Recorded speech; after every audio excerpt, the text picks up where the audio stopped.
Publications of the Navy Records Society. Volume 29. Fighting Instructions 1530 to 1816. Edited with elucidations from contemporary authorities by Julian S. Corbett, Master of Laws, printed for the Navy Records Society MDCCCCV. The Council of the Navy Records Society 1904 to 1905. Patron HRH the Prince of Wales, KG, KT, KP President Earl Spencer, KG Vice President Spridge, Admiral Sir Cyprian, Prothero, GW, AG, GCB, Doctor of Laws Hawkesbury, Lord York, Sir Henry, KCB Councillors Atkinson, CT, Kipling, Rudyard, Battenbig, Prince Louis of Lorraine, Rear Admiral Sir GCB, Lambton, Bart, Beaumont, Vice Admiral Sir Lyell, Sir Alfred C.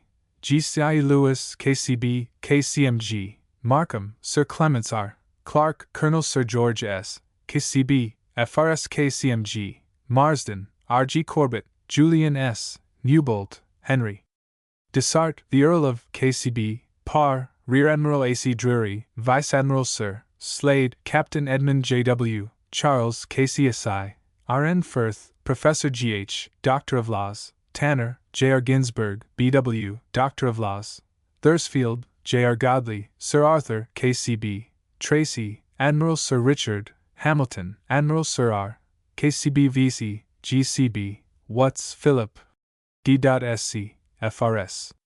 Secretary Professor J.K. Lawton, Doctor of Arts and Letters, King's College, London, W.C. Treasurer W. Graham Greene, C.B., Admiralty, S.W. The Council of the Navy Records Society wish it to be distinctly understood that they are not answerable for any opinions or observations that may appear in the Society's publications. For these the responsibility rests entirely with the editors of the several works. Preface. The inaccessibility of the official fighting instructions from time to time issued to the fleet has long been a recognized stumbling block to students of naval history. Only a few copies of them were generally known to exist. Fewer still could readily be consulted by the public, and of these the best known had been wrongly dated. The discovery, therefore, of a number of 17th-century instructions amongst the Earl of Dartmouth's papers, which he had generously placed at the disposal of the Society, seemed to encourage an attempt to make something like a complete collection. The result, such as it is now offered to the Society. It is by no means exhaustive. Some sets of instructions seem to be lost beyond recall.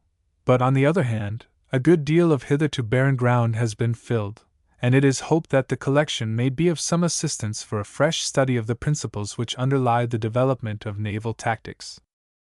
It is, of course, as documents in the history of tactics that the fighting instructions have the greatest practical value, and with this aspect of them in view I have done my best to illustrate their genesis, intention, and significance by extracts from contemporary authorities.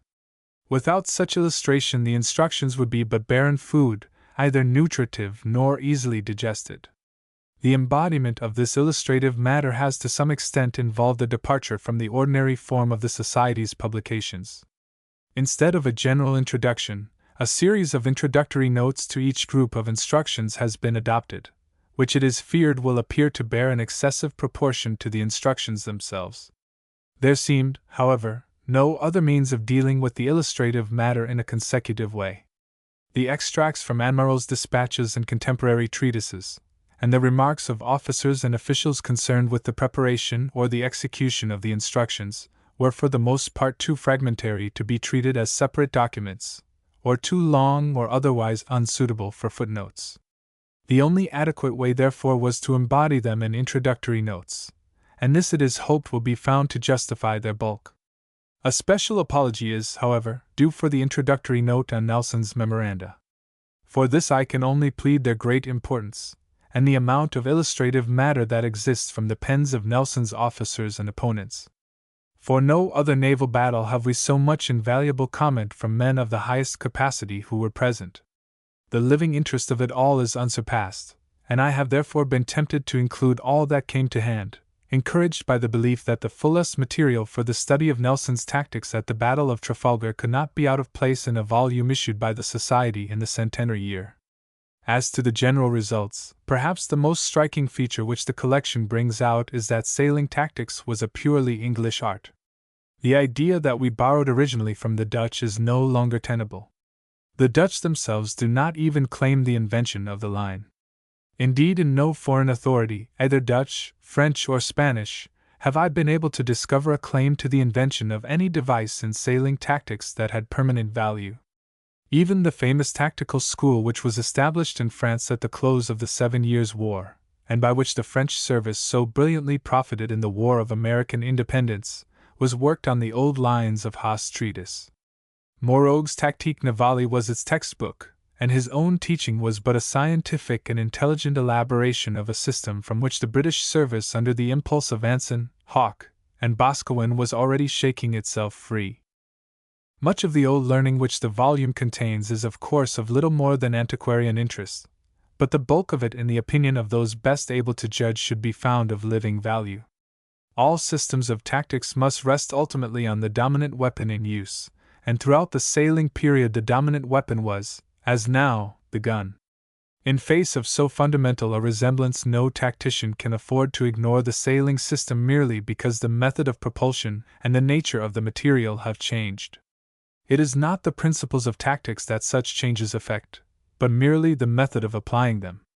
Of even higher present value is the process of thought, the line of argument by which the old tacticians arrived at their conclusions, good and bad. In studying the long series of instructions, we are able to detach certain attitudes of mind which led to the atrophy of principles essentially good, and others which pushed the system forward on healthy lines and flung off obsolete restraints. In an art so shifting and amorphous as naval tactics, the difference between health and disease must always lie in a certain vitality of mind with which it must be approached and practiced. It is only in the history of tactics, under all conditions of weapons, movement, and material, that the conditions of that vitality can be studied. For a civilian to approach the elucidation of such points without professional assistance would be the height of temerity, and my thanks therefore are particularly due for advice and encouragement to Admiral Sir Cyprian Bridge, Vice Admiral Sir Reginald Custance, Rear Admiral HSH Prince Louis of Battenberg, and to Captain Slade, Captain of the Royal Naval College. To Sir Reginald Custance and Professor Lawton I am under a special obligation, for not only have they been kind enough to read the proofs of the work, but they have been indefatigable in offering suggestions, the one from his high professional knowledge and the other from his unrivaled learning in naval history. Any value indeed the work may be found to possess must in a large measure be attributed to them. Nor can I omit to mention the valuable assistance which I have received from Mr. Ferdinand Brand and Captain Garbett, R.N., in unearthing forgotten material in the libraries of the Admiralty and the United Service Institution. I have also the pleasure of expressing my obligations to the Earl of Dartmouth, the Earl of St. Germans, and Vice Admiral Sir Charles Knowles, Bart., for the use of the documents in their possession, as well as to many others whose benefits to the Society will be found duly noted in the body of the work. Part 1. Early Tudor Period. 1. Introductory.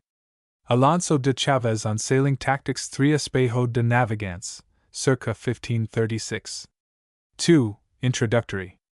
Audley's Fleet Orders, circa 1530 14 Orders to be used by the King's Majesty's Navy by the Sea 15. 3. Introductory. The Adoption of Spanish Tactics by Henry VIII 18 Lord Lisle, 1545, No. 120, No. 223. Part 2. Elizabethan and Jacobean. Introductory. The Elizabethan Origin of Raleigh's Instructions 27 Sir Walter Raleigh, 16-1736. Part 3. Carolingian. 1. Introductory. The attempt to apply land formations to the fleet 49 Lord Wimbledon, 1625. No. 152, No. 261, No. 363. 2. Introductory. The Shipmoney Fleets, circa 1635-73 The Earl of Lindsey, 1635-77.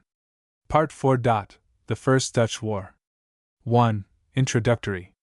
English and Dutch Orders on the Eve of the War, 1648-53-81 Parliamentary Orders, 1648-87 Supplementary Instructions, circa 1650-88 Martin Tromp, 1652-91. 2. Introductory. Orders issued during the war, 1653 and 1654-92 Commonwealth Orders, 1653-99. Part 5. The Second Dutch War. 1. Introductory. Orders of the Restoration 107 The Earl of Sandwich, 1665-108. 2. Introductory. Monk, Prince Rupert, and the Duke of York 110 The Duke of York, 1665-122 His additional instructions, 1665-126 His supplementary order 128 Prince Rupert, 1666-129. Part 6. The Third Dutch War to the Revolution. 1. Introductory. Progress of tactics during the war 133 The Duke of York, 1670-146 His supplementary orders, 1670-148 The Duke of York, 1672-3 149 Final form of the Duke of York's orders, 1673. With additions and observations subsequently made 152. 2. Introductory. Mediterranean Orders, 1678-164 Sir John Narborough, 1678-165. 3. Introductory. The Last Stuart Orders 168 Lord Dartmouth, 1688-170. Part 7. William III. N.N. 1. Introductory. Lord Torrington, Turville, and Host 175 Admiral Edward Russell, 1691-188. 2. Introductory. The Permanent Instructions, 1703-1783 195 Sir George Rooke, 1703-197. Part 8. Additional Fighting Instructions of the 18th Century. Introductory. Origin and Growth of the Additional Instructions 203 Admiral Vernon, circa 1740 214 Lord Anson, circa 1747 216 Sir Edward Hawke, 1756 317 Admiral Boscawen, 1759 219 Sir George Rodney, 1782 225 Lord Hood's Editions, 1783 228. Part 9. The Last Phase. 1. Introductory. The New Signal Book Instructions 233 Lord Howe, 1782 239. 2. Introductory. The Signal Books of the Great War 252 Lord Howe's Explanatory Instructions, 1799 268. 3. Introductory. Nelson's Tactical Memoranda 280 The Toulon Memorandum, 1803 313 The Trafalgar Memorandum, 1805 316.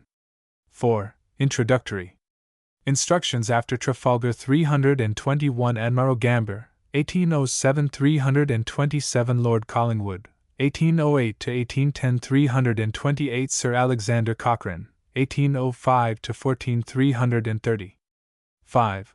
Introductory. The Signal Book of 1816 335 The Instructions of 1816 342. Appendix.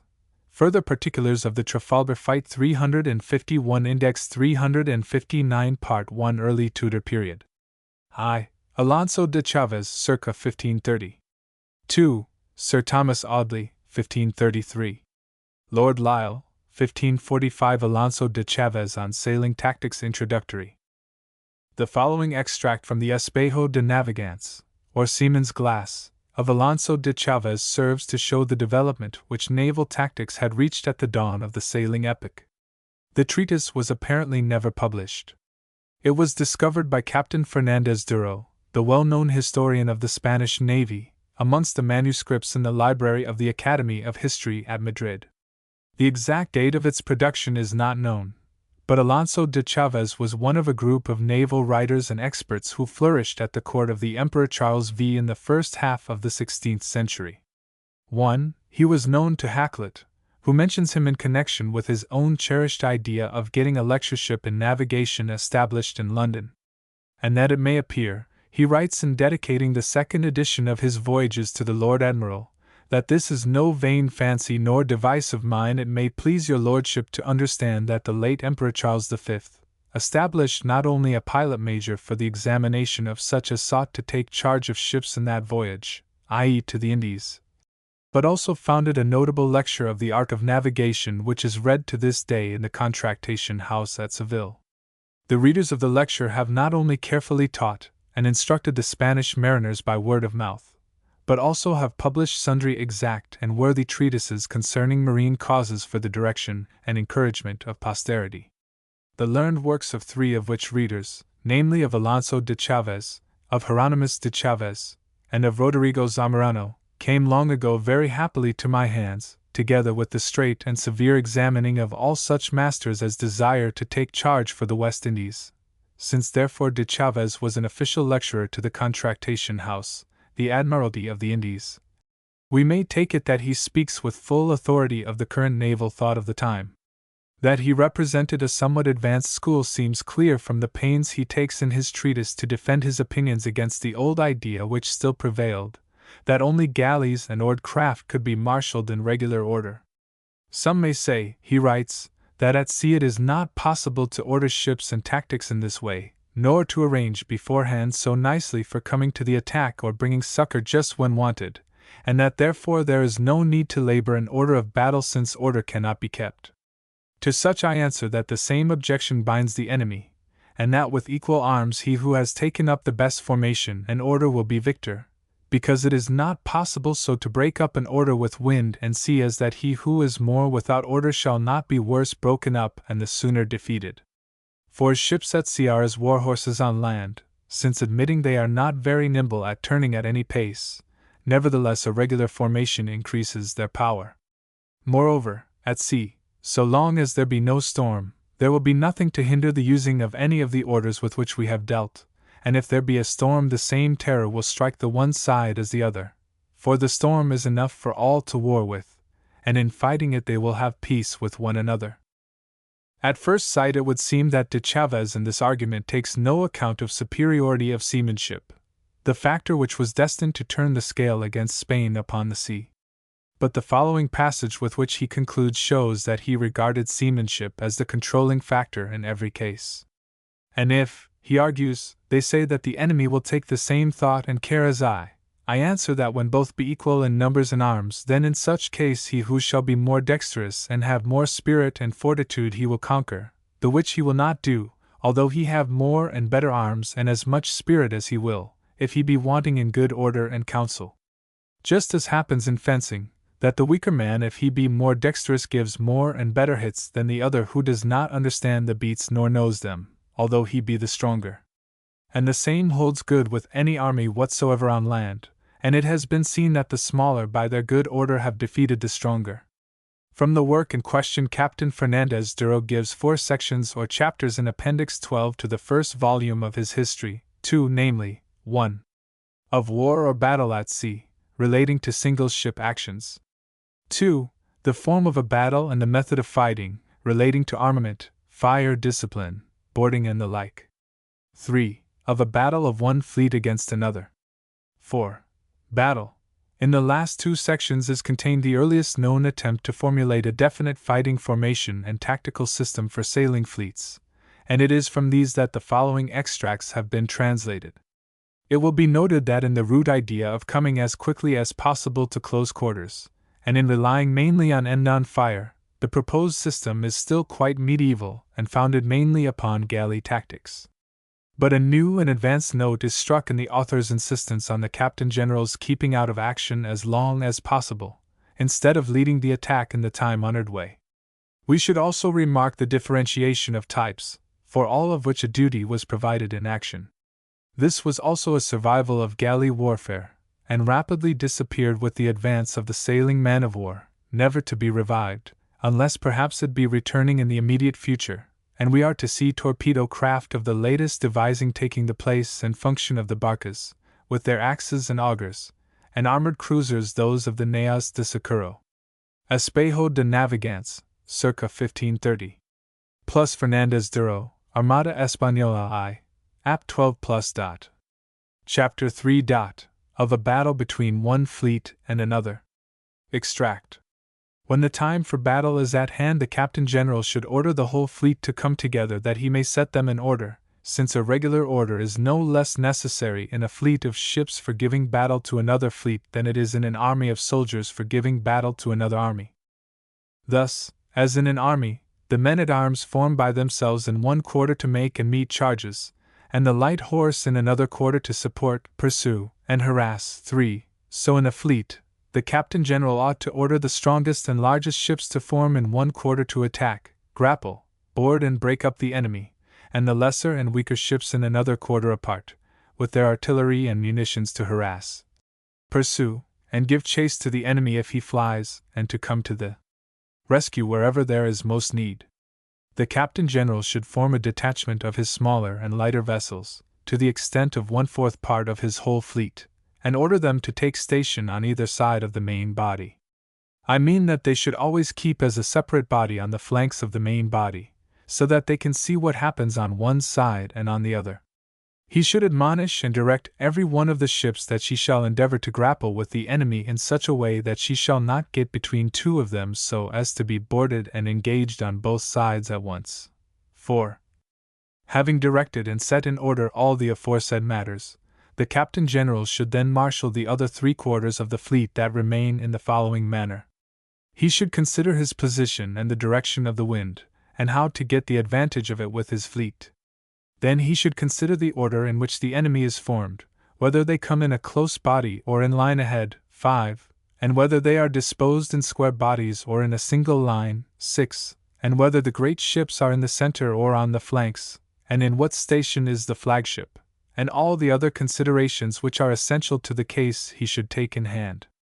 By all means he should do his best that his fleet shall have the weather gauge, for if there was no other advantage he will always keep free from being blinded by the smoke of the guns, so as to be able to see one to another, and for the enemy it will be the contrary, because the smoke and fire of our fleet and of their own will keep driving upon them, and blinding them in such a manner that they will not be able to see one another, and they will fight among themselves from not being able to recognize each other.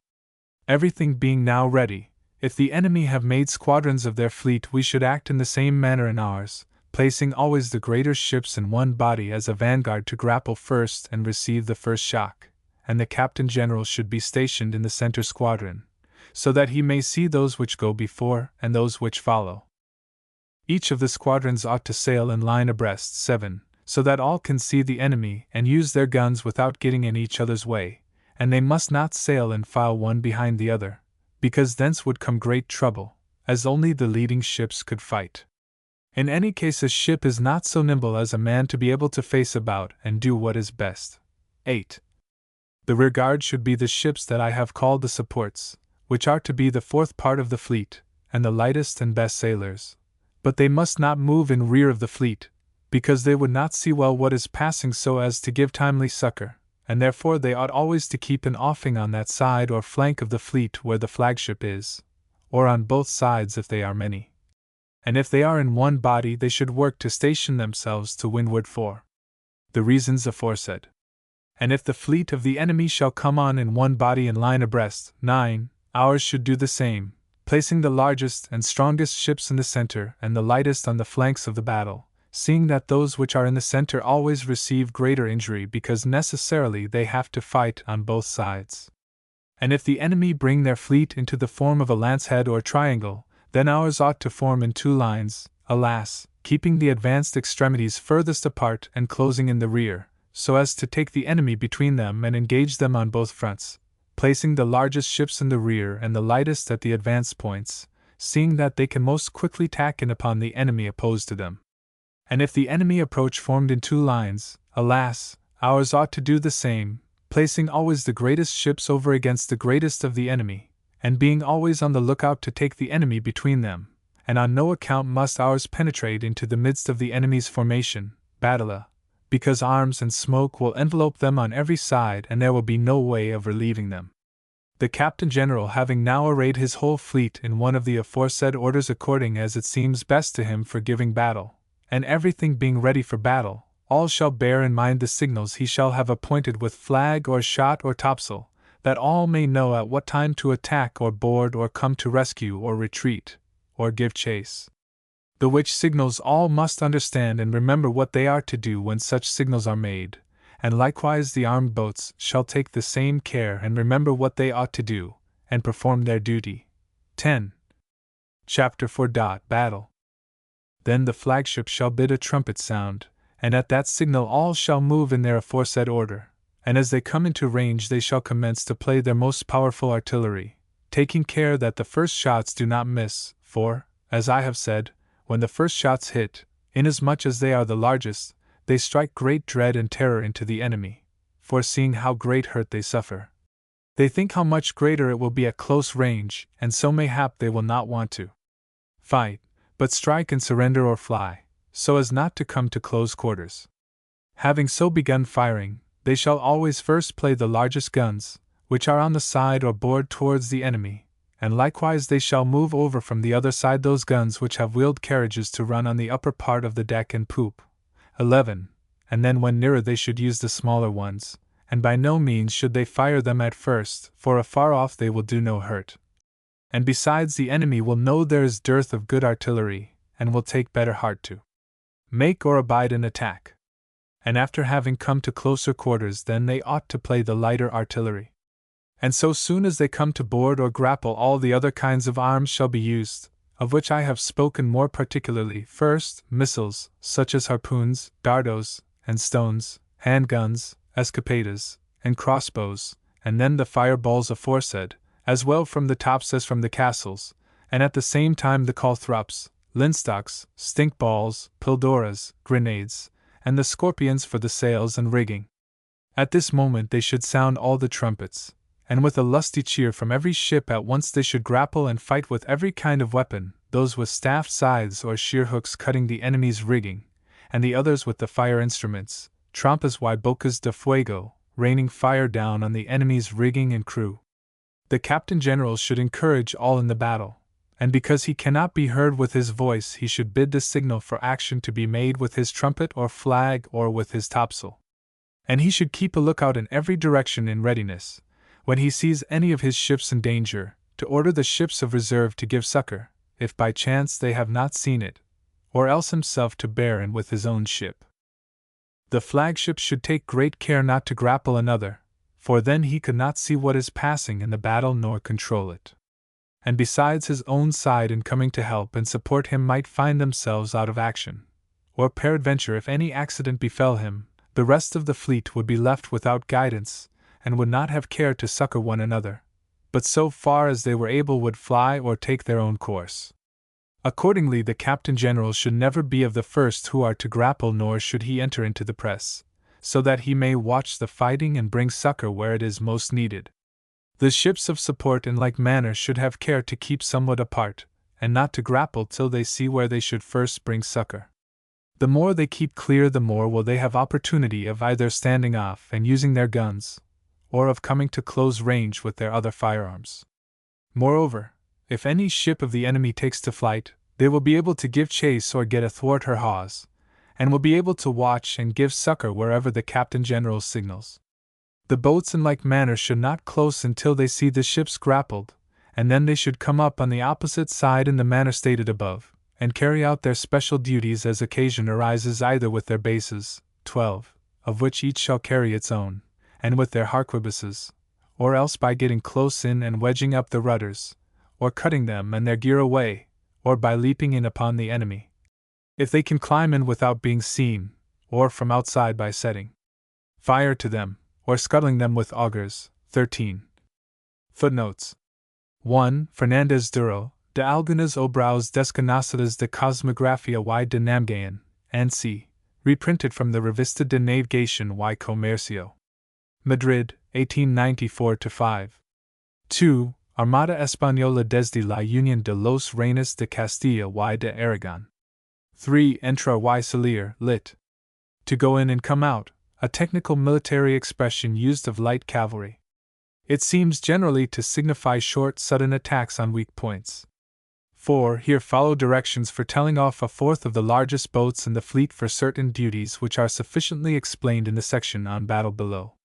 5. Unos en pues de otros a la hila, lit. One behind the other in file. 6. En escuadrones o en ala. In military diction these words meant deep formation and single line. Here probably ala means line abreast. See next note. 7. Cada uno de los escuadrones debe ir en ala.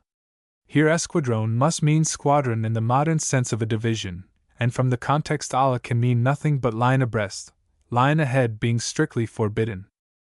8. This, of course, refers to fire tactics ashore. The meaning is that a ship, when she has delivered her fire, cannot retire by countermarch and leave her next in file to deliver its fire in turn. The whole system, it will be seen, is based on end-on fire, as a preparation for boarding and small-arm fighting. 9. Venir toda junta puesta en ala. 10. This sentence in the original is incomplete, running on into the next chapter. For clearness, the construction has been altered in the translation. 11. This remarkable evolution is a little obscure. The Spanish has y moviendo asimismo los otros del otro bordo, aquellos que tienen sus carretons que andan por cima de cubierto y toldo. 12. Versos, breech-loading pieces of the secondary armament of ships, and for aiming boats. Bases were of the high penetration or culverin type. 13. Dando barinos. This curious duty of the armed boats, he has more fully explained in the section on single ship actions, as follows. The ships being grappled, the boat ready equipped should put off to the enemy's ship under her poop, and get fast hold of her, and first cut away her rudder, or at least jam it with half a dozen wedges in such wise that it cannot steer or move, and if there is a chance for more, without being seen, bore half a dozen auger holes below the waterline, so that the ship founders. The rest of the chapter is concerned with the treatment of the dead and wounded, pursuit of the enemy when victory is won, and the refitting of the fleet. Audley's Fleet Orders, circa 1530. Introductory. The instructions drawn up by Thomas Audley by order of Henry VIII may be taken as the last word in England of the purely medieval time, before the development of gunnery, and particularly of broadside fire, had sown the seeds of more modern tactics. They were almost certainly drafted from long-established precedents, for Audley was a lawyer. The document is undated, but since Audley is mentioned without any rank or title, it was probably before November 1531, when he became sergeant-at-law and king's sergeant, and certainly before May 1632 when he was knighted. It was at this time that Henry VIII was plunging into his Reformation policy, and had every reason to be prepared for complications abroad, and particularly with Spain, which was then the leading naval power. The last two articles, increasing the authority of the Council of War, were probably insisted on, as Mr. Oppenheim has pointed out in view of Sir Edward Howard's attempts on French ports in 1512 and 1513, the last of which ended in disaster. 1. Footnote 1. Administration of the Royal Navy, page 63. Orders to be used by the King's Majesty's Navy by the sea. Plus Brit. Muse. Harley and Mrs. 309, folios 42 et seq. Plus 1. Extract. If they meet with the enemy, the admiral must apply to get the wind of the enemy by all the means he can, for that is the advantage. No private captain should board the admiral enemy but the admiral of the English, except he cannot come to the enemy's, as the matter may so fall out without they both the one seek the other. And if they chase the enemy, let them that chase shoot no ordnance till he be ready to board him, for that will let too his ship's way. Let every ship match equally as near as they can, and leave some pinnaces at liberty to help the overmatched. And one small ship, when they shall join battle, is to be attending on the admiral to relieve him, for the overcoming of the admiral is a great discouragement of the rest of the other side. In case you board your enemy, enter not till you see the smoke gone, and then shoot off. 3. All your pieces, your port pieces, the pieces of hail shot, and crossbow shot to beat his cage deck, and if you see his deck well ridden, 4. Then enter with your best men, but first win his tops in any wise if it be possible. In case you see there come rescue bulge. 5. The enemy's ship, but first take heed your own men be retired, and take the captain with certain of the best with him, the rest, to be committed to the sea, for else they will turn upon you to your confusion. The admiral ought to have this order before he joins battle with the enemy, that all his ships shall bear a flag in their mizzentops, and himself one in the foremast beside the mainmast, that every one may know his own fleet by that token. If he see a hard match with the enemy and be to leeward, then to gather his fleet together and seem to flee, and flee indeed for this purpose till the enemy draw within gunshot. And when the enemy does shoot, then he shall shoot again, and make all the smoke he can to the intent the enemy shall not see the ships, and then suddenly hail up his tackle aboard, 6, and have the wind of the enemy. And by this policy it is possible to win the weather gauge of the enemy, and then he hath a great advantage, and this may well be done if it be well foreseen beforehand, and every captain and master made privy to it beforehand at whatsoever time such disadvantage shall happen. The admiral shall not take in hand any exploit to land or enter into any harbor enemy with the king's ships, but 7, he call a council and make the captains privy to his device and the best masters in the fleet or pilots, known to be skilful men on that coast or place where he intendeth to do his exploit, and by good advice. Otherwise the fault ought to be laid on the admiral if anything should happen but well. 8. And if he did an exploit without assent of the captains and it proved well, the king ought to put him out of his room for purposing a matter of such charge of his own brain, whereby the whole fleet might fall into the hands of the enemy to the destruction of the king's people. 29. Footnotes 1. A book of orders for the war both by land and sea, written by Thomas Audley at the command of King Henry VIII. 2. I. E. Hinder. 3. MS.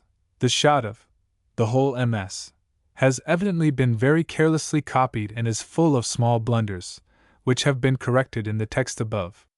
Board till comparatively recent times meant to close with a ship. Enter was our modern board. 4. Written equals cleared. 5. Bulge equals scuttle. A ship was said to bulge herself when she ran aground and filled. 6. The passage should probably read hail, or haul his tacks aboard. 7. I.e. without, unless. 8. It was under this old rule that Burroughs lodged his protest against Drake's entering Cadiz in 1587. 9. The rest of the articles relate to discipline, internal order of ships, and securing prize cargoes. The adoption of Spanish tactics by Henry VIII introductory. These two sets of orders were drawn up by the Lord High Admiral in rapid succession in August 1545, during the second stage of Henry VIII's last war with France. In the previous month D'Annabault, the French admiral, had been compelled to abandon his attempt on Portsmouth and the Isle of Wight, and retire to recruit upon his own coast, and Lord Lisle was about to go out and endeavor to bring him to action. The orders, it will be seen, are a distinct advance on those of 1530, and betray strongly the influence of Spanish ideas as formulated by de Chaves. So striking indeed is the resemblance in many points, that we perhaps may trace it to Henry's recent alliance with Charles V.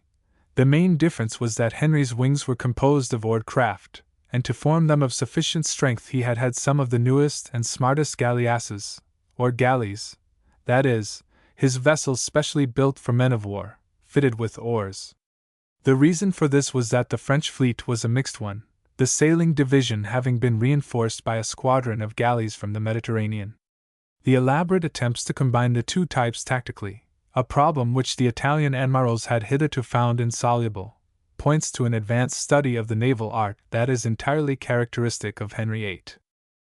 The main idea of the first order is of a vanguard in 3 ranks, formed of the most powerful hired merchant ships and the king's own galleons and great ships, and supported by a strong rearguard of smaller armed merchantmen, and by 2 oared wings on either flank composed of royal and private vessels combined. The vanguard was to be marshalled with its 3 ranks so adjusted that its general form was that of a blunt wedge. In the first rank come 8 of the large merchantmen, mainly Hanseatic vessels; in the second, 10 of the Royal Navy and 1 private vessel; in the third, 19 second-rate merchantmen.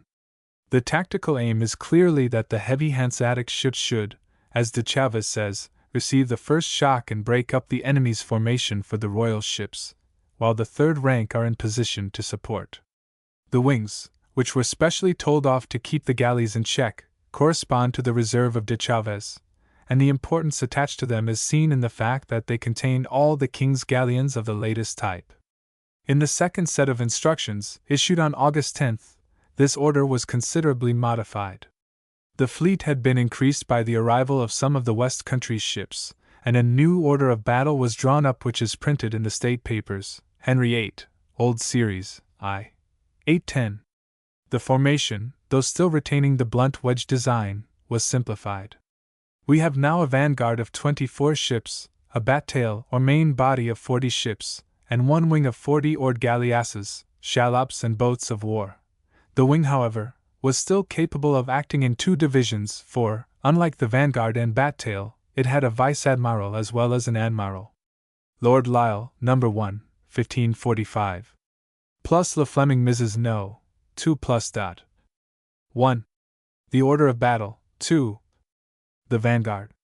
These be the ships appointed for the first rank of the vanguard.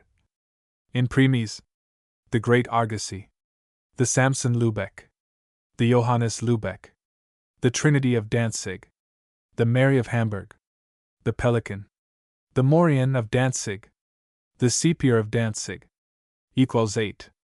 The second rank of the vanguard, the Harry Grace Adieu, the Venetian, the Peter Pomegranate, the Matthew Gonson, the Pansy, the Great Galley, the Sweepstake, the Minion, the Swallow, the New Bark, the Saul Argally, equals 12. Sick. The third rank of the vanguard, the Burr Stenar, the Falcon Lively, the Harry Bristol, the Trinity Smith, the Margaret of Bristol, the Trinity Renigger, the Mary James, the Pilgrim of Dartmouth, the Mary Gorge of Rye, the Thomas Tipkins, the Gorges Briggs, the Enlively, equals 12, the John Evangelist, the Thomas Modell, the Lardic or Lardigo, the Christopher Bennett, the Mary Fortune, the Mary Martin, the Trinity Bristol, equals 7, the Oared Wings, galleys and ships of the right wing, the Great Mistress of England, the Salamander, the Jennet, the Lion, the Greyhound, the Thomas Greenwich, the Lesser Pinnace, the Hind the Harry, the Galley Subtle, 2 boats of Rye, equals 12, galleys and ships of the left wing, the Ungallant, the Unicorn, the Falcon, the Dragon, the Saker, the Merlin, the Ray, the Renigger Pinnace, the Foist, 2 boats of Rye, equals 11. The fighting instructions. Item. It is to be considered that the ranks must keep such order in sailing that none impeach another. Wherefore it is requisite that every of the said ranks keep right way with another, and take such regard to the observing of the same that no ship pass his fellows forward nor backward nor slack anything, but keep, as they were in one line, and that there may be half a cable length between every of the ships. Item. The first rank shall make sail straight to the front of the battle and shall pass through them, and so shall make a short return to the mid-wards as they may, and they are to have a special regard to the course of the second rank, which 2 ranks is appointed to lay aboard the principal ships of the enemy, every man choosing, 3, his mate as they may, reserving the Admiral for my Lord Admiral. Item. That every ship of the first rank shall bear a flag of St. George's Cross upon the foretopmast for the space of the fight, which upon the King's determination shall be on Monday, the 10th of August, anno 1545. 4. And every ship appointed to the middle rank shall for the space of the fight bear a flag of St. George's Cross upon her mainmast. And every ship of the third rank shall bear a like flag upon his mizzen, 5, mast top, and every of the said wings shall have in their tops a flag of St. George. Item. The victuallers shall follow the third rank and shall bear in their tops their flags. Also that neither of the said wings shall further enter into fight, but, having advantage as near an eye, 6, as they can of the wind, shall give succor as they shall see occasion, and shall not give care to any of the small vessels to weaken our force. There be, besides the said ships mentioned, to be joined to the foresaid battle 50 sail of western ships, and whereof be 7 great hulks of 888 ton apiece, and there is also the number of 1,200 of soldiers beside mariners in all the said ships. Footnotes 1. A similar list of ships is in MS. in the Cambridge University Library. 2. This paper gives the order of the wings and vanguard only. The 50 West Country ships that were presumably to form the rearguard had not yet joined. 3. MS. Closing. 4. The fleets did not get contact till August 15th. 5. MS. Messel. 6. MS. A snare anigh. The passage is clearly corrupt. Perhaps it should read neither of the said wings shall further enter into the fight but as nigh as they can keeping advantage of the wind, i.e. without losing the weather gauge of any part of the enemy's fleet, but shall give succor, and c. Lord Lisle, No. 2. Plus Record Office, State Papers, Henry VIII, plus. The order for the said fleet taken by the Lord Admiral the 10th day of August, 1545. 1. First, it is to be considered that every of the captains with the said ships appointed by this order to the vanward battle and wing shall ride at anchor according as they be appointed to sail by the said order, and no ship of any of the said wards or wings shall presume to come to an anchor before the admiral of the said ward. 2. Item, that every captain of the said wards or wings shall be in everything ordered by the admiral of the same. 3. Item, when we shall see a convenient time to fight with the enemies our vanward shall make with their vanward if they have any, and if they be in one company, our vanward, taking the advantage of the wind, shall set upon their foremost rank, bringing them out of order, and our vice-admiral shall seek to board their vice-admiral, and every captain shall choose his equal as near as he may. 4. Item, the admiral of the wing shall be always in the wind with his whole company, and when we shall join with the enemies he shall keep still the advantage of the wind, to the intent he with his company may the better beat off the galleys from the great ships. 2. Footnotes 1. The articles are preceded, like the first ones, by a list of ships or battle order, showing an organization into a vanward, main body, battle, and one wing of oared craft. See introductory note, page 19. 2. Of the remaining 7 articles, 5 relate to distinguishing squadronal flags and lights as in the earlier instructions, and the last one to the watchword of the night. It is to be God save King Henry, and the answer, and long to reign over us. Part 2 Elizabethan and Jacobean Sir Walter Raleigh, 1617. The Elizabethan origin of Raleigh's instructions introductory. No fighting instructions known to have been issued in the reign of Elizabeth have been found, nor is there any indication that a regular order of battle was ever laid down by the seamen admirals of her time. 1. Even Howard's great fleet of 1588 had twice been in action with the Armada before it was so much as organized into squadrons. If anything of the kind was introduced later in her reign, Captain Nathaniel Boteler, who had served in the Jacobean navy and wrote on the subject early in the reign of Charles I, was ignorant of it. In his dialogues about sea services, he devotes the 6th to ordering of fleets in sailing, chases, boardings, and battles, but although he suggests a battle order which we know was never put in practice, he is unable to give one that had been used by an English fleet. 2. It is not surprising. In the dispatches of the Elizabethan admirals, though they have much to say on strategy, there is not a word of fleet tactics, as we understand the thing. The domination of the seaman's idea of naval warfare, the increasing handiness of ships, the improved design of their batteries, the special progress made by Englishmen in guns and gunnery led rapidly to the preference of broadside gunfire over boarding, and to an exaggeration of the value of individual mobility, and the old semi-military formations based on small-arm fighting were abandoned. At the same time, although the seamen admirals did not trouble or were not sufficiently advanced to devise a battle order to suit their new weapon, there are many indications that, consciously or unconsciously, they developed a tendency inherent in the broadside idea to fall in action into a rough line ahead, that is to say, the practice was usually to break up into groups as occasion dictated, and for each group to deliver its broadsides in succession on an exposed point of the enemy's formation. That the armed merchantmen conformed regularly to this idea is very improbable. The faint pictures we have of their well-meant efforts present them to us attacking in a loose throng and masking each other's fire. But that the Queen's ships did not attempt to observe any order is not so clear. When the combined fleet of Howard and Drake was first sighted by the Armada, it is said by 2 Spanish eyewitnesses to have been in ala, and in very fine order, and the second of Adams's charts, upon which the famous House of Lords tapestries were designed, actually represents the Queen's ships standing out of Plymouth in line ahead, and coming to the attack in a similar but already disordered formation. Still, there can be no doubt that, however far a rudimentary form of line ahead was carried by the Elizabethans, it was a matter of minor tactics and not of a battle order, and was rather instinctive than the perfected result of a serious attempt to work out a tactical system. The only actual account of a fleet formation which we have is still on the old lines, and it was for review purposes only. Abaldino, in his second narrative, which he says was inspired by Drake, 3, relates that when Drake put out of Plymouth to receive Howard, he sallied from port to meet him with his 30 ships in equal ranks, 3 ships deep, making honorable display of his masterly and diligent handling, with the pinnaces and small craft thrown forward as though to reconnoiter the ships that were approaching, which is their office. Nothing, however, is more certain in the unhappily vague accounts of the 1588 campaign than that no such battle order as this was used in action against the Armada.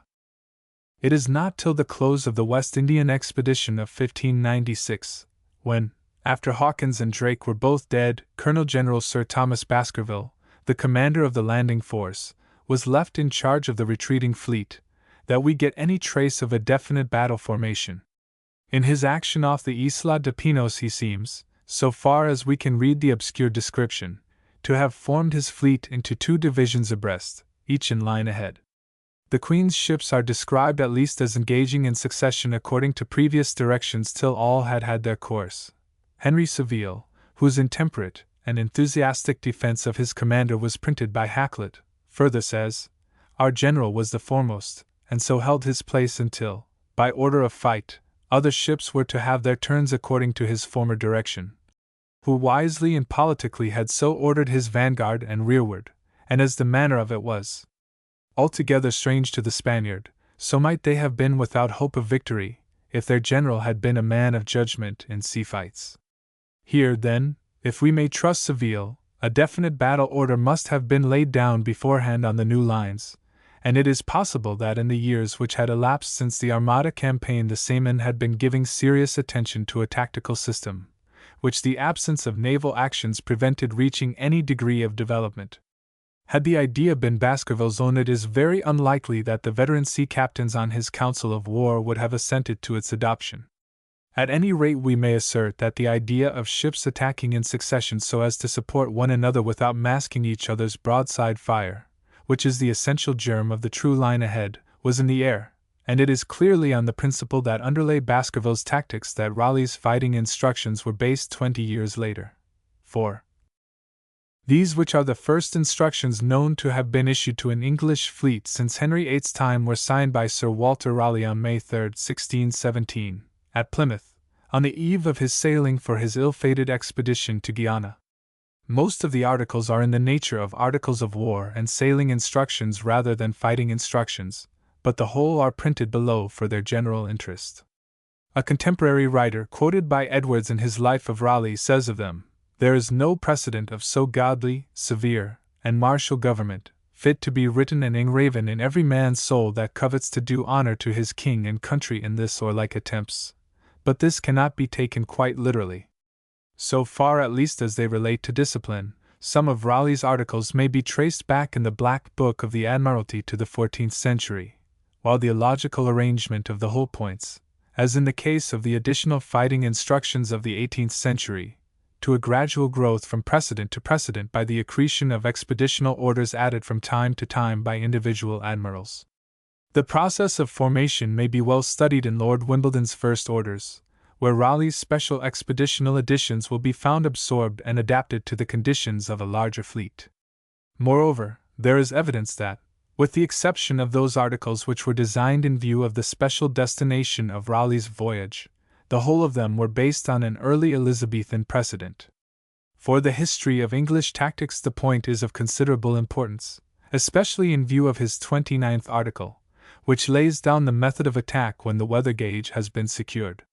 This has hitherto been believed to be new and presumably Raleigh's own, in spite of the difficulty of believing that a man entirely without experience of fleet actions at sea could have hit upon so original and effective a tactical design. The evidence, however, that Raleigh borrowed it from an earlier set of orders is fairly clear. Amongst the Stowe Misses in the British Museum there is a small quarto treatise, number 426, entitled Observations and Overtures for a Sea Fight upon Our Own Coasts, and what kind of order and discipline is fitted to be used in marshalling and directing our navies against the preparations of such Spanish armadas or others as shall at any time come to assail us.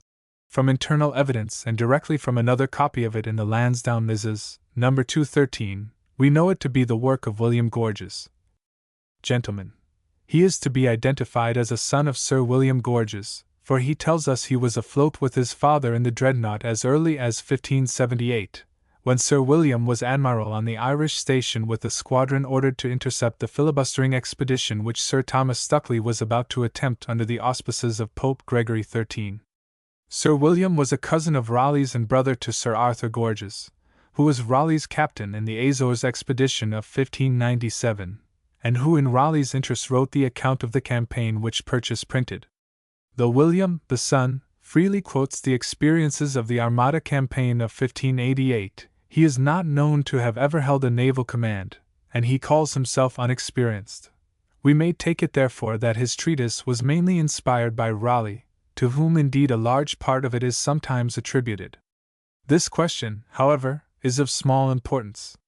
The gist of the matter is a set of fleet orders which he has appended as a precedent at the end of his treatise, and it is on these orders that Raleigh's are clearly based. They commence with 14 articles, consisting mainly of sailing instructions, similar to those which occur later in Raleigh's set. The 15th deals with fighting and bloodshed among the crews, and the 16th enjoins morning and evening prayer, with a psalm at setting the watch, and further provides that any man absenting himself from divine service without good cause shall suffer the bilboes, with bread and water for 12 hours. The whole of this drastic provision for improving the seaman's morals has been struck out by a hurried and less clerkly hand, and in the margin is substituted another article practically word for word the same as that which Raleigh adopted as his first article. The same hand has also erased the whole numbering of the articles up to number 16, and has noted that the new article on prayers is to come first. 5. The articles which follow correspond closely both in order and expression to Raleigh's, ending with number 36, where Raleigh's special articles relating to landing in Guiana begin. Raleigh's important 29th article dealing with the method of attack is practically identical with that of Gorges. Raleigh, however, has several articles which are not in Gorges' set, and wherever the two sets are not word for word the same, Raleigh's is the fuller, having been to all appearances expanded from Gorges' precedent. This, coupled with the fact that other corrections beside those of the prayer article are embodied in Raleigh's articles, leaves practically no doubt that Gorges' set was the earlier and the precedent upon which Raleigh's was based. An apparent difficulty in the date of Gorges' treatise need not detain us. It was dedicated on March 16, 1618-9, to Buckingham, the new Lord High Admiral, but it bears indication of having been written earlier, and in any case the date of the dedication is no guide to the date of the orders in the appendix. The important question is, how much earlier than Raleigh's are these orders of Gorges' treatise? Can we approximately fix their date?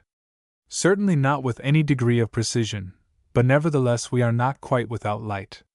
To begin with, there is the harsh punishment for not attending prayers, which is thoroughly characteristic of Tudor times.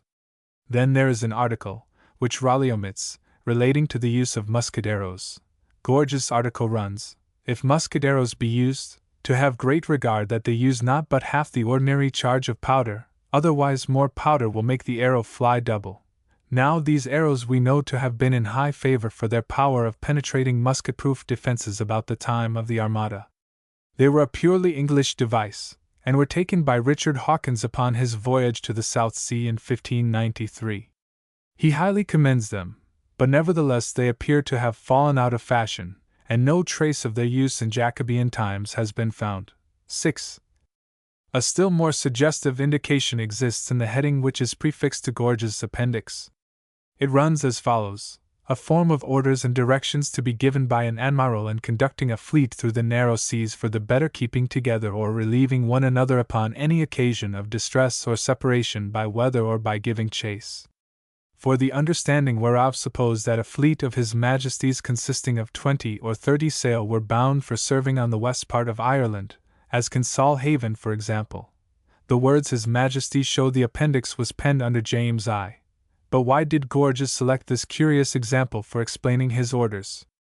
We can only remember that it was exactly upon such an occasion that he had served with his father in 1578. There is therefore at least a possibility that the orders in question may be a copy or an adaptation of some which Sir William Gorges had issued 10 years before the Armada. Certainly no situation had arisen since Elizabeth's death to put such an idea into the writer's head, and the points of rendezvous mentioned in Gorges' first article are exactly those which Sir William would naturally have given. On evidence so inconclusive no certainty can be attained.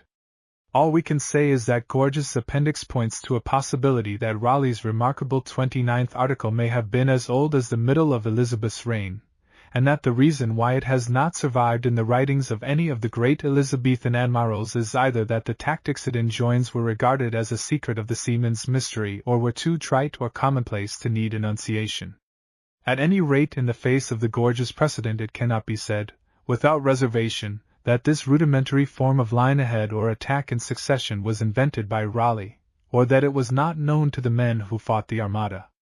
Amongst other articles of special interest, as showing how firmly the English naval tradition was already fixed, should be noticed the 25th, relating to seamen gunners, the 26th, forbidding action at more than point-blank range, and above all the 5th and 6th, aimed at obliterating all distinction between soldiers and sailors aboard ship, and at securing that unity of service between the land and sea forces which has been the peculiar distinction of the national instinct for war.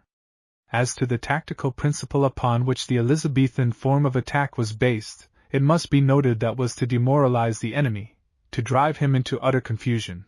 The point is important, for this conception of tactics held its place till it was ultimately supplanted by the idea of concentrating on part of his fleet. Footnotes 1. Hakluyt printed several sets of instructions issued to armed fleets intended for discovery, viz. 1. Those drawn by Sebastian Cabota for Sir Hugh Willoughby's voyage in 1553. 2. Those for the first voyage of Anthony Jenkinson, 1557, which refers to other standing orders. 3. Those issued by the Lords of the Council for Edward Fenton in 1582, the 20th article of which directs him to draw up orders for their better government both at sea and land. But none of these contain any fighting instructions. 2. Boteler's MS. Was not published till 1685, when the publisher dedicated it to Samuel Pepys. The date at which it was written can only be inferred from internal evidence. At page 47 he refers to His Majesty's late augmentation of seamen's pay in general. Such an augmentation took place in 1625 and 1626. He also refers to the late king and to the colony of St. Christopher's, which was settled in 1623. But not to that of New Providence, settled in 1629. He served in the Cadiz expedition of 1625, but does not mention it or any event of the rest of the war. The battle order, however, which he recommends closely resembles that proposed by Sir E. Cecil, Post, page 65. The probability is, then, that his work was begun at the end of James I's reign, and was part of the large output of military literature to which the imminent prospect of war with Spain gave rise at that time. 3. See Drake and the Tudor Navy 2.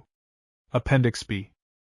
4. See Article 1 of the Instructions of 1816, Post, page 342. 5. In all previous English instructions the prayer article had come towards the end. In the Spanish service it came first, and it was thence probably that Raleigh got his idea. 6. Lawton, Defeat of the Armada, I. 126, Account, N.C. Exchequer, Queen's Remembrancer, 64. 9. April 9, 1588. Hawkins's Observations, Hakl. SOC, Section 66. Sir Walter Raleigh, 1617, 1. Plus State Papers Domestic 92. F. 9 plus. Orders to be observed by the commanders of the fleet and land companies under the charge and conduct of Sir Walter Raleigh, Knight, bound for the south parts of America or elsewhere. Given at Plymouth in Devon, the 3rd of May 1617. First. Because no action nor enterprise can prosper, be it by sea or by land, without the favor and assistance of Almighty God, the Lord and strength of hosts and armies, you shall not fail to cause divine service to be read in your ship morning and evening, in the morning before dinner, and in the evening before supper, or at least, if there be interruption by foul weather, once in the day, praising God every night with the singing of a psalm at the setting of the watch. 2. You shall take especial care that God be not blasphemed in your ship, but that after admonition given, if the offenders do not reform themselves, you shall cause them of the meaner sort to be ducked at yardarm, and the better sort to be fined out of their adventure. By which course, if no amendment be found, you shall acquaint me withal, delivering me the names of the offenders. For if it be threatened in the Scriptures that the curse shall not depart from the house of the swearer, much less shall it depart from the ship of the swearer. 3. Thirdly, no man shall refuse to obey his officer in all that he is commanded for the benefit of the journey. No man being in health shall refuse to watch his turn as he shall be directed, the sailors by the master and boatswain, the landsmen by their captain, lieutenant, or other officers. 4. You shall make in every ship 2 captains of the watch, who shall make choice of 2 soldiers every night to search between the decks that no fire or candlelight be carried about the ship after the watch be set, nor that any candle be burning in any cabin without a lantern, and that neither, but whilst they are to make themselves unready. For there is no danger so inevitable as the ship firing, which may also as well happen by taking of tobacco between the decks, and therefore, it is forbidden to all men but aloft the upper deck. 5. You shall cause all your landsmen to learn the names and places of the ropes, that they may assist the sailors in their labor upon the decks, though they cannot go up to the tops and yards. 6. You shall train and instruct your sailors, so many as shall be found fit, as you do your landsmen, and register their names in the list of your companies, making no difference of professions, but that all be esteemed sailors and all soldiers, for your troops will be very weak when you come to land without the assistance of your seafaring men. 7.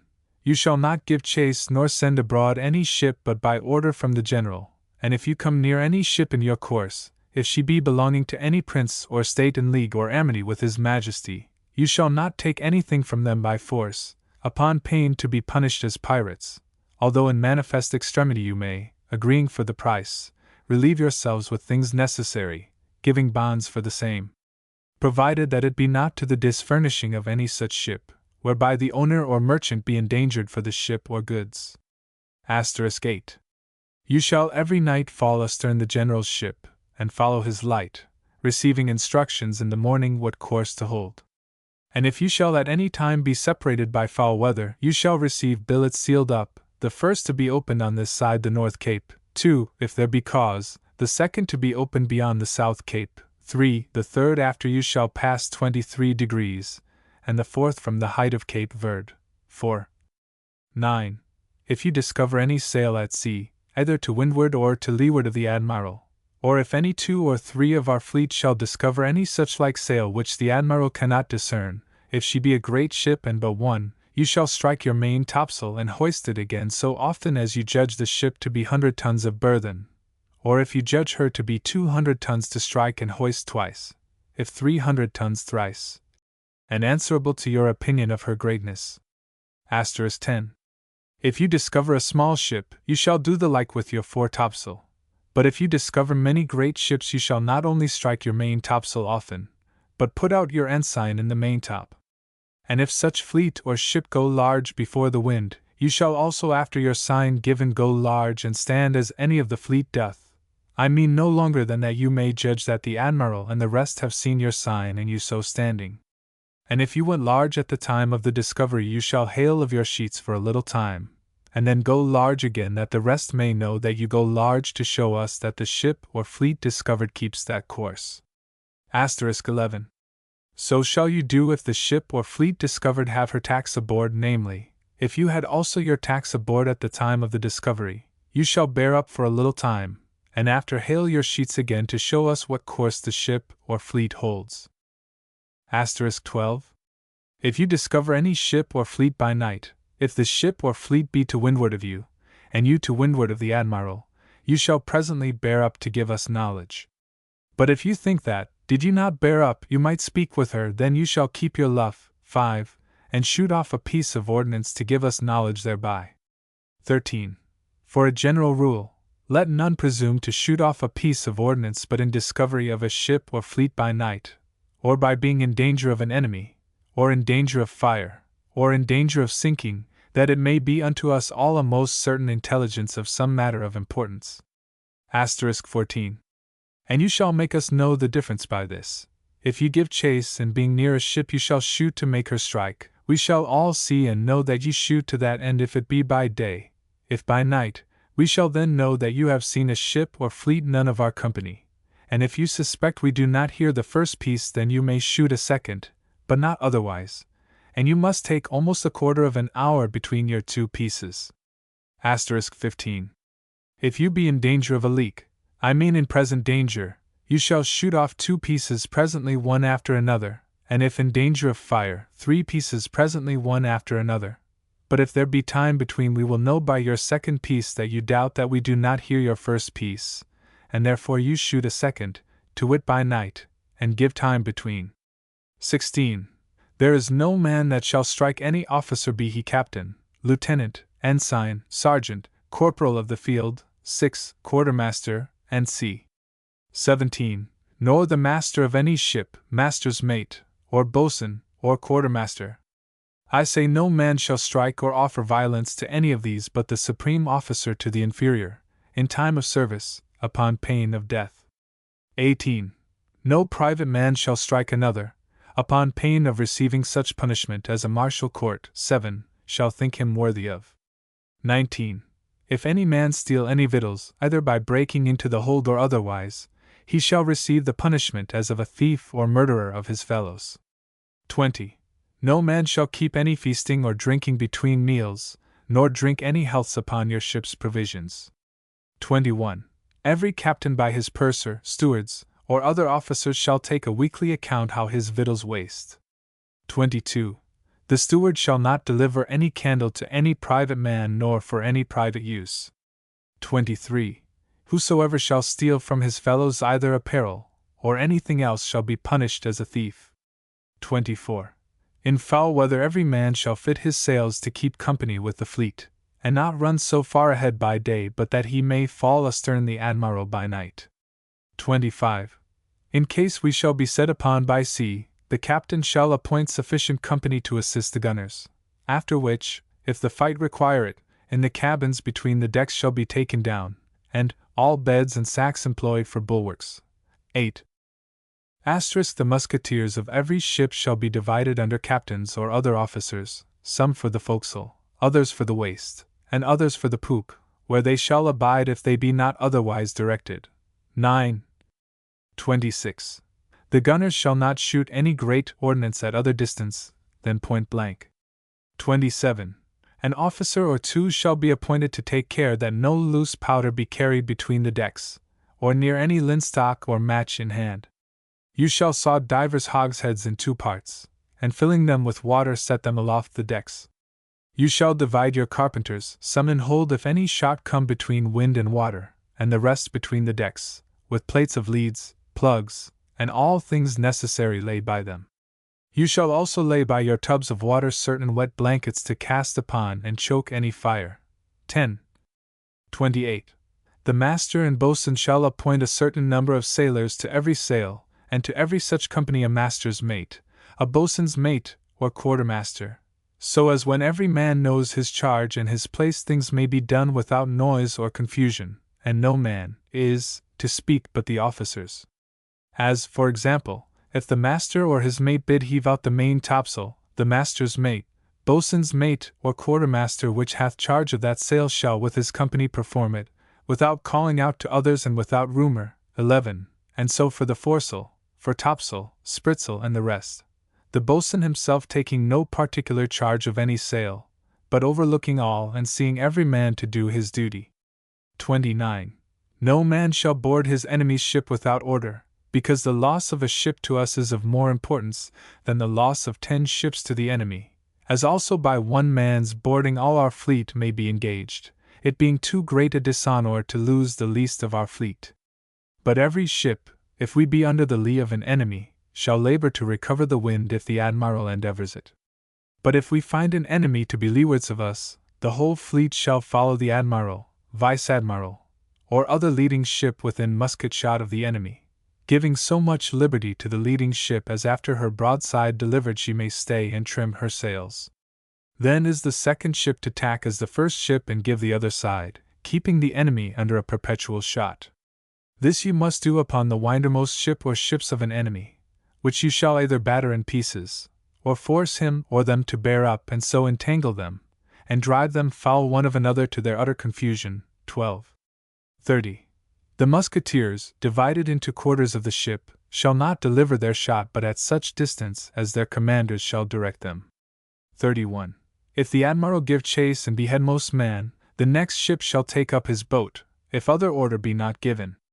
Or if any other ship be appointed to give chase, the next ship, if the chasing ship have a boat at her stern, shall take it. 32. If any make a ship to strike, he shall not enter her until the admiral come up. 33. You shall take especial care for the keeping of your ships clean between the decks, and to have your ordnance ready in order, and not cloyed with chests and trunks. 34. Let those that have provision of victual deliver it to the steward, and every man put his apparel in canvas cloak bags, except some few chests which do not pester the ship. 35. Every one that useth any weapon of fire, be it musket or other piece, shall keep it clean, and if he be not able to amend it being out of order, he shall presently acquaint his officer therewith, who shall command the armorer to mend it. 36. No man shall play at cards or dice either for his apparel or arms upon pain of being disarmed and made a swabber of the ship. 37. Whosoever shall show himself a coward upon any landing or otherwise, he shall be disarmed and made a laborer or carrier of victuals for the rest. 38. No man shall land any man in any foreign ports without order from the general, by the sergeant major, 13, or other officer, upon pain of death. 39. You shall take especial care when God shall send us to land in the Indies, not to eat of any fruit unknown, which fruit you do not find eaten with worms or beasts under the tree. 40. You shall avoid sleeping on the ground, and eating of new fish until it be salted 2 or 3 hours, which will otherwise breed a most dangerous flux, so will the eating of overfat hogs or fat turtles. 41. You shall take care that you swim not in any rivers but where you see the Indians swim, because most rivers are full of alligators. 42. You shall not take anything from any Indian by force, for if you do it we shall never from thenceforth be relieved by them, but you must use them with all courtesy. But for trading and exchanging with them, it must be done by 1 or 2 of every ship for all the rest, and those to be directed by the Cape merchant, 14, of the ship. Otherwise all our commodities will become of vile price, greatly to our hindrance. 43. For other orders on the land we will establish them, when God shall send us thither, by general consent.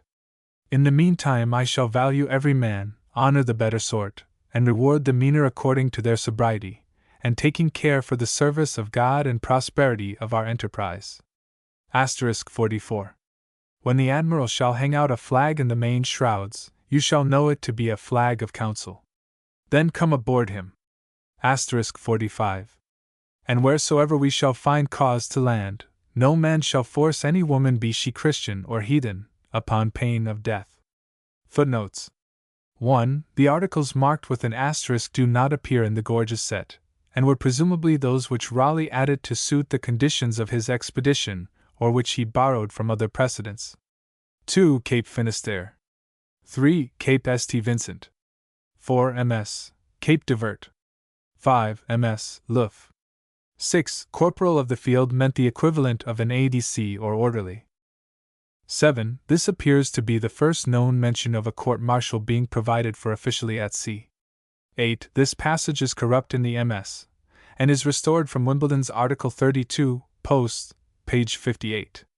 9. This was the Spanish practice. There is no known mention of it earlier in the English service. 10. Gorgeous article about muscaderos is here omitted by Raleigh. 11. I.e. noisy confusion. Shakespeare has I heard a bustling rumor like a fray. 12. The corresponding article in Gorges set, Stone Mrs. 426, is as follows. No man shall board any enemy's ship but by order from a principal commander, as the admiral, vice-admiral, or rear-admiral, for that by one ship's boarding all the fleet may be engaged to their dishonor or loss. But every ship that is under the lee of an enemy shall labor to recover the wind if the admiral endeavor it. But if we find an enemy to leeward of us, the whole fleet shall follow the admiral, vice-admiral, or other leading ship within musket shot of the enemy, giving so much liberty to the leading ship, as after her broadside is delivered she may stay and trim her sails. Then is the second ship to give her side, and the third, fourth, and rest, which done they shall all tack as the first ship and give the other side, keeping the enemy under a perpetual volley. This you must do upon the windermost ship or ships of the enemy, which you shall either batter in pieces, or force him or them to bear up and so entangle them, and drive them foul one of another to their utter confusion. For the evidence that this may have been drawn up and used as early as 1578, and consequently in the Armada campaign, see introductory note, supra, pages 34-5. 13. Sergeant Major at this time was the equivalent to our Chief of the Staff or Adjutant General. In the fleet orders issued by the Earl of Essex for the Azores expedition in 1597 there was a similar article, which Raleigh was accused of violating by landing at Fayal without authority. It ran as follows. No captain of any ship nor captain of any company, if he be severed from the fleet, shall land without direction from the general, or some other principal commander upon pain of death. N.C. Raleigh met the charge by pleading he was himself a principal commander. Purchase for 1941. 14. This expression has not been found elsewhere. It may stand for chap merchant, i.e. barter merchant. Part 3 Carolingian I. Viscount Wimbledon, 1625-2. The Earl of Lindsay, 1635. The attempt to apply land formations to the fleet, 1625. Introductory. From the point of view of command, perhaps the most extraordinary naval expedition that ever left our shores was that of Sir Edward Cecil, Viscount Wimbledon, against Cadiz in 1625. Every flag officer both of the fleet and of the squadrons was a soldier. Cecil himself and the Earl of Essex, his vice-admiral, were low country colonels of no great experience in command even ashore, and Lord Denbigh, the rear-admiral, was a nobleman of next to none at all. Even Cecil's captain, who was in effect captain of the fleet, was Sir Thomas Love, a sailor of whose service nothing is recorded, and the only seaman of tried capacity who held a staff appointment was Essex's captain, Sir Samuel Argall. It was probably due to this recrudescence of military influence in the navy that we owe the first attempt to establish a regular order of battle since the days of Henry VIII. These remarkable orders appear to have been an afterthought, for they were not proposed until a day or two after the fleet had sailed. The first orders issued were a set of general instructions for the better government of the fleet dated October 3, when the fleet was still at Plymouth. They were, it will be seen, on the traditional lines. Those used by Raleigh are clearly the precedent upon which they were drawn, and in particular the article relating to engaging an enemy's fleet follows closely that recommended by Gorges, with such modifications as the squadronal organization of a large fleet demanded. On October 9, the day the fleet got to sea, a second and more condensed set of fighting instructions was issued, which is remarkable for the modification it contains of the method of attack from windward. 1. For instead of an attack by squadrons, it seems to contemplate the whole fleet going into action in succession after the leading ship, an order which has the appearance of another advance towards the perfected line. 2 days later, however, the fleet was becalmed, and Cecil took the opportunity of calling a council to consider a wholly new set of fighting instructions which had been drafted by Sir Thomas Love. This step, we are told, was taken because Cecil considered the original articles provided no adequate order of battle such as he had been accustomed to ashore. The fleet had already been divided into 3 squadrons, the Dutch contingent forming a 4th, but beyond this, we are told, nothing had been done about the form of a sea fight. Under the new system, it will be seen each of the English squadrons was to be further divided into 3 sub-squadrons of 9 ships, and these apparently were to sail 3 deep, as in Drake's parade formation of 1588, and were to discharge and fall off 3 and 3 as they were filed in the list, or order of battle. That is, instead of the ships of each squadron attacking in succession as the previous orders had enjoined, they were to act in groups of 3, with a reserve and support. The Dutch, it was expressly provided, were not to be bound by these orders, but were to be free to observe their own order and method of fighting. What this was is not stated, but there can be no doubt that the reference is to the boarding tactics which the Dutch, in common with all continental navies, continued to prefer to the English method of first overpowering the enemy with the guns. This proviso, in view of the question as to what country it was that first perfected a single line ahead, should be borne in mind. As appears from the minutes of the Council of War, printed below, Love's revolutionary orders met with strong opposition. Still, so earnest was Cecil in pressing them, and so well conceived were many of the articles that they were not entirely rejected, but were recognized as a counsel of perfection, which, though not binding, was to be followed as near as might be. Their effect upon the officers, or some of them, was that they understood the order of fight to be as follows: the several admirals to be in square bodies, that is, each flag officer would command a division or sub-squadron formed in 3 ranks of 3 files, and to give their broadsides by 3s and so fall off. The rear admiral to stand for a general reserve, and not to engage himself without great cause. 2. The confusion, however, must have been considerable and the difference of opinion great as to how far the new orders were binding, for the Journal of the Vanguard merely notes that a council was called on the 11th wherein some things were debated touching the well-ordering of the fleet, and with this somewhat contemptuous entry the subject is dismissed. Still, it must be said that on the whole these orders are a great advance over anything we know of in Elizabethan times, and particularly in the careful provisions for mutual support they point to a happy reversion to the ideas which de Chaves had formulated, and which the Elizabethans had too drastically abandoned. Footnotes 1. Journal of the Vanguard, Essex's flagship, and Cecil to Essex, S.B.D.O.M. Carr. I-11. 2. Journal of the Expedition S.P. D.O.M. Carr, I.X. 67. Lord Wimbledon, 1625, No. 1, October 3. Plus State Papers Domestic Carr.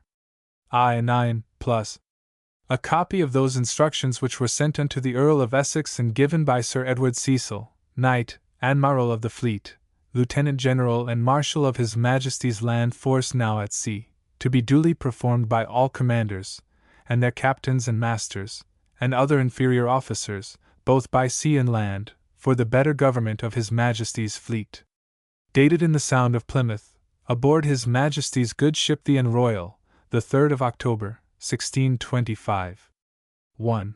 First, above all things you shall provide that God be duly served twice every day by all the land and sea companies in your ship, according to the usual prayers and liturgy of the Church of England, and shall set and discharge every watch with the singing of a psalm and prayer usual at sea. 2. You shall keep the company from swearing, blaspheming, drunkenness, dicing, carding, cheating, picking and stealing, and the like disorders. 3. You shall take care to have all your company live orderly and peaceable, and shall charge your officers faithfully to perform their office and duty of his and their places. And if any seaman or soldier shall raise tumult, mutiny or conspiracy, or commit murder, quarrel, fight or draw a weapon to that end, or be a sleeper at his watch, or make noise, or not betake himself to his place of rest after his watch is out, or shall not keep his cabin cleanly, or be discontented with the proportion of victuals assigned unto him, or shall spoil or waste them or any other necessary provisions in the ships, or shall not keep clean his arms, or shall go ashore without leave, or shall be found guilty of any other crime or offense, you shall use due severity in the punishment or reformation thereof according to the known orders of the sea. 4.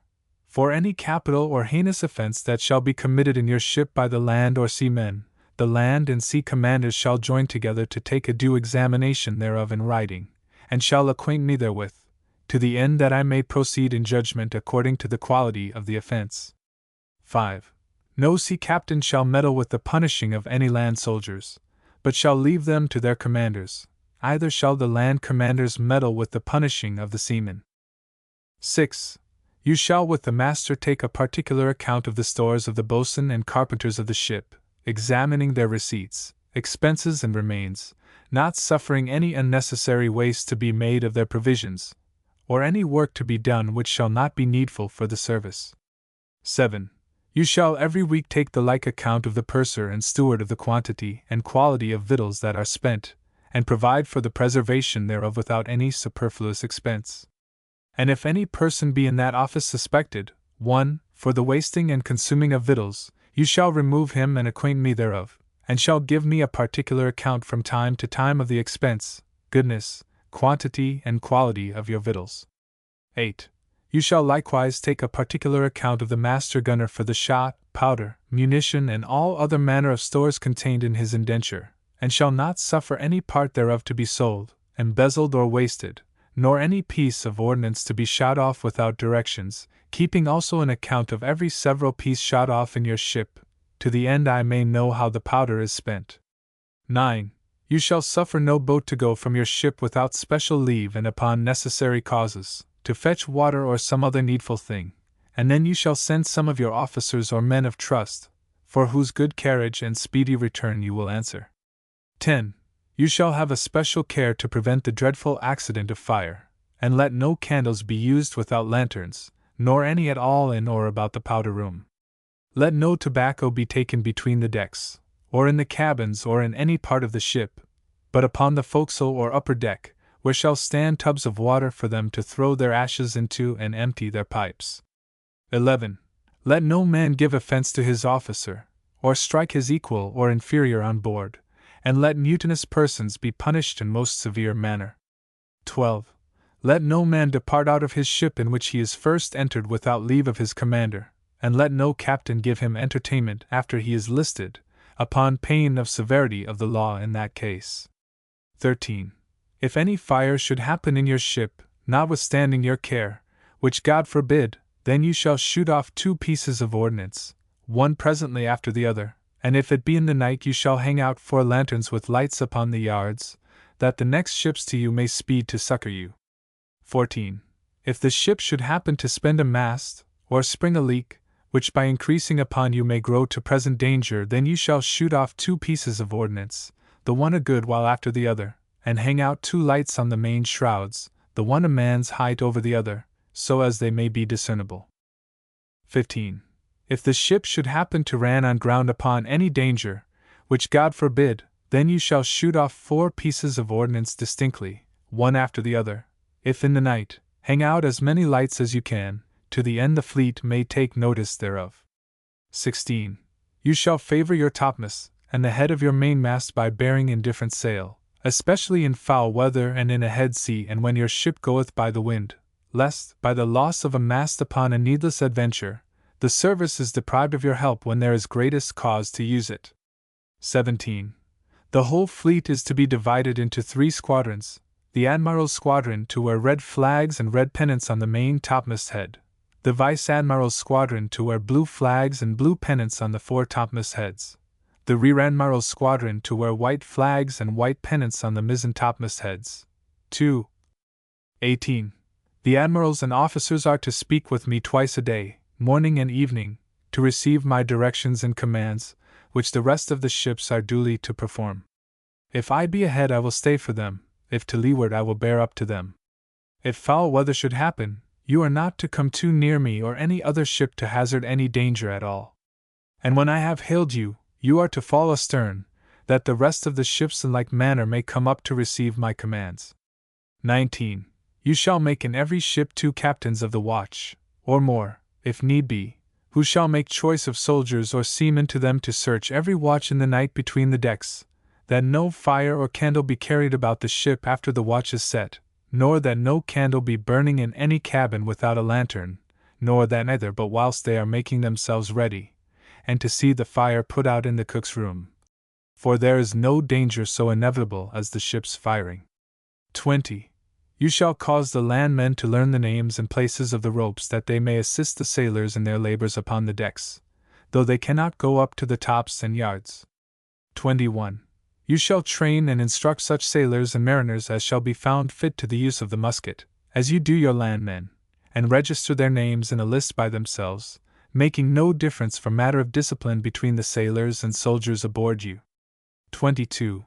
You shall not give chase nor send aboard any ship but by order from me, or my vice-admiral or rear-admiral, and if you come near any ship in your course belonging to any prince or state you shall only make stay of her, and bring her to me or the next officer, without taking anything from them or their companies by force, but shall charge all your company from pillaging between decks or breaking up any hold, or embezzling any goods so seized and taken, upon pain of severity of the law in that case. 23. You shall fall astern of me and the admirals of your several squadrons unto the places assigned unto you, and follow their lights as aforesaid, receiving such instructions from me or them in the morning what course to hold. And if you shall at any time be separated from the fleet by foul weather, chase or otherwise, you shall shape your course for the southward cape upon the coast of Spain in the latitude of 37, one of the places of rendezvous. If you miss me there, then sail directly for the Bay of Callus or St. Lucar, which is the other place assigned for rendezvous. 24. You must have a special care in times of calms and foggy weather to give such a berth one unto the other as to keep your ships clear, and not come foul one of another. Especially in fogs and mists you shall sound with drum or trumpet, or make a noise with your men, or shoot off muskets, to give warning to other ships to avoid the danger of boarding or coming foul one of another. 25. If you or any other 2 or 3 of the fleet discover any sail at sea to the windward or leeward of the admiral, which the admiral cannot discern, if she be a great ship you shall signify the same by striking or hoisting of your main topsail so often as you conceive the ship to be 100 tons of burthen, and if you discover a small ship you shall give the like signs by striking your fore topsail. But if you discover many ships you shall strike your main topsail often and put out your ensign in the maintop. And if such ship or fleet go large before the wind, you shall after your sign given do the like, till you perceive that the admiral and the rest of the squadrons have seen your sign and your so standing. And if you went large at the time of discovery of such ship or fleet, you shall for a little time hail aft your sheets, and then go large again, that the rest of the fleet and squadrons may know that you go large to show that the ship or fleet discovered keeps that course. 26.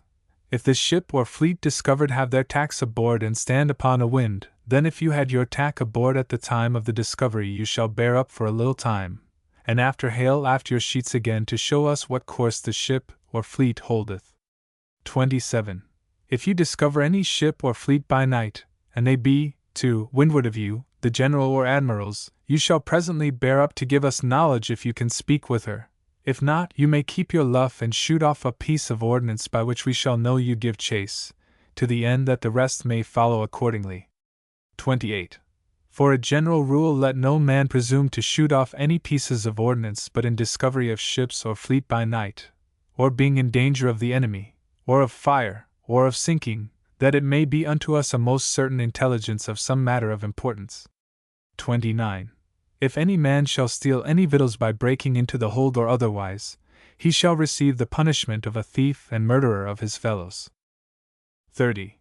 No man shall keep any feasting or drinking between meals, or drink any health upon the ship's provisions, either shall the steward deliver any candle to any private man or for any private use. 31. In foul weather every man shall set his sail to keep company with the rest of the fleet, and not run too far ahead by day but that he may fall astern the admiral before night. 32. In case the fleet or any part of us should be set upon, the sea captain shall appoint sufficient company to assist the gunners, after which, if the fight require it, the cabins between the decks shall be taken down, and all beds and sacks employed for bulwarks. The musketeers of every ship shall be divided under captains or other officers, some for the forecastle, some for the waist, and others for the poop, where they shall abide if they be not otherwise directed. 33. An officer or 2 shall be appointed to take care that no loose powder be carried between the decks, nor near any linstock or match in hand. You shall saw divers hogsheads in 2 parts, and filling them with water, set them aloft the decks. You shall divide your carpenters, some in hold, if any shot come between wind and water, and the rest between the decks, with plates of lead, plugs, and all things necessary laid by them. You shall also lay by your tubs of water certain wet blankets, to cast upon and cloak any fire. 34. The master and boatswain shall appoint a convenient number of sailors to every sail, and to every such company a master's mate, or a quartermaster, so as when every man knows his charge and his place, things may be done without noise or confusion, and no man is to speak but the officers. 35.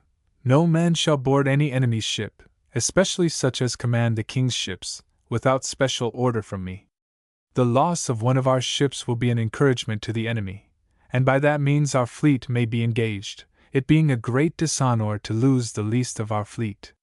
If we be under the lee of an enemy, every squadron and ship shall labor to recover the wind, if the admiral endeavor it.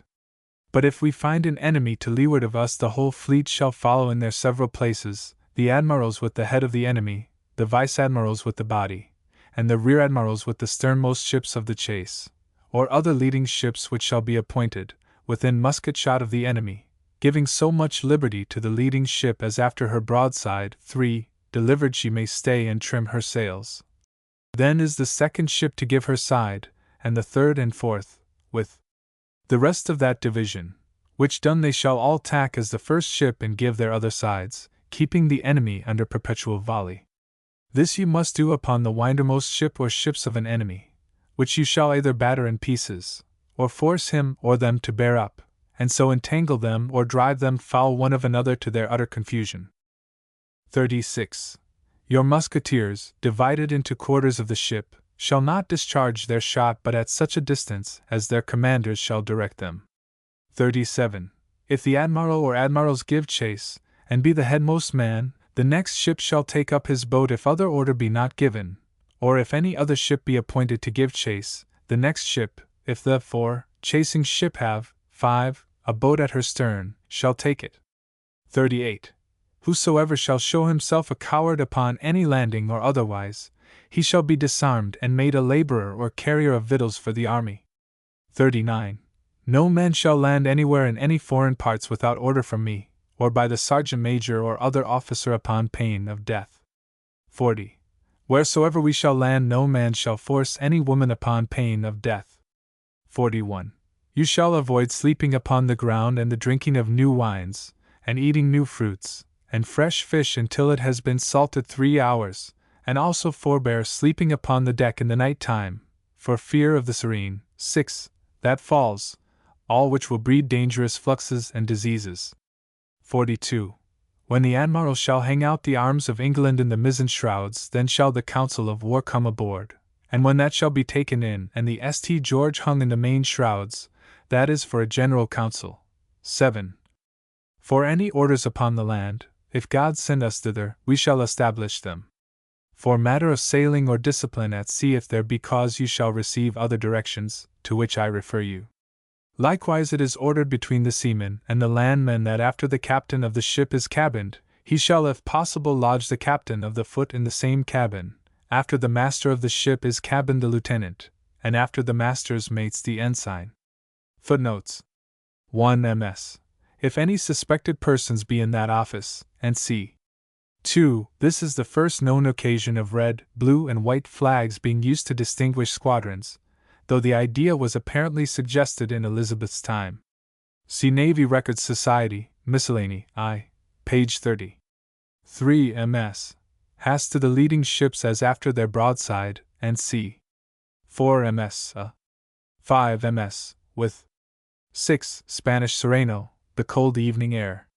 7. The council of war was composed of the flag officers and the colonels of regiments.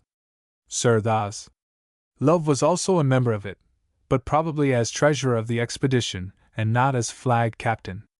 The general council included besides all captains of ships and the masters. Lord Wimbledon, 1625, No. 2, October 11th. Plus State Papers Domestic, Charles I, 11, plus Instructions when we come to fight with an enemy, sent by the Lieutenant General unto the Earl of Essex. 1. that you shall see the admiral make way to the admiral enemy, so likewise the vice-admiral and the rear-admiral, and then every ship is to set upon the next according to his order, yet to have such a care that those that come after may be ready to second one another after the manner here following. 2. If we happen to be encountered by an enemy at sea, you shall then appoint a sufficient company to assist the gunners. You shall pull down all the cabins betwixt the decks and use the beds and sacks for bulwarks, and shall appoint your muskets to several officers, some to make good the forecastle, some the waist, and others abaft the mast, from whence they shall not stir till they be otherwise directed, either shall they or the gunners shoot a shot till they be commanded by the captain. 3. You shall appoint a certain number of mariners to stand by sails and maintops, that every of them knowing his place and duty there be no confusion or disorder in the command, and shall divide carpenters some in hold, some betwixt the decks, with plates of lead, plugs and other things necessary for stopping up breaches made with great shot, and saw divers hogsheads and halves and set them upon the deck full of water, with wet blankets by them to cloak and quench any fire that shall happen in the fight. 4. No man shall board any enemy's ships without special order, but every ship if we be to leeward shall labor to recover the wind. If we be to windward of them, then shall the whole fleet, or so many of them as shall be appointed, follow the leading ship within musket shot of the enemy, and give them first the chase pieces, then the broadside, afterwards a volley of small shot, and when the headmost ship hath done, the next ship shall observe the same course, and so every ship in order, that the headmost may be ready to renew the fight against such time as the sternmost hath made an end, by that means keeping the weather of the enemy and in continual fight till they be sunk in the sea, or forced by bearing up to entangle themselves, and to come, foul, one of another to their utter confusion. Lord Wimbledon, 1625, No. 3. Plus the Earl of St. Germain's MS. Extract plus. 1. At a council of war holden aboard the Royal, Tuesday, the 11th of October, 1625. The council, being assembled, entered into consultation touching the form of a sea fight performed against any fleet or ships of the King of Spain or other enemy, and touching some directions to be observed for better preparation to be made for such a fight, and the better managing thereof when we should come to action. The particulars for this purpose considerable were many, insomuch that no pertinent consultation could well be had concerning the same without some principles in writing, whereby to direct and bound the discourse.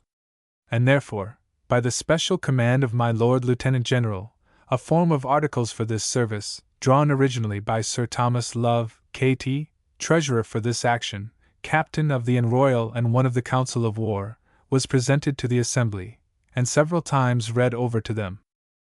After the reading, all the parts thereof were well weighed and examined, whereby it was observed that it intended to enjoin our fleet to advance and fight at sea, much after the manner of an army at land, assigning every ship to a particular division, rank, file, and station, which order and regularity was not only improbable but almost impossible to be observed by so great a fleet in so uncertain a place as the sea. Hereupon some little doubt arose whether or no this form of articles should be confirmed. But then it was alleged that the same articles had in them many other points of direction, preparation, and caution for a sea fight, which were agreed by all men to be most reasonable and necessary. And if so strict a form of proceeding to fight were not or could not be punctually observed, yet might these articles beget in our commanders and officers a right understanding of the conception and intent thereof, which with an endeavor to come as near as could be to perform, the particulars might be of great use to keep us from confusion in the general. Neither could the limiting of every several ship to such a rank or file, and to such certain place in the same, bring upon the fleet intricacy and difficulty of proceeding, so long as, if the proper ships were absent or not ready, those in the next place were left at liberty, or rather commanded, to supply their rooms and maintain the instructions, if not absolutely, yet as near as they could. In conclusion, therefore, the form of articles which was so presented, read, and considered of, was with some few alterations and additions ratified by my Lord Lieutenant General and by the whole Council as act of theirs passed and confirmed, and to be duly observed and put in execution by all captains, mariners, gunners, and officers in every ship, and all others, to whom it might appertain, at their perils, leaving only to my Lord Lieutenant the naming and ranking of the ships of every division, in order as they should proceed for the execution of the same articles, which in conclusion were these, touching the whole fleet in general and the Admiral's squadron in particular, namely: 1. That when the fleet or ships of the enemy should be discovered, the Admiral of our fleet with the ships of his squadron should put themselves into the form undermentioned and described, namely, that the same squadron should be separated into 3 divisions of 9 ships in a division, and so should advance, set forward, and charge upon the enemy as hereafter more particularly is directed. That these 9 ships should discharge and fall off 3 and 3, as they are filed in this list. And Royal Admiral Prudence Captain Vaughan, Royal Defense Captain Ellis, Barbara Constance Captain Hatch, Talbot Captain Bird, and Abraham Captain Downs, Golden Cock Captain Beaumont, Amity Captain Malin, Anthony Captain Blogg. That these 9 ships should second the Admiral of this squadron 3 and 3, as they are filed in this list. St. George Vice Admiral Lesser Sapphire Captain Bond, Sea Venture Captain Nevitt, Assurance Captain Osborne, Came Lion Captain Seymour, Return Captain Bonathon, Jonathan Captain Butler, 2, William Captain White, Hopewell Captain. That these 9 ships should second the Vice Admiral of this squadron 3 and 3, as they are filed in this list. Convert in Rear Admiral Globe Captain Stokes, Assurance of Dover Captain Bargee, Great Sapphire Captain Raymond, and Captain Wollaston Jacob Captain Goss, George Captain Stevens, Hermit Captain Turner, Mary Magdalene Captain Cooper. These 3 ships should fall into the rear of the 3 former divisions, to charge where and when there should be occasion, or to help the engaged, or supply the place of any that should be unserviceable. Helen Captain Mason, Amity of Hull Captain Frisbee, and Speedwell Captain Polkenhorn. 2. That the Admiral of the Dutch and his squadron should take place on the starboard side of our Admiral, and observe their own order and method in fighting. 3. That the Vice Admiral of our fleet and his squadron should make the like division, and observe the same order and form as the Admiral's squadron was to observe, and so should keep themselves in their several divisions on the larboard side of the Admiral, and their advance and charge if occasion were when the Admiral did. 4. That the Rear Admiral of the fleet and his squadron should also put themselves into the like order of the Admiral's squadron as near as it might be, and in that form should attend for a reserve or supply.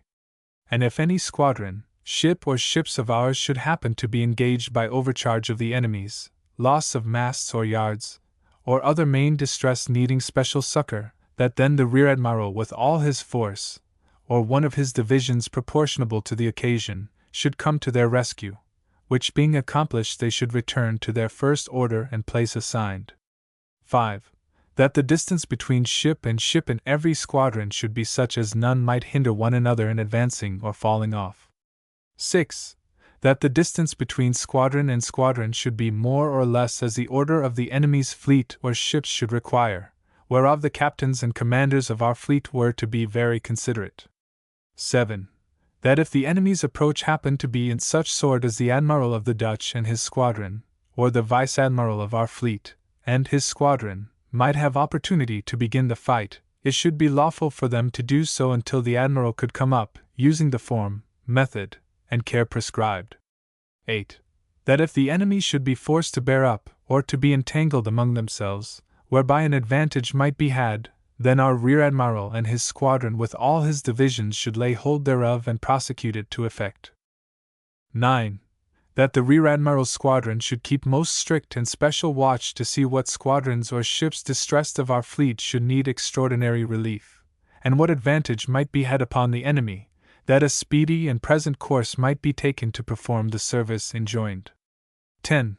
That if any ship or ships of the enemy should break out or fly, the Admiral of any squadron which should happen to be in the next and most convenient place for that purpose should send out a competent number of the fittest ships of his squadron to chase, assault, or take such ship or ships so breaking out. But no ship should undertake such a chase without the command of the Admiral, or at leastwise the Admiral of his squadron. 11. That no man should shoot any small or great shot at the enemy till he came at the distance of caliver or pistol shot, whereby no shot might be made fruitless or in vain, whereof the captains and officers in every ship should have an especial care. 12. That no man should presume or attempt to board any ship of the enemy without special order and direction from the admiral, or at leastwise the admiral of his squadron. 13. That if any of our fleet happen to be, to leeward of the enemy, every of our ships should labor and endeavor what they might to take all opportunity to get to windward of them, and to hold that advantage having once obtained it. 14.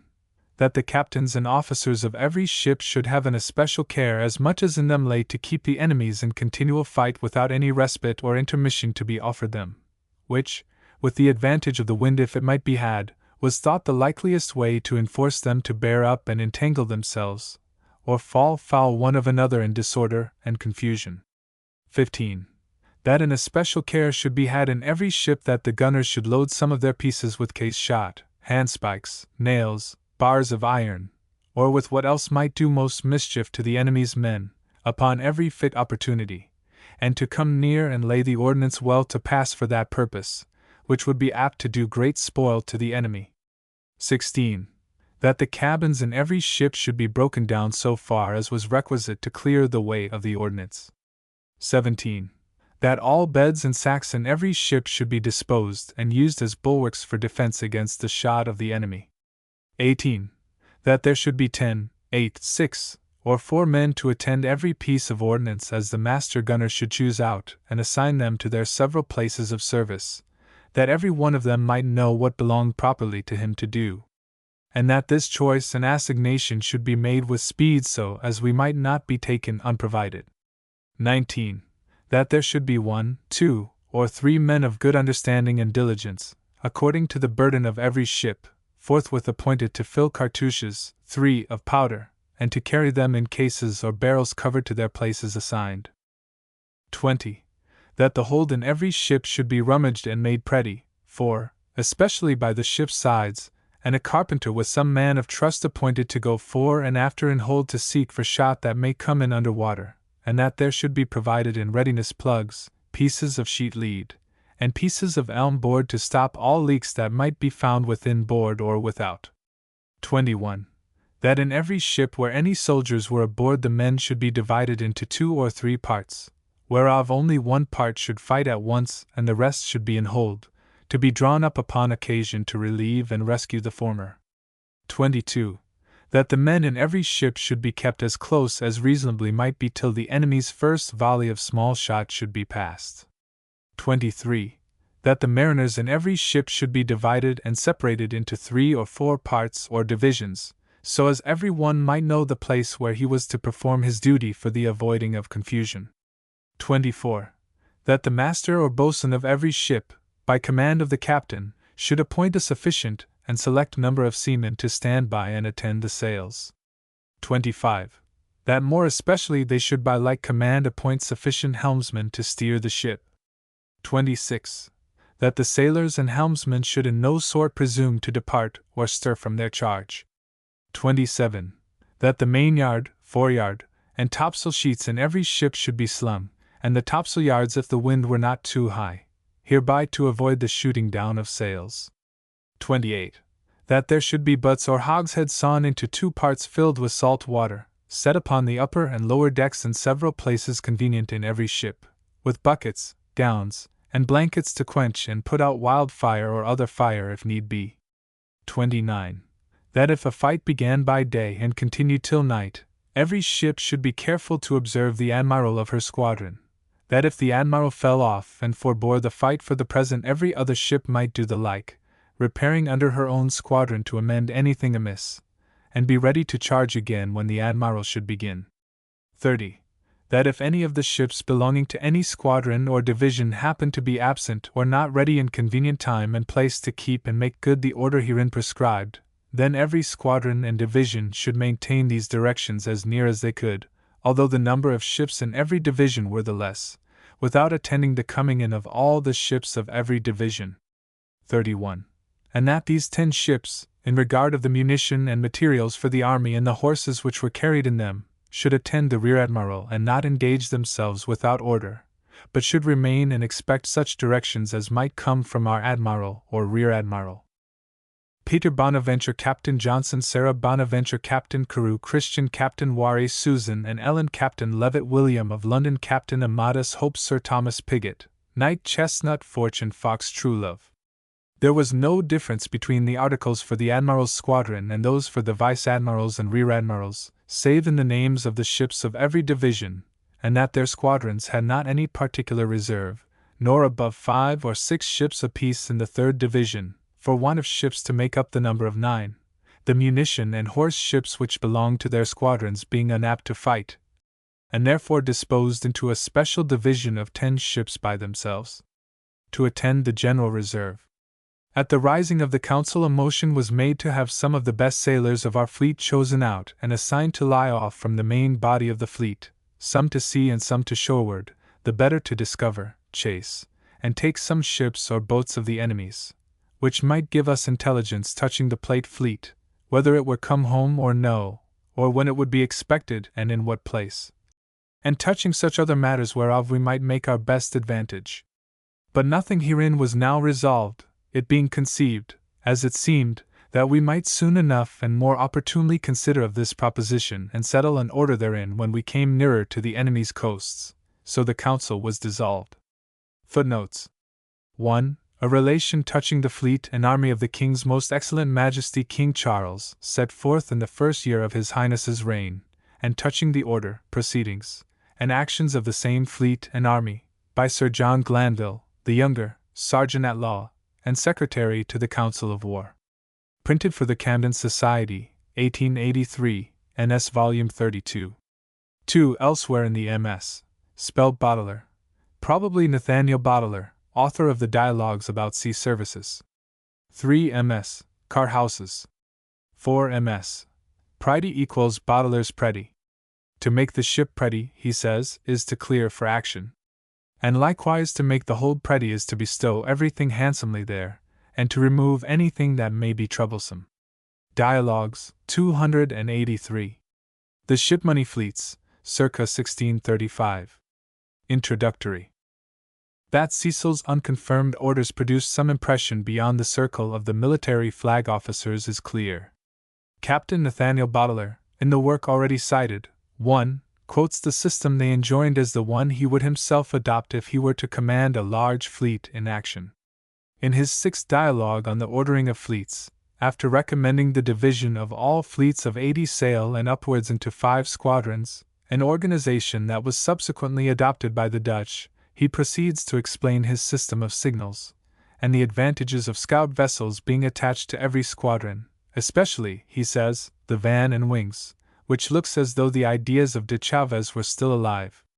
Boteler's work is cast in the form of a conversation between a landsman admiral and an experienced sea captain, who is supposed to be instructing him.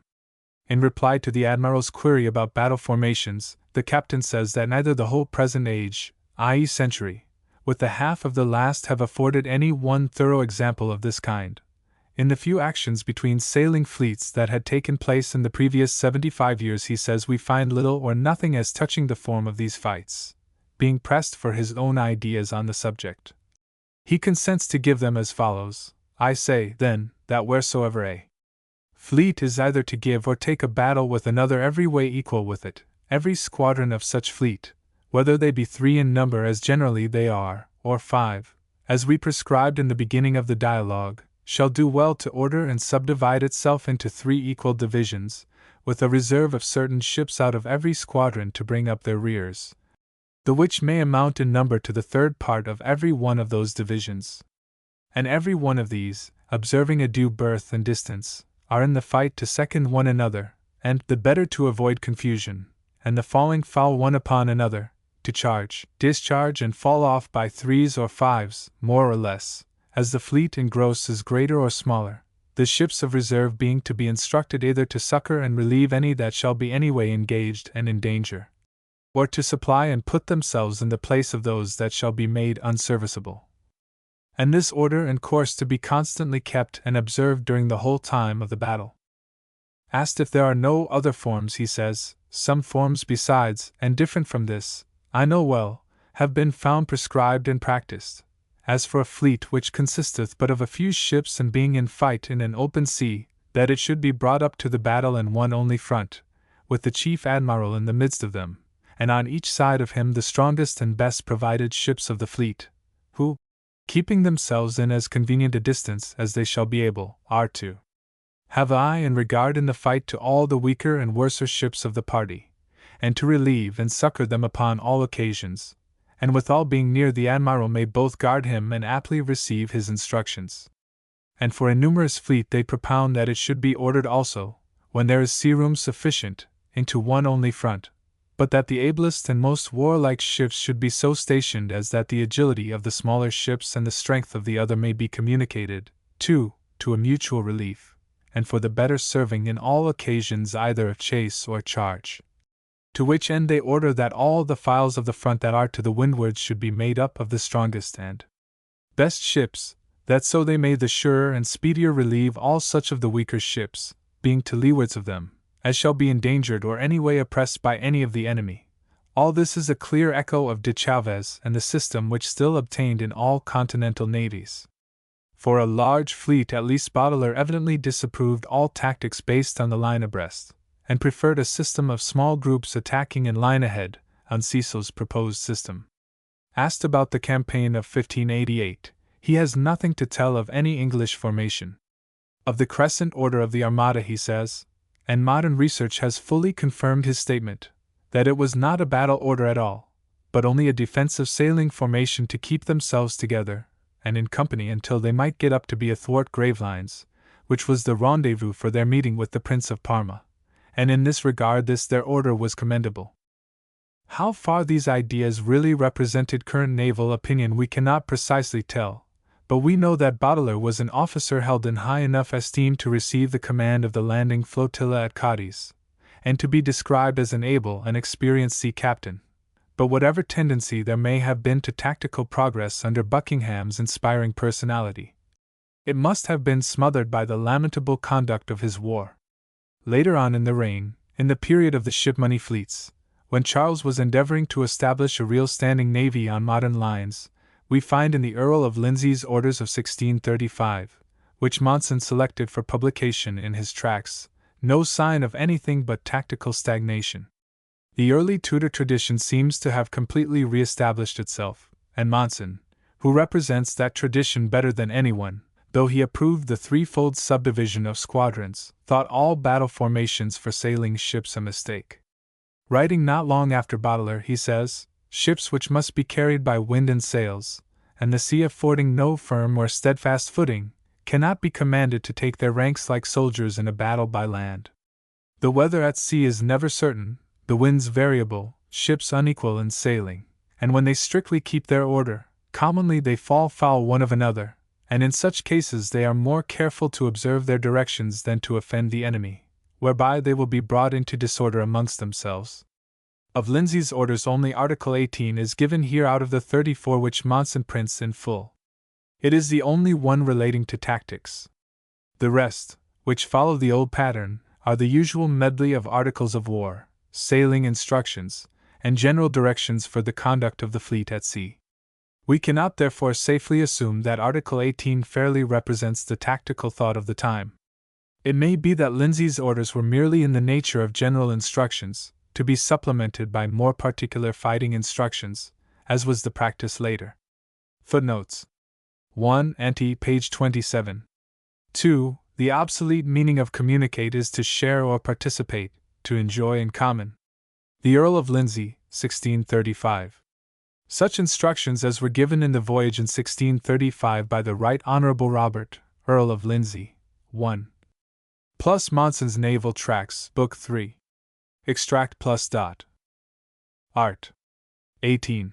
If we happen to descry any fleet at sea which we may probably know or conjecture designs to oppose, encounter or affront us, I will first strive to get the wind, if I be to leeward, and so shall the whole fleet in due order do the like.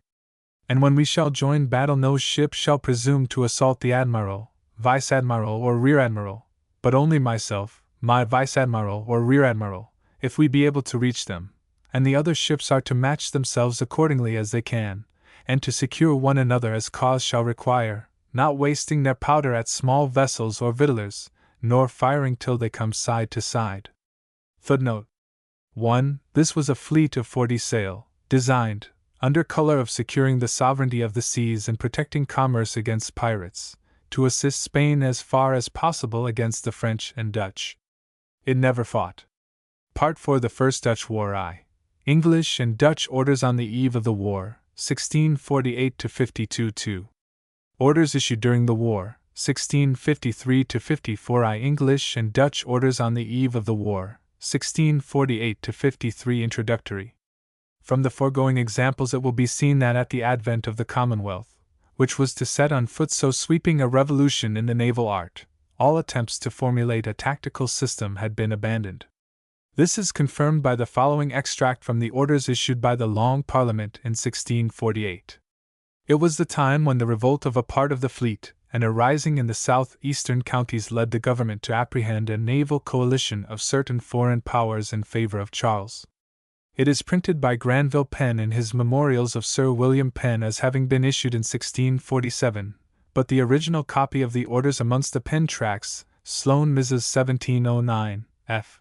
55, is marked as having been delivered on May 2, 1648, to Captain William Penn, captain of the Assurance frigate and rear admiral of the Irish squadron.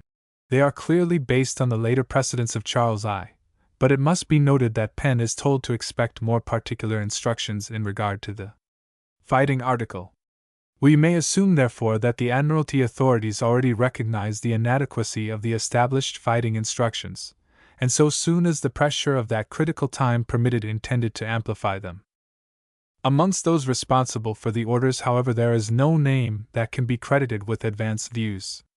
They were signed by 5 members of the Navy Committee, and at their head is Colonel Edward Montagu, afterwards Earl of Sandwich, but then only 22 years old. 1. Whether anything further was done is uncertain.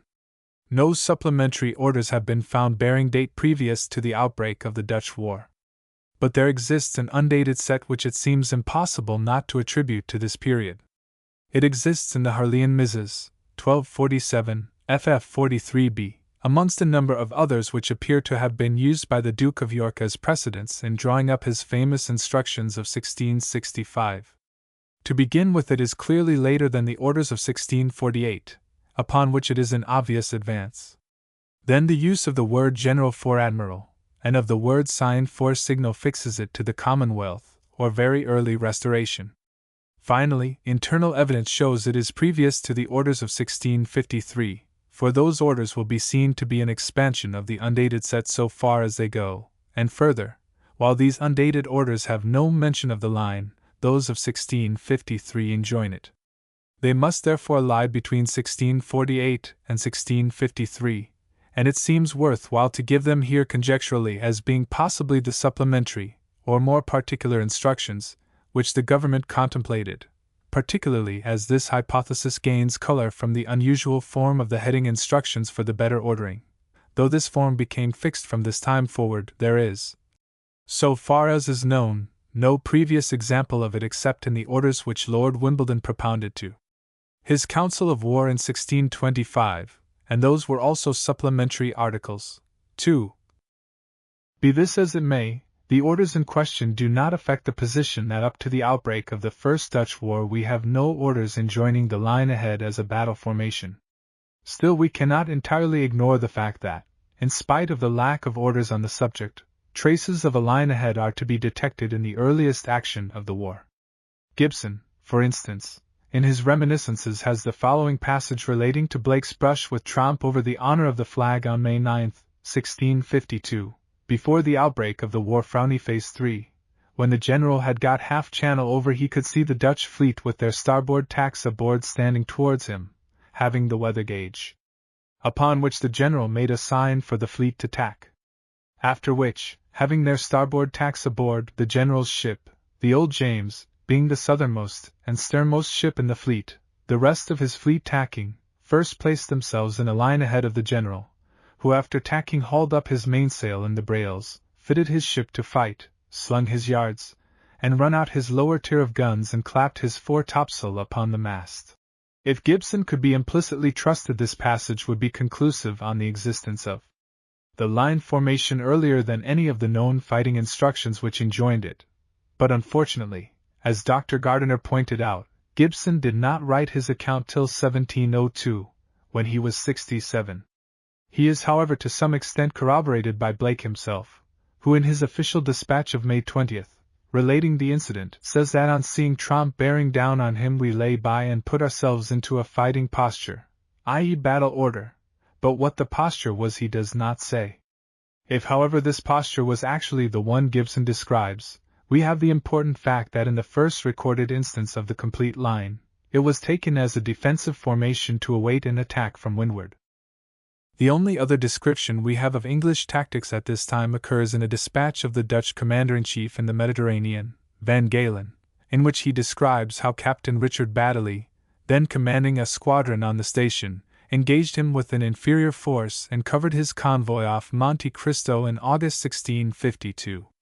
When the fleets were in contact, he says, as though he were speaking of something that was quite unfamiliar to him, then every captain bore up from leeward close to us to get into range, and so all gave their broadsides first of the one side and then again of the other, and then bore away with their ships before the wind till they were ready again, and then as before with the guns of the whole broadside they fired into my flagship, one after the other, meaning to shoot my masts overboard.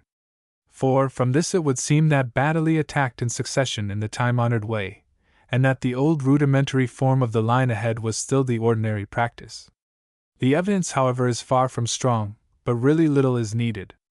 Experience teaches us that the line ahead formation would never have been adopted as a standing order unless there had been some previous practice in the service to justify it, or unless the idea was borrowed from abroad.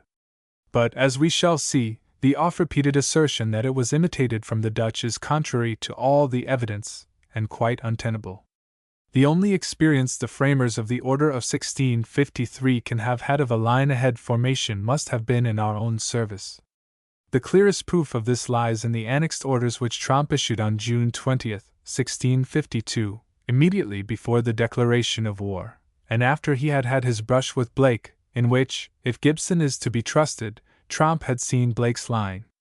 From these orders it is clear that the Dutch conception of a naval action was still practically identical with that of Lindsay's instructions of 1635, that is, mutual support of squadrons or groups, with no trace of a regular battle formation.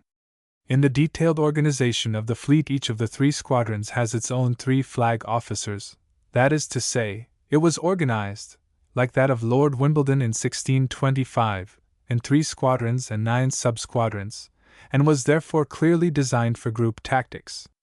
It is on this point alone, if at all, that it can be said to show any advance on the tactics which had obtained throughout the century, or on those which Tromp himself had adopted against Oquendo in 1639.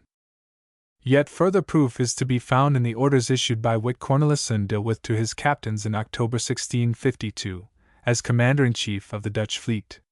In these he very strictly enjoins, as a matter of real importance, that they shall all keep close up by the others and as near together as possible, to the end that thereby they may act with united force, and prevent any isolation or cutting off of ships occurring in time of fight, adding that it behoved them to stand by and relieve one another loyally, and rescue such as might be hotly attacked. This is clearly no more than an amplification of Tromp's order of the previous June. It introduces no new principle, and is obviously based on the time-honored idea of group tactics and mutual support. It is true that de Jong, the learned historian of the Dutch Navy, regards it as conclusive that the line was then in use by the Dutch, because, as he says, several Dutch captains, after the next action, were found guilty and condemned for not having observed their instructions. But really there is nothing in it from which a line can be inferred. It is all explained on the theory of groups. And in spite of de Jong's deep research and his anxiety to show that the line was practiced by his countrymen as well as by the English in the First Dutch War, he is quite unable to produce any orders like the English instructions of 1653, in which a line formation is clearly laid down.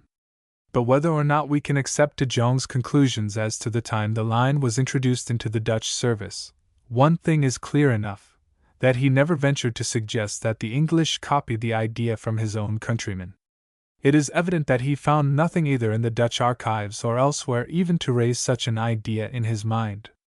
But, on the other hand, his conspicuous impartiality leads him to give abundant testimony that throughout these wars thoughtful Dutch officers were continually praising the order and precision of the English tactics, and lamenting the blundering and confusion of their own. It may be added that Dr. Gardiner's recent researches in the same field equally failed to produce any document upon which we can credit the Dutch admirals with serious tactical reforms. Even de Ruyter's improvements in squadronal organization consisted mainly in superseding a multiplicity of small squadrons by a system of 2 or 3 large squadrons, divided into sub-squadrons, a system which was already in use with the English, and was presumably imitated by de Ruyter, if it was indeed he who introduced it, and not Tromp, from the well-established Commonwealth practice. 5. Footnotes 1. The others were John Rawle, member for Truro, a merchant and politician, who died in November 1648, and who as early as 1645 had been proposed, though unsuccessfully, for the Navy Committee, and 3 less conspicuous members of Parliament, Sir Walter Earle, of the Presbyterian party, Giles Green, and Alexander Bence. They were all superseded the following year by the new Admiralty Committee of the Council of State. 2 Supra, page 63. It may also be noted that these articles are intended for a fleet not large enough to be divided into squadrons, just such a fleet in fact as that in which Penn was flying his flag. The units contemplated, e.g. in Articles 2 to 4, are ships, whereas in the corresponding articles of 1653 the units are squadrons. 3 Gardiner, Dutch War I, 9. 4. This at least is what Van Galen's crabbed Old Dutch seems to mean. Also neer bij kwam dat se kuden to skeeter dragen, de elken hier onder den wind, gaven so elk her leg den vinge dien sidja, dan weer van dienden sidja, hielden alsden met her skiepen voor den vintal dat se weer klaar waren, dan wast alsvoren met cannoneren van de heel lag en in sonderheid op mijn onderhebben ship weer gaven van meaning masten aft stengen overboord te skyeten. A copy of Van Galen's dispatch is amongst Dr. Gardiner's Dutch war transcripts. 5. See de Jong's introduction to his 3rd book on the condition of the British and Dutch navies at the outbreak of and during the Second English War, Geschiedenis van het Nederlands Zeewezen, Volume 2. Part 2. Pages 132 to 141, and his digression on tactics, pages 290 etc. and page 182 note. De Witt's order is page 311. Parliamentary Orders, 1648. Plus Sloan Mrs. 1709 f. 55. Extract plus. Instructions given by the Right Honourable the Committee of the Lords and Commons for the Admiralty and Cinque Ports, to be duly observed by all captains and officers whatsoever and common men respectively in their fleet, provided to the glory of God, the honour and service of Parliament, and the safety of the Kingdom of England. Folios 59. If any fleet shall be discovered at sea which may probably be conjectured to have a purpose to encounter, oppose, or affront the fleet in the Parliament's service, you may in that case expect more particular directions. But for the present you are to take notice, that in case of joining battle you are to leave it to the Vice-Admiral to assail the enemy's admiral, and to match yourself as equally as you can, to succor the rest of the fleet as cause shall require, not wasting your powder, nor shooting afar off, nor till you come side to side. Supplementary Instructions, circa 1650. Plus Harleian Mrs. 1247, 43b. Draft and sign plus dot. Instructions for the better ordering and managing the fleet in fighting. 1. Upon discovery of a fleet, receiving a sign from the general's ship, which is putting abroad the sign made for each ship or frigate, they are to make sail and stand with them so nigh as to gain knowledge what they are and of what quality, how many fireships and others, and what order the fleet is in, which being done the frigates or vessels are to speak together and conclude on the report they are to give, and accordingly report to the general or commander-in-chief of the squadron, and not to engage if the enemy's ships exceed them in number except it shall appear to them on the place that they have the advantage. 2. At sight of the said fleet the Vice-Admiral, or he that commands in the 2nd place, and the Rear-Admiral, or he that commands in the 3rd place, are to make what sail they can to come up with the Admiral on each wing, as also each ship according to her quality, giving a competent distance from each other if there be sea room enough. 3. As soon as they shall see the general engage, or he shall make a sign by shooting off 2 guns and putting a red flag on the foretopmast head, that each ship shall take the best advantage they can to engage with the enemy next unto him. 4. If any ship shall happen to be overcharged and distressed, the next ship or ships are immediately to make towards their relief and assistance upon signal given, which signal shall be, if the admiral, then a pennant in the foretopmast head, the vice-admiral or commander in the second place, a pennant in the main topmast head, and the rear-admiral the like. 5. In case any ship shall be distressed or disabled by loss of masts, shot under water, or otherwise so as she is in danger of sinking or taking, he or they are to give a signal thereof so as, the fleet having knowledge, they may be ready to be relieved. Therefore the flagships are to have a special care to them, that such provisions may be made that they may not be left in distress to the mercy of the enemy, and the signal is to be a weft, 1, of the ensign of the ship so distressed. 6. That it is the duty of the commanders and masters of all the small frigates, ketches and smacks belonging to the fleet to know the fireships that belong to the enemy, and accordingly by observing their motion to do their utmost to cut off their boats, if possible, or if opportunity serve that they lay them on board, fire and destroy them, and to this purpose they are to keep to windward of the fleet in time of service. But in case they cannot prevent the fireships from coming on board us by coming between us and them, which by all means possible they are to endeavor that then, in such a case, they show themselves men in such an exigent, 2, and sheer aboard them, and with their boats, grapnels, and other means clear them from us and destroy them, which service, if honorably done, according to its merit shall be rewarded, and the neglect thereof strictly and severely called to account. 7. That the fireships belonging to the fleet endeavor to keep the wind, and they with the small frigates to be as near the great ships as they can, and to attend the signal from the commander-in-chief and to act accordingly. 8. If any engagement shall happen to continue until night and the general please to anchor, that upon signal given they all anchor in as good order as may be, the signal being as in the instructions for sailing, and if the general please to retreat without anchoring, then the signal to be firing 2 guns so nigh one the other as the report may be distinguished, and within 3 minutes after to do the like with 2 guns more. And the commander of this ship is to sign copies of these instructions to all ships and other vessels of this fleet. Given on board the footnotes. 1. See note, page 99. Transcriber's note: the text for this note reads, waft, more correctly written weft. It is any flag or ensign stopped together at the head and middle portion, slightly rolled up lengthwise, and hoisted at different positions at the afterpart of a ship. Admiral Smith, Sailor's Word Book. 2. Exigent equals exigence, emergency. Shakespeare has Why do you cross me in this exigent? July cause. V. I. Martin Tromp, June 20, 1652. Plus Dr. Gardiner's First Dutch War, Volume 1, page 321, extract plus. June 20, 1652. The resolution of Admiral Tromp on the distribution of the fleet in case of its being attacked. Each captain is expressly ordered, on penalty of 300 guilders, to keep near 1. The flag officer under whom he serves. Also he is to have his guns in a serviceable condition. The squadron under Vice-Admiral Jan Evertson is to lie or sail immediately ahead of the admiral. Further, Captain Peter Floriszoon, who provisionally carries the flag at the mizzen as rear-admiral, is always to remain with his squadron close astern of the admiral, and the Admiral Tromp is to take his station between both with his squadron. The said superior officers and captains are to stand by one another with all fidelity, and each squadron when another is vigorously attacked shall second and free the other, using therein all the qualities of a soldier and seaman. Footnote 1. The Dutch has troppen equals to gather round, cfr trooping the color.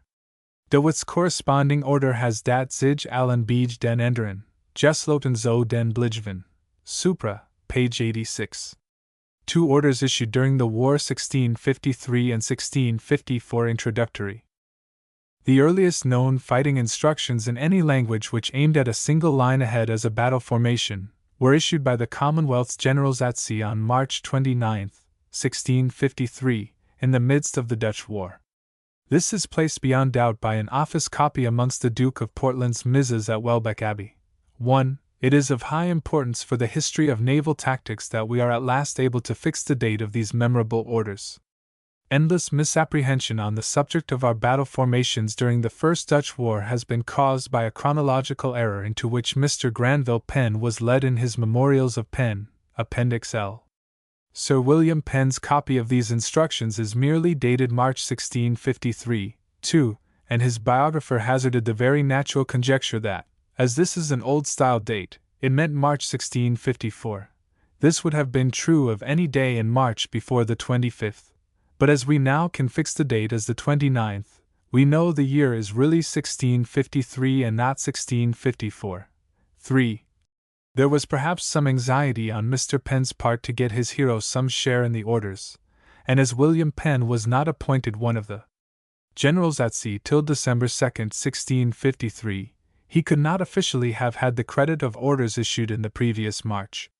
This point, however, is also set at rest by the Welbeck copy, which besides the date has the signatures of the generals, and they are those of Blake, Dean, and Monk. Penn did not sign them at all, but this really in no way affects his claim as a tactical reformer. For as he was vice-admiral of the fleet, and an officer of high reputation, his share in the orders was probably as great as that of anyone else.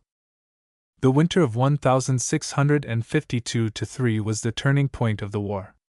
The summer campaign had shown how serious the struggle was to be, and no terms for ending it could be arranged. Large reinforcements consequently had been ordered, and Monk and Dean nominated to assist Blake as joint generals at sea for the next campaign. 4 days later, on November 30, 1652, Blake had been defeated by Tromp off Dungeness, and several of his captains were reported to have behaved badly. An inquiry was ordered, and the famous Laws of War and Ordinances of the Sea, prepared by Sir Harry Vane by order of Parliament for the better enforcement of discipline, were put in force. Notwithstanding these vigorous efforts to increase the strength and efficiency of the sea service, it was not till after the first action of the new campaign that an attempt was made to improve the fleet tactics.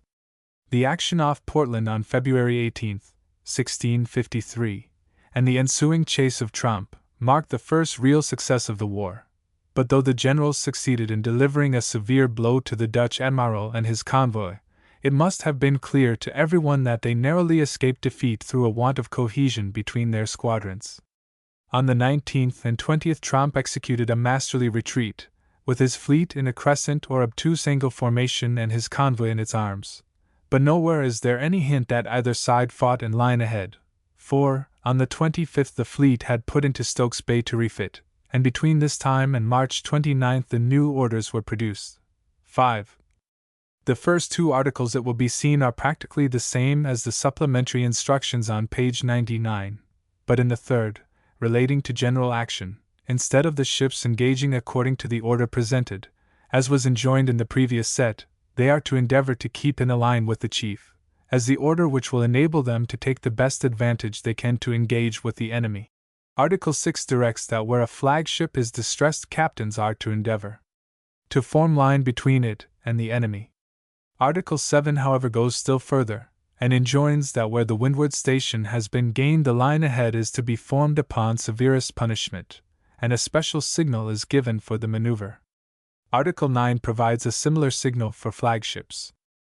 Compared with preceding orders, these new ones appear nothing less than revolutionary. But it is by no means certain that they were so.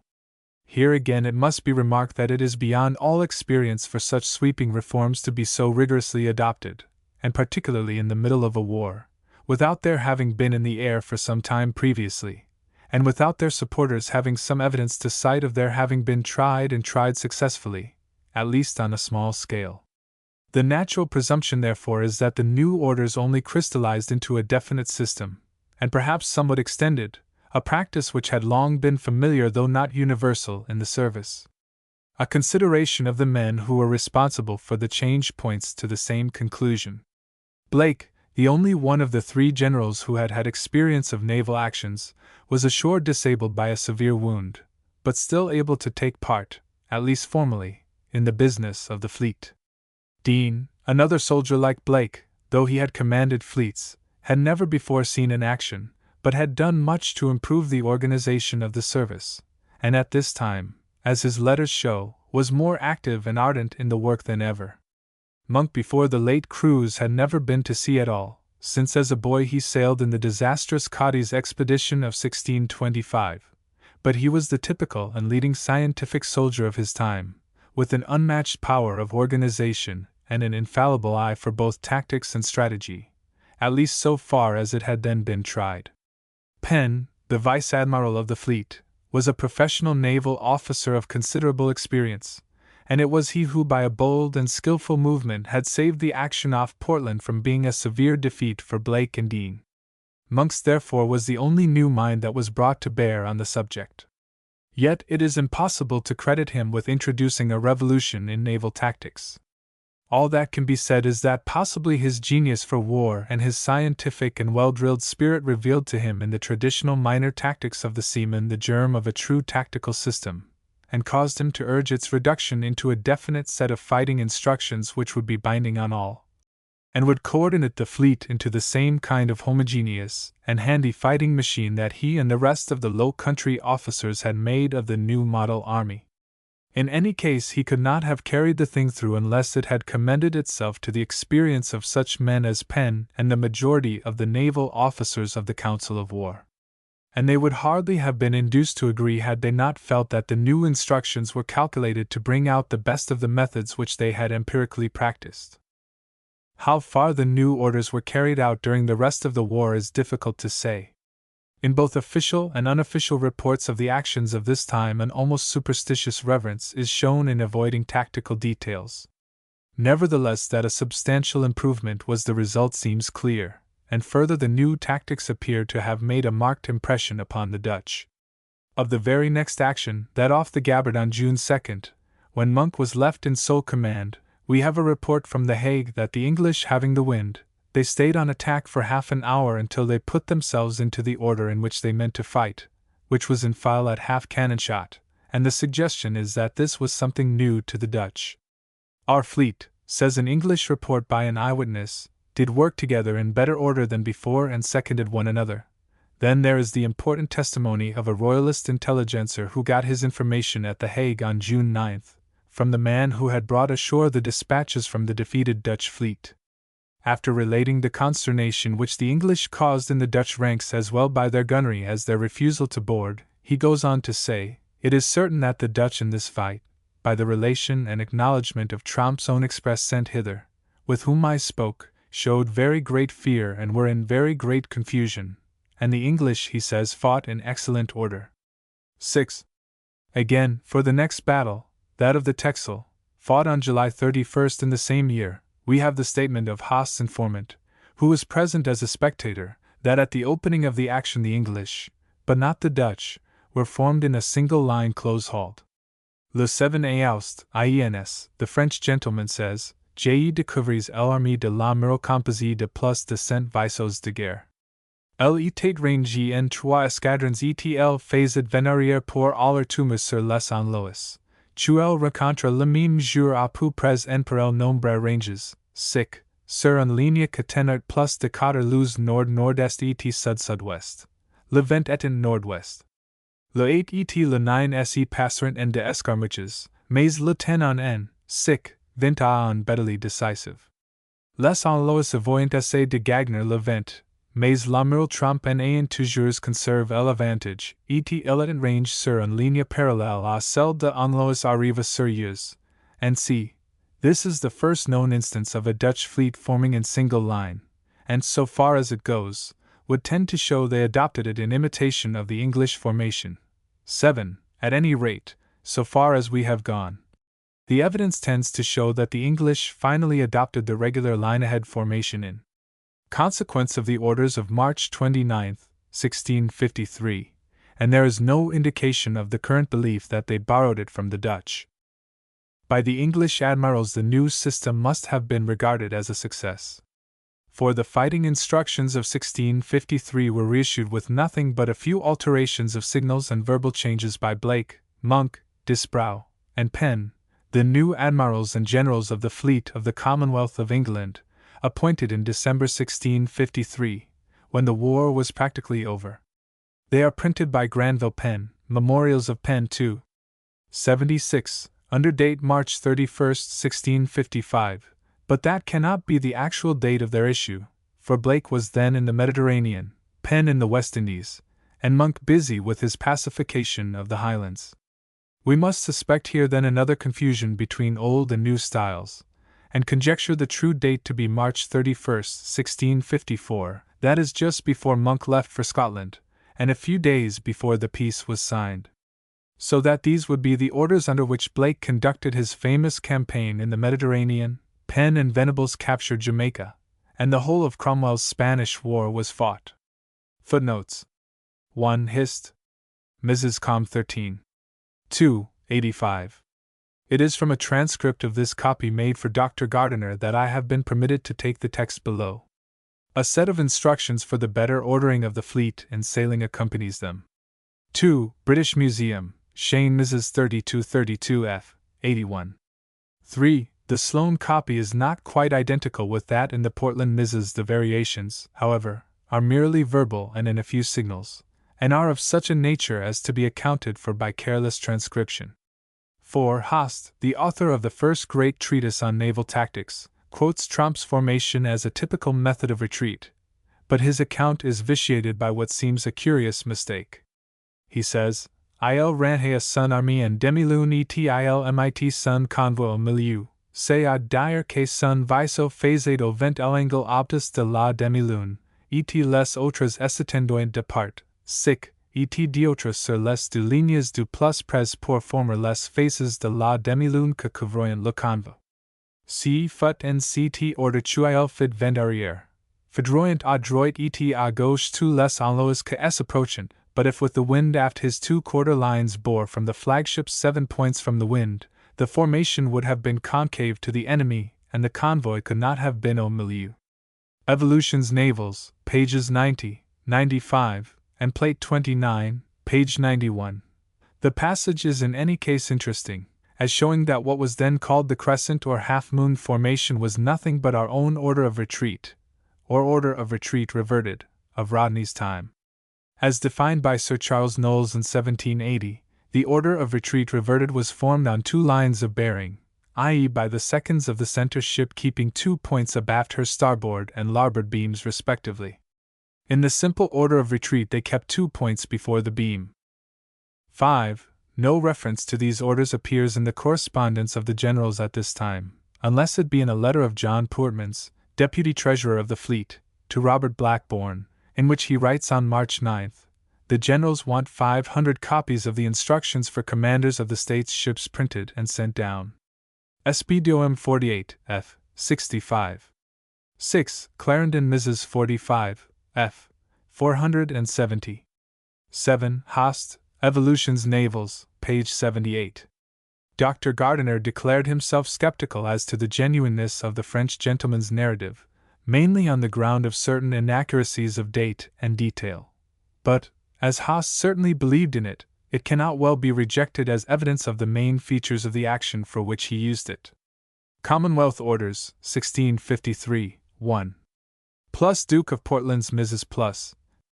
By the Right Honourable the Generals and Admirals of the Fleet. Instructions for the better ordering of the fleet in fighting. First. Upon the discovery of a fleet, receiving a sign from the General, which is to be striking the General's ensign, and making a weft 2 frigates, 3, appointed out of each squadron are to make sail, and stand with them so nigh as they may conveniently, the better to gain a knowledge of them what they are, and of what quality, and how many fireships and others, and in what posture, for the fleet is. Which being done the frigates are to speak together, and conclude in that report they are to give. And accordingly repair to their respective squadrons and commanders-in-chief, and not to engage if the enemy, 5, exceed them in number, except it shall appear to them on the place they have the advantage. Inns. Second. At sight of the said fleet the vice-admiral, or he that commands in chief in the second place, and his squadron, as also the rear-admiral, or he that commandeth in chief in the third place, and his squadron, are to make what sail they can to come up with the admiral on each wing, the vice-admiral on the right wing, and the rear-admiral on the left wing, leaving a competent distance for the admiral's squadron if the wind will permit, and there be sea room enough. Inns. Third, as soon as they shall see the general engage, or make a signal by shooting off 2 guns and putting a red flag over the foretopmast head, that then each squadron shall take the best advantage they can to engage with the enemy next unto them, and in order thereunto all the ships of every squadron shall endeavor to keep in a line with the chief unless the chief be maimed or otherwise disabled, which God forbid, whereby the said ship that wears the flag should not come in to do the service which is requisite. Then every ship of the said squadron shall endeavor to keep, 6. In a line with the admiral, or he that commands in chief, 7. Next unto him, and nearest the enemy. Inst. Fourth. If any squadron shall happen to be overcharged or distressed, the next squadron or ships are speedily, 8. To make towards their relief and assistance upon a signal given them, which signal shall be, in the admiral's squadron a pennant on the foretopmast head, the vice-admiral, or he that commands in chief in the second place a pennant on the main topmast head, and the rear-admiral's squadron the like. Inst. Fifth. If in case any ship shall be distressed or disabled for lack of masts, shot under water, or otherwise in danger of sinking or taking, he or they, 9, thus distressed shall make a sign by the weft of his jack or ensign, and those next him are strictly required to relieve him. Inst. Sixth. That if any ship shall be necessitated to bear away from the enemy to stop a leak or mend what else is amiss, which cannot be otherwise repaired, he is to put out a pennant on the mizzen yard arm or ensign staff, whereby the rest of the ships may have notice what it is for, and if it should be that the admiral or any flagship should do so, the ships of the fleet or the respective squadrons are to endeavor to keep up in a line as close, 10, as they can betwixt him and the enemy, having always one eye to defend him in case the enemy should come to annoy him in that condition. Inst. Seventh. In case the admiral should have the wind of the enemy, and that other ships of the fleet are to windward of the admiral, then upon hoisting up a blue flag at the mizzen yard, or the mizzen topmast, 11, every such ship then is to bear up into his wake, and grain upon severest punishment, 12, in case the admiral be to leeward of the enemy, and his fleet or any part thereof to leeward of him, to the end such ships to leeward may come up into the line with their admiral, if he shall put abroad a flag as before and bear up, none that are to leeward are to bear up, but to keep his or their luff to gain the wake, or grain. Inst. Eighth. If the admiral will have any of the ships to endeavor, 13, by tacking or otherwise to gain the wind of the enemy, he will put abroad a red flag at his spritsail, topmast shrouds, forestay or main topmast, 14, stay. He that first discovers the signal shall make sail and hoist and lower his sail, 15, or ensign, that the rest of the ships may take notice of it and follow. Inst. Ninth. If we put out a red flag on the mizzen shrouds, or mizzen yard arm, we will have all the flagships to come up in the grain and wake, 16, of us. Inst. 10th.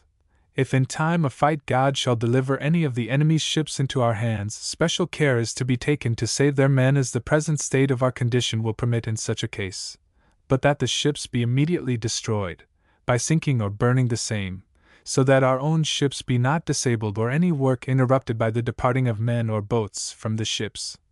And this we require all commanders to be more than mindful of. 17. Inst. 11th. None shall fire upon any ship of the enemy that is laid aboard by any of our own ships, but so that he may be sure he endamage not his friend. Inst. 12th. That it is the duty of commanders and masters of all small frigates, 18, ketches, and smacks belonging to the several squadrons to know the fireships belonging to the enemy, and accordingly by observing their motions to do their utmost to cut off their boats if possible, or, if opportunity be, that they lay them aboard, seize or destroy them. And to this purpose they are to keep to windward of their squadrons in time of service. But in case they cannot prevent the fireships coming, 19, on board by clapping between us and them, which by all means possible they are to endeavor, that then in such cases they show themselves men in such an exigent and steer on board them, and with their boats, grapnels, and other means clear them from us and destroy them, which service, if honorably done, according to its merit shall be rewarded, but the neglect severely to be called to account. Inst 13th.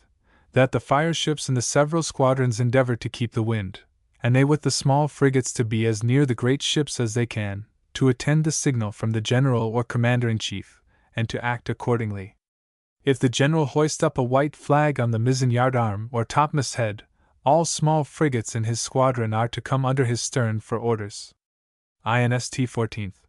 That if any engagement by day shall continue till night and the general shall please to anchor, then upon signal given they all anchor in as good order as may be, the signal being as in the instructions for sailing, and if the general please to retreat without anchoring, the signal to be firing 2 guns, the one so nigh the other as the report may be distinguished, and within 3 minutes after to do the like with 2 guns more.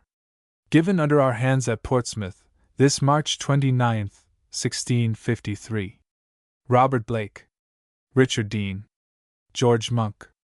Footnotes 1. Reissued in March 1654, by Blake, Monk, Disbrow, and Penn, with some amendments and verbal alterations. As reissued they are in Sloane Mrs. 3232, f.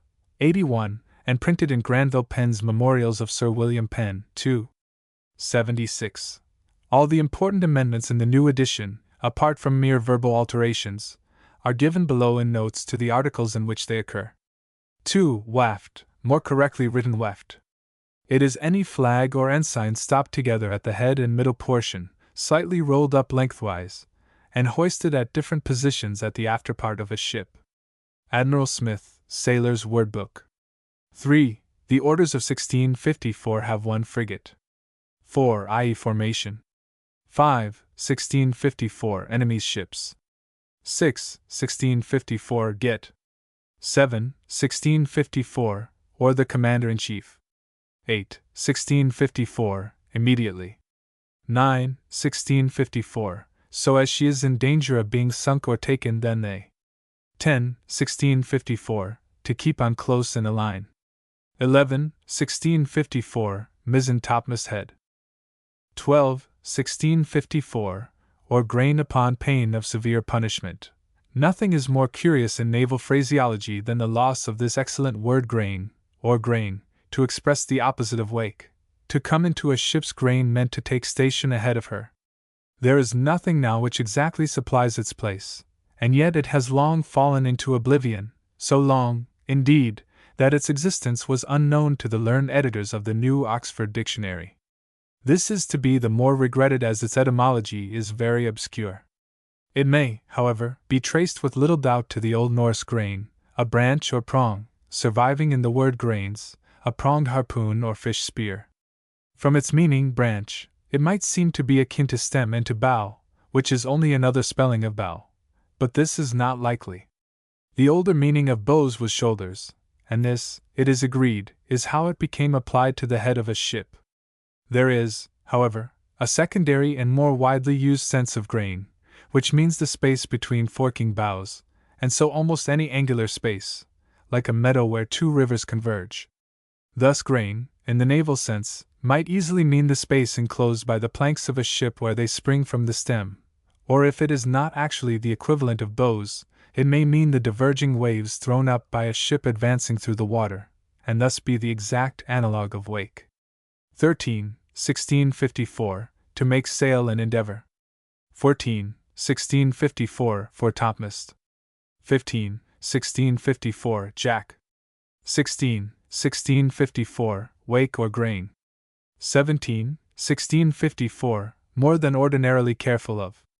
18. It should be remembered that frigate at this time meant a frigate-built ship.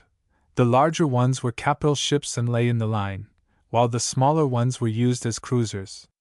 19. Inserted from 1654 copy. Part 5 The Second Dutch War I. The Earl of Sandwich, 1665-2. The Duke of York and Prince Rupert, 1665-6 I. Orders of the Restoration Introductory. Though several fleets were fitted out in the first years of the Restoration, the earliest orders of Charles I's reign that have come down to us are those which the Earl of Sandwich issued on the eve of the Second Dutch War. Early in the year 1665, when hostilities were known to be inevitable, he had sailed from Portsmouth with a squadron of 15 sail for the North Sea. On January 27 he arrived in the Downs, and on February 9 sailed for the coast of Holland. 1. War was declared on March 4 following. The orders in question are only known by a copy given to one of his frigate captains, which has survived amongst the manuscripts of the Duke of Somerset. So far as is known, no fresh complete set of fighting instructions was issued before the outbreak of the war, and as Monk and Sandwich were still among the leading figures at the Admiralty, it is probable that those used in the last Dutch and Spanish wars were continued. The 4 orders here given are supplementary to them, providing for the formation of line abreast, and for forming from that order a line ahead to port or starboard. It is possible, however, that no other orders had yet been officially issued, and that these simple directions were regarded by Sandwich as all that were necessary for so small a squadron. Footnote 1. Domestic Calendar, 1664-5, pages 181, 183. The Earl of Sandwich, February 1, 1665. Plus Duke of Somerset's Mrs., printed by the Historical Mrs. Commission. Rep 15. Part 7. p. 100 plus. Orders given by direction of the Earl of Sandwich to Captain Hugh Seymour, 1, of the Pro frigate. 1665, February 1. On board the London in the Downs. If we shall bear up, putting abroad the standard on the ancient, 2, staff, every ship of this squadron is to draw up abreast with the flag, on either side, in such berth as opportunity shall present most convenient, but if there be time they are to sail in the foresaid posture. 3. If the Admiral put up a jack, 4, flag on the flagstaff on the mizzen topmast head and fire a gun, then the outwardmost ship on the starboard side is to clap upon a wind with his starboard tacks aboard, and all the squadron as they lie above or as they have ranked themselves are presently to clap upon a wind and stand after him in a line. And if the Admiral make a weft with his jack flag upon the flagstaff on the mizzen topmast head and fire a gun, then the outwardmost ship on the larboard side is to clap upon a wind with his larboard tacks aboard, and all the squadrons as they have ranked themselves are presently to clap upon a wind and stand after him in a line. All the 5th and 6th rates, 5, are to lie on that broadside of the Admiral which is away from the enemy, looking out well when any sign is made for them. Then they are to endeavor to come up under the Admiral's stern for to receive orders. If we shall give the signal of hanging a pennant under the flag at the main topmast head, then all the ships of this squadron are, with what speed they can, to fall into this posture, every ship in the place and order here assigned, and sail and anchor so that they may with the most readiness fall into the above said posture. 6. Footnotes 1. Son of Colonel Sir Edward Seymour, 3rd Baronet, Governor of Dartmouth. 2. I. Ensign. 3. i.e. in the order of battle already given. 4. The earliest known use of the word jack for a flag in an official document occurs in an order issued by Sir John Pennington to his pinnace captains in 1633. He was in command of the Channel Guard in search of pirates, particularly the Seahorse lately commanded by Captain Quayle and Christopher Meggs, who had lately committed some outrage upon the Isle of Lundy, and other places. The pinnaces were to work inshore of the Admiral and to endeavor to entrap the piratical ships, and to this end he said, "You are also for this present service to keep in your jack at your boltsprit end, and your pendant, and your ordnance." Sloane Mrs. 2682 f. 51. The object of the order evidently was that they should conceal their character from the pirates, and at this time therefore the jack carried at the end of the bowsprit, and the pennant must have been the sign of a navy ship. Boteler, however, who wrote his Sea Dialogues about 1625, does not mention the jack in his remarks about flags, pages 327 to 334. The etymology is uncertain. The New Oxford Dictionary inclines to the simple explanation that jack was used in this case in its common diminutive sense, and that jack flag was merely a small flag. 5. i.e. his cruisers. 6. In the report of the Historical Mrs. Commission it is stated that the position of the ships is shown in a diagram, but I have been unable to obtain access to the document. 2. Monk, Prince Rupert, and the Duke of York Introductory.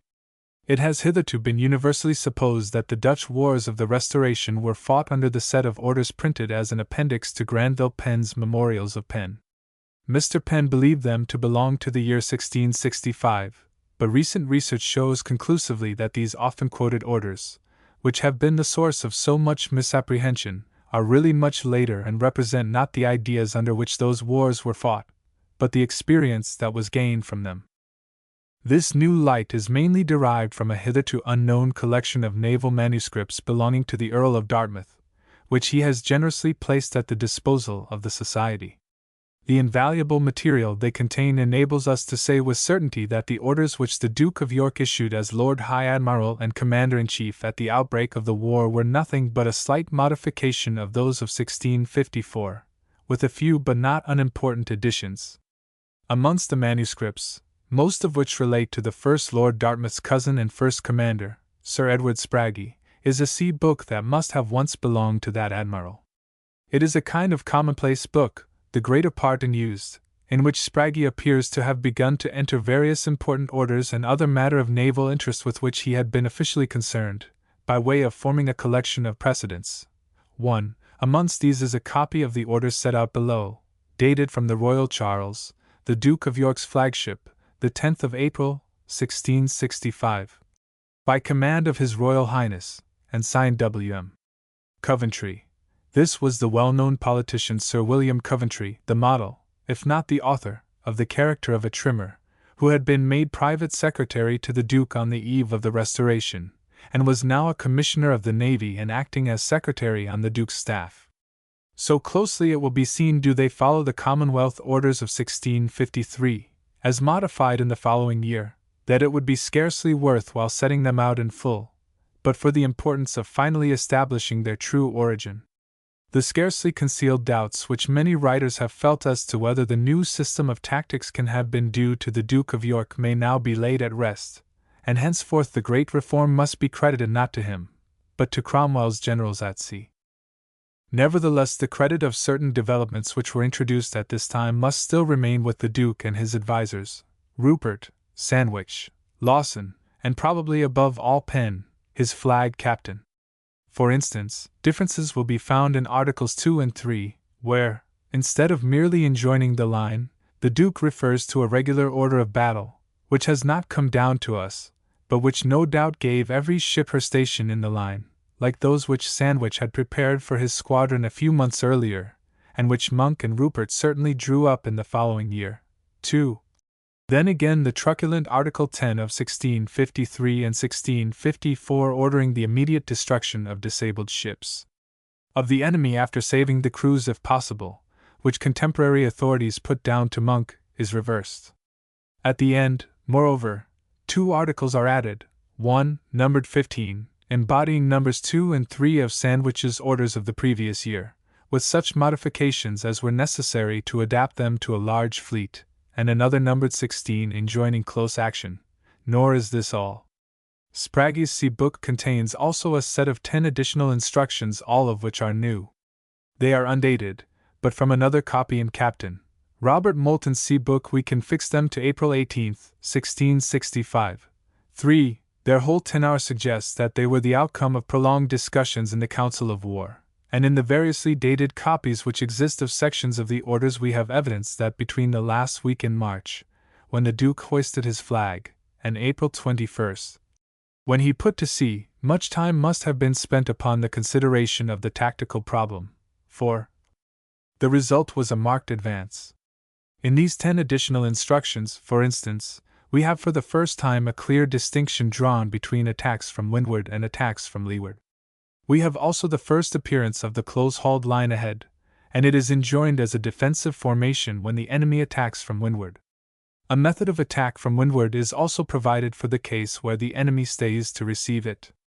Amongst less important developments we have an article making the half cable's length, originally enjoined under the Commonwealth, the regular interval between ships, and others to prevent the line being broken for the sake of chasing or taking possession of beaten ships. Finally, there are signals for tacking in succession either from the van or the rear, which must have given the fleet a quite unprecedented increase of tactical mobility. Nor are we without evidence that increased mobility was actually exhibited when the new instructions were put to a practical test. It was under the old Commonwealth orders as supplemented and modified by these noteworthy articles of April 1665 that was fought the memorable action of June 3, variously known as the Battle of Lowestoft or the Second Battle of the Texel. It is this action that Haas cites as the first in which two fleets engaged in close-hauled line ahead, and kept their formation throughout the day. After 2 days' maneuvering, the English gained the wind, and kept it in spite of all their enemy could do, and the various accounts of the action certainly give the impression that the evolutions of the English were smarter and more complex than those of the Dutch. It is true that about the middle of the action one of the new signals, that for the rear to tack first, threw the fleet into some confusion, and that later the van and centre changed places. Still, till almost the end, the Duke, or rather Penn, his flag captain, kept at least some control of the fleet. Granville Penn indeed claims that the Duke finally routed the Dutch by breaking their line, and that he did it intentionally. But this movement is only mentioned in a hasty letter to the press written immediately after the battle. If the enemy's line was actually cut, it must have been an accident, or a mere instance of the time-honored practice of trying to concentrate on or overcharge a part of the enemy's fleet. Coventry, in his official dispatch to Monk, who was ashore in charge of the Admiralty, says nothing of it, nor does Hoste, while the Duke himself tells us the object of his movement was merely to have a bout with Opdam. Granville Penn was naturally inclined to credit the statement in the newsletter because he believed the action was fought under fighting instructions which contained an article about dividing the enemy's fleet. But even if this article had been in force at the time, and we now know that it was not, it would still have been inapplicable, for it was only designed in view of an attack from leeward, a most important point which modern writers appear unaccountably to have overlooked. 5. But although we can no longer receive this questionable movement of the Duke of York as an instance of breaking the line in the modern sense, it is certain that the English maneuvers in this action were more scientific and elaborate than ever before, so much so indeed that a reaction set in. And it is this reaction which gave rise to the idea in later times that the order in line ahead had not been used in Commonwealth or Restoration times. We gather that in spite of the victory there was a widespread conviction that it ought to have been more decisive. It was felt that there had been perhaps too much maneuvering and not enough hard fighting. In the end the Duke of York and Sandwich were both tenderly relieved of their command, and superseded by Monk. He and Rupert then became joint admirals for the ensuing campaign. They had the reputation of being two of the hardest fighters alive, and both were convinced of their power of sweeping the Dutch from the sea by sheer hard-hitting, a belief which so far at least as Monk was concerned the country enthusiastically shared. The spirit in which the two soldier admirals put to sea in May 1666 we see reflected in the hitherto unknown additional instructions for fighting given below. For the knowledge of these remarkable orders, which go far to solve the mystery that has clouded the subject, we are again indebted to Lord Dartmouth. They are entered like the others in Sir Edward Spragg's book. They bear no date, but as they are signed Rupert and addressed to Sir Edward Spragge, Knight, Vice-Admiral of the Blue, we can with certainty fix them to this time. For we know that Spragge sailed in Rupert's squadron, and on the 4th day of the famous June battle was raised to the rank here given him in place of Sir William Berkeley, who had been killed in the first day's action. 6. What share Monk had in the orders we cannot tell, but Rupert, being only joint admiral with him, could hardly have taken the step without his concurrence, and the probability is that Rupert, who had been detached on special service, was issuing a general fleet order to his own squadron which may have been communicated to the rest of the fleet before he rejoined. It must at any rate have been after he rejoined, for it was not till then that Spragge received his promotion. Both Monk and Rupert must therefore receive the credit of foreseeing the danger that lay in the new system, the danger of tactical pedantry that was destined to hamper the action of our fleets for the next half-century, and of being the first to declare, long before Anson or Hawke, and longer still before Nelson, that line or no line, signals or no signals, the destruction of the enemy is always to be made the chiefest care. In the light of this discovery we can at last explain the curious conversation recorded by Pepys, which, wrongly interpreted, has done so much to distort the early history of tactics. The circumstances of Monk's great action must first be recalled. At the end of May, he and Rupert, with a fleet of about 80 sail, had put to sea to seek the Dutch, when a sudden order reached them from the court that the French Mediterranean fleet was coming up channel to join hands with the enemy, and that Rupert with his squadron of 20 sail was to go westward to stop it. The result of this foolish order was that on June 1 Monk found himself in presence of the whole Dutch fleet of nearly 100 sail, with no more than 59 of his own. 7. Seeing an advantage, however, he attacked them furiously, throwing his whole weight upon their van. Though at first successful shoals forced him to tack, and his rear fell foul of the Dutch centre and rear, so that he came off severely handled.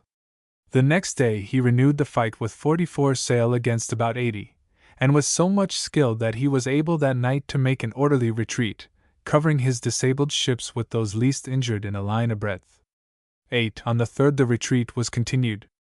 So well was it managed that the Dutch could not touch him, and towards evening he was able near the Galloper Sand to form a junction with Rupert, who had been recalled. Together on the 4th day they returned to the fight with as fierce a determination as ever. Though to leeward, they succeeded in breaking through the enemy's line, such as it was. Being in too great an inferiority of numbers, however, they could not reap the advantage of their maneuver. 9. It only resulted in their being doubled on, and the two fleets were soon mingled in a raging mass without order or control, and when in the end they parted after a 4 days' fight, without example for endurance and carnage in naval history, the English had suffered a reverse at least as great as that they had inflicted on the Dutch in the last year's action. Such a terrific object lesson could not be without its effects on the great tactical question. But let us see how it looked in the eyes of a French eyewitness, who was naturally inclined to a favorable view of his Dutch allies. Of the second day's fight he says, Sur les 6 heures du matin nous aperçûmes la flotte d'Anglais que revenait d'un en ordre admirable.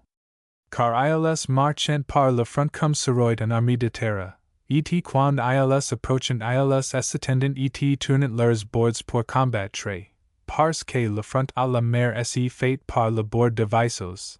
That is, of course, the English bore down on the Dutch altogether in line abreast, and then hauled their wind into line ahead to engage.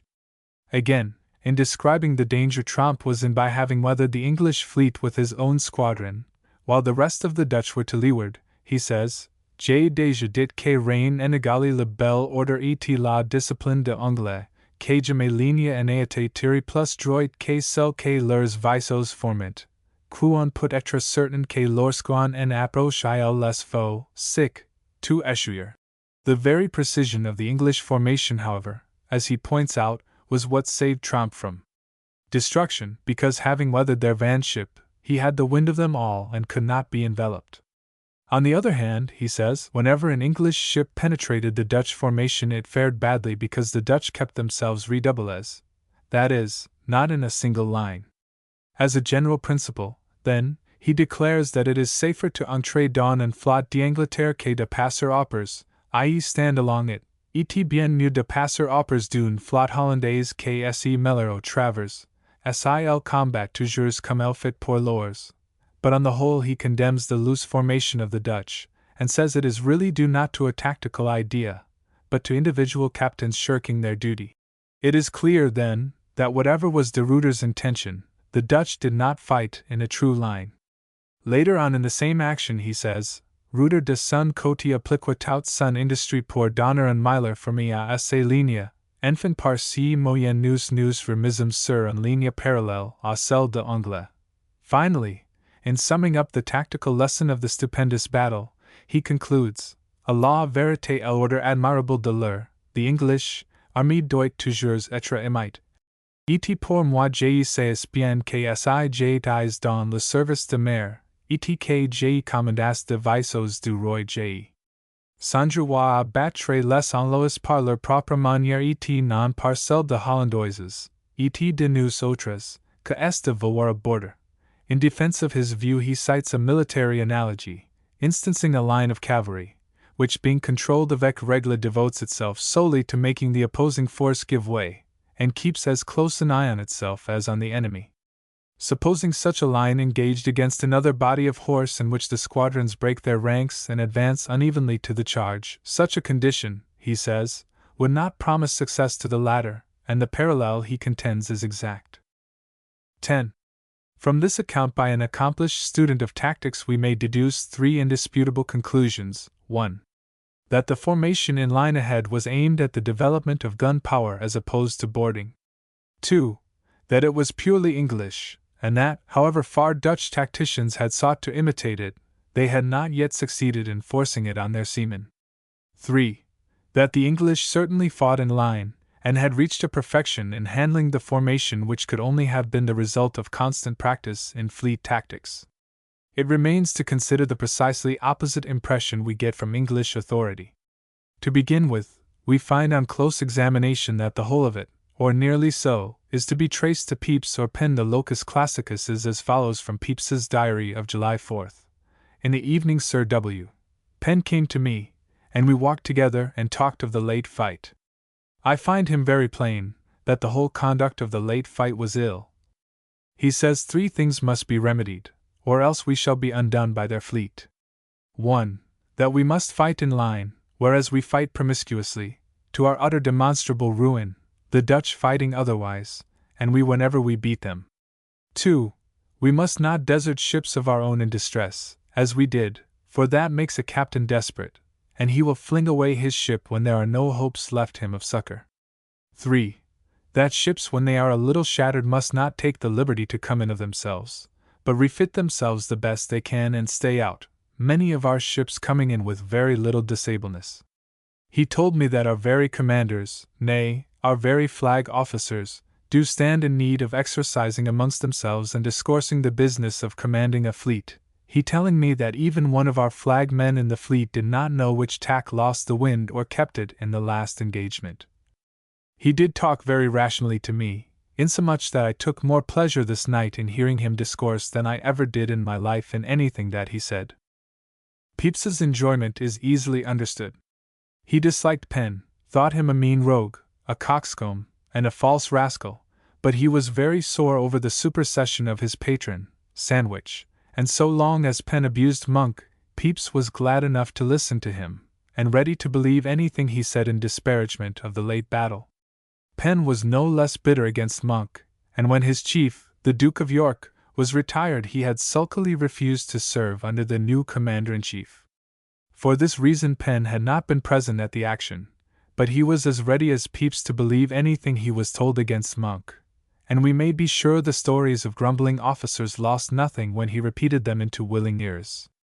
That Penn really told Pepys the English had not fought in line is quite incredible, even if he was, as Sir George Carteret, Treasurer of the Navy, called him, the falsest rascal that ever was in the world. The fleet orders and the French testimony make this practically impossible. But he may well have expressed himself very hotly about the new instruction issued by Monk and Rupert which modified his own, and placed the destruction of the enemy above a pedantic adherence to the line. Pepys must clearly have forgotten or misunderstood what Penn said on this point, and in any case both men were far too much prejudiced for the passage to have any historical value. Abuse of Monk by Penn can have little weight enough, but the same abuse filtered through Pepys's acrid and irresponsible pen can have no weight at all. 11. Footnotes. 1. It is a folio parchment-bound volume, labeled Royal Charles C. Book, but this is clearly an error, due to the fact that the first order copied into it is dated from the Royal Charles, April 24, 1666. The first entry, however, is the list of a ship's company which Spragge commanded in 1661-2, as appears from his noting the deaths and desertions which took place amongst the crew in those years.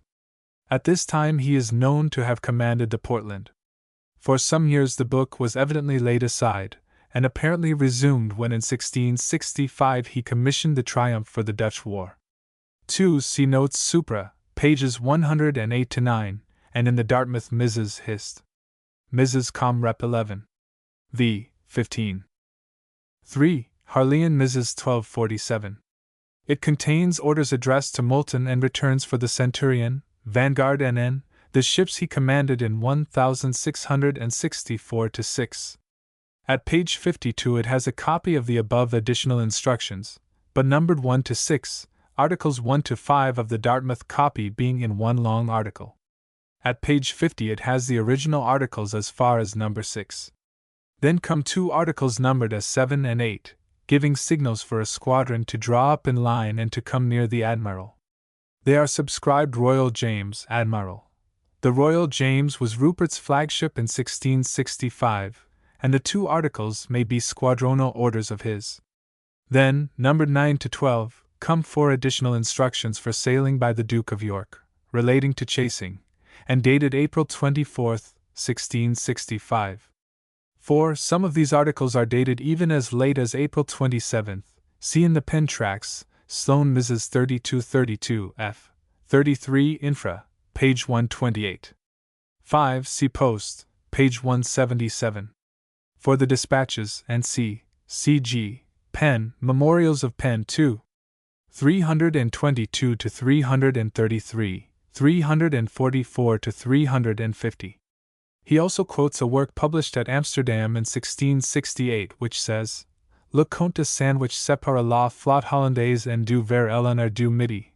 He explains that by the order for the rear to tack first, Sandwich was leading, forgetting Coventry's dispatch, Ibid page 328, which tells how by that time the Duke had taken Sandwich's place and was leading the line himself, and that it was he, not Sandwich, who led the movement upon Opdam's ship in the center of the Dutch line.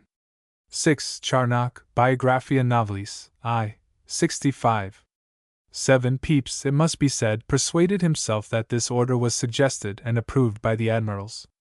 He traced it to Spragg's desire to get away with his chief on a separate command. Pepys, however, was clearly not sure about it, and he almost certainly would have been if the Duke of York was really innocent of the blunder. The truth probably can never be known. 8. Vice Admiral Jordan to Penn, June 5, Memorials of Penn 2. 389. This is the first known instance of the use of the term line abreast. In the published account a different term is used. By 3 or 4 in the morning, it says, a small breeze sprang up at any and at a council of flag officers. His Grace the Lord General resolved to draw the fleet into a rear line of battle, and make a fair retreat of it. Brit. Museum, 816, m. 2313, page 5, and S.B. Dom Car. 2, volume 158. The French and Dutch called it the Crescent Formation. See note, page 94. 9. See post, pages 136 to 7. 10. Memoirs d'Armand de Gramont, Comte de Guéchet, concernant les provinces unis de Pays Bas servant de supplement et de confirmation à ce diable du Moria et du Comte d'Estrades. Londres, chez Philippe Chengian, 1744. The italics are not in the original. Cf. the similar French account quoted by Mahan, see Power, 117 et seq. 11. Cf. a similar conversation that Pepys had on October 28 with a certain Captain Guy, who had been in command of a small fourth rate of 38 guns in Holmes's attack on the shipping at Vlaie and shelling after the St. James's fight, and of a company of the force that landed to destroy Banderas.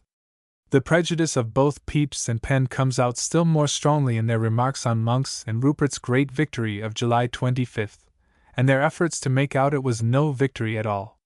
The somewhat meager accounts we have of this action all point as before to the superiority of the English maneuvering, and to the inability or unwillingness of the Dutch, and especially of Tromp, to preserve the line. The Duke of York, April 10, 1665. Plus Sir Edward Sprague's book. The Earl of Dartmouth Mrs. Plus. James, Duke of York and Albany, Earl of Ulster, Lord High Admiral of England and Ireland, N.C., Constable of Dover Castle, Lord Warden of the Cinque Ports, and Governor of Portsmouth. Instructions for the better ordering His Majesty's fleet in time of fighting Upon discovery of a fleet receiving a sign from the Admiral, which is to be striking of the Admiral's ensign, and making a weft, one frigate appointed out of each squadron are to make sail and stand in with them so nigh as conveniently they may, the better to gain a knowledge of what they are and what quality, how many fireships and others, and in what posture the fleet is. which being done the frigates are to meet together and conclude on the report they are to give, and accordingly to repair to their respective squadrons and commanders-in-chief, and not engage if the enemy's ships exceed them in number, except it shall appear to them on the place that they have an advantage. 2. At the sight of the said fleet the vice-admiral, or he that commands-in-chief in the second place, and his squadron, and the rear-admiral, or he that commands-in-chief in the third place, and his squadron are to make what sail they can to come up and put themselves into the place and order which shall have been directed them before in the order of battle. 3. As soon as they shall see the admiral engage or shall make a signal by shooting off 2 guns and putting out a red flag on the foretopmast head, that then each squadron shall take the best advantage they can to engage with the enemy according to the order prescribed. 4. If any squadron shall happen to be overcharged and distressed, the next squadron or ships are immediately to make towards their relief and assistance upon a signal given them, which signal shall be in the admiral's squadron a pennant on the foretopmast head. If any ship in the vice-admiral's squadron, or he that commands-in-chief in the second place, a pennant on the main topmast head, and the rear-admiral's squadron the like. 1. 5. If any ship shall be disabled or distressed by loss of masts, shot under water or the like, so as she is in danger of sinking or taking, he or the ship, thus distressed shall make a sign by the weft of his jack and ensign, and those next to them are strictly required to relieve them. 1. 6. That if any ship shall be necessitated to bear away from the enemy to stop a leak or mend what else is amiss, which cannot otherwise be repaired, he is to put out a pennant on the mizzen-yard arm, or on the ensign's staff, whereby the rest of the ship's squadron may have notice what it is for, and if it should be that the admiral or any flagships should do so, the ships of the fleet or of the respective squadrons are to endeavor to get up as close in a line between him and the enemy as they can, having always an eye to defend him in case the enemy should come to annoy him in that condition. 7. If the admiral should have the wind of the enemy and that other ships of the fleet are in the wind of the admiral, then upon hoisting up a blue flag at the mizzen-yard or mizzen-topmast, every such ship is then to bear up into his wake or grain upon pain of severe punishment. If the admiral be to leeward of the enemy, and his fleet or any part thereof to leeward of him, to the end such ships may come up into a line with the admiral, if he shall put abroad a flag as before and bear up, none that are to leeward are to bear up, but to keep his or their ship or ship's luff, thereby to gain his wake or grain. 8. If the admiral would have any of the ships to make sail or endeavor by tacking or otherwise to gain the wind of the enemy, he will put up a red flag upon the spritsail, topmast shrouds, forestay, or foretopmast stay.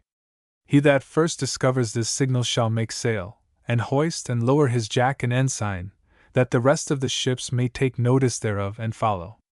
9. If we put a red flag on the mizzen shrouds or the mizzen-yard arm, we would have all the flagships to come up in the wake or grain of us. 10. If in time of fight God shall deliver any of the enemy's ships into our power by their being disabled, the commanders of His Majesty's ships in condition of pursuing the enemy are not during fight to stay, take, possess, or burn any of them, lest by so doing the opportunity of more important service be lost, but shall expect command from the flag officers for doing thereof when they shall see fit to command it. 11. None shall fire upon ships of the enemy that is laid on board by any of our own ships but so as he may be sure he doth not undamage his friends. 12. That it is the duty of all commanders and masters of the small frigates, ketches and smacks belonging to the several squadrons to know the fireships belonging to the enemy, and accordingly by observing their motion do their utmost to cut off their boats if possible, or if opportunity be that they lay them on board, seize and destroy them, and for this purpose they are to keep to ward, of the squadron in time of service. But in case they cannot prevent the fireships from coming aboard of us by clapping between them and us, which by all means possible they are to endeavor, that then in such case they show themselves men in such an exigent, and steer on board them, and with their boats, grapnels, and other means clear them from us, and destroy them, which service if honorably done to its merit shall be rewarded, and the neglect thereof strictly and severely called to an account. 13. That the fireships in every squadron endeavor to keep the wind, and they, with the small frigates, to be as near the great ships as they can, to attend the signal from the admiral and to act accordingly. If the admiral hoist up a white flag at the mizzen yardarm, or topmast head, all the small frigates of his squadron are to come under his stern for orders. 14. If an engagement by day shall continue till night, and the admiral shall please to anchor, that upon signal given they all anchor in as good order as may be, the signal being as in the instructions for sailing, and if the admiral please to retreat without anchoring, then the sign to be by firing of 2 guns, so near one to the other as the report may be distinguished, and within 3 minutes after to do the like with 2 guns more. 15. If, the fleet going before the wind, the admiral would have the vice-admiral and the ships of the starboard quarter to clap by the wind and come to their starboard tack, then he will hoist upon the mizzen topmast head a red flag, and in case he would have the rear-admiral and the ships on the larboard quarter to come to their larboard tack, then he will hoist up a blue flag in the same place. 16. That the commander of any of his Majesty's ships suffer not his guns to be fired until the ship be within distance to do good execution, the contrary to be examined and severely punished by the court-martial. Footnote 1, modified by Article 8 of the Additional Instructions, Post, page 127. The Duke of York, April 10 or 18, 1665. Plus Sir Edward Sprague's See Book Plus. 1. Additional Instructions for Fighting. 1. In all cases of fight with the enemy, the commanders of His Majesty's ships are to endeavor to keep the fleet in one line, and as much as may be to preserve the order of battle which shall have been directed before the time of fight. 2. If the enemy stay to fight us, we having the wind, the headmost squadron of His Majesty's fleets shall steer for the headmost of the enemy's ships. 3. If the enemy have the wind of us and come to fight us, the commanders of His Majesty's fleet shall endeavor to put themselves in one line close upon a wind. 4. In the time of fight in reasonable weather, the commanders of His Majesty's fleet shall endeavor to keep about the distance of half a cable's length one from the other. 3. But so as that according to the discretion of the commanders they vary that distance according as the weather shall be, and the occasion of succoring our own or assaulting the enemy's ships shall require. 5. The flag officers shall place themselves according to such order of battle as shall be given. 6. None of the ships of His Majesty's fleet shall pursue any small number of ships of the enemy before the main body of the enemy's fleet shall be disabled or shall run. 7. In case of chase, none of His Majesty's fleet or ships shall chase beyond sight of the flag, and at night all chasing ships are to return to the flag. 8. In case it shall please God that any of His Majesty's ships be lamed in fight, not being in probability of sinking nor encompassed by the enemy, the following ships shall not stay under pretense of securing them, but shall follow their leaders and endeavor to do what service they can upon the enemy, leaving the securing of the lamed ships to the sternmost of our ships, being assured that nothing but beating the body of the enemy's fleet can effectually secure the lamed ships. This article is to be observed notwithstanding any seeming contradiction in the 4th or 5th articles of the fighting instructions formerly given. 9. When the admiral would have the van of his fleet to tack first, the admiral will put abroad the Union flag at the staff of the fore-topmast head if the red flag be not abroad. But if the red flag be abroad, then the fore-topsail shall be lowered a little, and the Union flag shall be spread from the cap of the fore-topmast downwards. 10. When the admiral would have the rear of the fleet to tack first, the Union flag shall be put abroad on the flagstaff of the mizzen topmast head, and for the better notice of these signals to the fleet, each flagship is upon sight of either of the said signals to make the said signals, that so every ship may know what they are to do, and they are to continue out the said signals until they be answered. Given under my hand the 10th of April, 1665, from on board the Royal Charles. By command of His Royal Highness W.M. Coventry. Footnotes 1. Also in Moulton's See Book, Harl. Mrs. 1247 f. 52, but are there dated April 18th, differently numbered, and signed James. 2. This is Article 17 of the complete set, which was modified by Rupert's subsequent order of 1666. See page 130. 3. It is interesting to note that the distance adopted by D'Estrées and Tourville for the French service was a full cable. See Haast, page 65. The Duke of York's Supplementary Order, April 27, 1665. plus Penn's Tracks, Sloane Mrs. 3232 F. 83 plus. Additional instructions for fighting. 1. 1. When the Admiral would have all the ships to fall into the order of battalia prescribed, the Union flag shall be put into the mizzen peak of the Admiral's ship, at sight whereof the Admirals of the other squadrons are to answer it by doing the like. 2. When the Admiral would have the other squadrons to make more sail, though he himself shorten sail, a white ensign shall be put on the ensign's staff of the Admiral's ship. For chasing. 2. 1. When the Admiral shall put a flag striped with white and red upon the foretopmast head, the Admiral of the white squadron shall send out ships to chase. When on the mizzen topmast head the Admiral of the blue squadron shall send out ships to chase. 2. If the Admiral shall put out a flag striped with white and red upon any other place, that ship of the Admiral's own division whose signal for call is a pennant in that place shall chase, excepting the Vice-Admiral and Rear-Admiral of the Admiral's squadron. 3. If a flag striped red and white upon the main topmast shrouds under the standard, the Vice-Admiral of the red is to send ships to chase. If the flag striped red and white be hoisted on the ensign's staff, the Rear-Admiral of the red is to send ships to chase. On board the Royal Charles, April 27, 1665. Footnotes. 1. This is preceded by an additional sailing instruction, with signals for cutting and slipping by day or night. 2. Also in Captain Moulton's Sea Book, Harl. Mrs. 1247, p. 51_b_, headed James Duke of York and c. Additional instructions for sailing. At foot it has given under my hand on board the Royal Charles this 24th of April, 1665. James, and the articles are numbered 9 to 12, number 3 above forming 11 and 12. Prince Rupert, 1666. Plus Sir Edward Sprague's Sea Book plus. Additional instructions for fighting. First, in case of an engagement, the commander of every ship is to have a special regard to the common good, and if any flagship shall, by any accident whatsoever, stay behind or be likely to lose company, or be out of his place, then all and every ship or ships belonging to such flag is to make all the way possible to keep up with the Admiral of the fleet and to endeavor the utmost that may be the destruction of the enemy, which is always to be made the chiefest care. This instruction is strictly to be observed, notwithstanding the 17th article in the fighting instructions formerly given out. 1. 2. NDOY.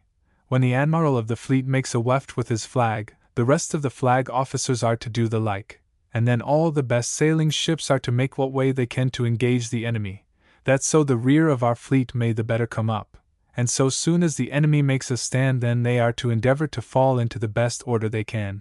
2. 3. RDLY. If any flagship shall be so disabled as not to be fit for service, the flag officer or commander of such ship shall remove himself into any other ship of his division at his discretion, and shall there command and wear the flag as he did in his own. Rupert. For Sir Edward Sprague, Knight, Vice-Admiral of the Blue Squadron. Footnotes. 1. Meaning, of course, Article 1 of the Additional Instructions of April 18, 1665, which would be number 17 when the orders were collected and reissued as a complete set. No copy of the complete set to which Rupert refers is known to be extant. 2. It should be noted that this instruction anticipates by a century the favorite English signals of the Nelson period for bringing an unwilling enemy to action, i.e., for general chase, and for ships to take suitable station for neutral support and engage as they get up. Part 6. The Third Dutch War to the Revolution. I. The Duke of York, 1672-32. Sir John Narborough, 1678-3.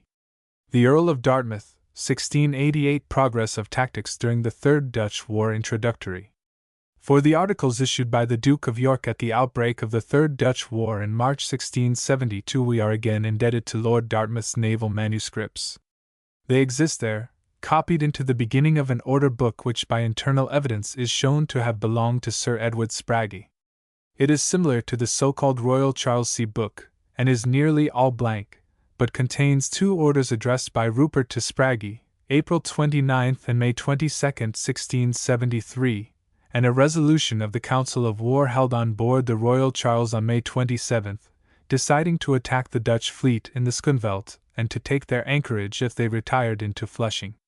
The orders are not dated, but, as they are signed James and countersigned M. Wren, their date can be fixed to a time not later than the spring of 1672, for Dr. Matthew Wren, FRS, died on June 14 in that year, having served as the Lord Admiral's secretary since 1667, when Coventry resigned his commissionership of the Navy. They consist of 26 articles, which follow those of the late war so closely that it has not been thought worth while to print them except in the few cases where they vary from the older ones. They are accompanied, however, in the Sea Book by 3 further instructions, which do not appear in any previous set.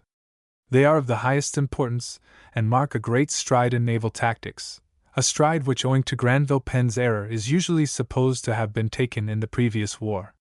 For the first time they introduce rules for engaging when the two fleets get contact on opposite tacks, and establish the much-abused system of stretching the length of the enemy's line and then bearing down together. But it must be noted that this rule only applies to the case where the fleets are approaching on opposite tacks and the enemy is to leeward. There is also a peremptory renunciation of the duty of keeping the line and the order enforced by the penalty of death for firing over any of our own ships. Here then we have apparently a return to the Duke of York's belief in formal tactics, and it is highly significant that, although the 26 original articles incorporate and codify all the other scattered additional orders of the last war, they entirely ignore those issued by Monk and Rupert during the 4 days' battle.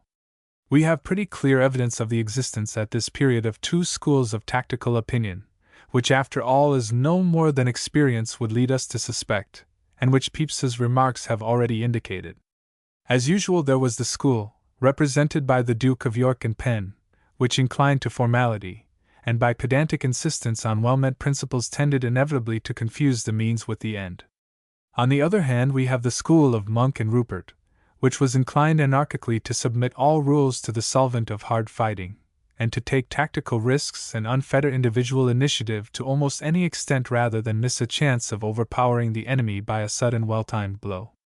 Knowing as we do the extent to which the principles of the Duke of York's school hampered the development of fleet tactics till men like Hawke and Nelson broke them down, we cannot but sympathize with their opponents. Nor can we help noting as curiously significant that whereas it was the soldier admirals who first introduced formal tactics, it was a seaman's school that forced them to pedantry in the face of the last of the soldier school, who tried to preserve their flexibility, and keep the end clear in view above the means they had invented. Still, it would be wrong to claim that either school was right. In almost every department of life 2 such schools must always exist, and nowhere is such conflict less inevitable than in the art of war, whether by sea or land. Yet, just as our comparatively high degree of success in politics is the outcome of the perpetual conflict of the 2 great parties in the state, so it is probably only by the conflict of the 2 normal schools of naval thought that we can hope to work out the best adjusted compromise between free initiative and concentrated order. It was the school of Penn and the Duke of York that triumphed at the close of these great naval wars. The attempt of Monk and Rupert to preserve individual initiative and freedom to seize opportunities was discarded, and for nearly a century formality had the upper hand. Yet the Duke of York must not be regarded as wholly hostile to initiative or unwilling to learn from his rivals. The second and most remarkable of the new instructions acquits him. This is the famous article in which was first laid down the principle of cutting off a part of the enemy's fleet and containing the rest. Though always attributed to the Duke of York, it seems almost certainly to have been suggested by the tactics of Monk and Rupert on the last day of the 4 days' battle, June 4, 1666. According to the official account, they sighted the Dutch early in the morning about 5 leagues on their weather bow, with the wind at SSW. At 8 o'clock, it continues, we came up with them, and they having the weather gauge put themselves in a line to windward of us. Our ships then, which were ahead of Sir Christopher Myngs, who was to lead the fleet, made an easy sail, and when they came within a convenient distance lay by, and the Dutch fleet having put themselves in order we did the like. Sir Christopher Myngs, Vice-Admiral of the Prince's fleet, with his division led the van. Next His Highness with his own division followed, and then Sir Edward Spragge, his rear admiral, and so stayed for the rest of the fleet, which came up in very good order. By such time as our whole fleet was come up, we held close upon a wind, our starboard tacks aboard, the wind SW, and the enemy bearing up to fall into the middle of our line with part of their fleet. At which, as soon as Sir Christopher Myngs had their wake, he tacked and stood in, and then the whole line tacked in the wake of him and stood in. But Sir C. Myngs and fighting being put to the leeward, the Prince thought fit to keep the wind, and so led the whole line through the middle of the enemy, the General, Monk, with the rest of the fleet following in good order.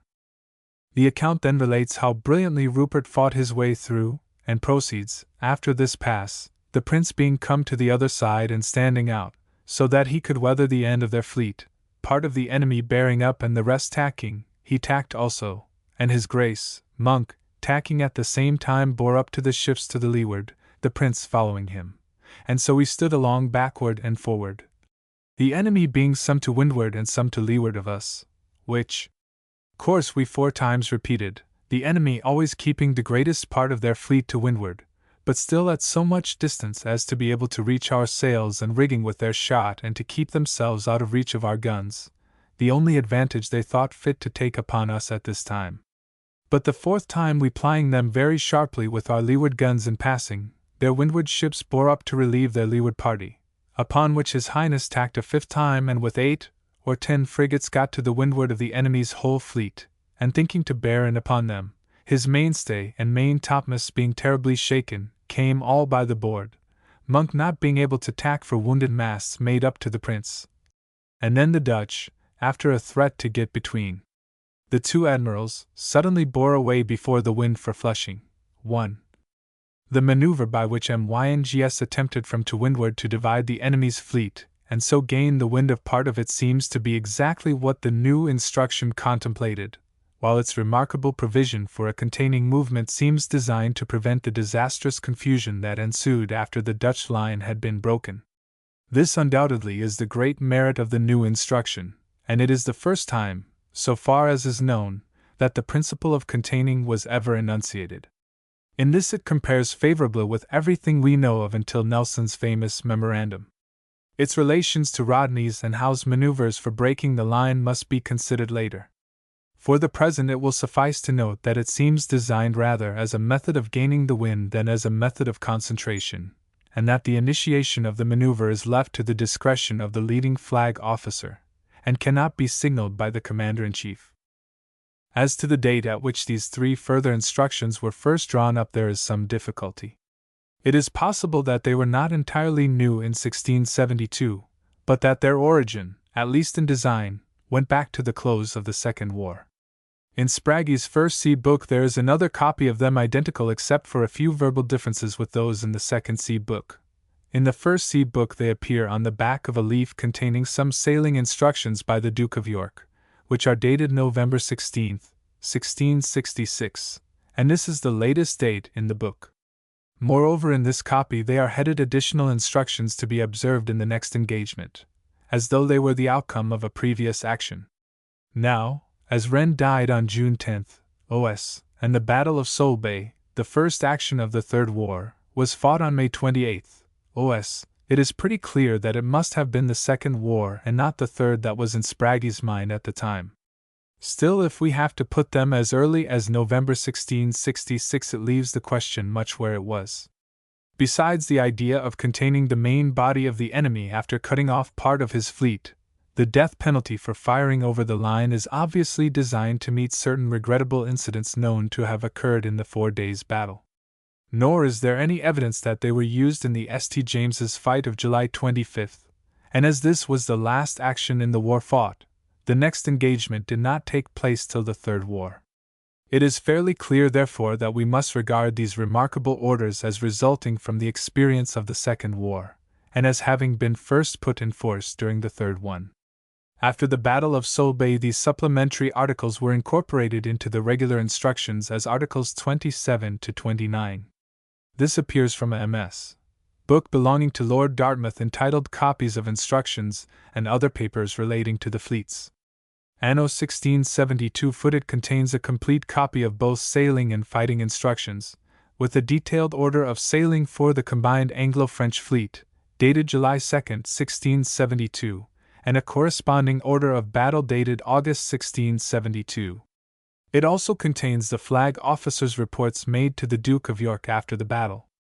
Instructions for the encouragement for the captains and companies of fireships, small frigates, and ketches now appear for the first time, and were repeated in some form or other in all subsequent orders. Finally, it has been thought well to reprint from Granville Penn's Memorials of Penn the complete set of articles which he gives in Appendix L. No date is attached to them. Granville Penn merely says they were subsequent to 1665, and has thereby left an unfortunate impression, adopted by himself and almost every naval historian, both British and foreign, that followed him, that they were used in the campaign of 1666, that is, in the Second Dutch War. From the fact, however, that they incorporate the further instructions for fighting countersigned by Wren, we know that they cannot have been earlier than 1667, while the newly discovered MS. of Lord Dartmouth makes it practically certain they must have been later than August 1672. We may even go further. For curiously enough, there is no evidence that these orders, on which so much doubtful reasoning has been based, were ever in force at all. As they stand, no signed copy of them is known to exist. The copy amongst the pen papers in the British Museum which Granville Penn followed is a draft with no signature whatever. It is possible, therefore, that they were never signed. In all probability they were completed by James early in 1673 for the coming campaign, but had not actually been issued when, in March of that year, the Test Act deprived him of his office of Lord High Admiral, and brought his career as a seaman to an end. What orders were used by his successor and rival Rupert is unknown. Of even higher interest than this last known set of the Duke of York's orders are certain additions and observations which were subsequently appended to them by an unknown hand.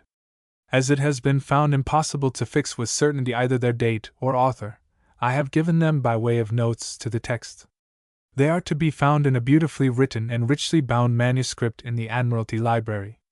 At the end of the volume, following the instructions, are diagrammatic representations of certain actions in the Third Dutch War, finely executed in watercolor to illustrate the formation for attack, and to every plan are appended tactical notes relating to the actions represented, and to others which were fought in the same way.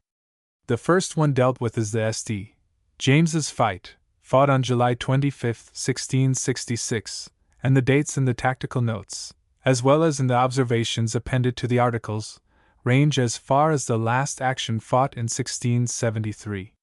The whole manuscript is clearly intended as a commentary on the latest form of the Duke's orders, and it may safely be taken as an expression of some tactician's view of the lessons that were to be drawn from his experience of the Dutch wars. As to the authorship, the princely form in which the manuscript has been preserved might suggest they were James's own meditations after the war, but the tone of the observations, and the curious revival of the word general for commander-in-chief, are enough to negative such an attribution.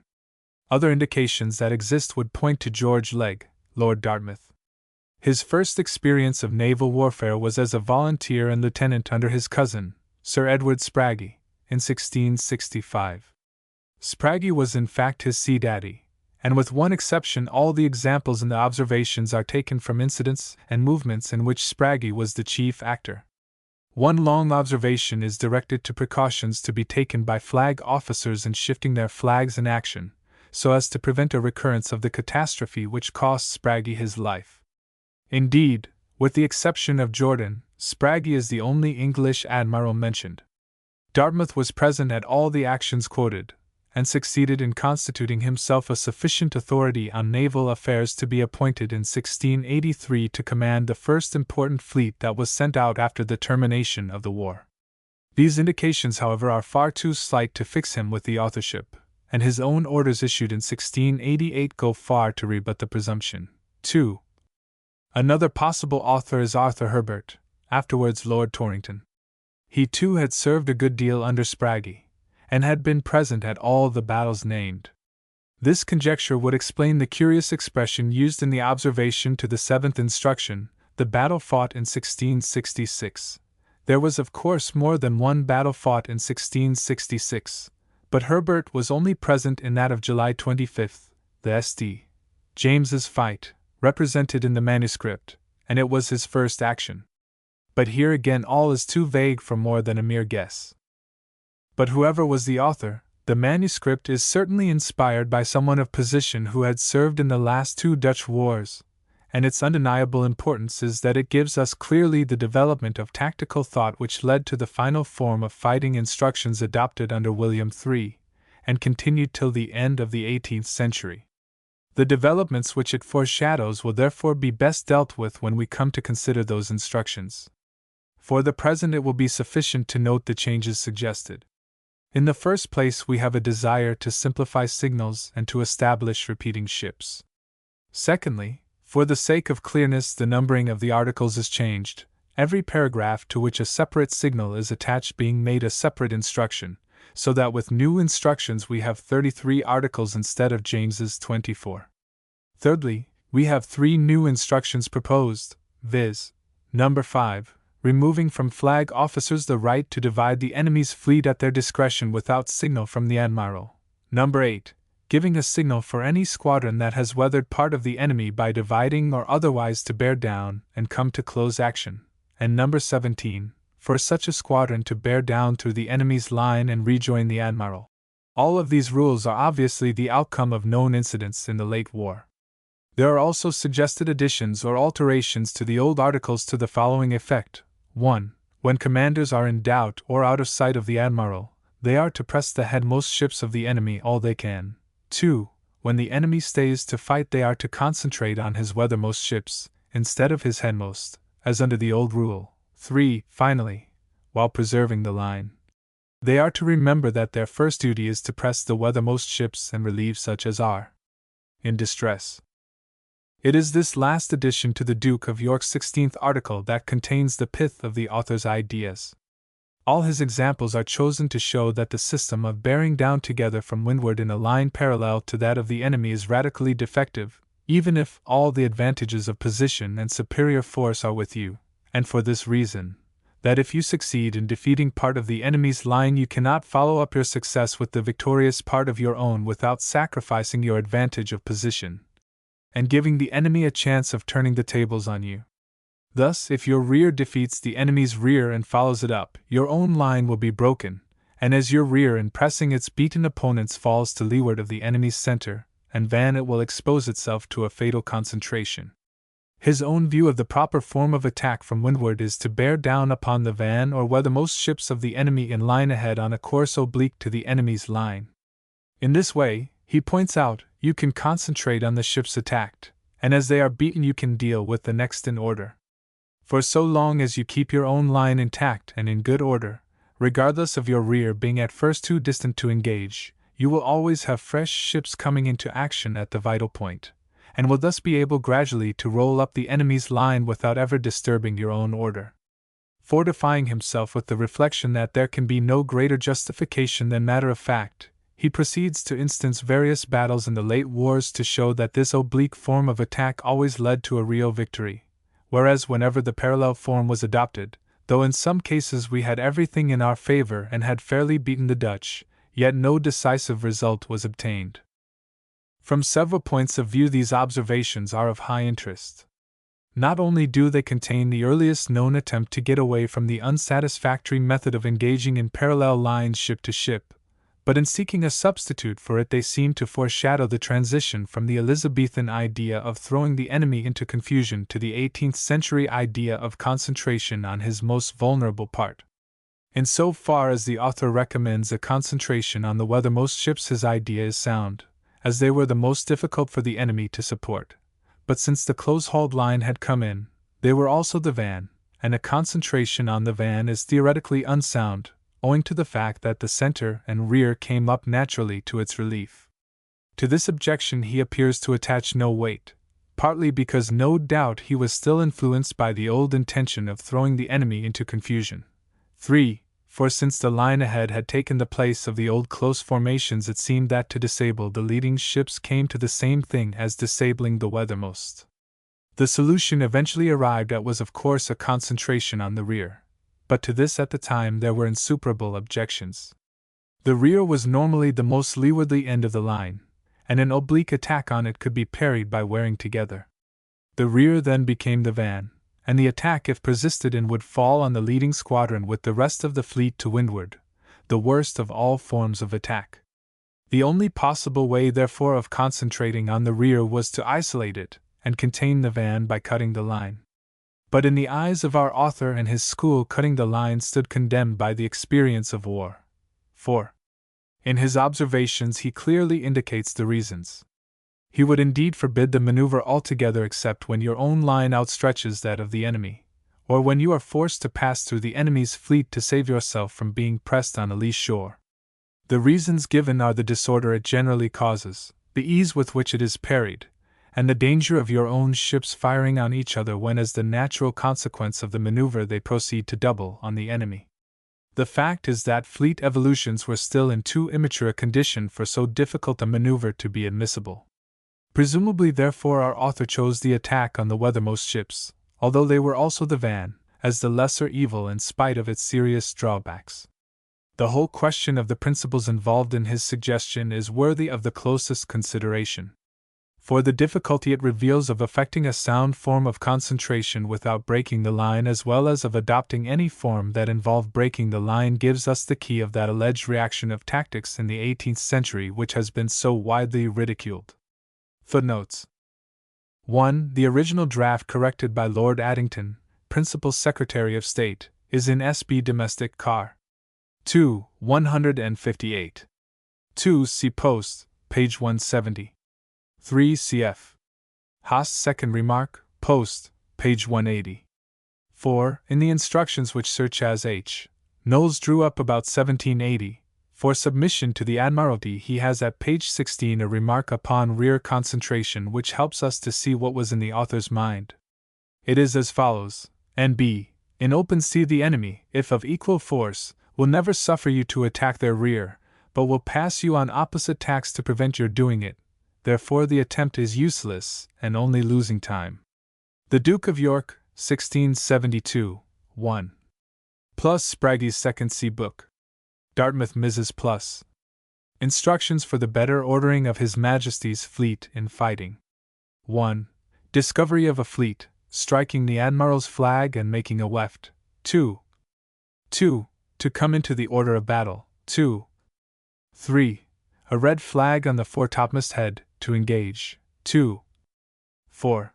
If overcharged or distressed, a pennant. 2. 5. Ditto, a weft with his jack and ensign. 2.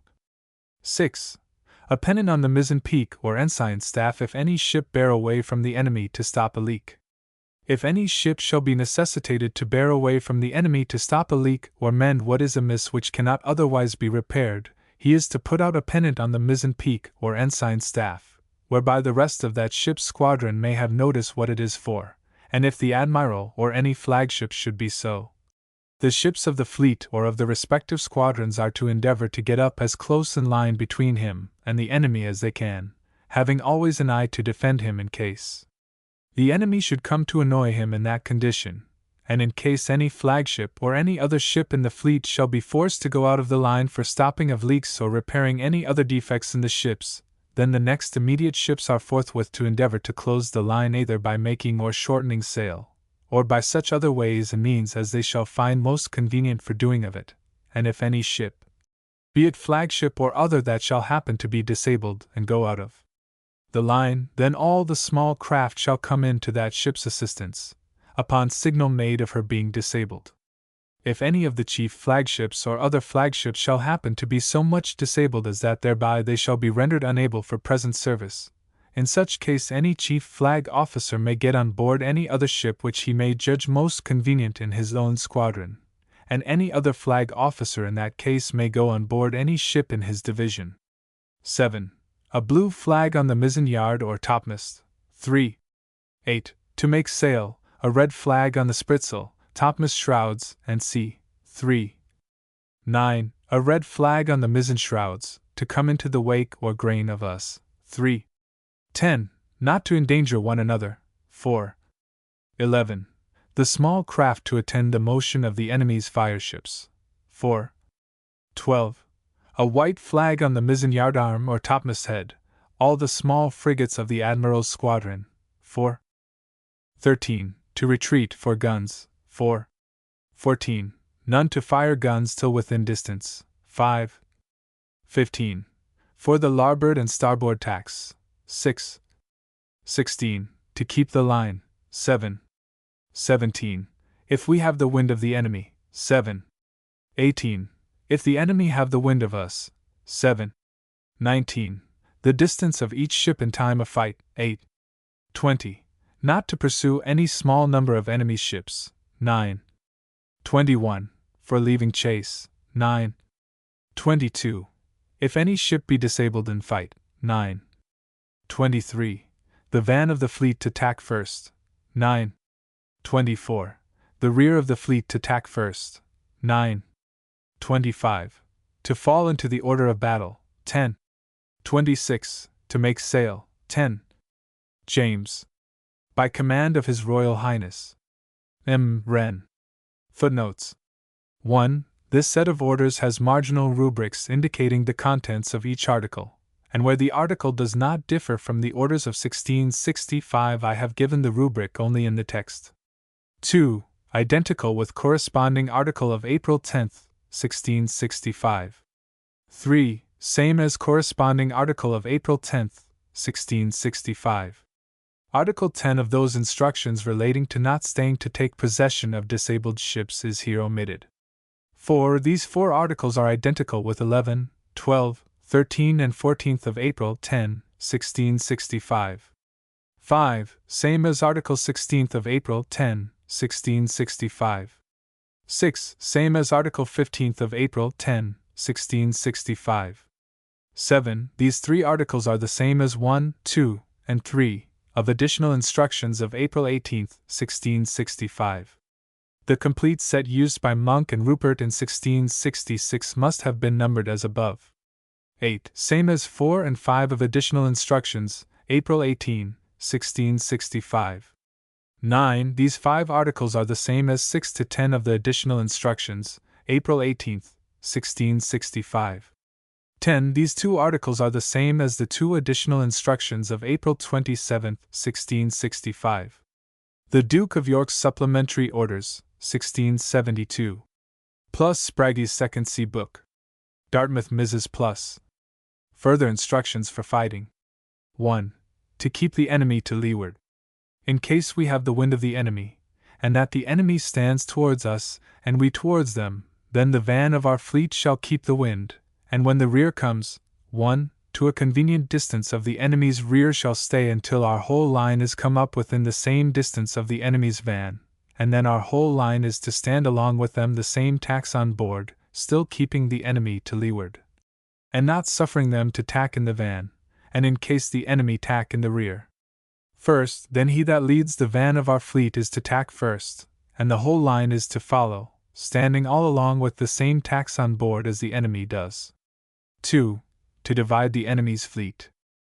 In case the enemy have the wind of us and we have sea room enough, then we are to keep the wind as close as we can lie until such time as we see an opportunity by gaining their wakes to divide their fleet, and if the van of our fleet find that they have the wake of any part of them, they are to tack and to stand in, and strive to divide the enemy's body, and that squadron which shall pass first being come to the other side is to tack again, and the middle squadron is to bear up upon that part of the enemy so divided, which the last is to second, either by bearing down to the enemy or by endeavoring to keep off those that are to windward, as shall be best for service.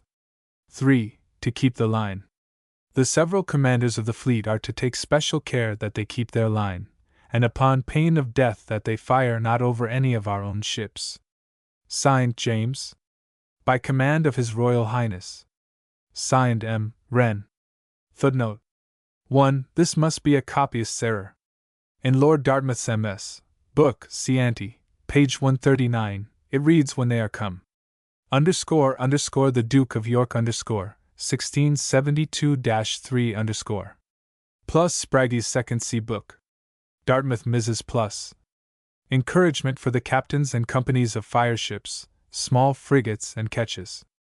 although it is the duty of all persons employed in His Majesty's fleet, even to the utmost hazard of their lives, to endeavour as well the destroying of His Majesty's enemies, as the succouring of His Majesty's subjects, and in most especial manner to preserve and defend His Majesty's ships of war, the neglect whereof shall be at all times strictly and severely punished. Nevertheless, that no inducement may be wanting which may oblige all persons serving in His Majesty's service valiantly and honorably to acquit themselves in their several stations, we have thought fit to publish and declare, and do hereby promise on His Majesty's behalf, that if any of His Majesty's fireships perform the service expected of them in such manner that any of the enemy's ships of war of 40 guns or more shall be burnt by them, every person remaining in the fireship till the service be performed shall receive on board the Admiral, immediately after the service done, £10 as a reward for that service over and above his pay due to him.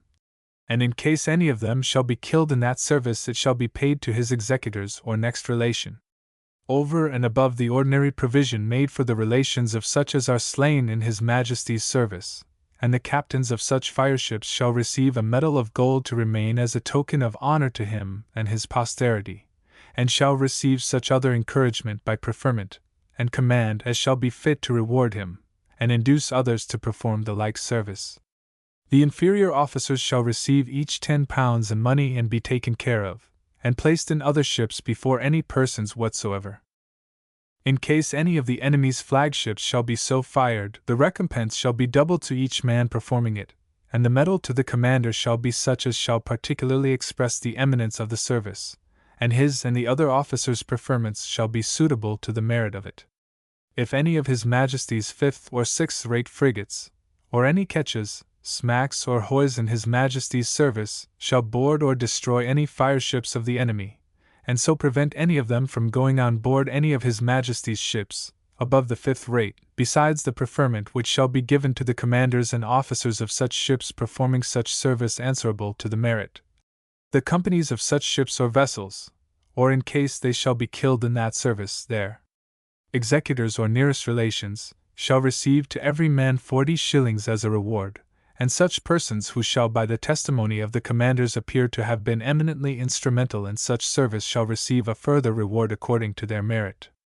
If the masters of any ketches, hoys, smacks, and other vessels hired for His Majesty's service shall endeavour to perform any of the services aforesaid, and shall by such his attempt lose his vessel or ship, the full reward thereof shall be paid by the Treasurer of His Majesty's Navy, upon certificate of the service done by the Council of War.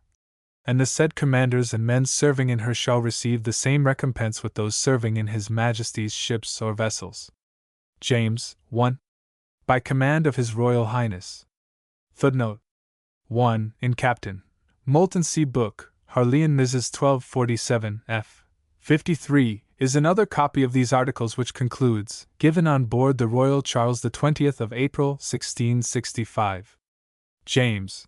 And at foot is written a copy of His Royal Highness's command received from His Excellency the Earl of Sandwich.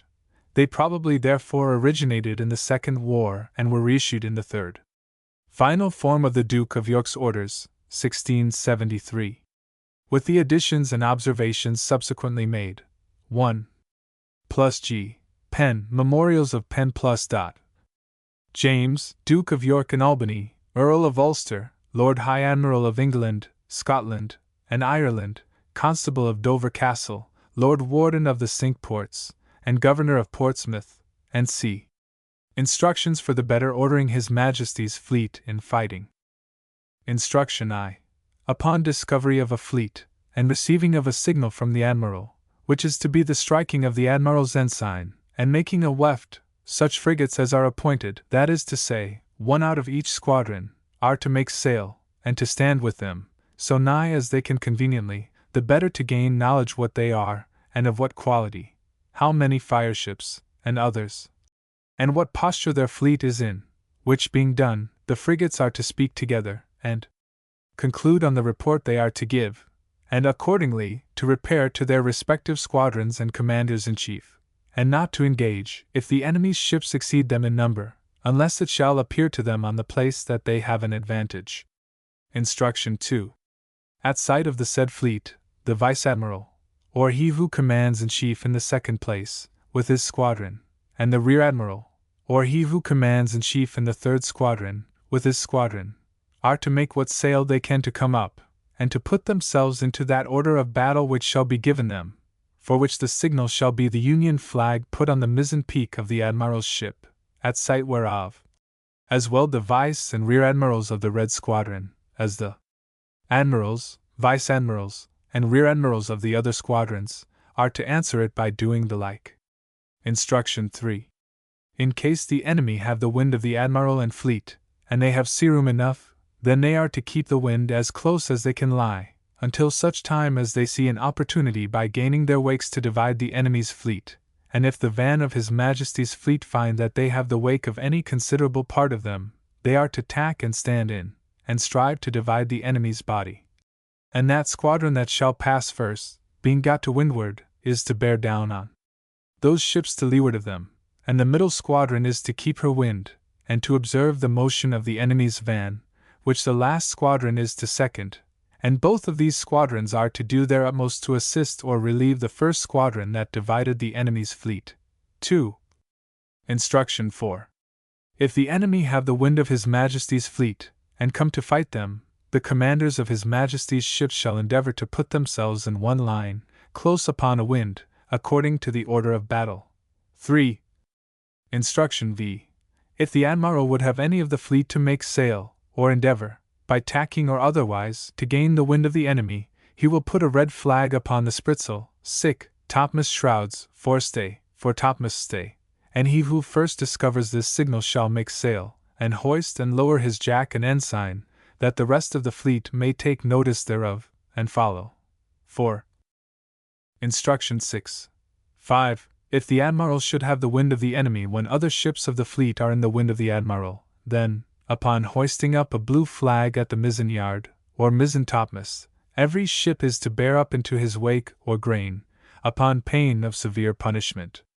If the admiral be to leeward of the enemy, and his fleet or any part thereof be to leeward of him, to the end such ships that are to leeward may come up in a line with the admiral, if he shall put a flag as before and bear up. None that are to leeward are to bear up, but to keep his or their ship's luff, thereby to give his ship wake or grain.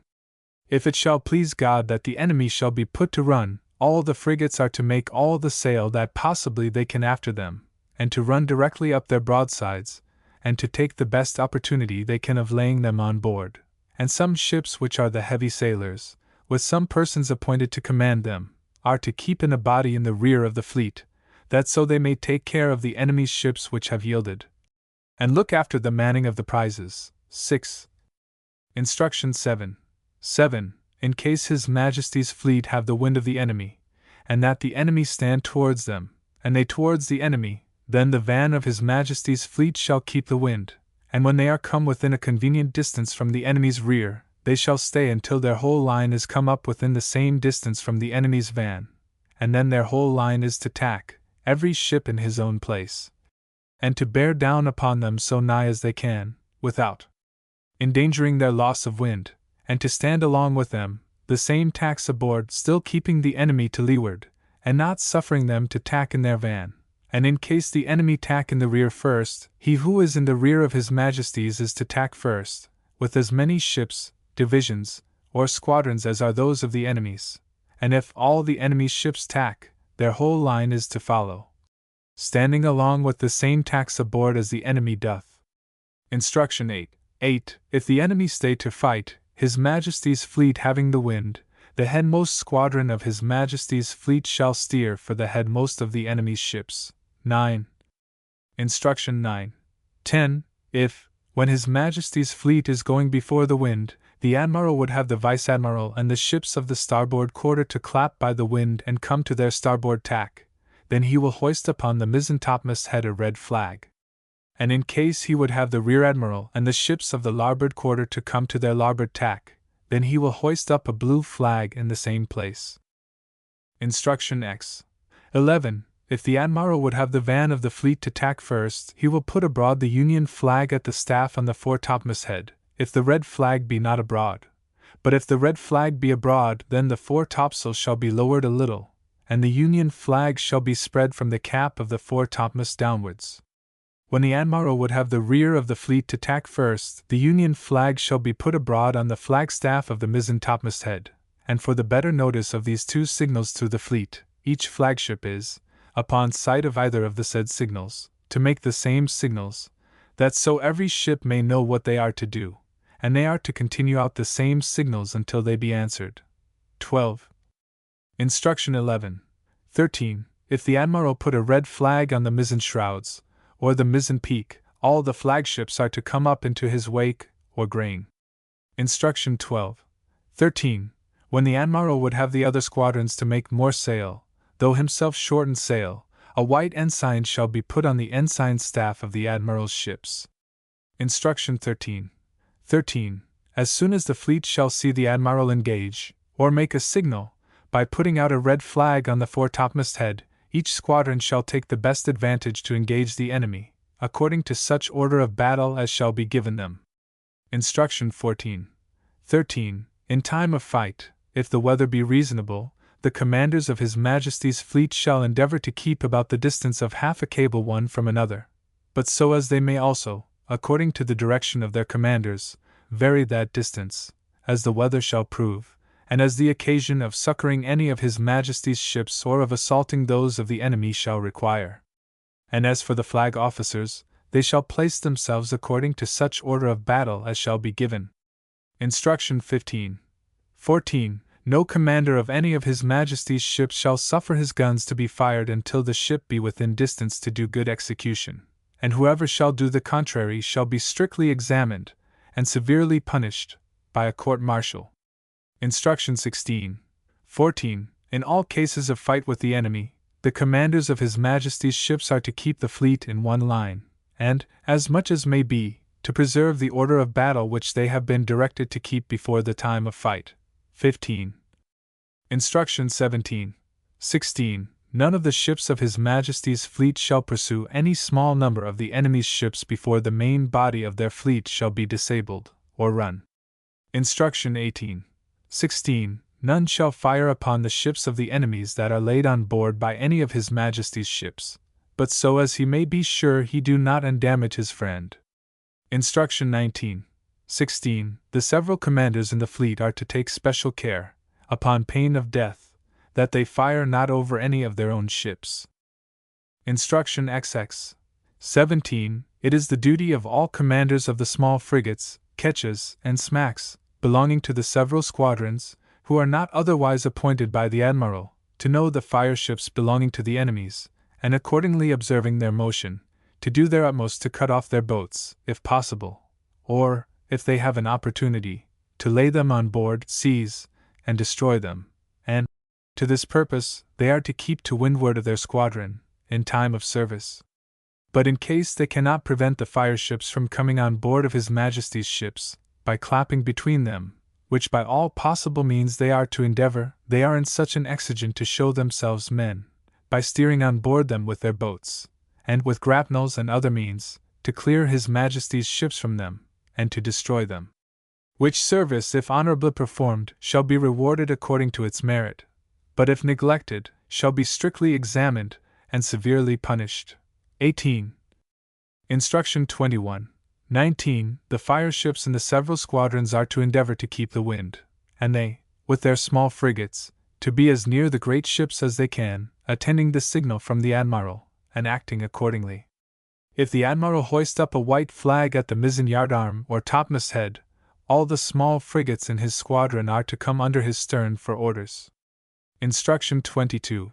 20. In case it should please God that any ships of His Majesty's fleet be lamed in fight, and yet be in no danger of sinking, nor encompassed by the enemy, the following ships shall not stay, under pretense of succoring them, but shall follow their leaders, and endeavor to do what service they can against the enemy, leaving the succoring of the lame ships to the sternmost of the fleet, being assured that nothing but beating the body of the enemy's fleet can effectually secure the lame ships. Nevertheless, if any ship or ships shall be distressed or disabled, by loss of mast, shot under water or the like, so that it is really in danger of sinking or taking, that or those ship or ships thus distressed shall make a sign by the weft of his or their jack or ensign, and those next to them are strictly required to relieve them. And if any ships or squadron shall happen to be overcharged or distressed, the next squadron, or ships, are immediately to make towards their relief and assistance.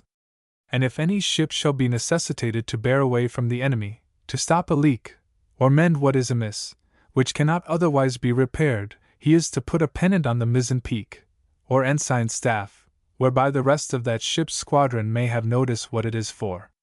If the admiral or any flagship should be so, then the ships of the fleet, or of the respective squadrons, are to endeavor to get up as close into a line between him and the enemy as they can, having always an eye to defend him in case the enemy should come to annoy him in that condition. And in case any flagship, or any other ship in the fleet, shall be forced to go out of the line, for stopping of leaks, or repairing of any other defect, then the next immediate ships are forthwith to endeavor to close the line again, either by making or shortening sail, or by such other ways and means as they shall find most convenient for doing of it, and all the small craft shall come in to that ship's assistance, upon a signal made of her being disabled. And if any of the chief flagships, or other flagships shall happen to be so much disabled as that they shall be unfit for present service, in such a case any chief flag officer may go on board any other ship of his own squadron, as he shall judge most convenient, and any other flag officer, in that case, may go on board any ship in his division. 21. Instruction 23. 22. In case of fight, none of His Majesty's ships shall chase beyond sight of the admiral, and at night all chasing ships are to return to the fleet. Instruction 24. 23. If any engagement by day shall continue till night, and the admiral shall please to anchor, all the fleet are, upon a signal, to anchor, in as good order as may be, which signal will be the same as in the instructions for sailing, vid. Instrument 18. That is to say, the admiral fires 2 guns, a small distance one from another, and c. And if the admiral please to retreat without anchoring, then he will fire 4 guns, one after another, so as the report may only be distinguished, and about 3 minutes after he will do the like with 4 guns more. 24. Footnotes. 1. The later Admiralty MS.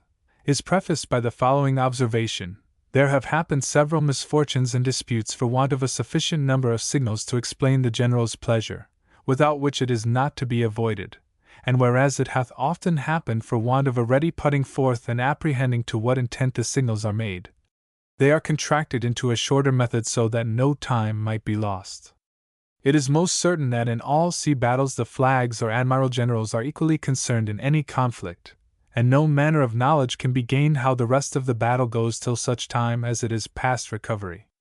To prevent this, let a person fitly qualified command the reserve, who shall by signals make known to the general in what condition or posture the other parts of the fleet are in, he having his station where the whole can best be discovered, and his signals, answering the general's, may also be discerned by the rest of the fleet. 2. The Admiralty MS. has this observation: unless you can outstretch their hand most ships there is hazard in breaking through the enemy's line, and it commonly brings such disorders in the line of battle that it may be rather omitted unless an enemy press you near a lee shore. For if, according to this instruction, when you have got the wind you are to press the enemy, then those ships which are on each side of them shall receive more than equal damages from each other's shot if near, and in case the enemy but observe the 7th instruction, that is, to tack with equal numbers with you, then is your fleet divided and not the enemy's. 3. The Admiralty MS. Here inserts an additional instruction, numbered 5, as follows: if in time of fight any flagship or squadron ahead of the fleet hath an opportunity of weathering any of the enemy's ships, they shall put abroad the same signal the general makes them for tacking, which, if the general would have them go about, he will answer by giving the same again. Otherwise they are to continue on the same line or station. Observation. For it may prove not convenient in some cases to break the line. 4. The Admiralty MS. adds, and as soon as they have the wind to observe what other signals the general makes, and in case they lose sight of the general, they are to endeavor to press the headmost ships of the enemy all they can, or assist any of ours that are annoyed by them. The whole makes instruction 6 of the Admiralty MS. An observation is attached to the old instruction as follows. This signal was wanting in the battle fought August 11, 1673. The 4th Squadron followed this instruction and got the wind of the enemy about 4 in the afternoon, and kept the wind for want of another signal to bear down upon the enemy, as Monsieur d'Estrées alleged at the council of war the next day. For want of this the enemy left only 5 or 6 ships to attend their motion, and pressed the other squadrons of ours to such a degree they were forced to give way. Cf. note, page 181. 5. The Admiralty MS makes of the 3 paragraphs of this instruction 3 separate instructions, numbered 7, 9, and 10, and inserts after the first paragraph a new instruction numbered 8, with an observation appended. It is as follows: additional instruction, No. 8. When any of His Majesty's ships that have gained the wind of the enemy, and that the General or Admiral would have them bear down and come to a close fight, he will put abroad the same signal as for their tacking, and hoist and lower the same till it be discerned, at which they that are to windward shall answer by bearing down upon the enemy. Observation. The same in the Battle of Solebay, Sir Joseph Jordan got the wind and kept it for want of a signal or fireships. This observation appears to be intended as a continuation of the previous one. The new instruction supplies the missing signal there referred to. 6. The Admiralty MS has this observation: the May 28, 73, the battle fought in the Schooneveld, the rear admiral of their fleet commanded by Bankart. Adrian Bankers, upon a signal from de Ruyter gave way for some time, and being immediately followed by Spragge and his division, it proved only a design to draw us to leeward, and that de Ruyter might have the advantage of weathering us. So that for any small number giving way it is not safe for the like number to go after them, but to press the others which still maintain the fight according to the article following. 7. Number 11 in the Admiralty MS. With the following observation: in bearing down upon an enemy when you have the wind, or standing towards them and they towards you, if it is in your power to fall upon any part of their ships, those to windward will be the most exposed. Therefore you must use your utmost endeavor to ruin that part. The battle fought in 1666. The headmost or winderly ships were beaten in 3 hours and put to run before half the rest of the fleet were engaged. We suffered the like on the 4th of June, for Tromp and de Ruyter never bore down to engage the body of our fleet, but pressed the leading ships where Spragge and his squadron had like to have been ruined. 8. Admiralty MS, number 12. 9. For head most of the enemy's ships the Admiralty MS has wind most ships of the enemy's fleet, and endeavor all that can be to force them to leeward. Also this observation: it may happen that the head most of their fleet may be the most leewardly, then in such case you are to follow this instruction, whereas before it was said to stand with the head most ships of the enemy. 10. Admiralty MS. Numbers 13 and 14. It has the observation: this ought to be for each squadron apart.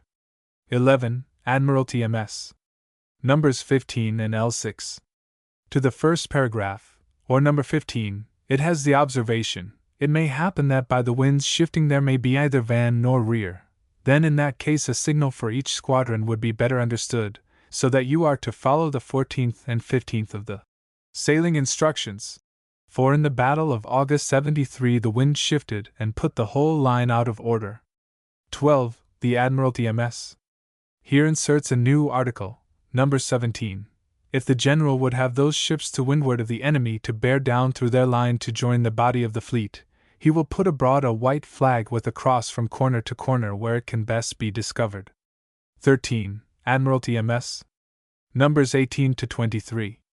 14. Admiralty MS. Nos 18 to 23. 15. Admiralty MS.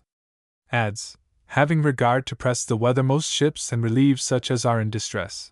It is worth noting that this important relaxation of strict line tactics practically embodies the idea of Rupert's additional instruction of 1666. Supra, page 129.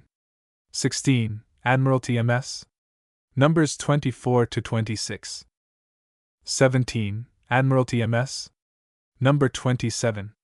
It adds this observation: when the fleet is to leeward of the enemy you to take care to put yourself in such a station as that you may, when any signal is given, without loss of time tack and stand into the line. and when any part of the fleet or ships wherein you are concerned are ordered to tack and gain the wind of the enemy, you are to make all the sail you can and keep up with the headmost ships that first tack. 18. Admiralty MS. Observation: the reward of saving a friend to be equal to that of destroying an enemy. 19. Admiralty MS. Numbers 28 and 29. 20. Admiralty MS. Number 30. 21. The Admiralty MS. Has the observation: in changing ships be as careful as you can not to give the enemy any advantage or knowledge thereof by striking the flag. In case of the death of any flag officer, the flag to be continued aloft till the fight be over, notice to be given to the next commander-in-chief, and not to bear out of the line unless in very great danger. It hath been observed what very great encouragement the bare shooting of an admiral's flag gives the enemy, but this may be prevented by taking in all the flags before going to engage. It was the ruin of Spragge in the Battle of August 73 by taking his flag in his boat, which gave the enemy an opportunity to discover his motion, when at the same time we saw 3 flags flying on board the main topmast head of 3 ships which Tromp had quitted. 22. Admiralty MS. Number 31. 23. Admiralty MS. Numbers 32 and 33. 24. The Admiralty MS. Has the observation: by reason that guns are not so well to be distinguished at the latter end of a battle from shows of the enemy, skyrockets would be proper signals. This appears to be the earliest recorded suggestion for the use of rockets for naval signaling. 2 Mediterranean Orders, 1678 Introductory. In 1677 Narborough had been sent for the second time as Commander-in-Chief to the Mediterranean, to deal with the Barbary corsairs. To enable him to operate more effectively against Tripoli, arrangements were on foot to establish a base for him at Malta, and meanwhile he had been using the Venetian port of Zante. It was at this time that Charles II, in a last effort to throw off the yoke of Louis XIV, had married his eldest niece, the Princess Mary, to the French king's archenemy William of Orange, and relations between France and England were at the highest tension. Preparations were set on foot in the British dockyards for equipping a grand fleet of 80 sail. On February 15 was issued a new and enlarged commission to Narborough making him Admiral of His Majesty's fleet in the Straits. Sicily, which the French had occupied, was hurriedly evacuated. Duquesne, who commanded the Toulon squadron, was expecting to be attacked at any moment, and Colbert gave him strict orders to keep out of the British admiral's way. 1. It will be seen that it was in virtue of his new commission, and in expectation of encountering a superior French force, that Narborough issued his orders, and they may be profitably compared with those of Lord Sandwich on the eve of the Second Dutch War as the typical fighting instructions for a small British fleet. No collision, however, occurred, for Louis could not face the threatened coalition between Spain, Holland, and England, and was forced to assent to a general peace, which was signed at Nimwegen in the following September. Footnote 1. Corbett, England in the Mediterranean 2. 97-104. The official correspondence will be found in Mr. Tanner's Calendar of the Pepys Mrs., Volume 1, and in the Lettres de Colbert, Volume 3. Sir John Narborough, 1678. Plus Egerton Mrs. 2543, f. 839 plus dot. Underscore Sir John Narborough, Knight, Admiral of His Majesty's fleet in the Mediterranean seas for this expedition. Instructions for all commanders to place their ships for their better fighting and securing the whole fleet if a powerful enemy sets upon us. Underscore.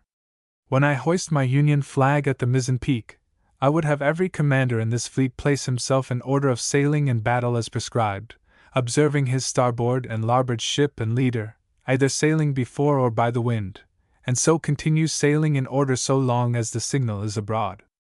In case a powerful squadron of ships falls with our fleet, and will fight us, and we see it most convenient to fight before the wind, and the enemy follow us, I would have every commander place his ships in this order of sailing prescribed as followeth, and so continue sailing and fighting, doing his utmost to annoy the enemy, so long as shall be required for defense of himself and whole fleet. Larboard side. Portsmouth frigate. Newcastle frigate. Samuel and Henry 30 Advice 20 Diamond. Friendship 12 Lion 20 Bonaventure.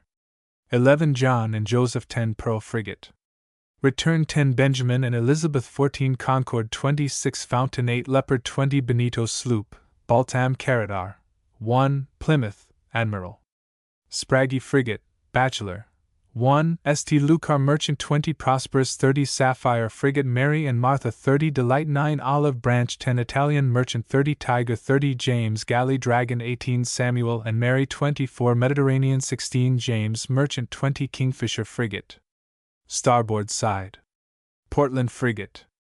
In case the enemy be to leeward of us, and force us to fight by the wind, then I would have each ship in this fleet to follow each other in a line as afore prescribed, either wing leading the van as the occasion shall require.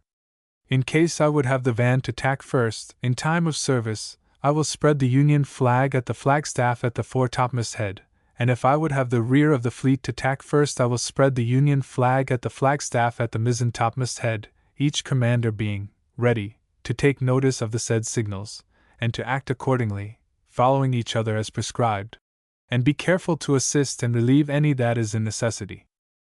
In case of separation by foul weather, or by any inevitable accident, and the wind blows hard westerly, then Zante Road is the place appointed for rendezvous. Given under my hand and on board His Majesty's ship Plymouth, at an anchor in Zante Road. This 4th of May, 1678. John Narborough. Footnote 1. Either Baltimore nor Bachelor nor any similar names of commissioned officers occur in Pepys's Navy List, 1660-88. Tanner, Op. Cit. 3. The last Stuart orders introductory. The next set of orders we have are those drawn up by George Legge, 1st Lord Dartmouth, for the fleet with which he was entrusted by James II, to prevent the landing of William of Orange in 1688. The only known copy of them is in the Sloane Mrs. 3650. It is unfortunately not complete, the last few articles with the date and signature being missing, so that there is no direct evidence that it related to this fleet. There can, however, be no doubt about the matter, for it is followed by the battle order of a fleet in which both ships and captains correspond exactly with that which Dartmouth commanded in 1688. The only other fleet which he commanded was that which in 1683 proceeded to the Straits to carry out the evacuation of Tangier, and it was not large enough to require such a set of instructions. We know moreover that in this year he did actually draw up some fighting instructions, shortly after September 24th, the day his commission was signed, and that he submitted them to King James for approval. On October 14th Pepys, in the course of a long official letter to him from the Admiralty, writes, His Majesty, upon a very deliberate perusal of your 2 papers, one of the divisions of your fleet, and the other touching your line of battle, does extremely approve the same, commanding me to tell you so. 1. Lord Dartmouth's articles follow those which James had last drawn up in 1673 almost word for word, and the only alterations of any importance all refer to the handling of the line in action. There can be practically no doubt, therefore, that we here have the instructions which Pepys refers to, and that the new matter relating to the line of battle originated with Dartmouth, as the result of a considerable experience of naval warfare.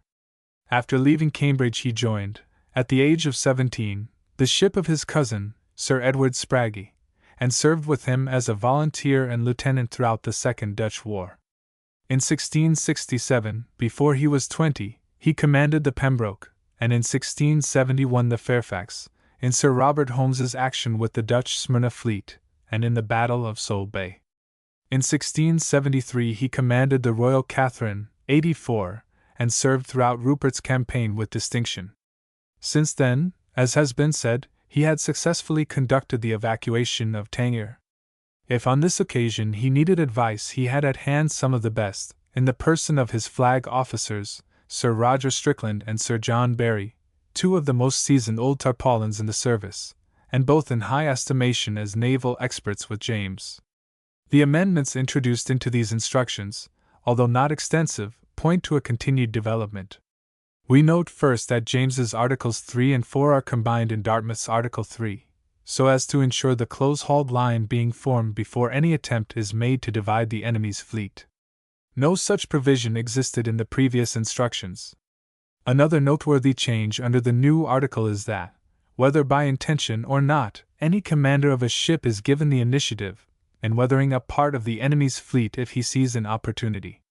If this was seriously intended, it seems to point to a reaction to the school of Monk and Rupert, perhaps under Sprague's influence. Dartmouth's next new article, number 5, for reforming line of battle as convenient, regardless of the prescribed order of battle, points in the same direction.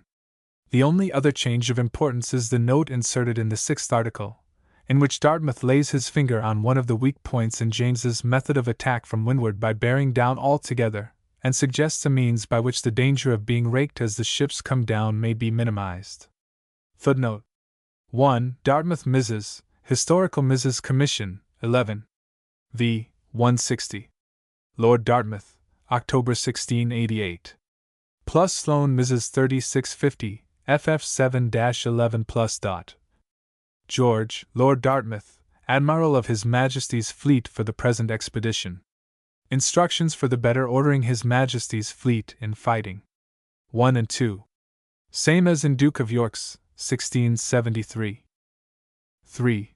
If the enemy have the wind of His Majesty's fleet, and come to fight them, the commanders of His Majesty's ships shall endeavor to put themselves into one line as close upon a wind as they can lie, according to the order of battle given, until such time as they shall see an opportunity by gaining their wakes to divide the enemy's fleet, and see. Rest as in Article 3 of 1673. 4. Same as 5 of 1673. 1. 5.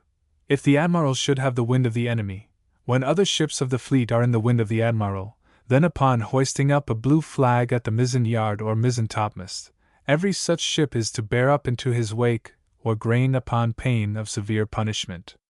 In this case, whether the line hath been broke or disordered by the shifting of the wind, or otherwise, each ship or division are not unreasonably to strive for their proper places in the first line of battle given, but they are to form a line, the best that may be with the Admiral, and with all the expedition that can be, not regarding what place or division they fall into or between.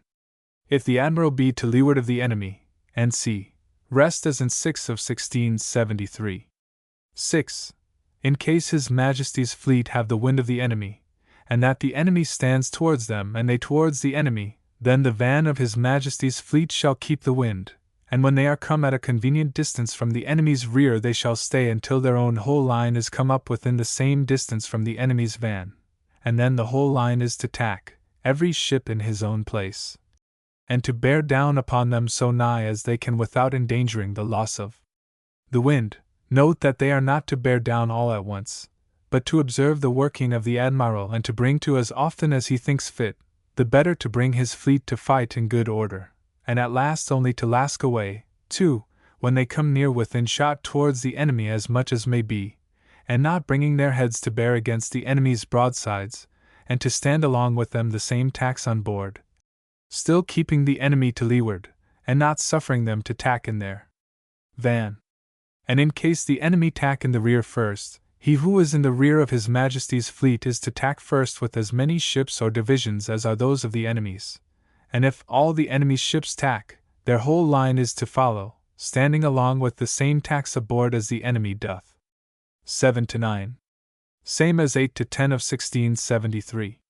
10. Same as 11 of 1673, but with yellow flag instead of red. 11. When the Admiral would have the other divisions to make more sail, though himself shorten sail, a white ensign shall be put on the ensign's staff for the Vice-Admiral, a blue for the rear, and for both a striped. 12. As soon as the fleet shall see the Admiral engage or make a signal by putting out a red flag on the foretopmast head, each division shall take the best advantage they can to engage the enemy, according to such order of battle as shall be given them. And no ship or division whatsoever is upon any pretense to lie by to fight, or engage the enemy whereby to endanger parting the main body of the fleet till such time as the whole line be brought to fight by this signal. 13 to 18. Same as 14 to 19 of 1673. 18. The several commanders in the fleet are to take special care, upon pain of severe punishment, that they fire not over any of their own ships. 19. Same as 20 of 1673. 20. The fireships in their several divisions are to endeavor to keep the wind, and they with the small frigates to be as near the great ships as they can, attending the signal and acting accordingly. 21. Same as 22 of 1673. 3. Footnotes. 1. Article 4 of 1673 is omitted, being included in Article 3 above. 2. To sail with a quartering wind. Morogues urged this precaution a century later, Tactique Navale, page 209. 3. The MS. ends abruptly in the middle of this article. Part 7 William III and I. Russell, 1691-2. Rooke, 1703 Lord Torrington, Turville and Host Introductory. No one document probably possesses so much importance for the history of naval tactics as the instructions issued by Admiral Russell in 1691. Yet it is a remarkable thing that their tenor was unknown, indeed their existence was wholly unsuspected, until a copy of them was happily discovered in Holland by Sir William Laird Clowes. By him it was presented to the United Service Institution, and the thanks of the Society are due to him and the institution that these instructions are now at last available for publication. They form part of a complete printed set of fleet instructions, entitled Instructions made by the Right Honourable Edward Russell, Admiral, in the year 1691, for the better ordering of the fleet in sailing by day and night, and in fighting. Besides the fighting instructions, we have a full set of signals both for day and night properly indexed, instructions for sailing in a fog, instructions to be observed by younger captains to the elder, instructions for masters, pilots, ketches, hoys, and smacks attending the fleet, and the usual instructions for the encouragement of captains and companies of fireships, small frigates, and ketches. Now, this is the precise form in which all fleet instructions were issued, with scarcely any alteration, up to the conclusion of the War of American Independence. 1. And the peculiar importance of this set of articles, therefore, is that in them we have the first known example of those stereotyped fighting instructions to which, as all modern writers seem agreed, was due the alleged decadence of naval tactics in the 18th century. This being so, they clearly demand the most careful consideration. The English, says Captain Mahan in his latest discussion of the subject, in the period of reaction which succeeded the Dutch wars produced their own caricature of systematized tactics, too, and this may be taken as well representing the current judgment. But when we come to study minutely these orders of Russell, and to study them in the light of the last of the Duke of York's and the observations thereon in the Admiralty manuscript, as well as of the views of the great French admirals of the time, we may well doubt whether the judgment does not require modification. We may doubt, that is, whether Russell's orders, so far from being a caricature of what had gone before, were not rather a sagacious attempt to secure that increase of maneuvering power and squadronal control which had been found essential to any real advance in tactics. In the first place, after noting that these instructions begin logically with 2 articles for the formation of line ahead and abreast, we are struck by this disappearance of the Duke of York's article relating to dividing the enemy's fleet. It is certainly to this disappearance that is mainly due the belief that the new instructions were retrograde. The somewhat hasty conclusion is generally drawn that the maneuver of breaking the line had been introduced during the Dutch wars, and forgotten immediately afterwards. But, as we have already seen, the Duke of York's article can hardly be construed as embodying the principle of concentration by breaking the line, and containing. As we know, it only applied to an attack from the leeward which the English, and indeed every power up to that time, did all they knew to avoid. And it cannot safely be assumed to mean anything more than a device for gaining the wind of part of the enemy when you cannot weather his whole fleet, while the containing was intended to prevent the enemy's concentrating on the squadron that performed the maneuver. Now, although Russell's instructions lay down no rule for isolating and containing, they do provide 3 new and distinct articles by which the Admiral can do so if he sees fit. Under the Duke of York's instructions, it will be remembered, it was left to the van commander to execute the maneuver of dividing the enemy's fleet as he saw his opportunity, and under those of Lord Dartmouth it was left apparently to any commander. With all that can be said for leaving the greatest possible amount of initiative to individual officers, such a system can hardly be called satisfactory.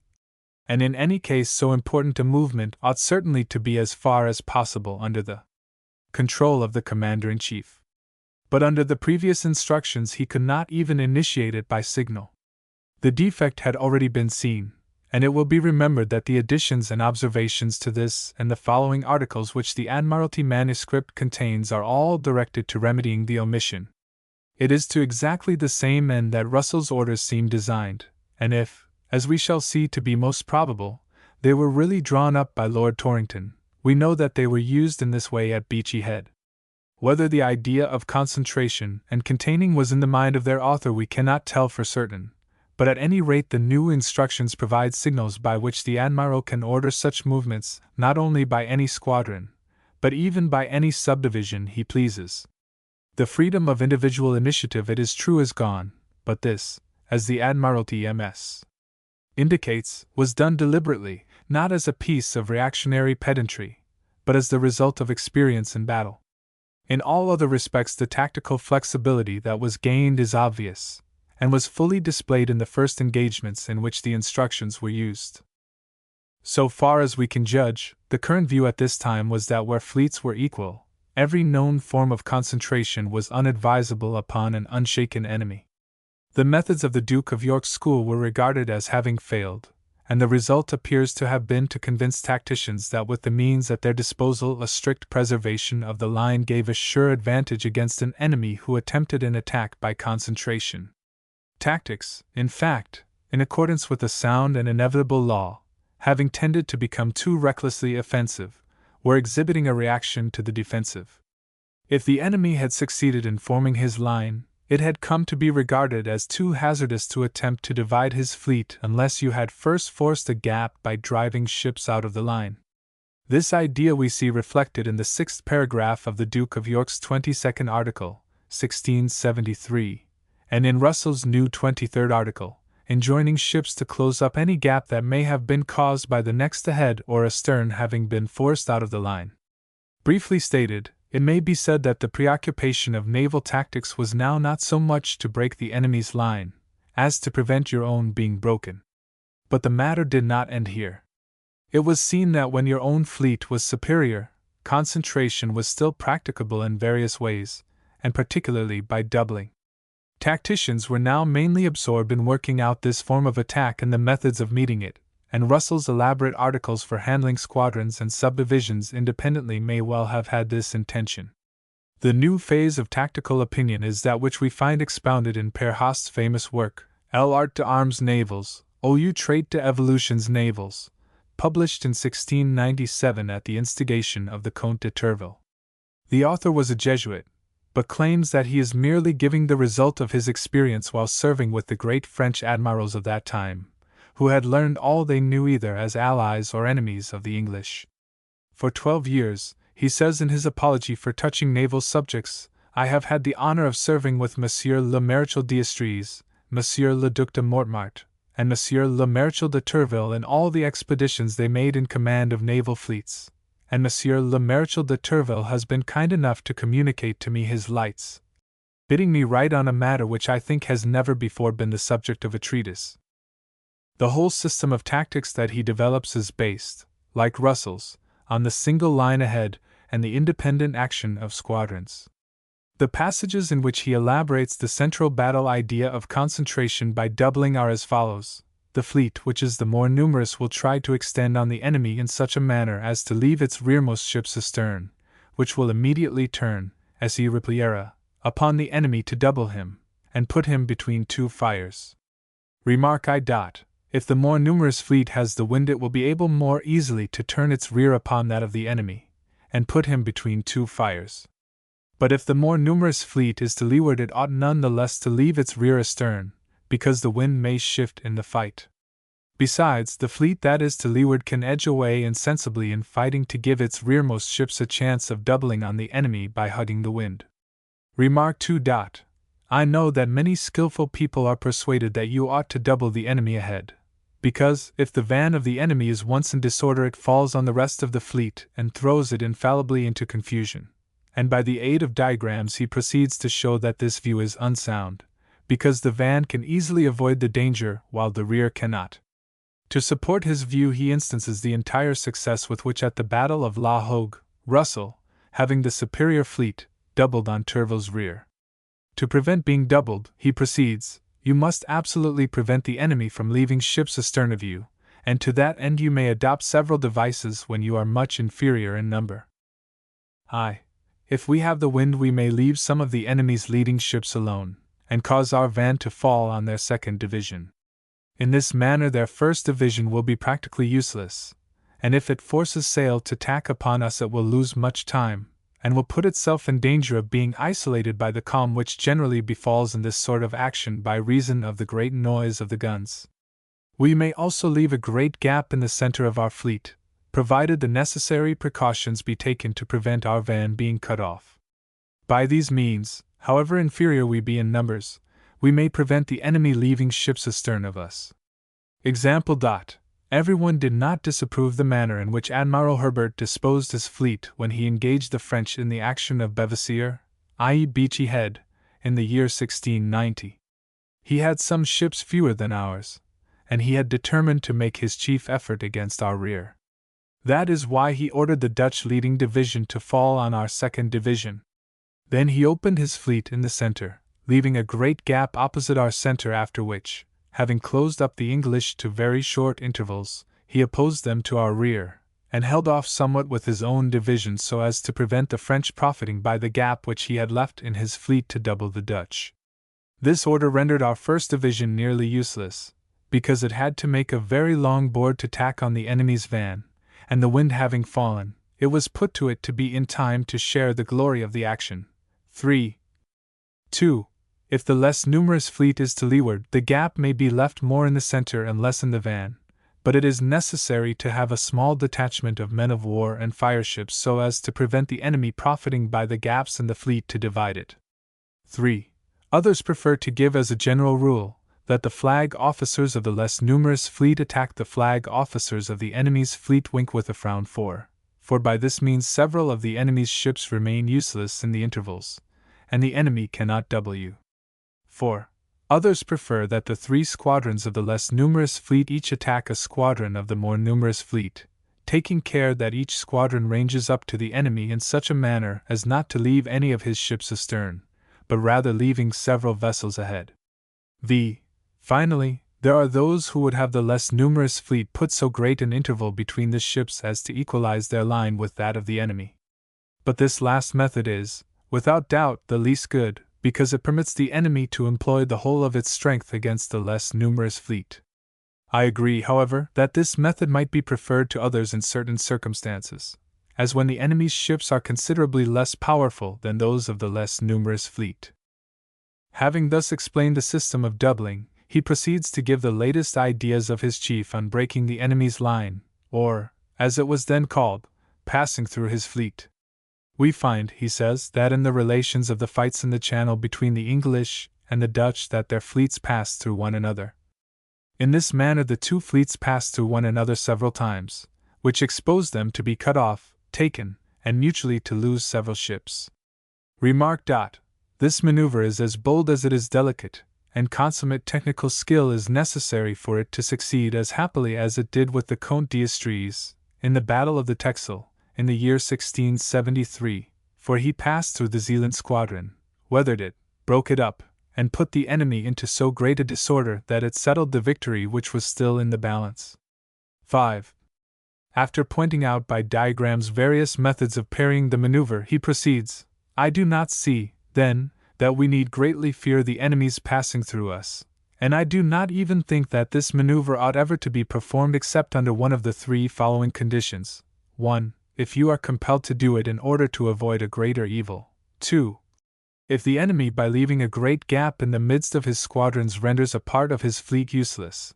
3. If several of his ships are disabled.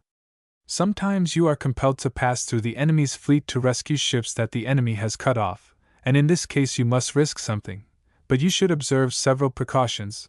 1. You should close up to the utmost. 2. You should carry a press of sail without troubling to fight in passing through the enemy. 3. The ships that have passed ought to tack the moment they can to prevent the enemy standing off on the same tack as the fleet that passes through them. It is clear, then, that in the eyes of perhaps the finest fleet leader of his time, and one of the finest France ever had, a man who thoroughly understood the value of concentration. The method of securing it by breaking the line was dangerous and unsound. In this he thoroughly endorses the views contained in the observations of the Admiralty MS, and the modifications of the standing order which they suggest. Indeed, Haast's remarks on breaking the line are, in effect, little more than a logical elaboration of those ideas and suggestions. In the observations we have the monition not to attempt the maneuver unless an enemy press you on a lee shore. We have the signal for a squadron breaking the enemy's line, but only in order to rejoin the main body, and we have the simple method of parrying the move by tacking with an equal number of ships. The fundamental principles of the problem in both the English and the French author are the same, and a comparison of the two enables us to assert, with no hesitation, that the maneuver of breaking the line was abandoned by the tacticians of that era, not from ignorance nor from lack of enterprise, but from a deliberate tactical conviction gained by experience in war. In judging the apparent want of enterprise which our own admirals began to display in action at this time, we should probably be careful to refrain from joining in the unmitigated contempt with which modern historians have so freely covered them. In the typical Battle of Malaga, for instance, Rooke did nothing but carry out the principles which were the last word of Tourville's brilliant career. Nor must it be forgotten that, although Rodney executed the maneuver in 1782, and Hood provided a signal for its revival which Howe at first adopted, it was never in much favor in the British service, seeing that it was only adapted for an attack from to leeward. The maneuver of breaking the line which Howe eventually introduced was something wholly different both in form and intention from what Rodney executed and from what was understood by dividing the fleet in the 17th century. 6. How far the system of doubling was approved by English admirals is doubtful. We have seen that an observation in the Admiralty manuscript distrusts it. 7. But I have been able to find no other expression of opinion on the point earlier than 1780, and that entirely condemns it. It occurs in a set of fleet instructions drawn up for submission to the Admiralty by Admiral Sir Charles H. Knowles, Bart. As Knowles was a pupil and protégé of Rodney's, we may assume he was in possession of the great tactician's ideas on the point, and in these fighting and sailing instructions the following article occurs: to double the enemy's line, that is, to send a few unengaged ships on one side to engage, while the rest are fighting on the other, is rendering those ships useless. Every ship which is between two has not only her two broadsides opposed to theirs, but has likewise their shot which cross in her favor. 8. No signal was provided for doubling in Lord Howe's or the later signal books, though Nelson certainly executed the maneuver at the Nile.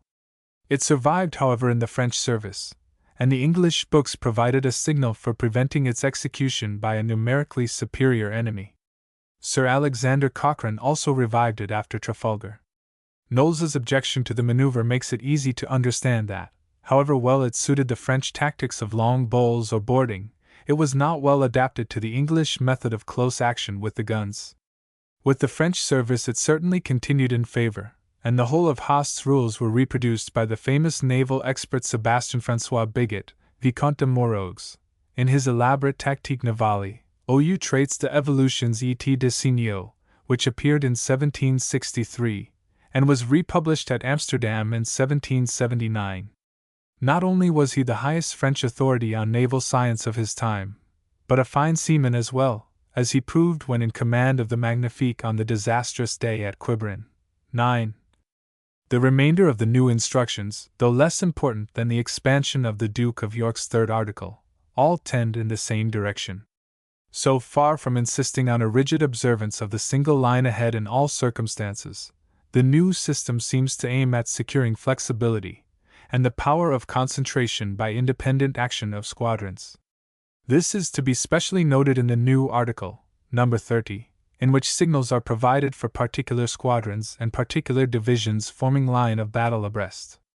It is true that the old rigid form of an attack from windward is retained, but, ineffective as the system proved, it was certainly not inspired, as is so often said, by a medieval conception of naval battle as a series of single-ship actions. From what has been already said, the well-considered tactical idea that underlay it is obvious.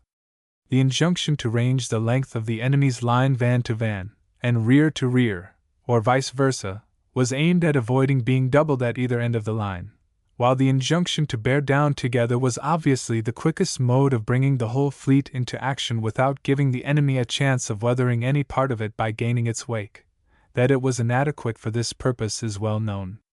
It would only work when the two fleets were exactly parallel at the moment of bearing down, as was made apparent at the Battle of Malaga, where the French from leeward almost succeeded in dividing Rooke's fleet as it bore down. Still, the idea was sound enough. The trouble was that it did not make sufficient allowance for the unhandiness of ships of the line in those days, and their difficulty in taking up or preserving exact formations. As to the authorship of the articles, it must be remembered that the mere fact that they were issued by Russell is not enough to attribute them to him. He had had practically no previous experience as a flag officer, and in all probability they followed more or less closely those used by Lord Torrington in the previous year. Torrington was First Lord of the Admiralty in 1689, and Commander-in-Chief of the main fleet in 1690. It was not till after his acquittal in December of that year that he was superseded by Russell. The instructions, moreover, seem generally to be designed in close accordance with all we know of Torrington's tactical practice, and it is scarcely doubtful that they are due to his ripe experience, and not to Russell. That the point cannot be settled with absolute certainty is to be the more lamented because henceforth this set of fighting instructions, and not those of Rooke in 1703, must be taken as the dominating factor of 18th-century tactics. Rooke's instructions, except for the modification of a few articles, are the same as Russell's, and consequently it has not been thought necessary to print them in full. For a similar reason it has been found convenient to print such slight changes as are known to have been made in the standing form after 1703 as notes to the corresponding articles of Russell's instructions. Footnotes. 1. See Introductory Note to Rooke's Instructions of 1703, page 197. 2. Types of Naval Officers, page 15. 3. This plan of attack bears a strong resemblance to that which Nelson intended to adopt at Trafalgar. Nelson, says Captain Mahan, doubtless had in mind the dispositions of Tourville and de Ruyter. Life of Nelson, 2. 351. Haast, however, it would seem, though a devout admirer of both Tourville and de Ruyter, gives the credit to Lord Torrington. It was not introduced officially into the British tactical system until Lord Howe adopted it in 1792. It was retained in the subsequent signal books and instructions. 4. This proviso was added to the signal in the edition of 1799, and a corresponding explanatory instruction, number 24, was provided. See Post, page 262. 5. It should be remembered that neither the Dutch nor the English accounts of the action at all endorsed this view of D'Estrees's behavior. See also the Admiralty MS, page 153, note 1. 6. See Post, pages 245-9. 7. Ante, page 152, note 1. 8. Printed in 1798. MS. Note says these instructions were written in 1780 and afterwards very much curtailed, though the general plan is the same. 9. Le Cour Gayet, La Marine Militaire de la France sous Louis XV, 1902, pages 214-5. Admiral Edward Russell, 1691. Plus from a printed copy in the library of the United Service Institution plus. Fighting Instructions. I. When the Admiral would have the fleet draw into a line of battle, one ship ahead of another, according to the method given to each captain, he will hoist a Union flag at the mizzen peak, and fire a gun, and every flagship in the fleet is to make the same signal. 1. 2.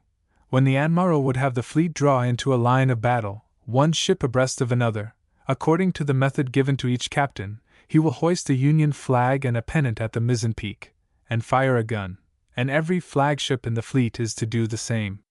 3. When the Admiral would have the Admiral of the White and his whole squadron to tack, and endeavor to gain the wind of the enemy, he will spread a white flag under the flag at the main topmast head, and fire a gun, which is to be answered by the flagships in the fleet, and when he would have the Admiral of the Blue do the same, he will spread a blue flag on that place. 4. When the Admiral would have the Vice Admiral of the Red, and his division, tack and endeavor to gain the wind of the enemy, he will spread a red flag from the cap at the fore topmast head downward on the backstay. If he would have the Vice-Admiral of the White do the same, a white flag; if the Vice-Admiral of the Blue, a blue flag at the same place. v. When the Admiral would have the Rear-Admiral of the Red and his division tack and endeavor to gain the wind of the enemy, he will hoist a red flag at the flagstaff at the mizzen-topmast head; if the Rear-Admiral of the White, a white flag; if the Rear-Admiral of the Blue, a blue flag at the same place, and under the flag a pennant of the same color. 6. If the Admiral be to leeward of the fleet, or any part of the fleet, and he would have them bear down into his wake or graying, he will hoist a blue flag at the mizzen peak. 7. If the Admiral be to leeward of the enemy, and his fleet, or any part of them, to leeward of him, that he may bring those ships into a line, he will bear up with a blue flag at the mizzen peak under the Union flag, which is the signal for the line of battle, and then those ships to leeward are to use their utmost endeavor to get into his wake, or grain, according to their stations in the line of battle. 8. If the fleet be sailing before the wind, and the Admiral would have the Vice-Admiral and the ships of the starboard quarter to clap by the wind, and come to the starboard tack, then he will hoist upon the mizzen-topmast head a red flag. And in case he would have the Rear-Admiral and the ships of the larboard quarter to come to their larboard tack, then he will hoist up a blue flag at the same place. 9.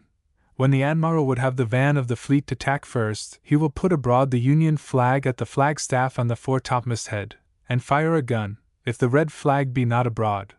But if the red flag be abroad, then the foretopsails shall be lowered a little, and the Union flag shall be spread from the cap of the foretopmast downwards, and every flagship in the fleet is to do the same. X. When the Admiral would have the Rear-Admiral of the fleet tack first, he will hoist the Union flag on the flagstaff at the mizzen-topmast head, and fire a gun, which is to be answered by every flagship in the fleet. 11. When the Admiral would have all the flagships in the fleet come into his wake or graying, he will hoist a red flag at the mizzen peak, and fire a gun, and the flagships in the fleet are to make the same signal. 12. When the Admiral would have the Admiral of the White and his squadron make more sail, though himself shorten sail, he will hoist a white flag on the ensign's staff; if the Admiral of the Blue, or he that commands in the third post, a blue flag at the same place, and every flagship in the fleet is to make the same signal. 13. As soon as the Admiral shall hoist a red flag on the flagstaff at the foretopmast head, every ship in the fleet is to use their utmost endeavor to engage the enemy, in the order the Admiral has prescribed unto them. 2. 14. When the Admiral hoisteth a white flag at the mizzen peak, then all the small frigates of his squadron that are not in the line of battle are to come under his stern. 15. If the fleet is sailing by a wind in a line of battle, and the Admiral would have them brace their headsails to the mast, he will hoist a yellow flag on the flagstaff at the mizzen-topmast head, and fire a gun, which the flagships in the fleet are to answer. Then the ships in the rear are to brace to first. 16. The fleet lying in a line of battle, with their headsails to the mast, and if the Admiral would have them fill and stand on, he will hoist a yellow flag on the flagstaff at the foretopmast head, and fire a gun, which the flagships in the fleet are to answer. Then the ships in the van are to fill first, and to stand on. If it happen, when this signal is to be made, that the red flag is abroad on the flagstaff at the foretopmast head, the Admiral will spread the yellow flag under the red. 17. If the Admiral see the enemy's fleet standing towards him, and he has the wind of them, the van of the fleet is make sail till they come the length of the enemy's rear, and our rear abreast of the enemy's van. Then he that is in the rear of our fleet is to tack first, and every ship one after another, as fast as they can, throughout the line, that they may engage on the same tack with the enemy. But in case the enemy's fleet should tack in their rear, our fleet is to do the same with an equal number of ships, and whilst they are in fight with the enemy, to keep within half a cable's length one of another, or if the weather be bad, according to the direction of the commanders. When the Admiral would have the ship that leads the van of the fleet, or the headmost ship in the fleet, when they are in a line of battle, hoist, lower, set or haul up any of his sails, the Admiral will spread a yellow flag under that at the main topmast head, and fire a gun, which the flagships that have flags at the main topmast head are to answer, and those flagships that have not, are to hoist the yellow flag on the flagstaff at the main topmast head, and fire a gun. Then the Admiral will hoist, lower, set or haul up the sail, he would have the ship that leads the van do. 18. If the admiral and his fleet have the wind of the enemy, and they have stretched themselves in a line of battle, the van of the admiral's fleet is to steer with the van of the enemy's, and there to engage them. 19. Every commander is to take care that his guns are not fired till he is sure he can reach the enemy upon a point blank, and by no means to suffer his guns to be fired over by any of our own ships. XX. None of the ships in the fleet shall pursue any small number of the enemy's ships till the main body be disabled or run. 21. If any of the ships in the fleet are in distress, and make the signal, which is a weft with the jack or ensign, the next ship to them is strictly required to relieve them. 22. If the admiral, or any flagship, should be in distress, and make the usual signal, the ships in the fleet are to endeavor to get up as close into a line, between him and the enemy, as they can, having always an eye to defend him, if the enemy should come to annoy him in that condition. 23. In case any ship in the fleet should be forced to go out of the line to repair damages she has received in battle, the next ships are to close up the line. 24. If any flagship be disabled, the flag may go on board any ship of his own squadron or division. 25. If the enemy be put to the run, and the admiral thinks it convenient the whole fleet shall follow them, he will make all the sail he can himself after the enemy, and fire 2 guns out of his forechase. Then every ship in the fleet is to use his best endeavor to come up with the enemy, and lay them on board. 26. If the admiral would have any particular flagship, and his squadron, or division, give chase to the enemy, he will make the same signal that is appointed for that flagship's tacking with his squadron or division, and weathering the enemy. 27. When the admiral would have them give over chase, he will hoist a white flag at the foretopmast head and fire a gun. 28. In case any ship in the line of battle should be disabled in her mass, rigging or hull, the ship that leads ahead of her shall take her atow, and the division she is in shall make good the line with her. But the commander of the ship so disabled is not on any pretense whatever to leave his station till he has acquainted his flag or the next flag officer with the condition of his ship, and received his directions therein. And in case any commander shall be wanting in his duty, his flag or the next flag officer to him is immediately to send for the said commander from his ship and appoint another in his room. 29. If the admiral would have any flag in his division or squadron cut or slip in the daytime, he will make the same signals that are appointed for those flagships, and their division or squadron, to tack and weather the enemy, as is expressed in the 3rd, 4th, 5th, and 6th articles before going. XXX. When the admiral would have the red squadron draw into a line of battle, abreast of one another, he will put abroad a flag striped red and white on the flagstaff at the main topmast head, with a pennant under it, and fire a gun. If he would have the white squadron, or those that have the second post in the fleet, to do the like, the signal shall be a flag striped red, white, and blue, with a pennant under it, at the aforesaid place. And if he would have the blue squadron to do the like, he will put on the said place a Genoese ensign, together with a pennant. But when he would have either of the said squadrons to draw into a line of battle, ahead of one another, he will make the aforesaid signals, without a pennant, which signals are to be answered by the flagships only of the said squadrons, and to be kept out till I take in mine. And if the admiral would have any vice-admiral of the fleet and his division draw into a line of battle as aforesaid, he will make the same signals at the foretopmast head that he makes for that squadron at the main topmast head. And for any rear-admiral in the fleet and his division, the same signals at the mizzen-topmast head, which signals are to be answered by the vice or rear-admiral. Footnotes 1. The instructions under which Matthews fought his action off Toulon in 1744 adhere the words, and every ship is to observe and keep the same distance those ships to which are next the admiral, always taking it from the center they were ms. Addition made by Matthews himself. CV. L.L.K.'s rejoinder to a L.M. W.S.'s replies in a pamphlet entitled Original Letters and Papers between A.D.M. L.M. W.S. and V. A.D.M. L.L.K. London, 1744, page 31. From an undated copy of Fighting Instructions in the Admiralty Library we know that this edition was subsequently incorporated into the standing form. 2. The instructions of 1744, as quoted in the Matthews-Lestock controversy, adhere the words and strictly to take care not to fire before the signal be given by the admiral. This appears also to have been an addition made by Matthews in 1744.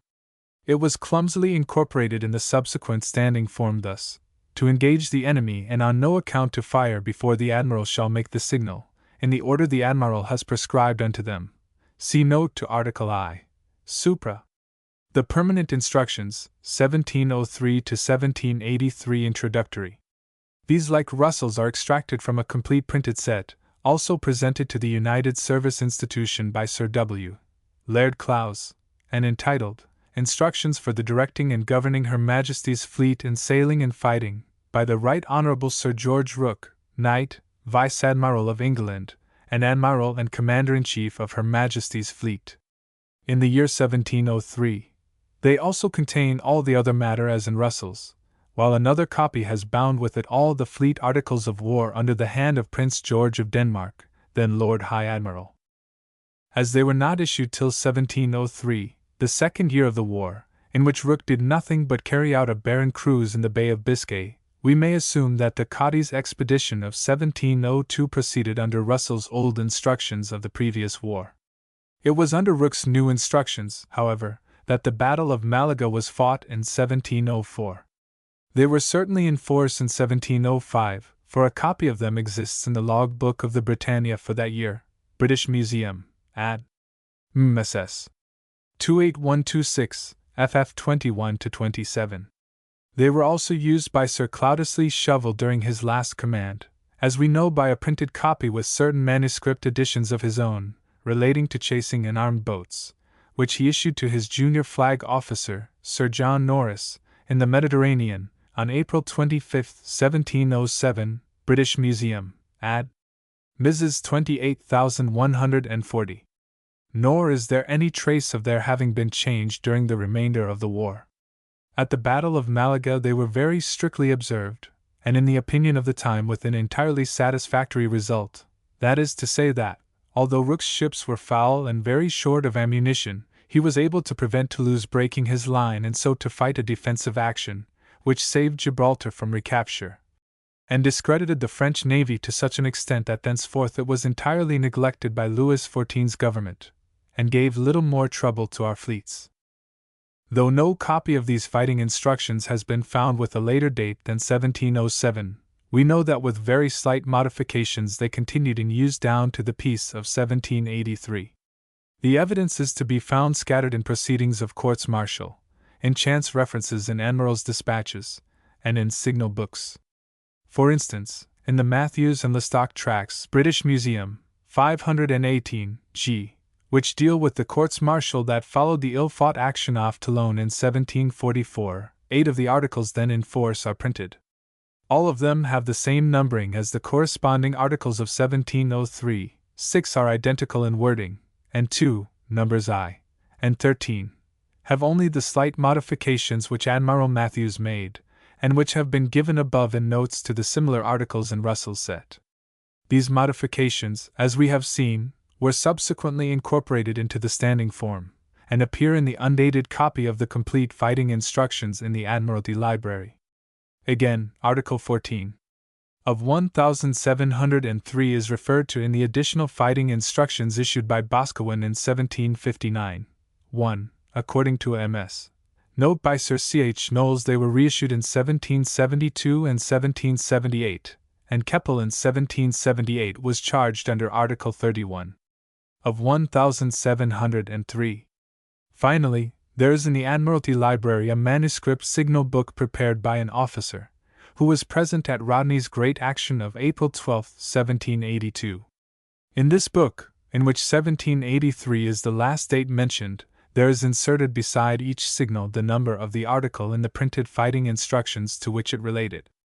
In this way we are able to fix the purport of some 20 articles, and all of these correspond exactly both in intention and number with those of 1703. Footnote 1. See below, page 224. Sir George Rooke, 1703. Plus from a printed copy in the Library of the United Service Institution plus. Articles I. to 16. The same as Russell's of 1691, except for slight modifications of wording and signals. 1. Art. 17.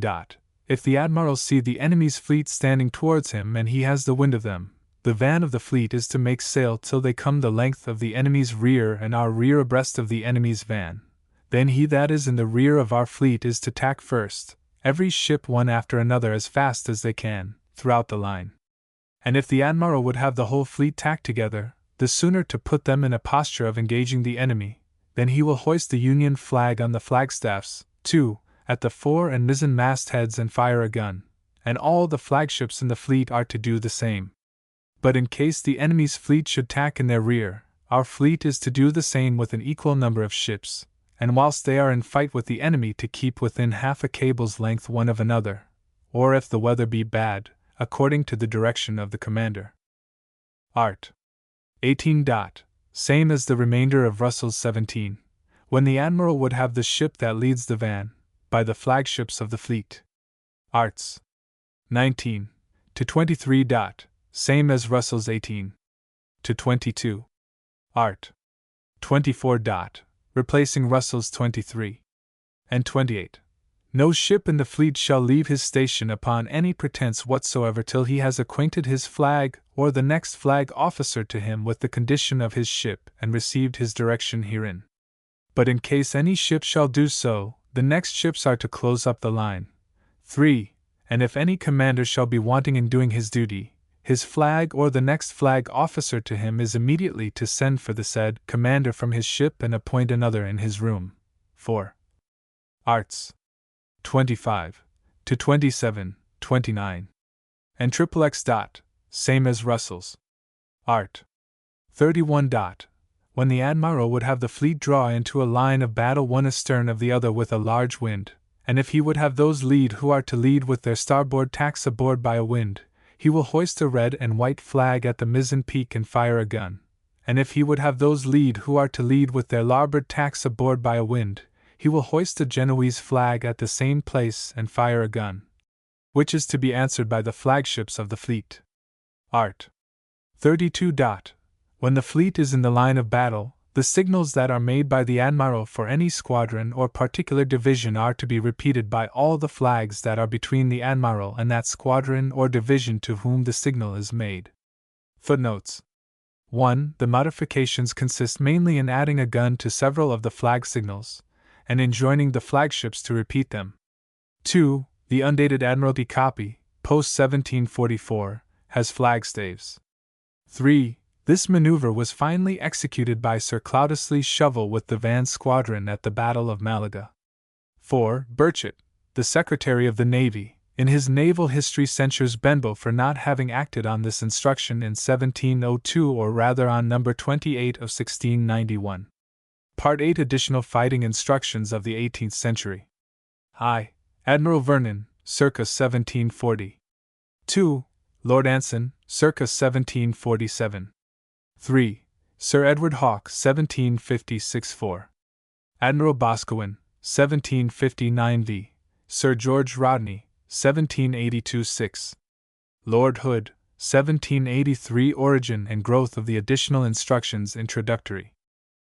Although, as we have seen, the fighting instructions of 1691 continued in force with no material alteration till the end of the next century, it must not be assumed that no advance in tactics was made.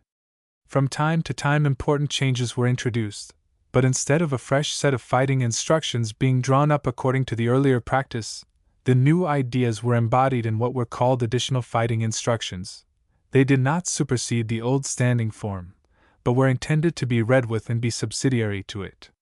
It is to these additional instructions, therefore, that we have to look for the progress of tactics during the 18th century. By one of those strange chances, however, which are the despair of historians in almost every branch and period of their subject, these additional instructions have almost entirely disappeared. Although it is known in the usual way, that is, from chance references in dispatches and at courts-martial, that many such sets of additional instructions were issued, only one complete set actually in force is known to exist. They are those signed by Admiral Boscawen on April 27, 1759, in Gibraltar Bay, and are printed below. After his capture of Louisbourg in the previous year, Boscawen had been chosen for the command of the Mediterranean fleet, charged with the important duty of preventing the Toulon squadron getting round to Brest, and so effecting the concentration which the French had planned as the essential feature of their desperate plan of invasion. He sailed with the reinforcement he was taking out on April 14th, and must therefore have issued these orders so soon as he reached his station. There is every reason to believe, however, that he was not their author, that they were, in fact, a common form which had been settled by Lord Anson at the Admiralty. In the shape in which they have come down to us, they are a set of 18 printed articles, to which have been added in manuscript 2 comparatively unimportant articles relating to captured chases and the call for lieutenants. These may have been either mere expeditional orders, as they were called, issued by Boscawen in virtue of his general authority as commander-in-chief on the station, or possibly recent official additions. More probably they were Boscawen's own, for, strictly speaking, they should not appear as additional fighting instructions at all.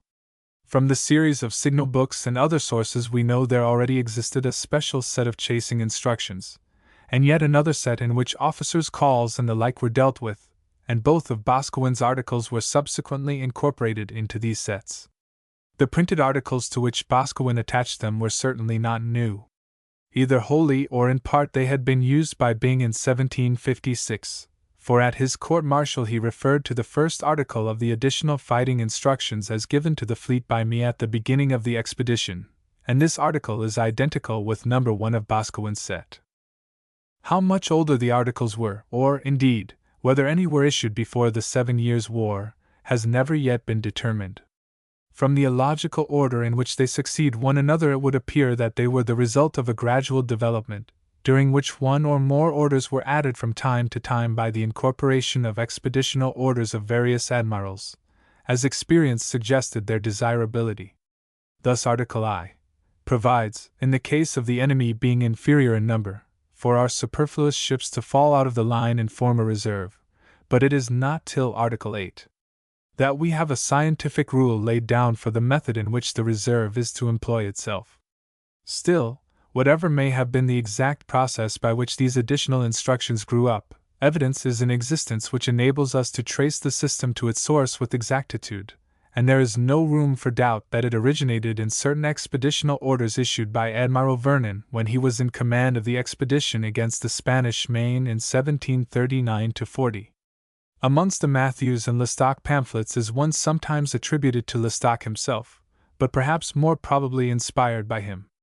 It is dedicated to the First Lord of the Admiralty, and entitled A Narrative of the Proceedings of His Majesty's Fleet in the Mediterranean, 1741–4, including, amongst other matter relating to Matthews's action, some signals greatly wanted on the late occasion.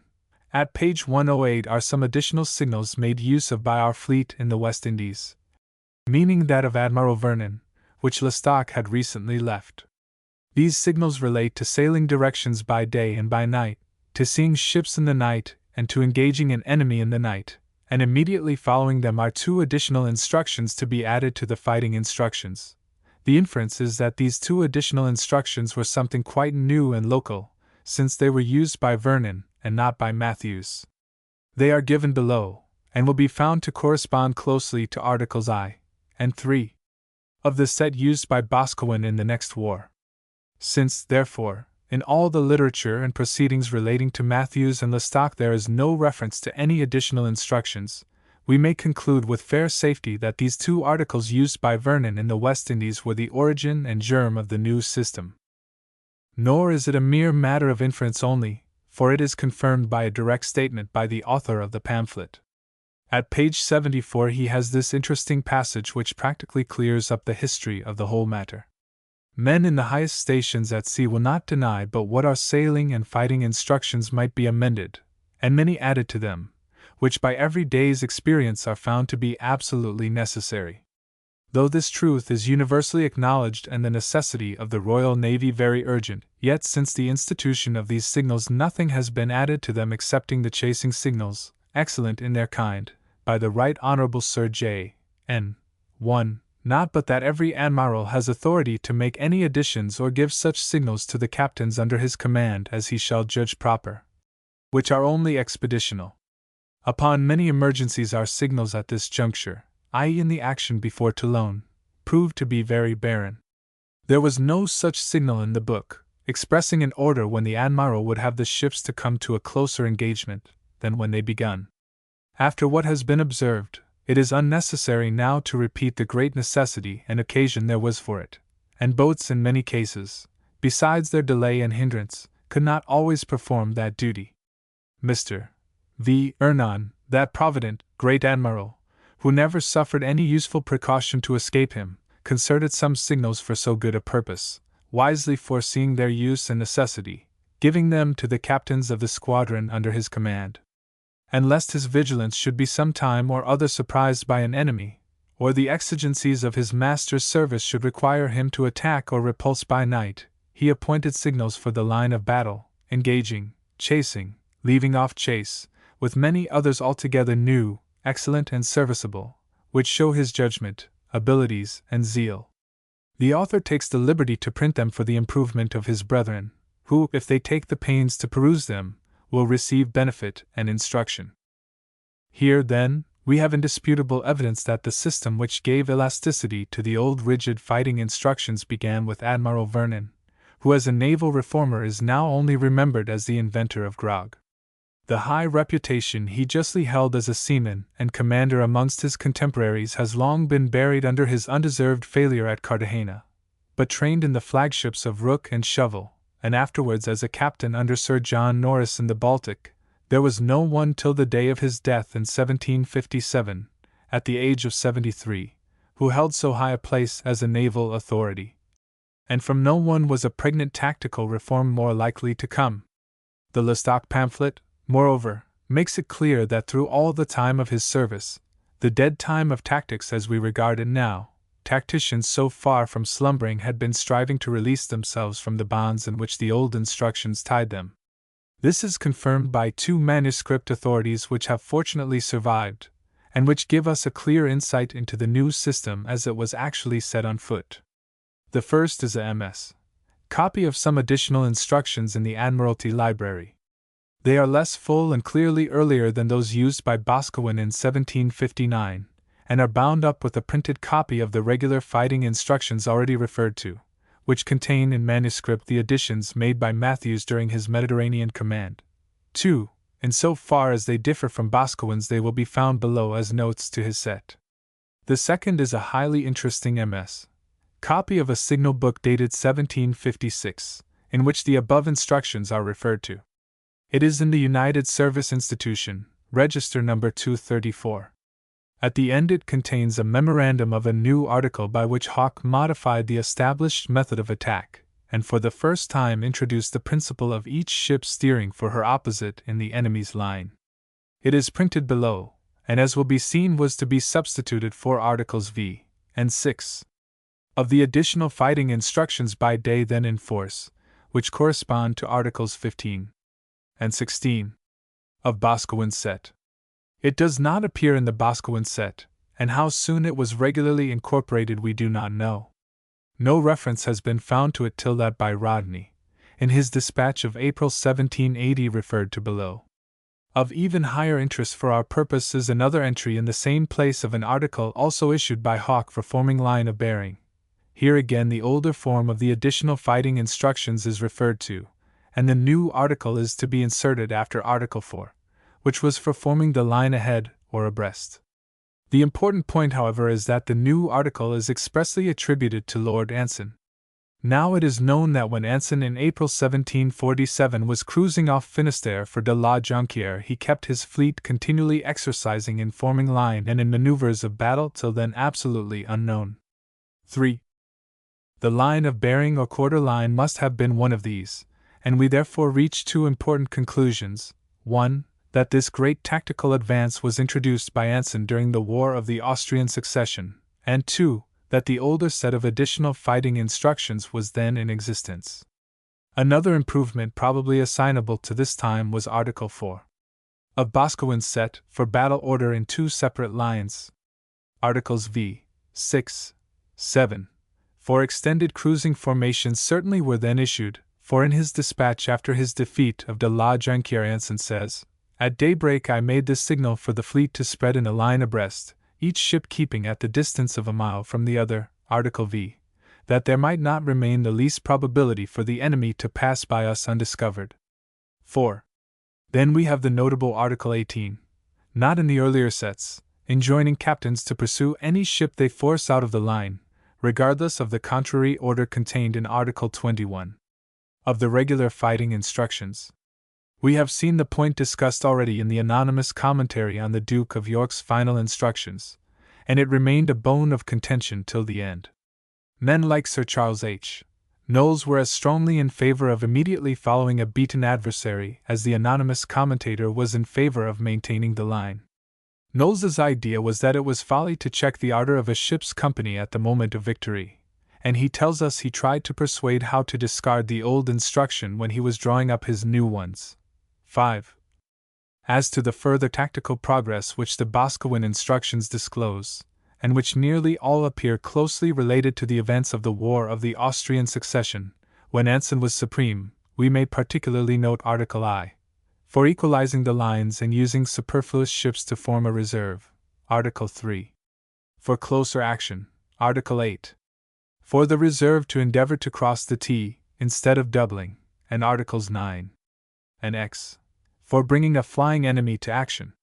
With these internal inferences to corroborate the direct evidence of our documents, the conclusion is clear, that during the War of the Austrian Succession the new system initiated by Vernon was developed by Anson as a consequence of Matthews's miserable action off Toulon in 1744, and that its first fruits were gathered in the brilliant successes of Hawke and Anson himself in 1747.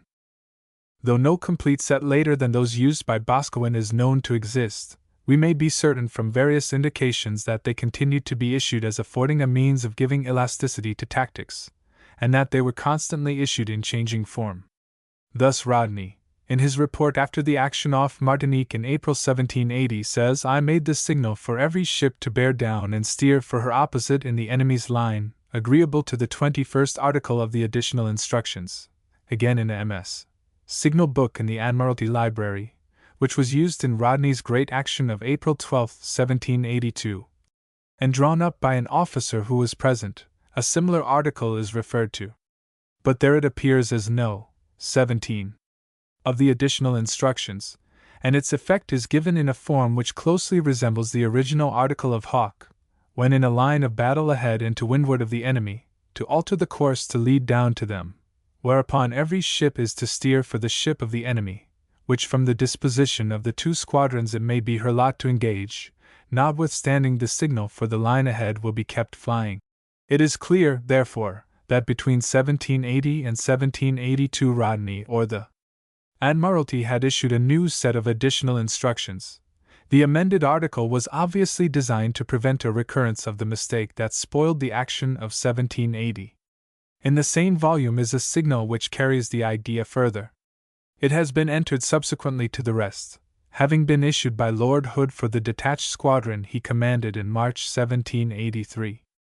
There is no reference to a corresponding instruction, but it is for ships to steer for, independent of each other, and engage respectively the ships opposed to them. In Lord Howe's second signal book, issued in 1796, the signal reappears in MS. As each ship of the fleet to steer for, independently of each other, and engage respectively the ship opposed in situation to them in the enemy's line. And in this case there is a reference to an additional instruction, number 8, indicating that Hood, who had meanwhile become First Sea Lord, had incorporated his idea into the regular additional fighting instructions. Take, again, the case of the maneuver of breaking the line in line ahead.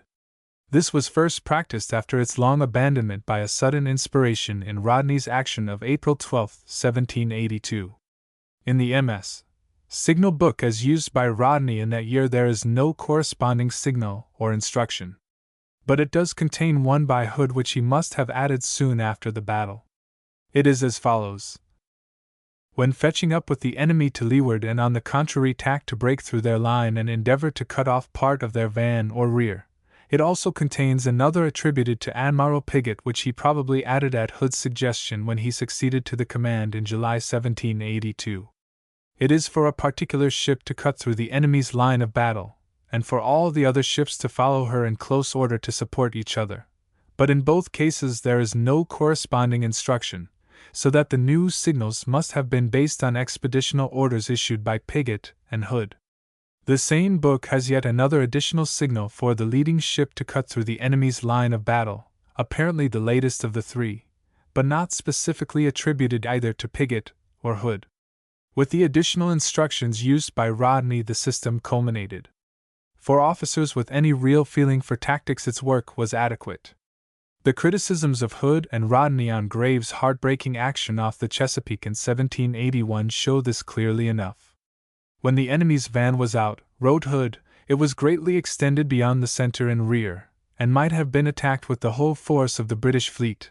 And again, had the center gone to the support of the van and the signal for the line been hauled down, the van of the enemy must have been cut to pieces and the rear division of the British fleet would have been opposed to the center division.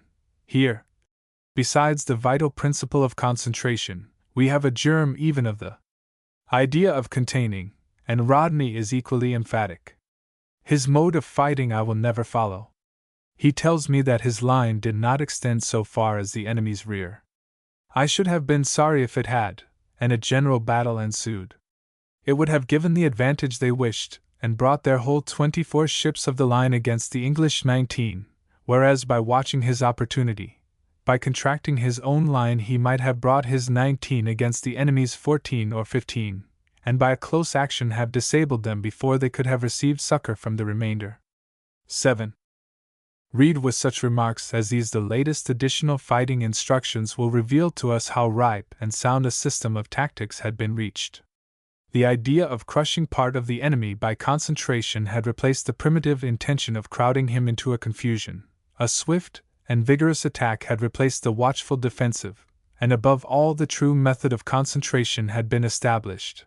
For although a concentration on the van was still permissible in exceptional circumstances, the chief of the new articles are devoted to concentrating on the rear. Thus our tacticians had worked out the fundamental principles on which Nelson's system rested, even to breaking up the line into two divisions. Containing alone was not yet clearly enunciated, but by Hood's signals for breaking the line, the best method of effecting it was made possible. Everything indeed lay ready for the hands of Howe and Nelson to strike into life. Footnotes 1. Admiral Sir John Norris had been Commander-in-Chief in the Mediterranean 1710-1, in the Baltic 1715-21 and 1727, in the Downs in 1734, and the Channel 1739 and following years. Professor Lawton tells me that Norris's papers and orders for 1720-1 contain no such signals. He must therefore have issued them later. 2. Catalogue 252/24. The reason this interesting set has been overlooked is that the volume in which they are bound bears by error the label Sailing and Fighting Instructions for H.M. Fleet, 1670. Record Office Copy. The instructions of 1670 were of course quite different. 3. Dict. Nat. Biography Volume 2. Page 33. 4. Barrow, Life of Anson, page 162. 5. Observations on Naval Tactics, N.C., page 27. 6. In the Admiralty Library? It is undated, but assigned to 1792-3. For the reasons for identifying it as Howe's second code, see Post, pages 234-7. In his first code, Howe adopted Hood's wording almost exactly. See Post, page 236. 7. Letters of Sir Samuel Hood, page 46, and cf. Post, page 228n. Admiral Vernon, circa 1740. Plus Matthews the stock pamphlets plus .1. An additional instruction to be added to the fighting instructions.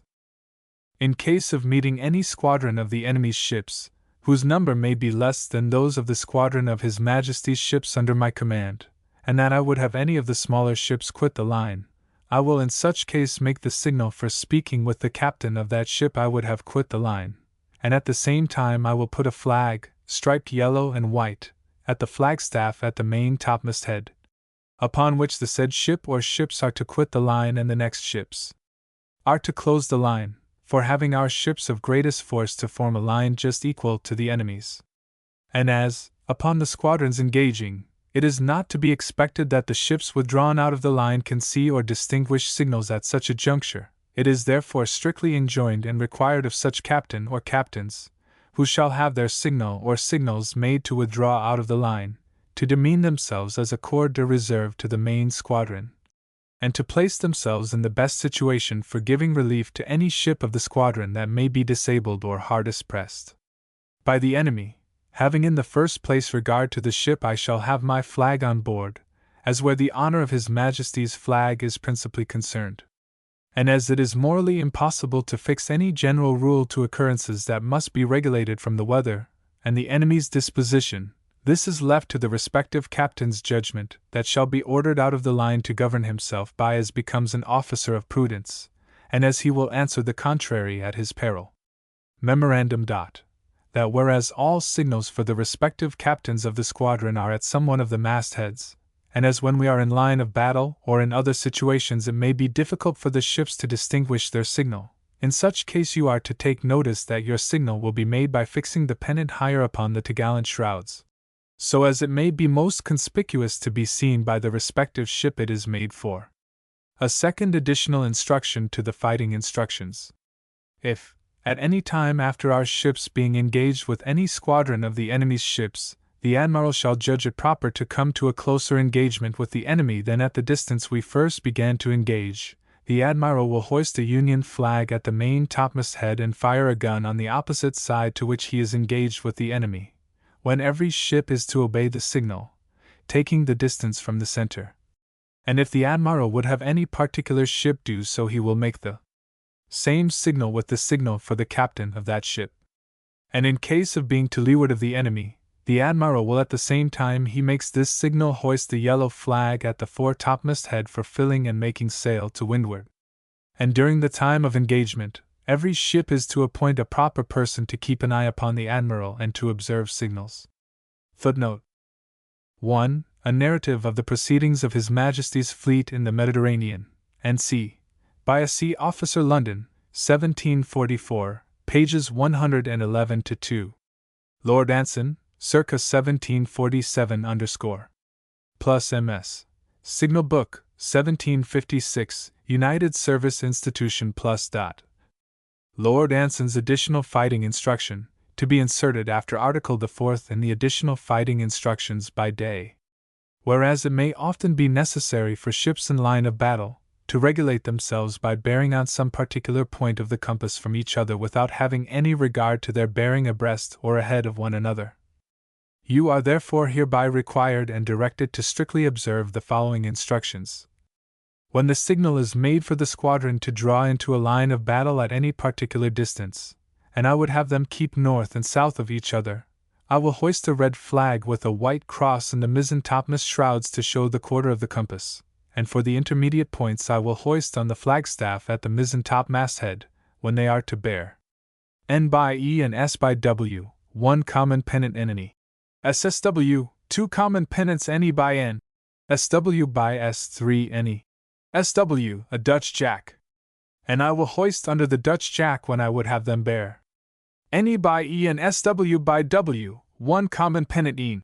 WSW, 2 common pennants E by N. W by S3, and fire a gun with each signal. When I would have them bear from each other on any of the points on the NW and SE quarters, I will hoist a blue and white flag on the mizzen topmast shrouds, to show the quarter of the compass and distinguish the intermediate points they are to form on from the N and S in the same manner as in the NE and SW quarter. 1. Edition Hawk. Footnote 1. From this article it would appear that the correct expression for line of bearing is quarter line, i.e. a line formed in a quarter of the compass, and that bow and quarter line is due to false etymology. Though Hawke approved the formation, it does not appear in the additional instructions used by Boscawen in 1759. It was, however, regularly incorporated in those used in the War of American Independence. See Post, page 225, Art. 3. Sir Edward Hawke, 1756.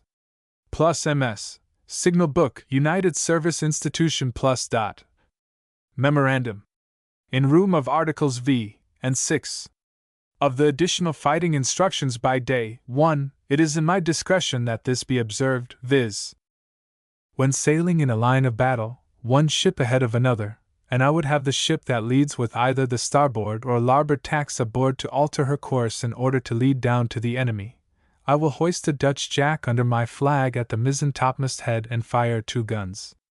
Then every ship of the squadron is to steer for the ship of the enemy that from the disposition of the 2 squadrons must be her lot to engage, notwithstanding I shall keep the signal for the line ahead flying, making or shortening sail in such proportion as to preserve the distance assigned by the signal for the line, in order that the whole squadron as soon as possible may come to action at the same time. 2. Edition Hawk. Additional signals. If upon seeing an enemy I should think it necessary to alter the disposition of the ships in the line of battle, and would have any ships change station with each other, I will make the signal to speak with the captains of such ships, and hoist the flag checkered red and blue on the flagstaff at the mizzen topmast head. 3. Footnotes. 1. i.e. the older set. They were Articles 15 and 16 of the remodeled set used by Boscawen in 1759. 2. This article was presumably issued by Hawke when in July 1756 he superseded Byng in the Mediterranean. It seems designed to prevent a recurrence of the errors which lost the Battle of Minorca, where the British van was crushed by coming into action long before the center and rear. It is not in the additional instructions of 1759, but reappears in a modified form in those of 1780. 3. This article is entered in the same signal book, but has no signature. It may therefore have been one of Anson's innovations. Admiral Boscawen, 1759-1. Plus from the original in the Admiralty Library, 252/29 plus. I. In case of meeting with a squadron of the enemy's ships that may be less in number than the squadron under my command, if I would have any of the smaller ships quit the line, that those of the greatest force may be opposed to the enemy, I will put abroad the signal for speaking with the captains of such ships as I would have leave the line, and hoist a flag, striped yellow and white, at the flagstaff at the main topmast head. Then the next ships are to close the line, and those that have quitted it are to hold themselves in readiness to assist any ship that may be disabled, or hard pressed, or to take her station, if she is obliged to go out of the line, in which case, the strongest ship that is withdrawn from the line is strictly enjoined to supply her place, and fill up the vacancy. 2.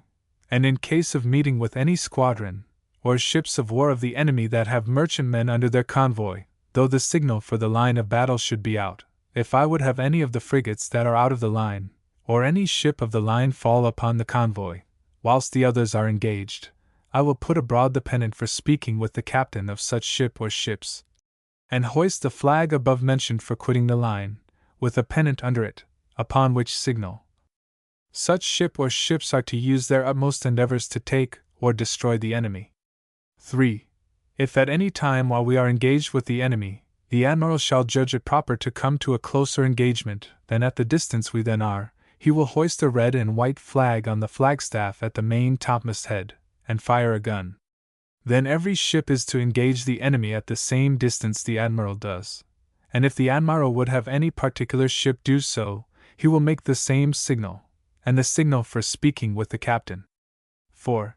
2. When I would have the 2 divisions of the fleet form themselves into a separate line of battle, one ship ahead of another at the distance of a cable's length asunder, and each division to be abreast of the other, when formed at the distance of 1 cable's length and a half, I will hoist a flag checkered blue and yellow at the mizzen peak, and fire a gun, and then every ship is to get into her station accordingly.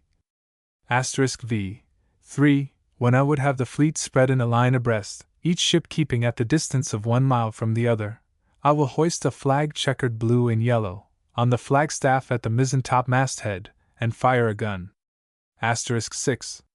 When I would have the ships spread in a line directly ahead of each other, and keep at the distance of a mile asunder, I will hoist a flag checkered red and white at the mizzen peak, and fire a gun. *7. And when the signal is made for the ships to spread either abreast or ahead of one another, and I would have them keep at the distance of 2 miles asunder, I will hoist a pennant under the forementioned flags, then every ship is to make sail, and get into her station accordingly. 8. If I should meet with a squadron of the enemy's ships of war inferior in number to the ships under my command, those ships of my squadron, above the number of the enemy, that happen to fall in either ahead of the enemy's van or astern of his rear, while the rest of the ships are engaged, are hereby required, and directed to quit the line without waiting for the signal, and to distress the enemy by raking the ships in the van and rear, notwithstanding the first part of the 24th article of the fighting instructions to the contrary. 9. And if I should chase with the whole squadron, and would have a certain number of the ships that are nearest the enemy draw into a line of battle ahead of me, in order to engage till the rest of the ships of the squadron can come up with them, I will hoist a white flag with a red cross on the flagstaff at the main topmast head, and fire the number of guns as follows.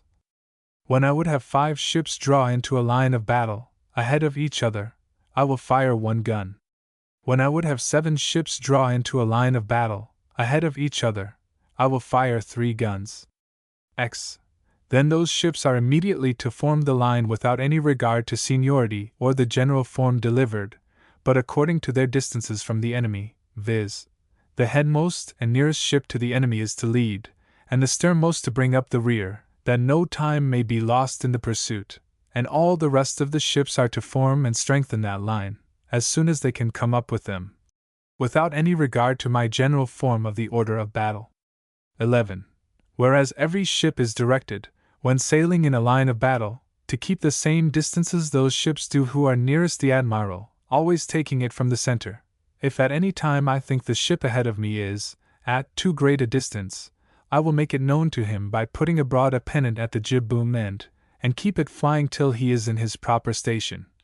And if he finds the ship ahead of him is at a greater distance from him than he is from the fore or such ship as my flag shall be flying on board of, he shall make the same signal at his jib boom end, and keep it flying till he thinks that ship is at a proper distance, and so on to the van of the line. 12. And when I think the ship astern of me is at too great a distance, I will make it known to him by putting abroad a pennant at the cross-jack yard arm, and keep it flying till he is in his station, and if he finds the ship astern of him is at a greater distance than he is from the, or such ship as my flag shall be flying aboard of, he shall make the same signal at the cross-jack yard arm, and keep it flying till he thinks that the ship is at a proper distance, and so on to the rear of the line. 13. And if at any time the captain of any particular ship in the line thinks the ship without him is at a greater distance than those ships who are next the center, he shall make the above signal, and then that ship is immediately to close, and get into his proper station. 14.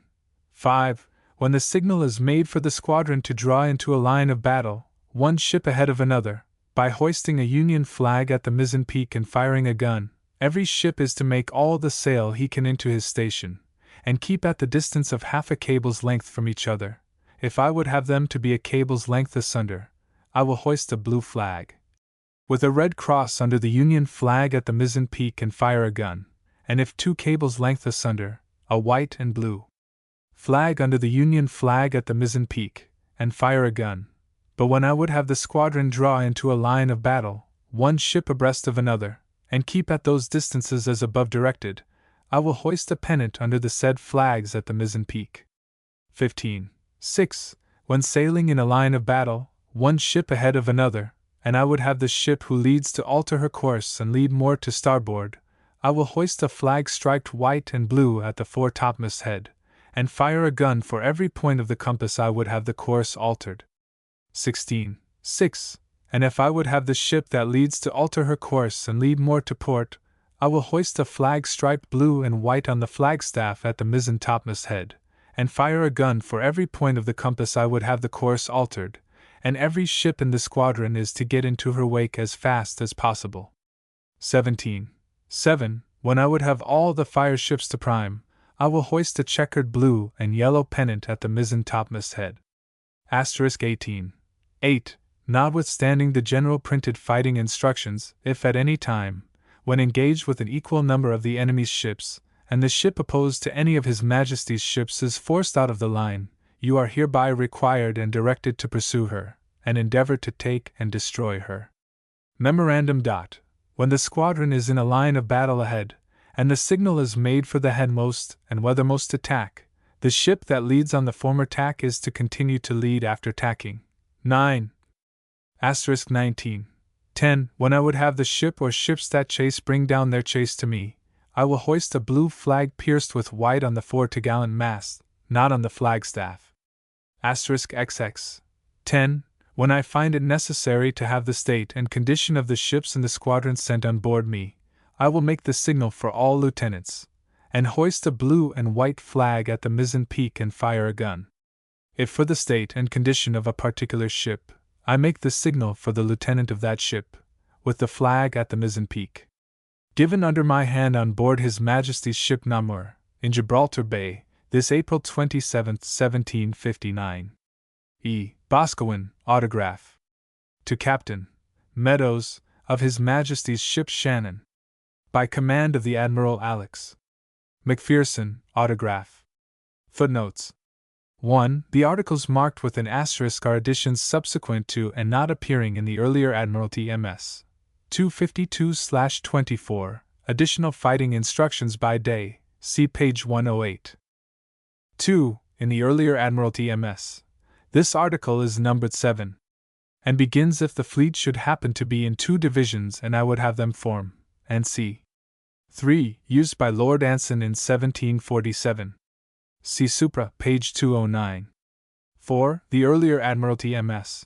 Has simply the ship my flag shall be aboard of. 5. Article 4, in the earlier Admiralty MS. It is practically identical except that it has she and her throughout where ships are spoken of, and a few other verbal differences. 6. Articles V and 6. In the earlier Admiralty MS. 7. The equivalent of Article 14. In the earlier Admiralty MS. Which reads thus: When I would have the fire ships to prime, I will hoist a pennant striped red and white on the flagstaff at the foretopmast head and fire a gun. But in case we are at any time in chase of the enemy's fleet, the fire ships are to prime as fast as possible whether the signal be made or not.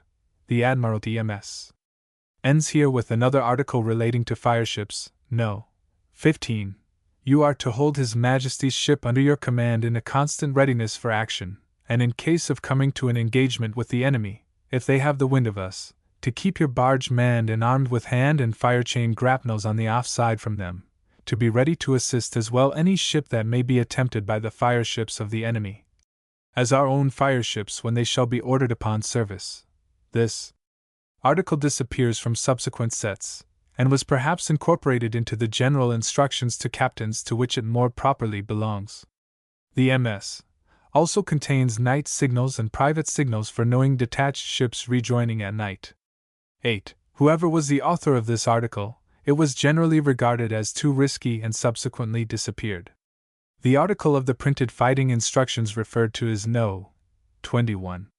9. This memorandum, which concludes the printed portion, must have been added in view of the misconception which occurred in Knowles's action of 1748. 10. MS. Editions by Boscawen. Sir George Rodney, 1782, 1. Plus MS. Signal book in the Admiralty Library plus. 1. Line ahead at 1 cable. 2. Line abreast at 1 cable. 3. Quarter lines on various compass bearings. 4. When in line ahead to alter course to starboard or port together, 1 gun for every point. 2. 5. The same when in line abreast. 2. 6. To form order of sailing. 3. 7. When in line of battle for the whole fleet to tack together. 8. When in line of battle for the next ship ahead or on the starboard beam, which is at too great a distance, to close. 9. The same for the next astern or on the larboard beam. 10. Undetermined. 11. The fleet to form in 2 separate lines ahead at 1 cable's distance, each division abreast of the other at 2 cables' distance. 4. 12. Particular ships to come under the Admiral's stern without hail. 5. 13. Ships to change stations in the line of battle. 14. When in chase for the headmost ship to engage the sternmost of the enemy, and the next ship to pass, under cover of her fire, and take the ship next ahead, and so on in succession, without respect to seniority or the prescribed order of battle. To engage to windward or leeward as directed by signal. 6:15. The whole fleet being in chase, for some of the headmost ships to draw into line of battle and engage the enemy's rear, at the same time endeavoring to get up with their van. Note. These ships to form without any regard to seniority or the order of battle. The ship nearest the enemy is to lead and the sternmost to bring up the rear. Signal. Red flag with white cross at main topmast head with 1 gun for 5 ships, and 3 for 7. 7:16. When turning to windward in line of battle for the leading ship to make known when she can weather the enemy. To be repeated from ship to the Commander-in-Chief. If he should stand on till the sternmost ship can weather them, she is to make it known by hoisting a common pennant at the fore-topgallant mast-head, to be repeated as before. The sternmost ship is likewise to do so whenever the squadron shall be to windward of the enemy, and her commander shall judge himself far enough astern of their rear to lead down out of their line of fire. 17. When in line of battle ahead and to windward of the enemy, to alter course to lead down to them, whereupon every ship is to steer for the ship of the enemy which from the disposition of the 2 squadrons it may be her lot to engage, notwithstanding the signal for the line ahead will be kept flying. 8:18. When to windward of the enemy or in any other position that will admit for the headmost ship to lead down out of their line of fire and attack their rear, the second from the leader to pass under her fire, and take the second ship of the enemy, and so on in succession. To engage to starboard or larboard according to signal. 19. To come to a closer engagement. 9:20. For particular ships to quit the line. 21. For particular ships to attack the enemy's convoy. 10:22. For all fireships to prime. 11:23. On discovering a superior force. 24. For 3-decked and heavy ships to draw out of their places in the line of battle, and form in the van or rear of the fleet. 25. To attack the enemy's center. 12:26. To attack the enemy's rear. 12:27. To attack the enemy's van. 12:28. To make sail ahead on a bearing from the admiral. 13:29. In cruising to form line ahead or abreast at 1 or 2 miles distance. 14. Footnotes. 1. The actual additional fighting instructions used by Rodney for his famous campaign of 1782 are lost. What follows are merely the drift of those instructions so far as they can be determined from the references to them in his signal book. It should be noted that by this time those used in the 7 Years' War had been entirely recast in a more logical form. 2. Cf. Boscawen's numbers 15 and 16. 3. According to Sir Chas. H. Knowles, the regular sailing formation at this time for a large fleet was in 3 squadrons abreast, each formed in bow and quarter line to starboard and port of its flag. He says it was his father's treatise on tactics which induced Howe to revert to Haast's method, and adopt the formation of squadrons abreast and line ahead. This, he adds, Howe used for the first time when sailing to relieve Gibraltar in 1782. Thenceforth it became the rule of the service, and the subsequent signal books contain signals for forming line of battle from 2, 3, and 6 columns of sailing respectively. This Knowles regards as the great reform on which modern tactics were founded. See his Observations on Tactics, 1830. 4. Cf. Boscawen's number 4. 5. This may be an additional sailing instruction, the various sets of additional instructions not being distinguished in the signal book.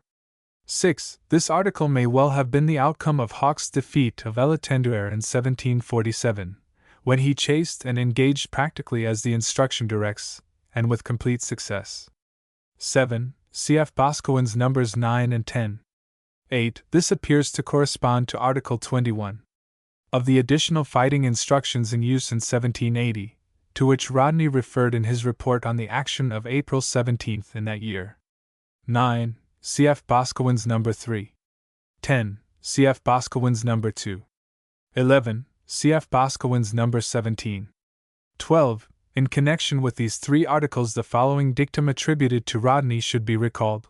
During all the commands Lord Rodney has been entrusted with, he made it a rule to bring his whole force against a part of the enemy's, and never was so absurd as to bring ship to ship when the enemy gave him an opportunity of acting otherwise. And cf. Supra, page 213. 13. This may be an additional sailing instruction. 14. Cf. Boscawen's numbers 5, 6, and 7. A number of other additional instructions are referred to, but they seem to relate to sailing, chasing, or general instructions. No more fighting instructions can be identified. Lord Hood's editions, 1783, 1. Plus MS. Signal book in the Admiralty Library plus. 1. For the ships to steer for, independent of each other, and engage respectively the ships opposed to them. 2. When in line of battle, for the leading ship to carry as much sail as her commander judges the worst sailing ship can preserve her station with all her plain sails set. 3. To prepare to reef topsails together. 4. When in line of battle or otherwise for the men to go to dinner. 5. After an action for the ships to signify whether they are in a condition to renew it. 2. 6. For ships in chase or looking out to alter course to port or starboard. 7. To stay by or repair to the protection of prizes or ships under convoy. 8. When fetching up with the enemy and to leeward, or on a contrary tack, to break through their line, and to endeavor to cut off part of their van or rear. 9. For the leading ship to cut through the enemy's line of battle. 10. To signify that the admiral will carry either top nor stern lights. Note. The fleet immediately to close. 11. For particular ships to reconnoiter the enemy in view, and to return to make known their number and force. 12. For a particular ship to keep between the fleet and that of the enemy during the night, to communicate intelligence. 3. 13. To signify to a ship that she mistakes the signal that was made to her. 14. To prepare to hoist French or Spanish colors. 15. For a particular ship to open her fire on the ship opposed to her. 16. When a ship is in distress in battle. 17. Signal to call attention of larboard or starboard line of the division only. 4. Footnotes. 1. See pages 211 to 2. These additional signals are all added in paler ink, with those made by Admiral Pigott. In the original they occur on various pages without numbers. In the text above they have merely been numbered consecutively for convenience of reference. Hood was made a Viscount September 12, 1782, and began to issue these orders on March 11, 1783, when he had a squadron placed under his command. 2. Ascribed also to Pigott. 3. Also ascribed to Pigott. 4. The MS. Has also an additional signal ascribed to Pigott for a particular ship to cut through the enemy's line of battle, and for the other ships to follow her in close order to support each other. Part 9. The Last Phase I. Lord Howe's First Signal Book 2. Signal Books of the Great War 3. Nelson's Tactical Memoranda 4. Admiral Gambier, 1807 v. Lord Collingwood, 1808 to 1810 6. Sir Alexander Cochrane's Instructions 7. The Signal Book of 1816. The New Signal Book Instructions Introductory. The time-worn fighting instructions of Russell and Rooke with their accretion of additional instructions did not survive the American War. Sometime in that fruitful decade of naval reform which elapsed between the peace of 1783 and the outbreak of the Great War they were superseded. It was the indefatigable hand of Lord Howe that dealt them the long-needed blow, and when the change came it was sweeping. It was no mere substitution of a new set of instructions, but a complete revolution of method. The basis of the new tactical code was no longer the fighting instructions, but the signal book. Signals were no longer included in the instructions, and the instructions sank to the secondary place of being explanatory to the signal book. 1. The earliest form in which these new explanatory instructions are known is a printed volume in the Admiralty Library containing a complete set of fleet instructions, and entitled Instructions for the Conduct of Ships of War, explanatory of and relative to the signals contained in the signal book herewith delivered. The signal book is with it. 2. Either volume bears any date, but both are in the old folio form which had been traditional since the 17th century. They are therefore presumably earlier than 1790, when the well-known quarto form first came into use, and as we shall see from internal evidence, they cannot have been earlier than 1782. Nor is there any direct evidence that they are the work of Lord Howe, but the significations of the signals bear unmistakable marks of his involved and cumbrous style, and the code itself closely resembles that he used during the Great War. With these indications to guide us, there is little difficulty in fixing with practical certainty both date and authorship from external sources. 3. In a pamphlet published by Admiral Sir Charles Henry Knowles in 1830, when he was a very old man, he claims to have invented the new code of numerical signals which Howe adopted. The pamphlet is entitled Observations on Naval Tactics and on the Claims of Clerk of Eldon, and in the course of it he says that about 1777 he devised this new system of signals, and gave it to Howe on his arrival in the summer of that year at Newport, in Rhode Island, and his lordship, he says, afterwards introduced them into the Channel Fleet. Further, he says, he soon after invented the tabular system of flags suggested by the chessboard, and published them in the summer of 1778. To this work he prefixed as a preface the observations of his father, Sir Charles Knowles, condemning the existing form of sailing order, and recommending Per Haast's old form in 3 columns, and this order, he says, Howe adopted for the relief of Gibraltar in September 1782. He also infers that the alleged adoption of his signals in the Channel Fleet was when Lord Howe commanded it before he became First Lord of the Admiralty for the second time, that is, before he succeeded Keppel in December 1783. For during the peace Knowles tells us he made a second communication to Howe on tactics, of which more must be said later on. The inference therefore is that when Knowles says that Howe adopted his code in the Channel Fleet, it must have been the first time he took command of it, that is, on April 2, 1782. For, now if, as Knowles relates, and there is no reason to doubt this part of his story, Howe did issue a new code of signals some time before sailing for Gibraltar in 1782, and if at the time, as Knowles also says, he had been studying Haast, internal evidence shows almost conclusively that these folios must be the signal book in question. From end to end, the influence of Haast's treatise and of Rodney's tactics in 1782 is unmistakable. 5. From Haast it takes not only the sailing formation in 3 columns, but reintroduces into the British service the long-discarded maneuver of doubling. For this there are 3 signals, numbers 222-4, for doubling the van, doubling the rear, and for the rear to double the rear. From Haast also it borrows the method of giving battle to a superior force, which the French writer apparently borrowed from Torrington. The signification of the signal is as follows: number 232. When inferior in number to the enemy, and to prevent being doubled upon in the van or rear, for the van squadron to engage the headmost ships of the enemy's line, the rear their sternmost, and the center that of the enemy, whose surplus ships will then be left out of action in the vacant spaces between our squadrons. The author's obligations to the recent campaigns of Rodney and Hood are equally clear. Signal 236 is, for ships to steer for independent of each other and engage respectively the ships opposed to them in the enemy's line, and this was a new form of the signal, which, according to the MS. Signal Book of 1782, was introduced by Hood. 6. Still more significant is Signal 235, when fetching up with the enemy to leeward, and on the contrary tack, to break through their line and endeavor to cut off part of their van or rear.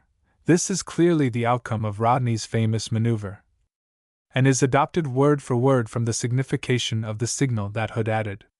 Piggott, it will be remembered, on succeeding Rodney, added 2 more on the same subject, viz. 1. For the leading ship to cut through the enemy's line of battle, and 2. For a particular ship specified to cut through the enemy's line of battle, and for all the other ships to follow her in close order to support each other.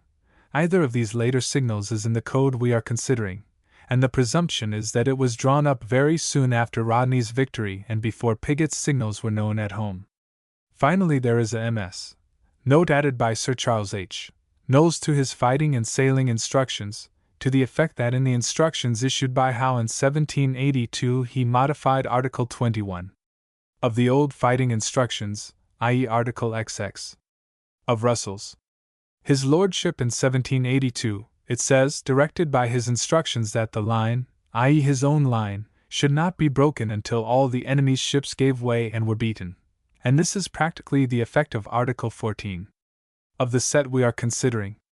In the absence of contrary evidence, therefore, there seems good ground for calling these folio volumes Howe's First Signal Book, 1782, and with this tentative attribution the explanatory instructions are printed below. As has been already said, these instructions, divorced as they now are from the signals, give but a very inadequate idea of the tactics in vogue. For this we must go to the tactical signals themselves. In the present case the more important ones, besides those given above, are as follows. Number 218. To attack the enemy's rear in succession by ranging up with an opening upon the sternmost of their ships, then to tack or veer, as being to windward or to leeward of the enemy, and form again in the rear. This signal, which at first sight looks like a curious reversion to the primitive Elizabethan method of attack, immediately follows the signals for engaging at anchor, and may have been the outcome of Hood's experience with de Grasse in 1782. Number 232. In working to gain the wind of the enemy, for the headmost and sternmost ships to signify when they can weather them by signal 17, page 66, or if to windward of the enemy and on the contrary tack, for the sternmost ship to signify when she is far enough astern of their rear to be able to lead down out of their line of fire. Number 234. When coming up astern and to windward of the enemy to engage by inverting the line, that is, for the ship leading the van to engage the sternmost of the enemy, the next ship to pass on under cover of her fire, and engage the second from the enemy's rear, and so on. Footnotes. 1. The first attempt to provide a convenient signal book separate from the instructions was made privately by one Jonathan Greenwood about 1715. He produced a small 12mo volume dedicated to Admiral Edward Russell, Earl of Orford, and the other lords of the Admiralty who were then serving with him. It consists of a whole series of well-engraved plates of ships flying the various signals contained in the sailing and fighting instructions, each properly colored with its signification added beneath. The author says he designed the work as a pocket companion to the printed instructions and for the use of inferior officers who had not access to them. Copies are in the British Museum and the RUSI Library. 2. Catalogue, numbers 252/27 and 252/26. 3. A still earlier signal book attributed to Lord Howe is in the United Service Institution, but it is no more than a condensed and amended form of the established one. Its nature and intention are explained by number 10 of the explanatory observations which he attached to it. It is as follows. All the signals contained in the general printed signal book which are likely to be needful on the present occasion being provided for in this signal book, the signals as appointed in the general signal book will only be made either in conformity to the practice of some senior officer present, or when in company for the time being with other ships not of the fleet under the Admiral's command, and unprovided with these particular signals. It was therefore probably issued experimentally, but what the present occasion was is not indicated. It contains none of the additional signals of 1782 to 3. 4. Knowles was of course too old in 1830 for his memory to be trusted as to details. A note in his handwriting upon a copy of his code in possession of the present baronet gives its story simply as follows. These signals were written in 1778, as an idea, altered and published, then altered again in 1780, afterwards arranged differently in 1787, and finally in 1794. But not printed at Sir C. H. Knowles's expense until 1798, when they were sent to the Admiralty, but they were not published, although copies have been given to sea officers. 5. A partial translation of Hoste had been published by Lieutenant Christopher O'Brien, R.N., in 1762. Captain Boswell's complete translation was not issued till 1834. 6. Note that the signal differs from that which Rodney made under Article 17 of the additional fighting instructions in his action of April 17, 1780, and which being misunderstood spoilt his whole attack. Lord Howe, 1782. Plus Admiralty Library 252/27 plus. Instructions respecting the order of battle and conduct of the fleet, preparative to and in action with the enemy. Article I. When the signal is made for the fleet to form in order of battle, each captain or commander is to get most speedily into his station, and keep the prescribed distance from his seconds ahead and astern upon the course steered, and under a proportion of sail suited to that carried by the admiral. But when the signal is made for tacking, or on any similar occasion, care is to be taken to open, in succession, to a sufficient distance for performing the intended evolution. And the ships are to close back to their former distance respectively as soon as it has been executed. 2. In line of battle, the flag of the admiral commanding-in-chief is always to be considered as the point of direction to the whole fleet, for forming and preserving the line. 3. The squadron of the second in command is to lead when forming the line ahead, and to take the starboard side of the center when forming the line abreast, unless signal is made to the contrary.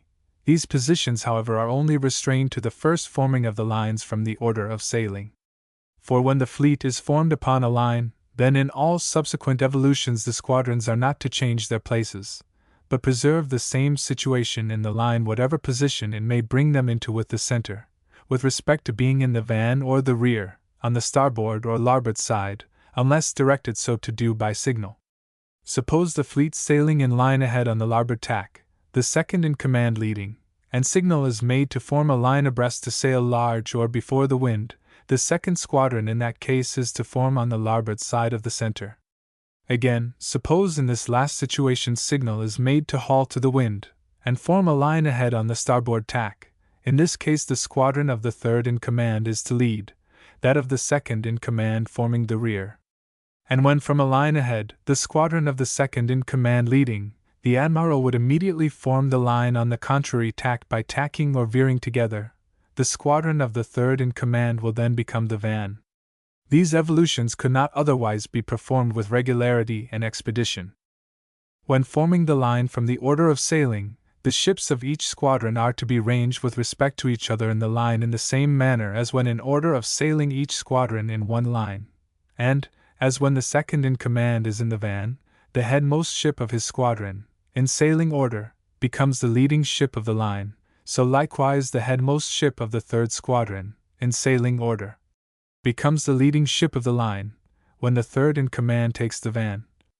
Except when the signal is made to form the line reversed. Ships happening to have been previously detached on any service, separate from the body of the fleet, when the signal for forming in order of battle is made, are not meant to be comprehended in the intention of it, until they shall first have been called back to the fleet by the proper signal. 4. When the fleet is sailing in line of battle ahead, the course is to be taken from the ship leading the van upon that occasion, the others in succession being to steer with their seconds ahead respectively, whilst they continue to be regulated by the example of the leading ship. 1. V.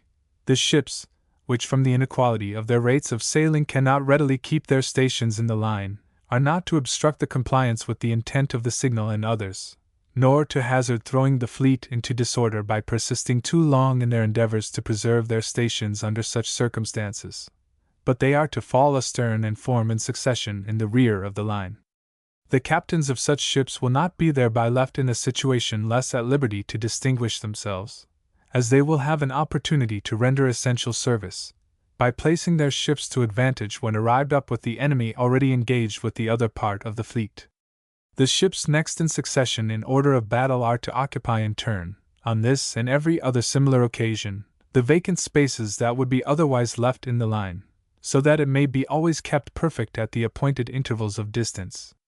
And when the fleet is sailing large, or before the wind, in order of battle, and the admiral makes the signal for coming to the wind on either tack, the ships stationed to lead the line on that tack, first, and the others in succession, as they arrive in the wake of that ship and of their seconds ahead respectively, are to haul to the wind without loss of time accordingly. And all the signals for regulating the course and motions of the fleet by day or night, after the signal for forming in order of battle has been made, are to be understood with reference to the continuance of the fleet in such order, until the general signal to chase, or to form again in order of sailing, is put abroad. 6. When the fleet is formed on any line pointed out by the compass signal, the relative bearing of the ships from each other is to be preserved through every change of course made, as often as any alteration thereof together shall be by signal directed. 2. When, on the contrary, The signal to alter the course in succession has been put abroad, the relative bearing of the ships from each other will be then consequently changed, and any alteration of the course subsequently directed to be made by the ships together will thereafter have reference to the relative bearing last established. The same distinction will take place so often as the alteration of course in succession, as aforesaid, shall in future recur. 7. If the admiral should observe that the enemy has altered his course, and the disposition of his order of battle, 1, 2, 3, or any greater number of points, in which case it will be necessary to make a suitable change in the bearing of the ships from each other in the British fleet, supposed to be formed in such respects correspondently to the first position of the enemy. He will make the signal for altering course in succession, according to the nature of the occasion. The leading ship of the line is thereupon immediately to alter to the course pointed out, and the others taking their places astern of her in succession, as they arrive in the wake of that ship and of their seconds ahead respectively, she is to lead the fleet in line of battle ahead on the course so denoted, until farther order. 8. When it is necessary to shorten or make more sail whilst the fleet is in order of battle, and the proper signal in either case has been made, the fleet is to be regulated by the example of the frigate appointed to repeat signals. Which frigate is to set or take in the sail the admiral is observed to do. The ship referred to is thereupon to suit her sail to the known comparative rate of sailing between her and the admiral's ship. Hence it will be necessary that the captains of the fleet be very attentive to acquire a perfect knowledge of the comparative rate of sailing between their own and the admiral's ship, so as under whatever sail the admiral may be, they may know what proportion to carry, to go at an equal rate with him. 9. When, the ships of the fleet being more in number than the enemy, the admiral sees proper to order any particular ships to withdraw from the line, they are to be placed in a proper situation, in readiness to be employed occasionally as circumstances may thereafter require, to windward of the fleet, if then having the weather gauge of the enemy, or towards the van and ahead, if the contrary, to relieve, or go to the assistance of any disabled ship, or otherwise act, as by signal directed. The captains of ships, stationed next astern of those so withdrawn, are directly to close to the van, and fill up the vacant spaces thereby made in the line. When, in presence of an enemy, the admiral or commander of any division of the fleet finds it necessary to change his station in the line, in order to oppose himself against the admiral or commander in a similar part of the enemy's line, he will make the signal for that purpose, and the ships referred to on this occasion are to place themselves forthwith against the ships of the enemy, that would otherwise by such alteration remain unopposed. X. When the fleet is sailing in a line of battle ahead, or upon any other bearing, and the signal is made for the ships to keep in more open order, it will be generally meant that they should keep from 1 to 2 cables' length asunder, according as the milder or rougher state of the weather may require, also that they should close to the distance of half a cable, or at least a cable's length, in similar circumstances, when the signal for that purpose is put abroad. But in both cases, the distance pointed out to the admiral's second ahead and astern, by the continuance of the flag abroad, as intimated in the signal book, is to be signified from them respectively to the ships succeeding them on either part, by signals. These signals are to be continued either way, onward, throughout the line if necessary. Notice is to be taken, in the same manner, of any continued deviation from the limited distance, and to commence between the several commanders of private ships respectively, independent of the admiral's previous example, when they observe their seconds ahead or astern to be at any time separated from them, further than the regulated distance kept by the ships next to the admiral, or that which was last appointed. When the admiral, being before withdrawn from the line, means to resume his station therein, he will make the signal for the particular ships, between which he means to place himself, to open to a greater distance, whether it be in his former station, or in any other part of the line, better suited for his future purpose. 11. When any number of ships is occasionally detached from the fleet for the same purpose, they are, during their separation from the body of the fleet, to comply with all such signals as shall be made at any time, whilst the signal flag appropriated for that occasion remains abroad. But the signals made to all ships so appointed, having the commander of a squadron or division with them, will be under the flag descriptive of such commander's squadron or division, whose signals and instructions they are to obey. 12. Great care is to be taken at all times when coming to action not to fire upon the enemy either over or near any ships of the fleet, liable to be injured thereby, nor, when in order of battle, until the proper signal is made, and that the ships are properly placed in respect to situation and distance, although the signal may have been before put abroad. And if, when the signal for battle is made, the ships are then steering down for the enemy in an oblique direction from each other, they are to haul to the wind, or to any order parallel with the enemy, to engage them as they arrive in a proper situation and distance, without waiting for any more particular signal or order for that purpose. Regard being only had by the several commanders in these circumstances to the motions of the ships preceding them on the tack whereunto the course more inclines, and upon and towards which the enemy is formed for action, that they may have convenient space for hauling up clear of each other. When our fleet is upon the contrary tack to that of the enemy, and standing towards them, and the admiral makes the signal to engage, the van ship is then to lead close along their line, with a moderate sail, and engage, the rest of the fleet doing the same, passing to windward or to leeward of the enemy, as the admiral may direct. 13. When weathering the enemy upon the contrary tack, and signal is made to engage their van, the leading ship is then to bear down to the van ship of the enemy, and engage, passing along their line to windward to the sternmost ship of their van squadron, then to haul off close to the wind, the rest of the fleet doing the same in succession. 3. 14. No ship is to separate in time of action from the body of the fleet, in pursuit of any small number of the enemy's ships beaten out of the line, nor until their main body be also disabled or broken, but the captains, who have disabled or forced their opponents out of the line, are to use their best endeavors to assist any ship of the fleet appearing to be much pressed, or the ships nearest to them, to hasten the defeat of the enemy, unless otherwise by signal, or particular instruction. Directed for 15. When any ship in the fleet is so much disabled as to be in the utmost danger and hazard of being taken by the enemy, or destroyed, and makes the signal expressive of such extremity, the captains of the nearest ships, most at liberty with respect to the state of their opponents in the enemy's line, are strictly enjoined to give all possible aid and protection to such disabled ship, as they are best able.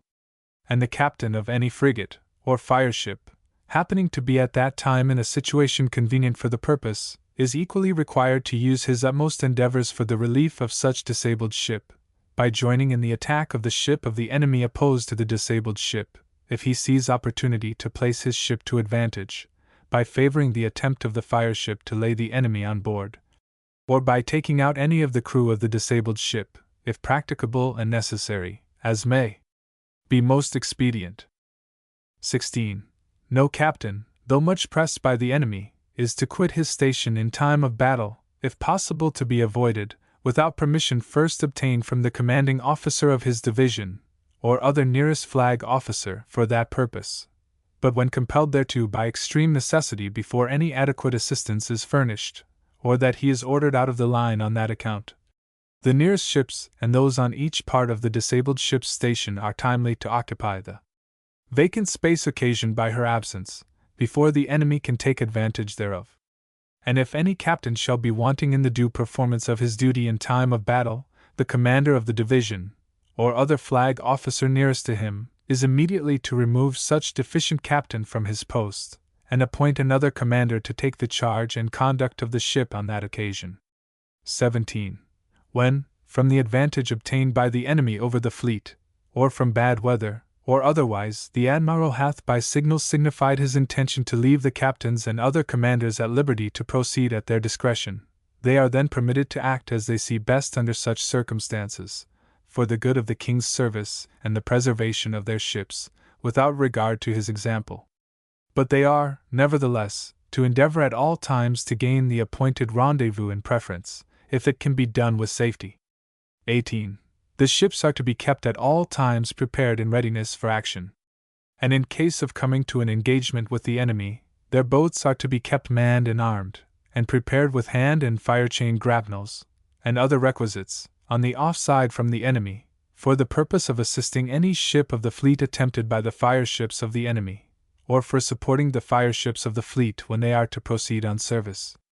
The ships appointed to protect and cover these last, or which may be otherwise in a situation to countenance their operations, are to take on board their crews occasionally, and proceed before them down, as near as possible, to the ships of the enemy they are destined to attempt. The captains of such ships are likewise to be particularly attentive to employ the boats they are provided with, as well to cover the retreat of the fireship's boat, as to prevent the endeavors to be expected from the boats of the enemy to intercept the fireship, or in any other manner to frustrate the execution of the proposed undertaking. 5. 19. If the ship of any flag officer be disabled in battle, the flag officer may embark on board any private ship that he sees fit, for carrying on the service, but it is to be of his own squadron or division in preference, when equally suitable for his purpose. XX.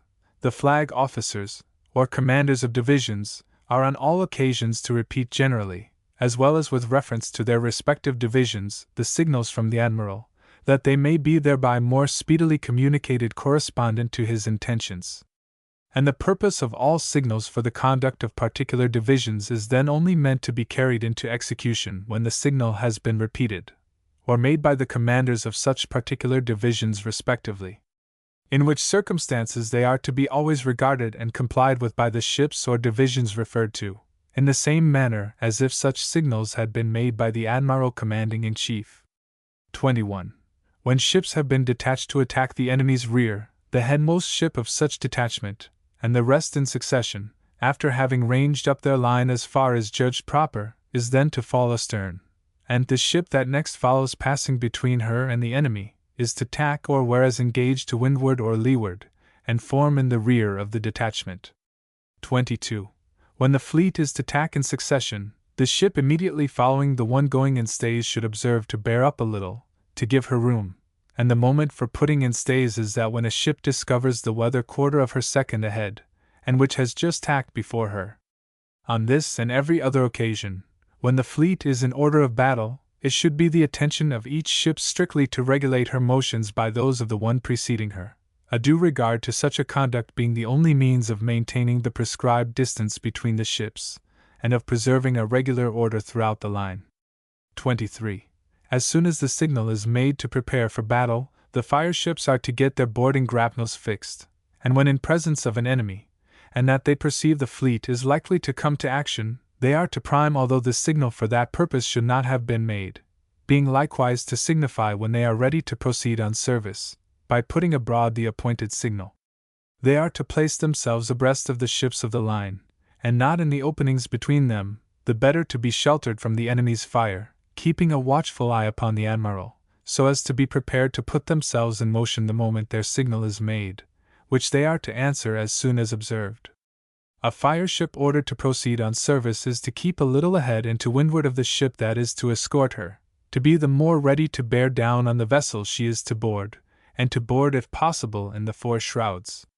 By proceeding in this manner she will not be in the way of preventing the ship appointed to escort her from firing upon the enemy, and will run less risk of being disabled herself, and the ship so appointed and the two other nearest ships are to assist her with their boats manned and armed. She is to keep her yards braced up, that when she goes down to board, and has approached the ship she is to attempt, she may have nothing to do but to spring her luff. Captains of fireships are not to quit them till they have grappled the enemy, and have set fire to the train. 24. Frigates have it in particular charge to frustrate the attempts of the enemy's fireships, and to favor those of our own. When a fireship of the enemy therefore attempts to board a ship of the line, they are to endeavor to cut off the boats that attend her, and even to board her, if necessary. 25. The boats of a ship attempted by an enemy's fireship, with those of her seconds ahead and astern, are to use their utmost efforts to tow her off, the ships at the same time firing to sink her. 26. In action, all the ships in the fleet are to wear red ensigns. Footnotes 1. This and Article 2 appear to be the first mention of working the fleet by guides. 2. The original has here the following erasure. The same is to be understood of the bearing indicated, though the admiral should shape his course from the wind originally when the signal for forming upon a line of bearing is made. 3. It was Nelson's improvement on this unscientific method of attack that is the conspicuous feature of his Memorandum, 1803, But it must be remembered that Howe had not yet devised the maneuver of breaking the line in all parts on which Nelson's improvement was founded. 4. Cf. Note 1, page 224. 5. Howe's insistence on these points both here and in Articles 22 to 25 is curious in view of the fact that the use of fireships in action had gone out of fashion. From 1714 to 1763 only one English fireship is known to have been expended, and that was by Commander Callas when he destroyed the Spanish galleys at St. Tropez in 1742. At the peace of 1783 the Navy list contained only 17 fireships out of a total of 468 sail. Howe had 2 fireships on the 1st of June, 1794, but did not use them. The Signal Books of the Great War Introductory. The second form in which the new fighting instructions, originated by Lord Howe, have come down to us, is that which became fixed in the service after 1790, that is, instead of 2 folio volumes with the signals in one and the explanatory instructions in the other, we have, at least after 1799, one small quarto containing both, and entitled Signal Book for Ships of War. The earliest known example, however, of the new quarto form is a signal book only, which refers to a set of instructions, apparently similar to those of 1799. These have not been found, but presumably they were in a separate volume. The signal book is in the Admiralty Library labeled in manuscript 1792-3, but, as before, no date or signature appears in the body of it. From internal evidence, however, as well as from collateral testimony, there is little difficulty in identifying it as Lord Howe's second code issued in 1790. The feature of the book that first strikes us is that, though the bulk of it is printed, all the most important battle signals, as well as many others, have been added in MS. While at the end are the words, given on board the Queen Charlotte, to Captain, Commander of His Majesty's ship by command of the Admiral. It is thus obvious that the original printed form, which contains many further unfilled blanks for additional signals, was used as a draft for a later edition. No such edition is known to exist in print, but both the original signals and the additions correspond exactly with the MS code which was used by Lord Howe in his campaign of 1794.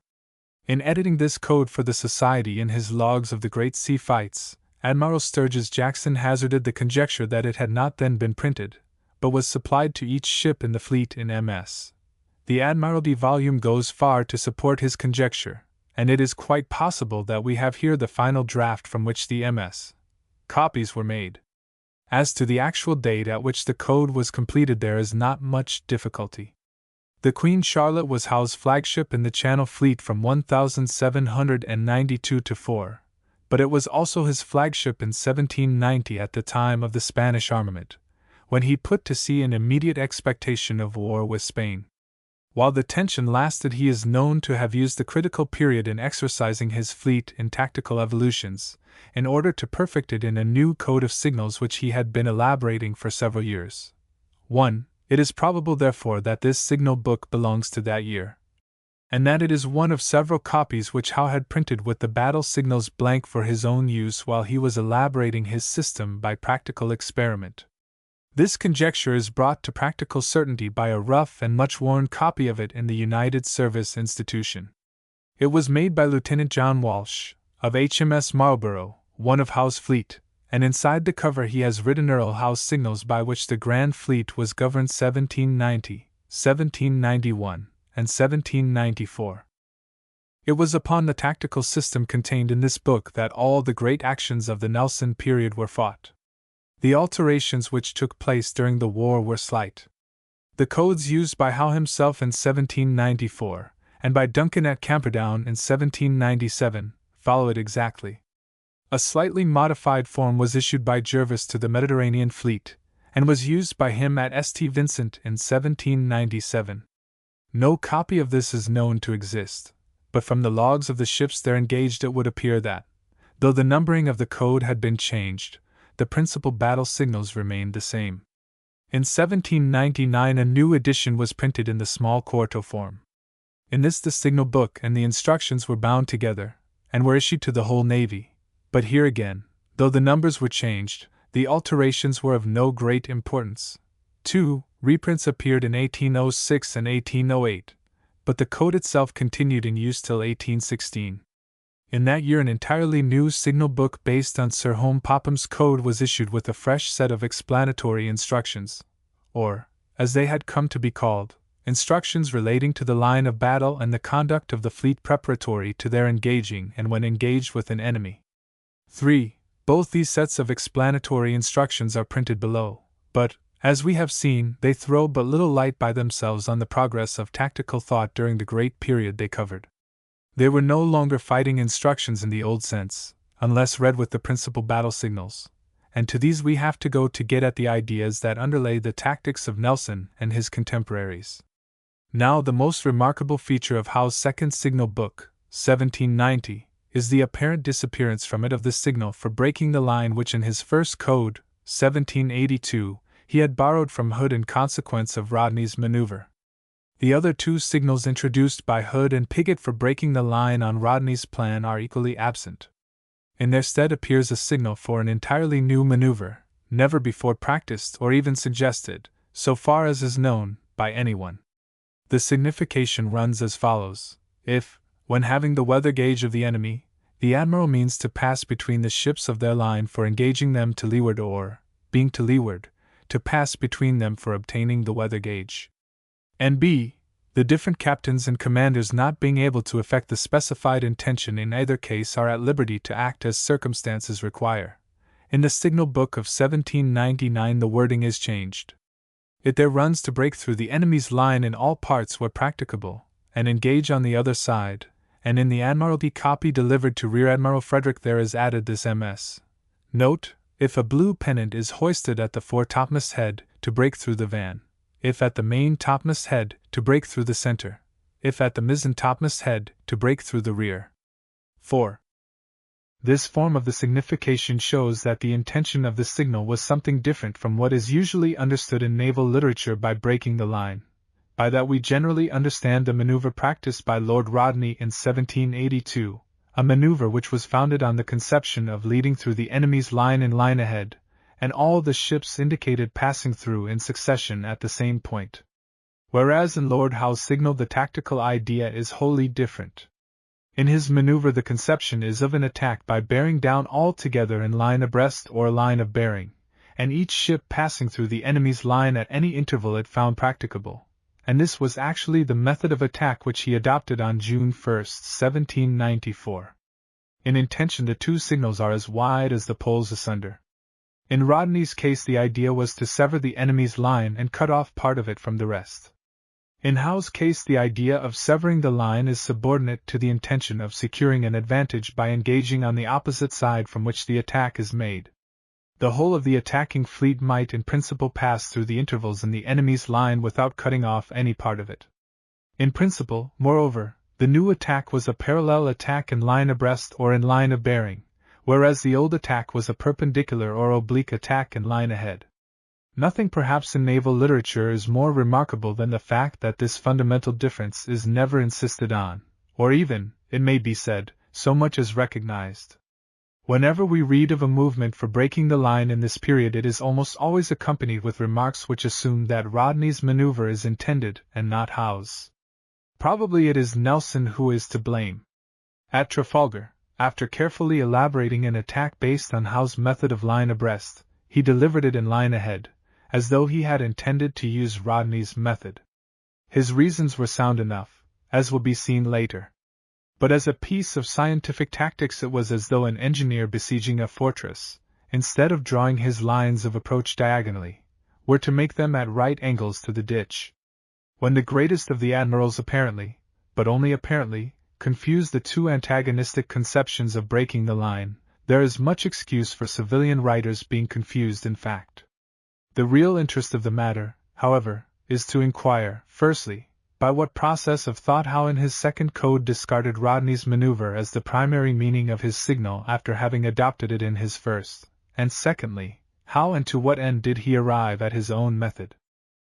On the first point there can be little doubt. Sir Charles H.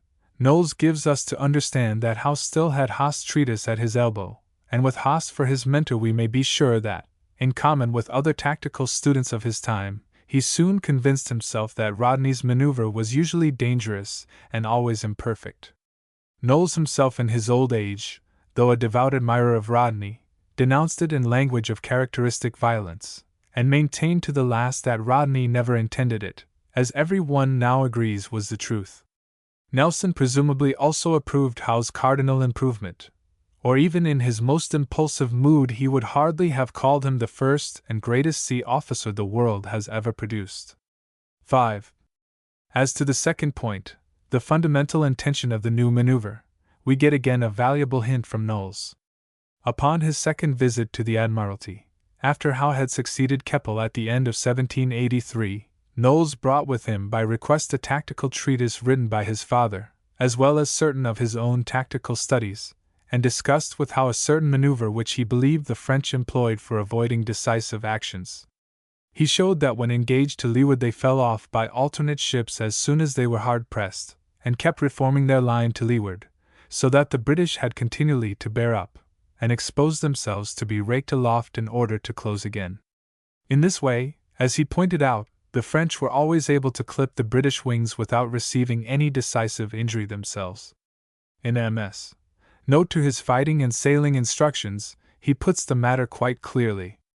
In the battle off Grenada, he says, in the year 1779 the French ships partially executed this maneuver, and Sir Charles H. Knowles, then 5th Lieutenant of the Prince of Wales of 74 guns, the flagship of the Hon. Admiral Barrington, drew this maneuver, and which he showed Admiral Lord Howe, when First Lord of the Admiralty, during the peace. His lordship established a signal to break through the enemy's line and engage on the other side to leeward, and which he executed himself in the battle of the 1st of June 1794. The note adds that before Knowles drew Howe's attention to the supposed French maneuver he had been content with his original Article 14, modifying Article 21 of the old fighting instructions as already explained. Whether therefore Knowles's account is precisely accurate or not, we may take it as certain that it was to baffle the French practice of avoiding close action by falling away to leeward that Howe hit on his brilliant conception of breaking through their line in all parts. No finer maneuver was ever designed. In the first place, it developed the utmost fire-face by bringing both broadsides into play. Secondly, by breaking up the enemy's line into fragments, it deprived their admiral of any shadow of control over the part attacked.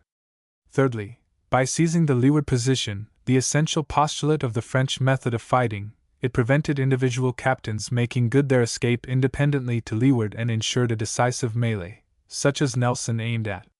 And fourthly, it permitted a concentration on any part of the enemy's line, since it actually severed it at any desired point quite as effectually as did Rodney's method. Whether Howe ever appreciated the importance of concentration to the extent it was felt by Nelson, Hood, and Rodney is doubtful.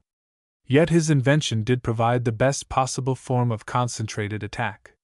It had over Rodney's imperfect maneuver this inestimable advantage, that by the very act of breaking the line you threw upon the severed portion an overwhelming attack of the most violent kind, and with the utmost development of fire surface.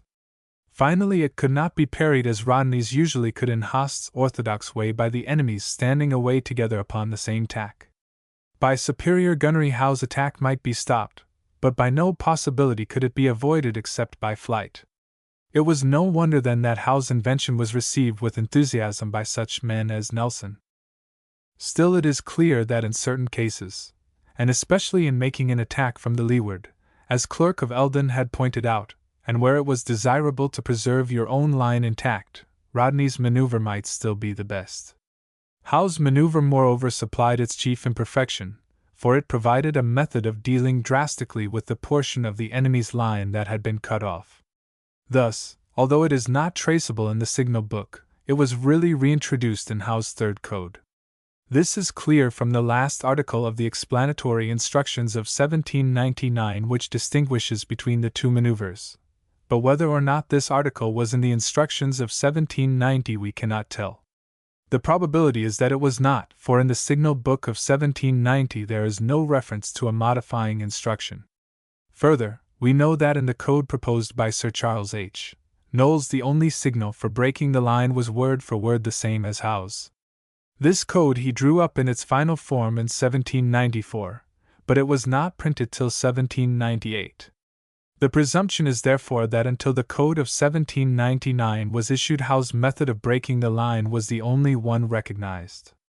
In that code, the primary intention of Signal 27 for breaking through the enemy's line in all parts is still for Howe's maneuver, but the instruction provides that it could be modified by a red pennant over, and in that case it meant that the fleet is to preserve the line of battle as it passes through the enemy's line, and to preserve it in very close order. That such of the enemy's ships as are cut off may not find an opportunity of passing through it to rejoin their fleet. This was precisely Rodney's maneuver, with the proviso for close order introduced by Pigott. The instruction also provided for the combining of a numeral to indicate at which number in the enemy's line the attempt was to be made. No doubt the distinction between maneuvers so essentially different might have been more logically made by entirely different signals. 6. But in practice it was all that was wanted. It is only posterity that suffers, for in studying the actions of that time it is generally impossible to tell from the signal logs or the tactical memoranda which movement the admiral had in mind. Not only do we never find it specified whether the signal was made simply or with the pennant over, but admirals seem to have used the expressions breaking and cutting the line, and breaking through, cutting through, passing through, and leading through, as well as others, quite indiscriminately of both forms of the maneuver. Thus in Nelson's first, or Toulon, memorandum he speaks of passing through the line from to windward, meaning presumably Howe's maneuver, and of cutting through their fleet from to leeward when presumably he means Rodney's. In the Trafalgar memorandum he speaks of leading through and cutting the line from to leeward, and of cutting through from to windward, when he certainly meant to perform Howe's maneuver. Whereas Howe, in his Instruction 31 of 1799, uses breaking the line and passing through it indifferently of both forms. All we can do is generally to assume that when the attack was to be made from to windward, Howe's maneuver was intended, and Rodney's when it was made from to leeward. Yet this is far from being safe ground.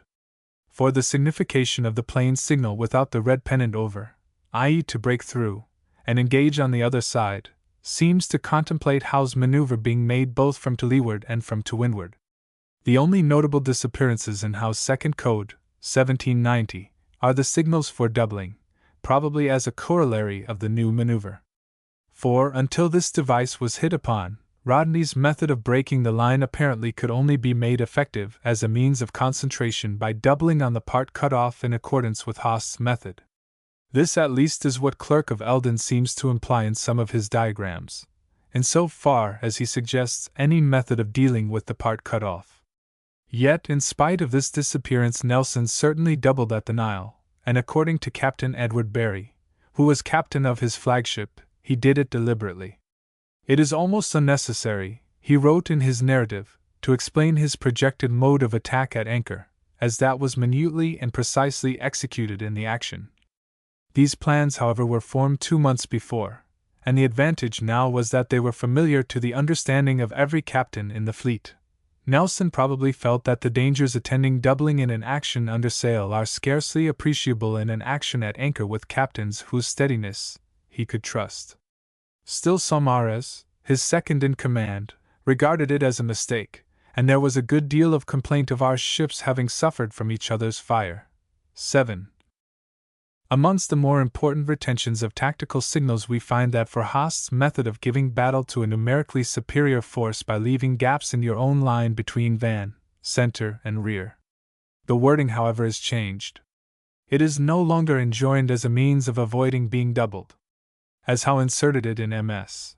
The signification now ran for the van or particular divisions to engage the head most of the enemy's van, the rear the stern most of the enemy's rear, and the center of the enemy.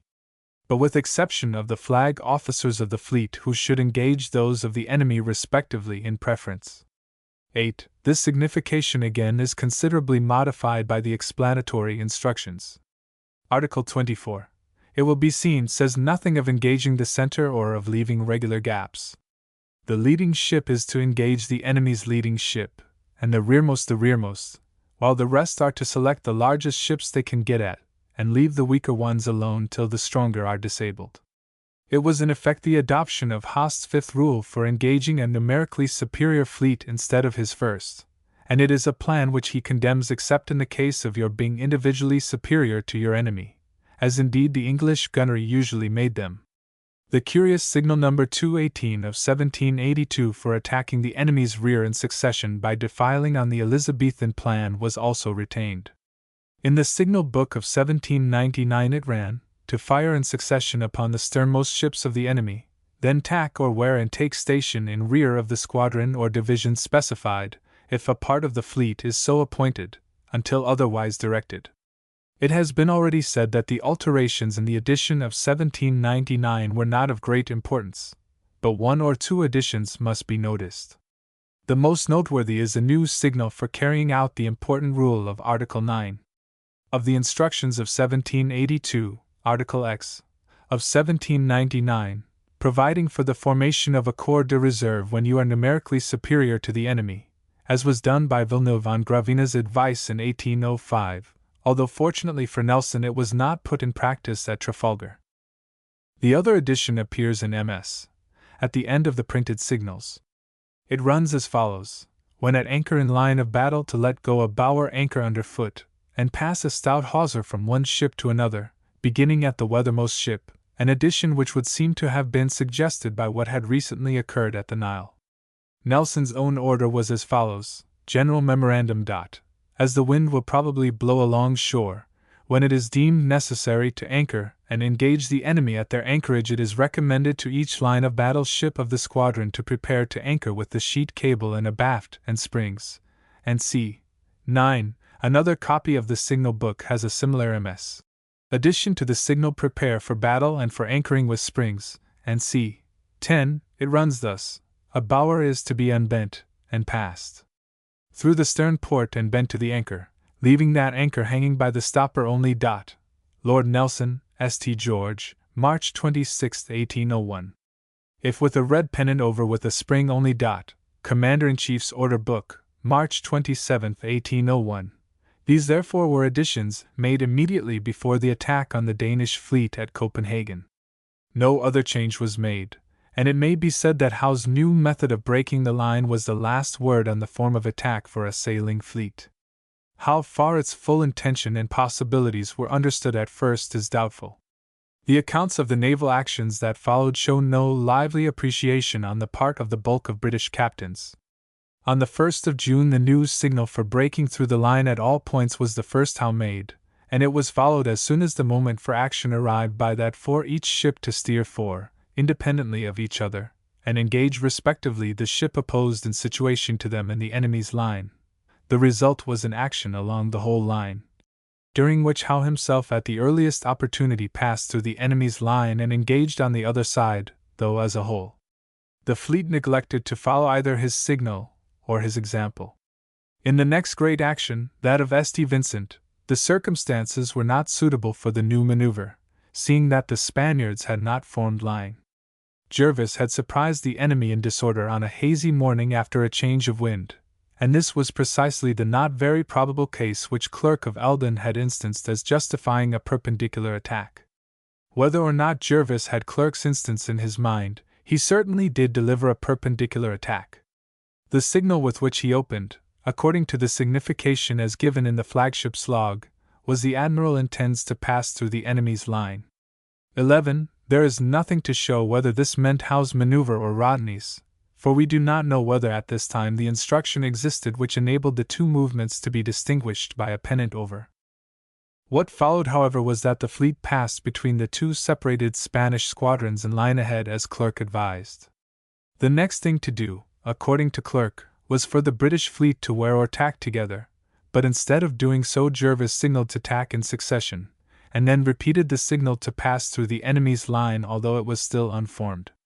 It was at this moment that Nelson made his famous independent movement that saved the situation, and what he did was in effect as though Jervis had made the signal to tack together as Clerk enjoined.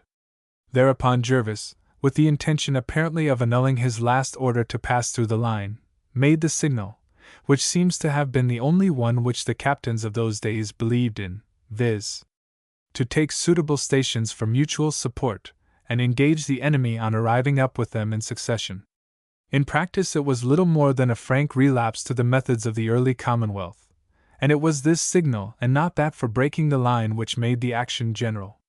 Again, at the Battle of Camperdown, Duncan, while trying to form single line from 2 columns of sailing, began with the signal for each ship to steer independently for her opponent. This was followed, the fleet having failed to form line parallel to the enemy, and being still in 2 disordered columns, by signals for the Lee or Van division to engage the enemy's rear, and as some thought the Weather division his center, and 10 minutes later came the new signal for passing through the line. The result was an action almost exactly like that of Nelson at Trafalgar, that is, though the leading ships duly acted on the combination of the 2 signals for engaging their opposites and for breaking the line, each at its opposite interval, the rest was a melee. For, since what was fundamentally a parallel attack was attempted as a perpendicular one, it could be nothing but a scramble for the rear ships.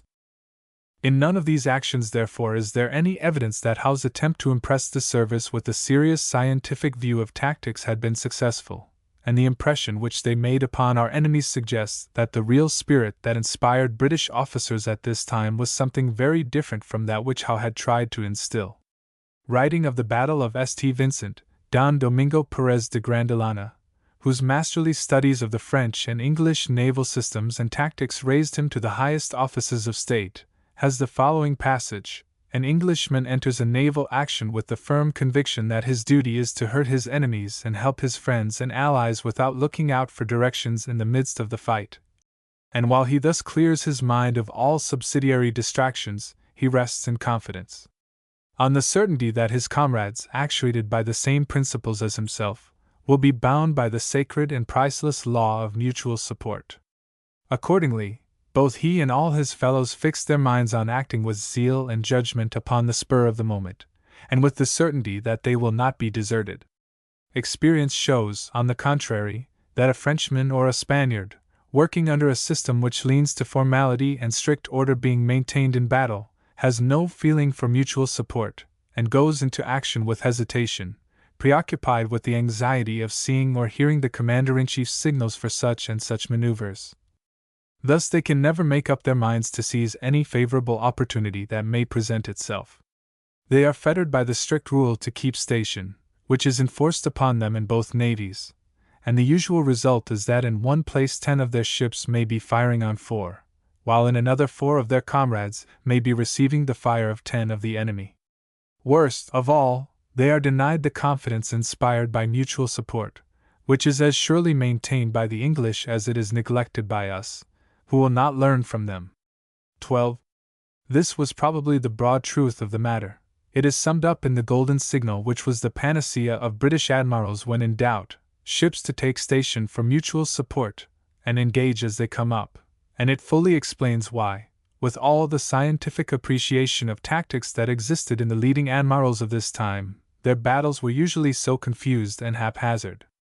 The truth is that in the British service formal tactics had come to be regarded as a means of getting at your enemy, and not as a substitute for initiative in fighting him.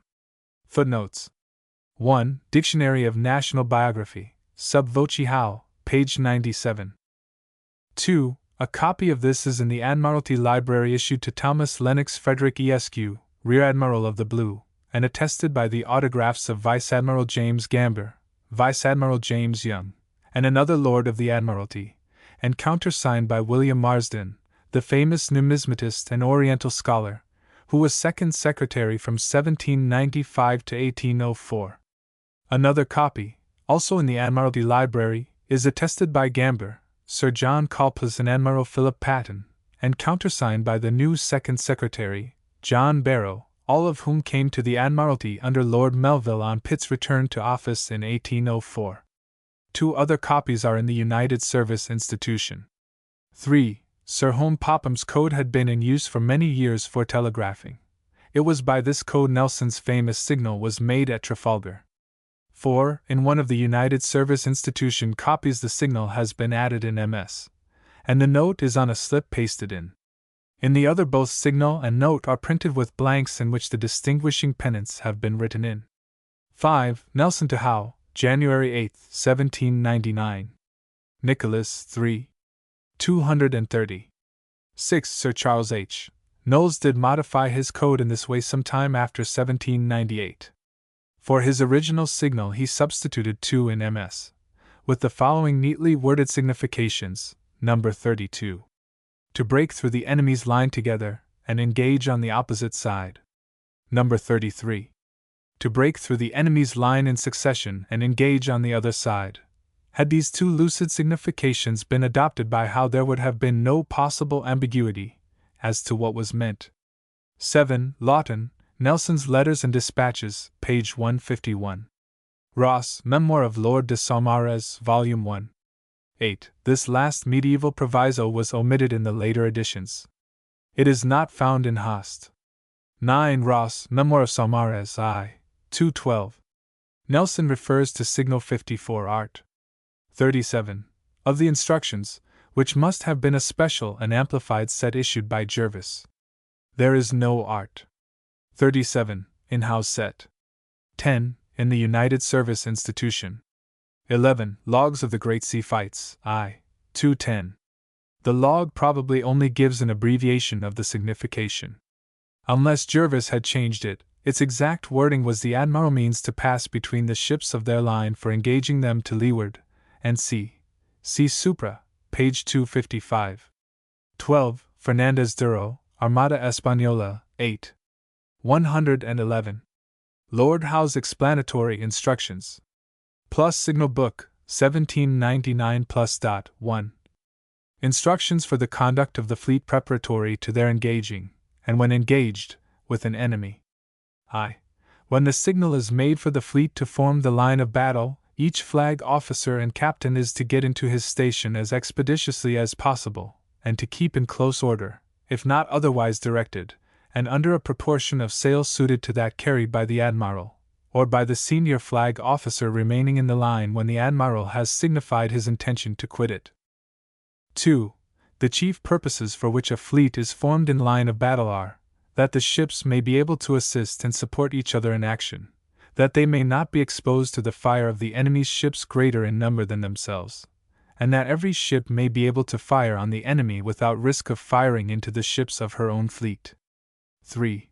If, after having made a signal to prepare to form the line of battle on either line of bearing, the admiral, keeping the preparative flag flying, should make several signals in succession, to point out the manner in which the line is to be formed, those signals are to be carefully written down, that they may be carried into execution, when the signal for the line is hoisted again. They are to be executed in the order in which they were made, excepting such as the admiral may annul, previously to his hoisting again the signal for the line. 4. If any part of the fleet should be so far to leeward, when the signal is made for the line of battle, that the admiral should think it necessary to bear up and stand towards them, he will do it with the signal number 105 hoisted. 2. The ships to leeward are thereupon to exert themselves to get as expeditiously as possible into their stations in the line. v. Ships which have been detached from the body of the fleet, on any separate service, are not to obey this signal for forming the line of battle, unless they have been previously called back to the fleet by signal. 6. Ships which cannot keep their stations are to quit the line, as directed in Article 9 of the General Instructions, though in the presence of an enemy. 3. The captains of such ships will not thereby be prevented from distinguishing themselves, as they will have opportunities of rendering essential service, by placing their ships advantageously when they get up with the enemy already engaged with the other part of the fleet. 7. When the signal to form a line of bearing for either tack is made, the ships, whatever course they may be directed to steer, are to place themselves in such a manner that if they were to haul to the wind together on the tack for which the line of bearing is formed, they would immediately form a line of battle on that tack. To do this, every ship must bring the ship which would be her second ahead, if the line of battle were formed, to bear on that point of the compass on which the line of battle would sail, viz., on that point of the compass which is 7 points from the direction of the wind, or 6 points if the signal is made to keep close to the wind. As the intention of a line of bearing is to keep the fleet ready to form suddenly a line of battle, the position of the division or squadron flags, shown with the signal for such a line, will refer to the forming of the line of battle, that division or squadron whose flag is uppermost, without considering whether it do or do not form the van of the line of bearing, is to place itself in that station which would become the van if the fleet should haul to the wind and form the line of battle, and the division whose flag is undermost is to place itself in that station in which it would become the rear if by hauling to the wind the line of battle should be formed. 4. 8. When a line of bearing has been formed, the ships are to preserve that relative bearing from each other, whenever they are directed to alter the course together. But if they are directed to alter the course in succession, as the line of bearing will by that be destroyed, it is no longer to be attended to. 9. If the signal to make more or less sail is made when the fleet is in line of battle, the frigate appointed to repeat signals will set the same sails as are carried by the admiral's ship. The ships are then in succession, from the rear if to shorten, or the van, if to make more sail, to put themselves under a proportion of sail correspondent to their comparative rate of sailing with the admiral's ship. To enable captains to do this, it will be necessary that they acquire a perfect knowledge of the proportion of sail required for suiting their rate of sailing to that of the admiral, under the various changes in the quantity of sail and state of the weather, which will enable them, not only to keep their stations in the line of battle, but also to keep company with the fleet on all other occasions. When the signal to make more sail is made, if the admiral is under his topsails, he will probably set the foresail. If the signal is repeated, or if the foresail is set, he will probably set jib and staysails. If the foresail, jib, and staysails are set, he will set the topgallant sails, or in equally weather mainsail. When the signal to shorten sail is made, he will probably take in sail in a gradation the reverse of the preceding. X. Ships which are ordered by signal to withdraw from the line are to place themselves to windward of the fleet if it has the weather gauge of the enemy, or to leeward and ahead if the contrary, and are to be ready to assist any ship which may want their assistance, or to act in any other manner as directed by signal. If the ships so withdrawn, or any others which may have been detached, should be unable to resume their stations in the line when ordered by signal to do so, they are to attack the enemy's ships in any part of the line on which they may hope to make the greatest impression. 5. 11. If the fleet should engage an enemy inferior to it in number, or which, by the flight of some of their ships, becomes inferior, the ships which, at either extremity of the line, are thereby left without opponents may, after the action is begun, quit the line without waiting for a signal to do so, and they are to distress the enemy, or assist the ships of the fleet, in the best manner that circumstances will allow. 12. When any number of ships, not having a flag officer with them, are detached from the fleet to act together, they are to obey all signals which are accompanied by the flag appropriated to detachments, and are not to attend to any made without that flag. But if a flag officer, commanding a squadron, or division, be with such detachment, all the ships of it are to consider themselves, for the time, as forming part of the division, or squadron, of such flag officer, and they are to obey those signals, and only those, which are accompanied by his distinguishing flag. 13. Great care is at all times to be taken not to fire at the enemy, either over, or very near to, any ships of the fleet, nor, though the signal for battle should be flying, is any ship to fire till she is placed in a proper situation, and at a proper distance from the enemy. 14. If, when the signal for battle is made, the ships are steering down for the enemy, they are to haul to the wind, or to any course parallel to the enemy, and are to engage them when properly placed, without waiting for any particular signal. But every ship must be attentive to the motions of that ship which will be her second ahead, when formed parallel to the enemy, that she may have room to haul up without running on board of her. The distance of the ships from each other during the action must be governed by that of their respective opponents on the enemy's line. 15. No ship is to separate from the body of the fleet, in time of action, to pursue any small number of the enemy's ships which have been beaten out of the line, unless the commander-in-chief, or some other flag officer, be among them. But the ships which have disabled their opponents, or forced them to quit the line, are to assist any ship of the fleet appearing to be much pressed, and to continue their attack till the main body of the enemy be broken or disabled, unless by signal, or particular instruction, they should be directed to act otherwise. 16. If any ship should be so disabled as to be in great danger of being destroyed, or taken by the enemy, and should make a signal, expressive of such extremity, the ships nearest to her, and which are the least engaged with the enemy, are strictly enjoined to give her immediately all possible aid and protection, and any fireship, in a situation which admits of its being done, is to endeavor to burn the enemy's ship opposed to her, and any frigate that may be near is to use every possible exertion for her relief, either by towing her off, or by joining in the attack of the enemy, or by covering the fireship, or, if necessity require it, by taking out the crew of the disabled ship, or by any other means which circumstances at the time will admit. 6. 17. Though a ship be disabled, and hard pressed by the enemy in battle, she is not to quit her station in the line, if it can possibly be avoided, till the captain shall have obtained permission so to do from the commander of the squadron, or division, to which he belongs, or from some other flag officer. But if he should be ordered out of the line, or should be obliged to quit it, before assistance can be sent to him, the nearest ships are immediately to occupy the space become vacant, to prevent the enemy from taking advantage of it. 18. If there should be found a captain so lost to all sense of honor and the great duty he owes his country, as not to exert himself to the utmost to get into action with the enemy, or to take or destroy them when engaged, the commander of the squadron, or division, to which he belongs, or the nearest flag officer, is to suspend him from his command, and is to appoint some other officer to command the ship, till the admiral's pleasure shall be known. 19.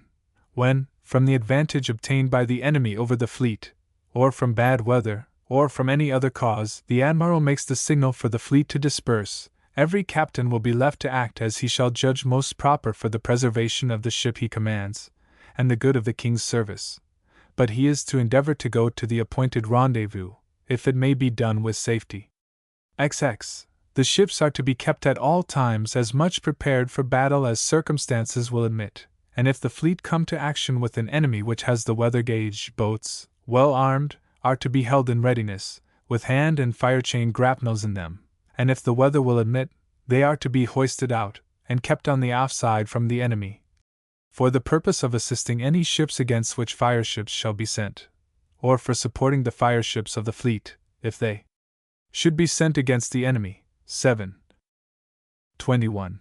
The ships appointed to protect and cover fireships, when ordered on service, or which, without being appointed, are in a situation to cover and protect them, are to receive on board their crews, and keeping between them and the enemy, to go with them as near as possible to the ships they are directed to destroy. All the boats of those ships are to be well armed, and to be employed in covering the retreat of the fireships' boats, and in defending the ship from any attempts that may be made on her by the boats of the enemy. 22. If the ship of any flag officer be disabled in battle, the flag officer may repair on board, and hoist his flag in any other ship, not already carrying a flag, that he shall think proper, but he is to hoist it in one of his own squadron or division if there be one near, and fit for the purpose. 23. If a squadron or any detachment be directed by signal to gain or keep the wind of the enemy, the officer commanding it is to act in such manner as shall in his judgment be the most effectual for the total defeat of the enemy, either by reinforcing those parts of the fleet which are opposed to superior force, or by attacking such parts of the enemy's line as, by their weakness, may afford reasonable hopes of their being easily broken. 24. When the signal, 30, is made to extend the line from one extremity of the enemy's line to the other, though the enemy have a greater number of ships, the leading ship is to engage the leading ship, and the sternmost ship the sternmost of the enemy, and the other ships are, as far as their situation will admit, to engage the ships of greatest force, leaving the weaker ships unattacked till the stronger shall have been disabled. 8. 25. If the admiral, or any commander of a squadron or division, shall think fit to change his station in the line, in order to place himself opposite to the admiral or the commander of a similar squadron or division in the enemy's line, he will make the signal 47 for quitting the line in his own ship, without showing to what other part of the line he means to go, the ships ahead or astern, as circumstances may require, of the station opposed to the commander in the enemy's line are then to close and make room for him to get into it. But if the admiral, being withdrawn from the line, should think fit to return to any particular place in it, he will make the signal number 269 with the distinguishing signal of his own ship, and soon after he will hoist the distinguishing signal of the ship astern of which he means to take his station. And if he should direct by signal any other ship to take a station in the line, he will also hoist the distinguishing signal of the ship astern of which he would have her placed, if she is not to take the station assigned her in the line of battle given out. 26. When the signal 29 is made for each ship to steer for her opponent in the enemy's line, the ships are to endeavor, by making or shortening sail, to close with their opponents and bring them to action at the same time. But they must be extremely careful not to pass too near each other, nor to do anything which may risk their running on board each other. They may engage as soon as they are well closed with their opponents, and properly placed for that purpose. 27. When the signal 28 is made, for ships to form as most convenient, and attack the enemy as they get up with them, the ships are to engage to windward or to leeward, as from the situation of the enemy they shall find most advantageous.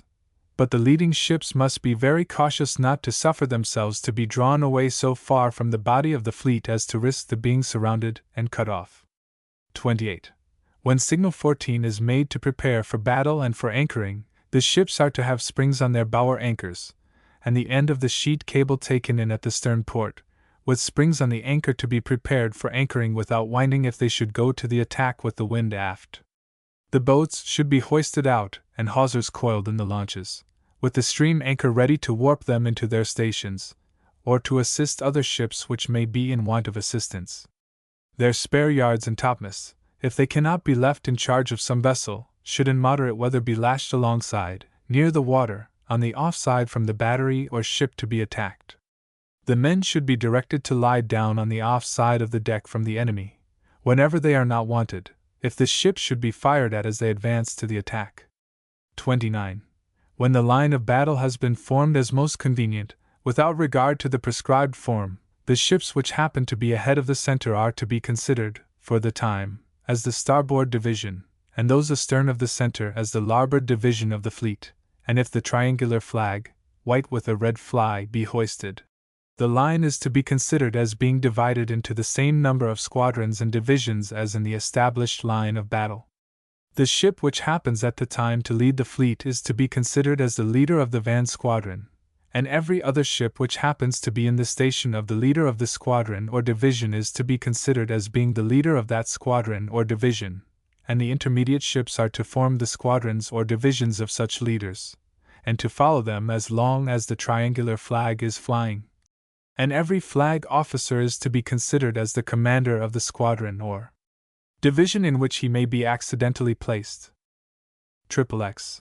If the wind should come forward when the fleet is formed in line of battle, or is sailing by the wind in a line of bearing, the leading ship is to continue steering 7 points from the wind, and every other ship is to haul as close to the wind as possible, till she has got into the wake of the leading ship, or till she shall have brought it on the proper point of bearing. But if the wind should come aft, the sternmost ship is to continue steering 7 points from the wind, and the other ships are to haul close to the wind till they have brought the sternmost ship into their wake, or on the proper point of bearing. 31. If signal 27, to break through the enemy's line, be made without a red pennant being hoisted, it is evident that to obey it the line of battle must be entirely broken. But if a red pennant be hoisted at either masthead, that fleet is to preserve the line of battle as it passes through the enemy's line, and to preserve it in very close order, that such of the enemy's ships as are cut off may not find an opportunity of passing through it to rejoin their fleet. If a signal of number be made immediately after this signal, it will show the number of ships of the enemy's van or rear which the fleet is to endeavor to cut off. If the closing of the enemy's line should prevent the ships passing through the part pointed out, they are to pass through as near to it as they can. If any of the ships should find it impracticable, in either of the above cases, to pass through the enemy's line, they are to act in the best manner that circumstances will admit of for the destruction of the enemy. Footnotes 1. Similar but not identical instructions are referred to in the Signal Book of 1790. The above were reproduced in all subsequent editions till the end of the war. 2. Ships to leeward to get in the admiral's wake. 3. The instructions referred to are the general instructions for the conduct of the fleet. They are the first of the various sets which the signal book contained, and relate to books to be kept, boats, keeping station, evolutions, and the like. Article 9 is if from any cause whatever a ship should find it impossible to keep her station in any line or order of sailing, she is not to break the line or order by persisting too long in endeavoring to preserve it, but she is to quit the line and form in the rear, doing everything she can to keep up with the fleet. 4. See at page 235, as to the new sailing formation in 3 columns. 5. It should be noted that this is an important advance on the corresponding Article 9 of the previous instructions, and that it contains a germ of the organization of Nelson's Trafalgar Memorandum. 6. The continued insistence on fireship tactics in this and Articles XX and 21 should again be noted, although from 1793 to 1802 the number of fireships on the Navy list averaged under 4 out of a total that increased from 304 to 517. 7. It should be remembered that at this time there were no davits and no boats hoisted up. They were all carried inboard. 8. This is a considerable modification of the signification of the signal. See supra, page 263. Nelson's Tactical Memoranda Introductory. The first of these often quoted memoranda is the plan of attack, usually assigned to May 1805, when Nelson was in pursuit of Villeneuve, and it is generally accompanied by 2 erroneous diagrams based on the number of ships which he then had under his command. But, as Professor Lawton has ingeniously conjectured, it must really belong to a time 2 years earlier, when Nelson was off Toulon in constant hope of the French coming out to engage him. 1. The strength and organization of Nelson's fleet at that time, as well as the numbers of the French fleet, exactly correspond to the data of the memorandum. To Professor Lawton's argument may be added another, which goes far actually to fix the date. The principal signal which Nelson's second method of attack required was to engage to leeward. Now this signal, as it stood in the signal book of 1799, was to some extent ambiguous. It was number 37, and the signification was to engage the enemy on their larboard side, or to leeward if by the wind, while number 36 was to engage the enemy on their starboard side if going before the wind, or to windward if by the wind. Accordingly, we find Nelson issuing a general order, with the object apparently of removing the ambiguity, and of rendering any confusion between starboard and larboard and leeward and windward impossible. It is in Nelson's order book, under date November 22, 1803, and runs as follows. If a pennant is shown over signal number 36, it signifies that ships are to engage on the enemy's starboard side, whether going large or upon a wind. If a pennant is shown in like manner over number 37, it signifies that ships are to engage on the enemy's larboard side, whether going large or upon a wind. These additions to be noted in the signal book in pencil only. 2. The effect of this memorandum was, of course, that Nelson had it in his power to let every captain know, without a shadow of doubt, under all conditions of wind, on which side he meant to engage the enemy. To the evidence of the signal book may be added a passage in Nelson's letter to Admiral Sir A. Ball from the Magdalena Islands, November 7, 1803. He there writes, "Our last 2 reconnoiterings, Toulon has 8 sail of the line apparently ready for sea, a 74 repairing. Whether they intend waiting for her I can't tell, but I expect them every hour to put to sea." 3. He was thus expecting to have to deal with 8 or 9 of the line, which is the precise contingency for which the memorandum provides. There can be little doubt, therefore, that it was issued while Nelson lay at Magdalena, the first week in November 1803. 4. The second memorandum, which Nelson communicated to his fleet, soon after he joined it off Cadiz, is regarded by universal agreement as the high-water mark of sailing tactics. Its interpretation, however, and the dominant ideas that inspired it, no less than the degree to which it influenced the battle and was in the mind of Nelson and his officers at the time, are questions of considerable uncertainty. Some of the most capable of his captains, as we shall see presently, even disagreed as to whether Trafalgar was fought under the memorandum at all. From the method in which the attack was actually made, so different apparently from the method of the memorandum, some thought Nelson had cast it aside, while others saw that it still applied. A careful consideration of all that was said and done at the time gives a fairly clear explanation of the divergence of opinion, and it will probably be agreed that those officers who had a real feeling for tactics saw that Nelson was making his attack on what were the essential principles of the memorandum, while some, on the other hand, who were possessed of less tactical insight did not distinguish between what was essential and what was accidental in Nelson's great conception, and, mistaking the shadow for the substance, believed that he had abandoned his carefully prepared project. For those who did not entirely grasp Nelson's meaning, there is much excuse. We who are able to follow step by step the progress of tactical thought from the dawn of the sailing period can appreciate without much difficulty the radical revolution which he was setting on foot. It was a revolution, as we can plainly see, that was tending to bring the long-drawn curve of tactical development round to the point at which the Elizabethans had started. Surprise is sometimes expressed that, having once established the art of warfare under sail in broadside ships, our seamen were so long in finding the tactical system it demanded. Should not the wonder be the converse, that the Elizabethan seamen so quickly came so near the perfected method of the greatest master of the art? The attack at Gravelines in 1588 with 4 mutually supporting squadrons in echelon bears strong elementary resemblance to that at Trafalgar in 1805. It was in dexterity and precision of detail far more than in principle that the difference lay. The first and the last great victory of the British Navy had certainly more in common with each other than either had with Malaga or the 1st of June. In the zenith of their careers, Nelson and Drake came very near to joining hands. Little wonder then if many of Nelson's captains failed to fathom the full depth of his profound idea. Naval officers in those days were left entirely without theoretical instruction on the higher lines of their profession, and Nelson, if we may judge by the style of his memoranda, can hardly have been a very lucid expositor. He thought they all understood what with pardonable pride he called the Nelson touch. The most sagacious and best educated of them probably did, but there were clearly some, and Collingwood, as we shall see, was amongst them, who only grasped some of the complex principles which were combined in his brilliant conception. An analysis of the memorandum will show how complex it was. In the first and foremost place, there is a clear note of denunciation against the long-established fallacy of the old order of battle and single line.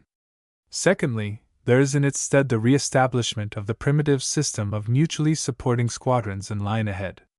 Thirdly, there is the principle of throwing one squadron in superior force upon one end of the enemy's formation, and using the other squadrons to cover the attack or support it if need arose. Fourthly, there is the principle of concealment, that is, disposing the squadrons in such a manner that even after the real attack has been delivered the enemy cannot tell what the containing squadrons mean to do, and in consequence are forced to hold their parrying move in suspense. The memorandum also included the idea of concentration, and this is often spoken of as its conspicuous merit. But in the idea of concentration there was nothing new, even if we go back no further than Rodney. It was only the method of concentration, woven out of his 4 fundamental innovations, that was new. Moreover, as Nelson delivered the attack, he threw away the simple idea of concentration. For a suddenly conceived strategical object he deliberately exposed the heads of his columns to what with almost any other enemy would have been an overwhelming superiority. On the other hand, by making, as he did, a perpendicular instead of a parallel attack, as he had intended, he accentuated, it is true at enormous risk, the cardinal points of his design. That is, he departed still further from the old order of battle, and he still further concealed from the enemy what the real attack was to be, and after it was developed what the containing squadron was going to do. Concentration, in fact, was only the crude and ordinary raw material of a design of unmatched subtlety and invention.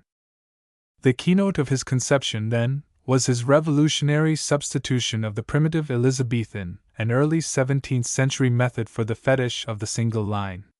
For some time, it is true, the established battle order had been blown upon from various quarters, but no one as yet had been able to devise any system convincing enough to dethrone it. It will be remembered that at least as early as 1759 an additional instruction had provided for a battle order in 2 lines, but it does not appear ever to have been used. 5. Rodney's maneuver again had foreshadowed the use of parts of the line independently for the purpose of concentration and containing. In 1782, Clerk of Eldon had privately printed his essay, which contained suggestions for an attack from to windward, with the line broken up into echelon divisions in close resemblance to the disposition laid down in Nelson's memorandum. In 1790 this part of his work was published.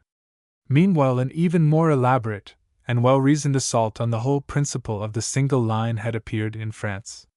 In 1787 the Vicomte de Granier, a French flag officer, had produced his L'Art de la Guerre sur Mer, in which he boldly attacked the law laid down by de Grasse, that so long as men of war carried their main armament in broadside batteries there could never be any battle order but the single line ahead. In Granier's view the English had already begun to discard it, and he insists that, in all the actions he had seen in the last two wars, the English, knowing the weakness of the single line, had almost always concentrated on part of it without regular order. The radical defects of the line he points out are, that it is easily thrown into disorder and easily broken, that it is inflexible, and too extended a formation to be readily controlled by signals. He then proceeds to lay down the principle on which a sound battle order should be framed, and the fundamental objects at which it should aim. 6. His postulates are thus stated. 1. De rendre nul un parti de forces de l'ennemi afin de réunir toutes les siennes contre celles que en attaque, au que adéquent, et de vaincre en tout le reste avec plus de facilité et de certitude. 2. De ne présenter à l'ennemi aucune partie de son armée que ne soit flanquée et au il peut combattre et vaincre s'il veut essayer porter sur les parties de cette armée reconnues faibles jusqu'à présent. Never had the fundamental intention of naval tactics been stated with so much penetration, simplicity, and completeness. The order, however, which Granier worked out, that of 3 lines of bearing disposed on 3 sides of a lozenge, was somewhat fantastic and cumbrous, and it seems to have been enough to secure for his clever treatise complete neglect. It had even less effect on French tactics than had Nelson's memorandum on our own. This is all the more curious, for so thoroughly was the change that was coming over English tactics understood in France that Villeneuve knew quite well the kind of attack Nelson would be likely to make. In his general instructions, issued in anticipation of the battle, he says, "The enemy will not confine themselves to forming a line parallel to ours. They will try to envelope our rear, to break our line, and to throw upon those of our ships that they cut off, groups of their own to surround and crush them." Yet he could not get away from the dictum of de Grasse, and was able to think of no better way of meeting such an attack than awaiting it in a single line of battle well closed up. In England things were little better. In spite of the fact that at Camperdown Duncan had actually found a sudden advantage by attacking in 2 divisions, no one had been found equal to the task of working out a tactical system to meet the inarticulate demands of the tendency which Granier had noticed. The possibilities even of Rodney's maneuver had not been followed up, and Howe had contented himself with his brilliant invention for increasing the impact and decision of the single line. It was reserved for Nelson's genius to bring a sufficiently powerful solvent to bear on the crystallized opinion of the service, and to find a formula which would shed all that was bad and combine all that was good in previous systems. 7. The dominating ideas that were in his mind become clearer, if we follow step by step all the evidence that has survived as to the genesis and history of his memorandum. As early as 1798, when he was hoping to intercept Bonaparte's expedition to Egypt, he had adopted a system which was not based on the single line, and so far as is known this was the first tactical order he ever framed as a fleet commander. It is contained in a general order issued from the Vanguard on June 8 of that year, and runs as follows. As though hot from the lesson of St. Vincent, as it is very probable the enemy will not be formed in regular order on the approach of the squadron under my command, I may in that case deem it most expedient to attack them by separate divisions. In which case the commanders of divisions are strictly enjoined to keep their ships in the closest possible order, and on no account whatever to risk the separation of one of their ships. 8. The divisional organization follows, being his own division of 6 sail and 2 others of 4 each. Had he fallen in with the French fleet at sea, wrote Captain Barry, who was sent home with dispatches after the Nile, that he might make the best impression upon any part of it that should appear the most vulnerable or the most eligible for attack, he divided his force into 3 sub-squadrons, one of 6 sail and 2 of 4 each. 2 of these subsquadrons were to attack the ships of war, while the third was to pursue the transports, and to sink and destroy as many as it could. 9. The exact manner in which he intended to use this organization he had explained constantly by word of mouth to his captains, but no further record of his design has been found. Still, there is an alteration which he made in his signal book at the same time that gives us the needed light. We cannot fail to notice the striking resemblance between his method of attack by separate divisions on a disordered enemy, and that made by the Elizabethan admirals at Gravelines upon the Armada after its formation had been broken up by the fireships. That attack was made intuitively by divisions independently handled as occasion should dictate, and Nelson's news signal leaves little doubt that this was the plan which he too intended. The alteration he ordered was to change the signification of signal 16, so that it meant that each of his flag officers, from the moment it was made, should have control of his own division and make any signals he thought proper. But this was not all. By the same general order he made 2 other alterations in the signal book in view of encountering the French in order of battle. They too are of the highest interest and run as follows, to be inserted in pencil in the signal book. At number 182. Being to windward of the enemy, to denote I mean to attack the enemy's line from the rear towards the van as far as 13 ships, or whatsoever number of the British ships of the line may be present, that each ship may know his opponent in the enemy's line. Number 183. I mean to press hard with the whole force on the enemy's rear. 10. Thus we see that at the very first opportunity Nelson had of enforcing his own tactical ideas he enunciated 3 of the principles upon which his great memorandum was based, viz. Breaking up his line of battle into 3 divisional lines, independent control by divisional leaders, and concentration on the enemy's rear. All that is wanting are the elements of surprise and containing. These, however, we see germinating in the memorandum he issued 5 years later off Toulon.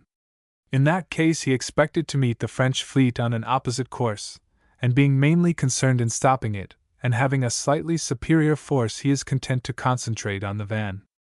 But in view of the strategical necessity of making the attack in this way, he takes extra precautions which are not found in the General Order of 1798. He provides for preventing the enemy's knowing on which side his attack is to fall. Instead of engaging an equal number of their ships, he provides for breaking their line, and engaging the bulk of their fleet with a superior number of his own. And finally, he looks to being ready to contain the enemy's rear before it can do him any damage. Thus, taking together the General Order of 1798 and the Toulon Memorandum of 1803, we can see all the tactical ideas that were involved at Trafalgar already in his mind, and we are in a position to appreciate the process of thought by which he gradually evolved the sublimely simple attack that welded them together, and brought them all into play without complication or risk of mistake. This process, which crowns Nelson's reputation as the greatest naval tactician of all time, we must now follow in detail. Shortly before he left England for the last time, he communicated to Keats, of the Superb, a full explanation of his views as they then existed in his mind, and Keats has preserved it in the following paper which Nicholas printed. Memorandum of a conversation between Lord Nelson and Admiral Sir Richard Keats, the last time he was in England before the Battle of Trafalgar. 11. One morning, walking with Lord Nelson in the grounds of Merton, talking on naval matters, he said to me, "No day can be long enough to arrange a couple of fleets and fight a decisive battle according to the old system. When we meet them," I was to have been with him. "For meet them we shall. I'll tell you how I shall fight them. I shall form the fleet into 3 divisions in 3 lines.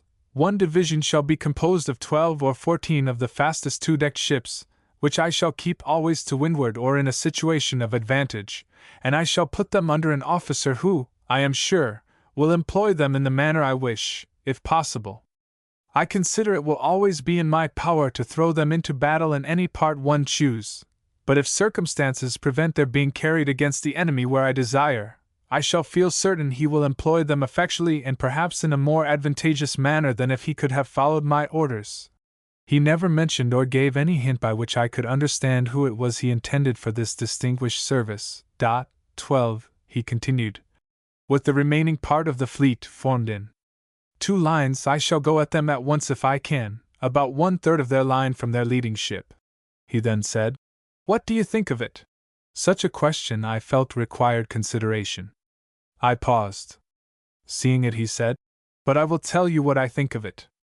I think it will surprise and confound the enemy. They won't know what I am about. It will bring forward a pell-mell battle, and that is what I want." 13. Here we have something roughly on all fours with the methods of the First Dutch War. There are the 3 squadrons, the headlong charge and the melee. The reserve squadron to windward goes even further back, to the treatise of de Chavez and the instructions of Lord Lisle in 1545. It was no wonder it took away Keats's breath. The return to primitive methods was probably unconscious, but what was obviously uppermost in Nelson's mind was the breaking up of the established order in single line, leading by surprise and concealment to a decisive melee. He seems to insist not so much upon defeating the enemy by concentration as by throwing him into confusion, upsetting his mental equilibrium in accordance with the primitive idea. The notion of concentration is at any rate secondary, while the subtle scheme for containing as perfected in the memorandum is not yet developed. As he explained his plan to Keats, he meant to attack at once with both his main divisions, using the reserve squadron as a general support. There is no clear statement that he meant it as a containing force, though possibly it was in his mind. 14. There is one more piece of evidence relating to this time when he was still in England. According to this story, Lord Hill, about 1840, when still Commander-in-Chief, was paying a visit to Lord Sidmouth. His host, who, better known as Addington, had been Prime Minister till 1804, and was in Pitt's new cabinet till July 1805, showed him a table bearing a Nelson inscription. He told him that shortly before leaving England to join the fleet, Nelson had drawn upon it after dinner a plan of his intended attack, and had explained it as follows: "I shall attack in 2 lines, led by myself and Collingwood, and I am confident I shall capture their van and center or their center and rear." Those, concluded Sidmouth, were his very words, and remarked how wonderfully they had been fulfilled. 15. Hill and Sidmouth at the time were both old men and the authority is not high, but so far as it goes it would tend to show that an attack in 2 lines instead of 1 was still Nelson's dominant idea. It cannot, however, safely be taken as evidence that he ever intended a concentration on the van, though in view of the memorandum of 1803 this is quite possible. Finally, there is the statement of Clarke and MacArthur that Nelson before leaving England deposited a copy of his plan with Lord Barham, the new First Lord of the Admiralty. This, however, is very doubtful. The Barham papers have recently been placed at the disposal of the Society, in the hands of Professor Lawton, and the only copy of the memorandum he has been able to find is an incomplete one containing several errors of transcription, and dated the Victory, October 11, 1805. In the absence of further evidence, therefore, no weight can be attached to the oft-repeated assertion that Nelson had actually drawn up his memorandum before he left England. Coming now to the time when he had joined the fleet off Cadiz, the first light we have is the well-known letter of October 1 to Lady Hamilton. In this letter, after telling her that he had joined on September 28, but had not been able to communicate with the fleet till the 29th, he says, "When I came to explain to them the Nelson touch, it was like an electric shock. Some shed tears and all approved. It was new, it was singular, it was simple. What he meant exactly by the Nelson touch has never been clearly explained, but he could not possibly have meant either concentration or the attack on the enemy's rear, for either of these ideas was either new or singular." On October 3 he writes to her again, "The reception I met with on joining the fleet caused the sweetest sensation of my life. As soon as these emotions were past I laid before them the plan I had previously arranged for attacking the enemy, and it was not only my pleasure to find it generally approved, but clearly perceived and understood." 16. The next point to notice is the order of battle and sailing given by Nicholas. It is without date, but almost certainly must have been drawn up before Nelson joined. It does not contain the Belle-Isle, which Nelson knew on October 4 was to join him. 17. It also does include the name of Sir Robert Calder and his flagship, and on September 30 Nelson had decided to send both him and his ship home. 18. The order is for a fleet of 40 sail, but the names of only 33 are given, which were all Nelson really expected to get in time. The remarkable feature of this order is that it contains no trace of the triple organization of the memorandum. The advance squadron is absent, and the order is based on 2 equal divisions only. Then on October 9th, after Calder had gone, there is this entry in Nelson's private diary, sent Admiral Collingwood the Nelson touch. It was enclosed in a letter in which Nelson says, "I send you my plan of attack, as far as a man dare venture to guess at the very uncertain position the enemy may be found in. But, my dear friend, it is to place you perfectly at your ease respecting my intentions and to give full scope to your judgment for carrying them into effect."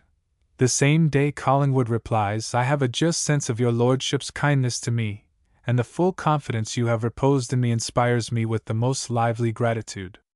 I hope it will not be long before there is an opportunity of showing your lordship that it has not been misplaced." On these 2 letters there can be little doubt that the plan of attack which Nelson enclosed was that of the memorandum. The draft from which Nicholas printed appears to have been dated October 9th, and originally had in one passage "you and your for the second in command," showing that Nelson in his mind was addressing his remarks to Collingwood, though subsequently he altered the sentence into the third person. Only one other copy was known to Nicholas, and that was issued in the altered form to Captain Hope, of the Defence, a ship which in the order of battle was in Collingwood's squadron, but Codrington tells us it was certainly issued to all the captains. 19. So far, then, we have the case thus, that whatever Nelson may have really told Lord Sidmouth, and whatever may have been in his mind when he drew up the dual order of battle and sailing, he had by October 9th reverted to the triple idea which he had explained to Keats. Meanwhile, however, his conception had ripened. There are marked changes in organization, method, and intention. In organization, the reserve squadron is reduced from the original 12 or 14 to 8, or 1/5 of his hypothetical fleet instead of about 1/3, reduced, that is, to a strength at which it was much less capable of important independent action. In method we have, instead of an attack with the 2 main divisions, an attack with one only, with the other covering it. In intention we have as the primary function of the reserve squadron, its attachment to one or other of the other 2 main divisions as circumstances may dictate. The natural inference from these important changes is that Nelson's conception was now an attack in 2 divisions of different strength, the stronger of which, as the memorandum subsequently explains, was to be used as a containing force to cover the attack of the other, and except that the balance of the 2 divisions was reversed. This is practically just what Clerk of Eldon had recommended, and what actually happened in the battle. It is a clear advance upon the original idea as explained to Keats, in which the 3rd Squadron was to be used on the primitive and indefinite plan of de Chaves and Lord Lisle as a general reserve. It also explains Nelson's covering letter to Collingwood, in which he seems to convey to his colleague that the pith of his plan was an attack in 2 divisions, and within the general lines of the design, complete freedom of action for the second in command. How largely this idea of independent control entered into the Nelson touch we may judge from the fact that it is emphasized in no less than 3 distinct paragraphs of the memorandum. Such, then, is the fundamental principle of the memorandum as enunciated in its opening paragraphs. He then proceeds to elaborate it in 2 detailed plans of attack, one from to leeward and the other from to windward. It was the latter he meant to make if possible. He calls it the intended attack, and it accords with the opening enunciation. The organization is triple, but no special function is assigned to the reserve squadron. The actual attack on the enemy's rear is to be made by Collingwood, while Nelson with his own division and the reserve is to cover him. In the event of an attack having to be made from to leeward, the idea is different. Here the containing movement practically disappears. The fleet is still to attack the rear and part of the center of the enemy, but now in 3 independent divisions simultaneously, in such a way as to cut his line at 3 points, and to concentrate a superior force on each section of the severed line. To none of the divisions is assigned the duty of containing the rest of the enemy's fleet from the outset. It is to be dealt with at a second stage of the action by all ships that are still capable of renewing the engagement after the first stage. The whole impression, as Nelson put it, in case he was forced to attack from to leeward, was to overpower the enemy's line from a little ahead of the center to the rearmost ship. He does not say, however, that this was to be the whole impression of the intended attack from to windward. The whole impression there appears to be for Collingwood to overpower the rear while Nelson with the other two divisions made play with the enemy's van and center.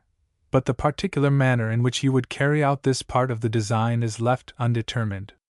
The important point, then, in considering the relation between the actual battle and the memorandum, is to remember that it provided for two different methods of attacking the rear according to whether the enemy were encountered to windward or to leeward. The somewhat illogical arrangement of the memorandum tends to conceal this highly important distinction. For Nelson interpolates between his explanation of the windward attack and his opening enunciation of principle his explanation of the leeward attack, to which the enunciation did not apply. That some confusion was caused in the minds of some even of his best officers is certain, but let them speak for themselves. After the battle, Captain Harvey, of the Temeraire, whom Nelson had intended to lead his line, wrote to his wife, "It was noon before the action commenced," which was done according to the instructions given us by Lord Nelson. Lord Nelson had given me leave to lead and break through the line about the 14th ship, i.e. 2 or 3 ships ahead of the center, as explained in the memorandum for the leeward attack but not for the windward. On the other hand, we have Captain Morsam, of the Revenge, who was in Collingwood's division, saying exactly the opposite. Writing to his father on December 4th, he says, "I have seen several plans of the action, but none to answer my ideas of it." A regular plan was laid down by Lord Nelson some time before the action but not acted on. His great anxiety seemed to be to get to leeward of them lest they should make off to Cadiz before he could get near them, and on November 1st, to the same correspondent he had written, "I am not certain that our mode of attack was the best. However, it succeeded." Here then we have two of Nelson's most able captains entirely disagreeing as to whether or not the attack was carried out in accordance with any plan which Nelson laid down. Captain Moorsam's view may be further followed in a tactical study written by his son, Vice Admiral Constantine Morsam. 20. His remarks on Trafalgar were presumably largely inspired by his father, who lived till 1835. In his view there was an entire alteration both of the scientific principle and of the tactical movements, both of which he thinks were due to what he calls the morale of the enemy's attitude, that is, that Nelson was afraid they were going to slip through his fingers into Cadiz. The change of plan, meaning presumably the change from the triple to the dual organization, he thinks was not due to the reduced numbers which Nelson actually had under his flag, for the ratio between the two fleets remained much about the same as that of his hypothesis. The interesting testimony of Lieutenant G.L. Brown, who, as Admiral Jackson informs us, was assistant flag lieutenant in the Victory and had every means of knowing, endorses the view of the Moorsams. 21. After explaining to his parents the delay caused by the established method of forming the fleets in two parallel lines so that each had an opposite number, as set forth in the opening words of the memorandum, he says, "But by his lordship's mode of attack you will clearly perceive not an instant of time could be lost." The frequent communications he had with his admirals and captains put them in possession of all his plans, so that his mode of attack was well known to every officer of the fleet. Some will not fail to attribute rashness to the conduct of Lord Nelson, but he well considered the importance of a decisive naval victory at this time, and has frequently said since we left England that, should he be so fortunate as to fall in with the enemy, a total defeat should be the result on the one side or the other. Next we have what is probably the most acute and illuminating criticism of the battle that exists, from the pen of an officer who was present. Sir Charles Eken quotes it anonymously, but from internal evidence there is little difficulty in assigning it to an officer of the Conqueror, though clearly not her captain, Israel Pellew, in whose justification the concluding part was written. Whoever he was, the writer thoroughly appreciated and understood the tactical basis of Nelson's plan, as laid down in the memorandum, and he frankly condemns his chief for having exposed his fleet unnecessarily by permitting himself to be hurried out of delivering his attack in line abreast as he intended. It might well have been done, so far as he could see, without any more loss of time than actually occurred in getting the bulk of the fleet into action. Loss of time was the only excuse for attacking in line ahead, and the only reason he could suppose for the change of plan. If they had all gone down together in line abreast, he is sure the victory would have been more quickly decided and the brunt of the fight more equally borne. Nothing, he thinks, could have been better than the plan of the memorandum if it had only been properly executed. An attack in 2 great divisions with a squadron of observation, so he summarizes the Nelson touch, seemed to him to combine every precaution under all circumstances. It allows of concentration and containing. Each ship can use her full speed without fear of being isolated. The fastest ships will break through the line first, and they are just those which from their speed in passing are liable to the least damage, while having passed through, they cause a diversion for the attack of their slower comrades. Finally, if the enemy tries to make off and avoid action, the fleet is well collected for a general chase. But as Nelson actually made the attack in his hurry to close, he threw away most of these advantages, and against an enemy of equal spirit each ship must have been crushed as she came into action. Instead of doubling ourselves, he says, we were doubled and even trebled on. Nelson in fact presented the enemy's fleet with precisely the position which the memorandum aimed at securing for ourselves, that is to say, he suffered a portion of his fleet, comprising the Victory, Temeraire, Royal Sovereign, Belle Isle, Mars, Colossus, and Bellerophon, to be cut off and doubled on. 22. The last important witness is Captain Codrington, of the Orion. No one seems to have kept his head so well in the action, and this fact, coupled with the high reputation he subsequently acquired, gives peculiar weight to his testimony. It is on the question of the advanced or reserve squadron that he is specially interesting. On October 19 at 8 p.m., just after they had been surprised and rejoiced by Nelson's signal for a general chase, and were steering for the enemy, as he says, under every stitch of sail we can set, he sat down to write to his wife. In the course of the letter he tells her, Defense and Agamemnon are upon the lookout nearest to Cadiz. Colossus and Mars are stationed next. The above 4 and as many more of us are now to form an advanced squadron, and I trust by the morning we shall all be united and in sight of the enemy.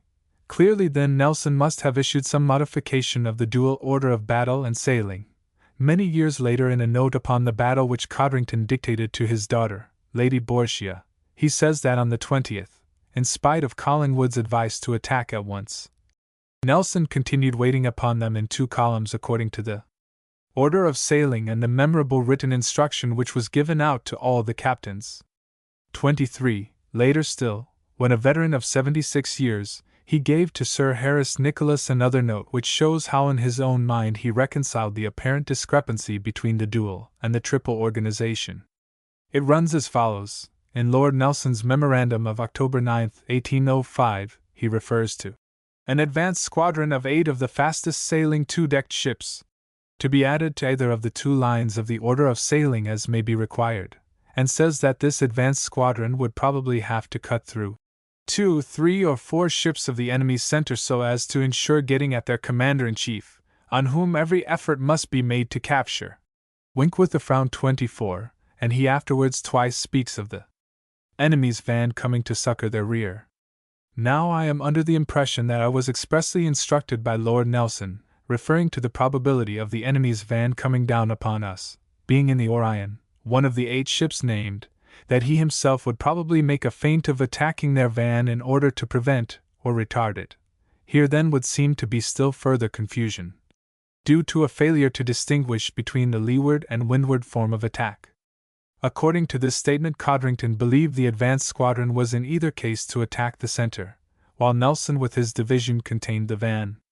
But curiously enough, in a similar note, printed by Lady Borgia on Nicholas's authority, there is a difference in the wording which, though difficult to account for, seems to give the truer version of what Codrington really said.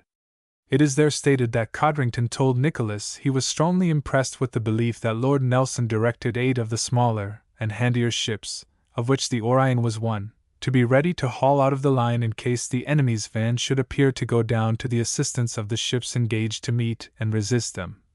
That to prevent this maneuver on the part of the enemy, Lord Nelson intimated his intention of making a feint of hauling out towards their van, and see, there is little doubt that we have here the true distribution of duties which Nelson intended for the windward attack, that is, the advanced squadron was to be the real containing force, but he intended to assist it by himself making a feint on the enemy's van before delivering his true attack on the center. 25. From Codrington's evidence, it is at any rate clear that some time before the 19th Nelson had told off an advance squadron as provided for in his memorandum, and that the ships that were forming the connection between the fleet and the frigates before Cadiz formed part of it. Now Nelson had begun to tell off these ships as early as the 4th. On that day he wrote to Captain Duff, of the Mars, "I have to desire you will keep with the Mars, Defense and Colossus from 3 to 4 leagues between the fleet and Cadiz in order that I may get information from the frigates stationed off that port as expeditiously as possible." On the 11th, writing to Sir Alexander Ball at Malta, he speaks of having an advanced squadron of fast-sailing ships between me and the frigates. The Agamemnon, 64, was added on the 14th, the day after she joined.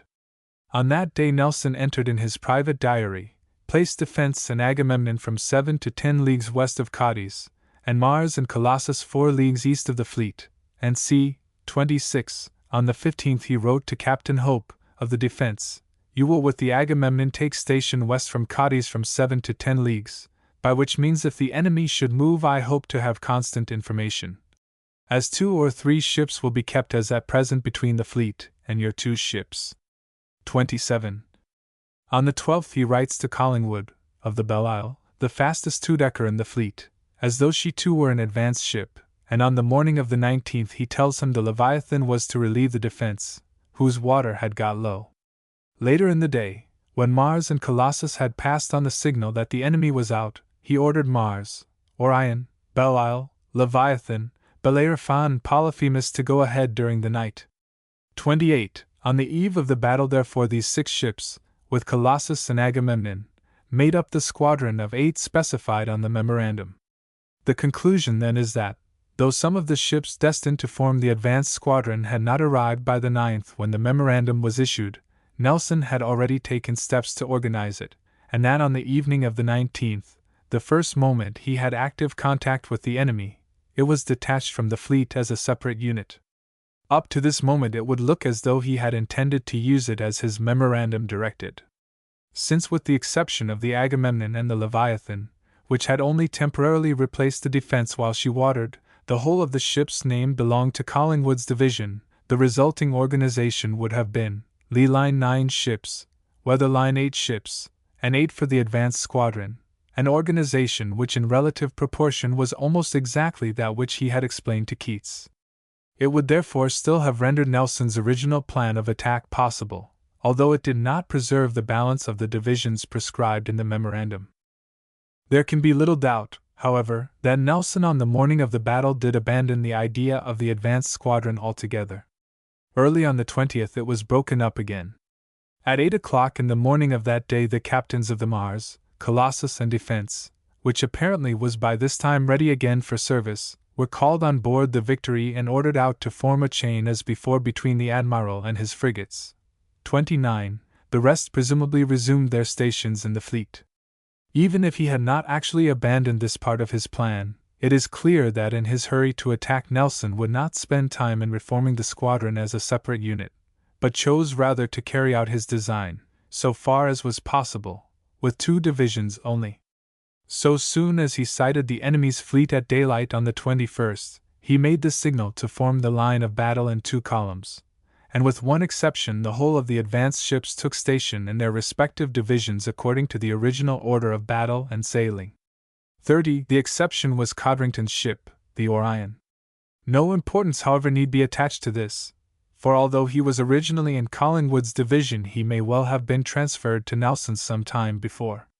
It is only worthy of remark because Codrington, of all the advanced squadron captains, was the only one, so far as we know, who still considered the squadron a potential factor in the fleet and acted accordingly. While Belle-Isle, Mars, Bellerophon and Colossus rushed into the fight in the van of Collingwood's line, Orion in the rear of Nelson's held her fire even when she got into action, and cruised about the melee, carefully seeking points where she could do most damage to an enemy, or best help an overmatched friend, well-judged piece of service, on which he dwells in his correspondence over and over again with pardonable complacency. He was thus able undoubtedly to do admirable service in the crisis of the action. That the bulk of his colleagues thought all idea of a reserve squadron had been abandoned by Nelson is clear, and the resulting change was certainly great enough to explain why some of the captains thought the plan of the memorandum had been abandoned altogether. For not only was the attack made in 2 divisions instead of 1, and in line ahead instead of line abreast, but its prescribed balance was entirely upset. Instead of Nelson having the larger portion of the fleet for containing the van and center, Collingwood had the larger portion for the attack on the rear. In other words, instead of the advanced squadron being under Nelson's direction, the bulk of it was attached to Collingwood. If some heads, even as clear as Codrington's, were puzzled, it is little wonder. As to the way in which this impulsive change of plan was brought about, Codrington says they, the enemy, suddenly wore round so as to have Cadiz under their lee, with every appearance of a determination to go into that port. Lord Nelson therefore took advantage of their confusion in wearing, and bore down to attack them with the fleet in 2 columns.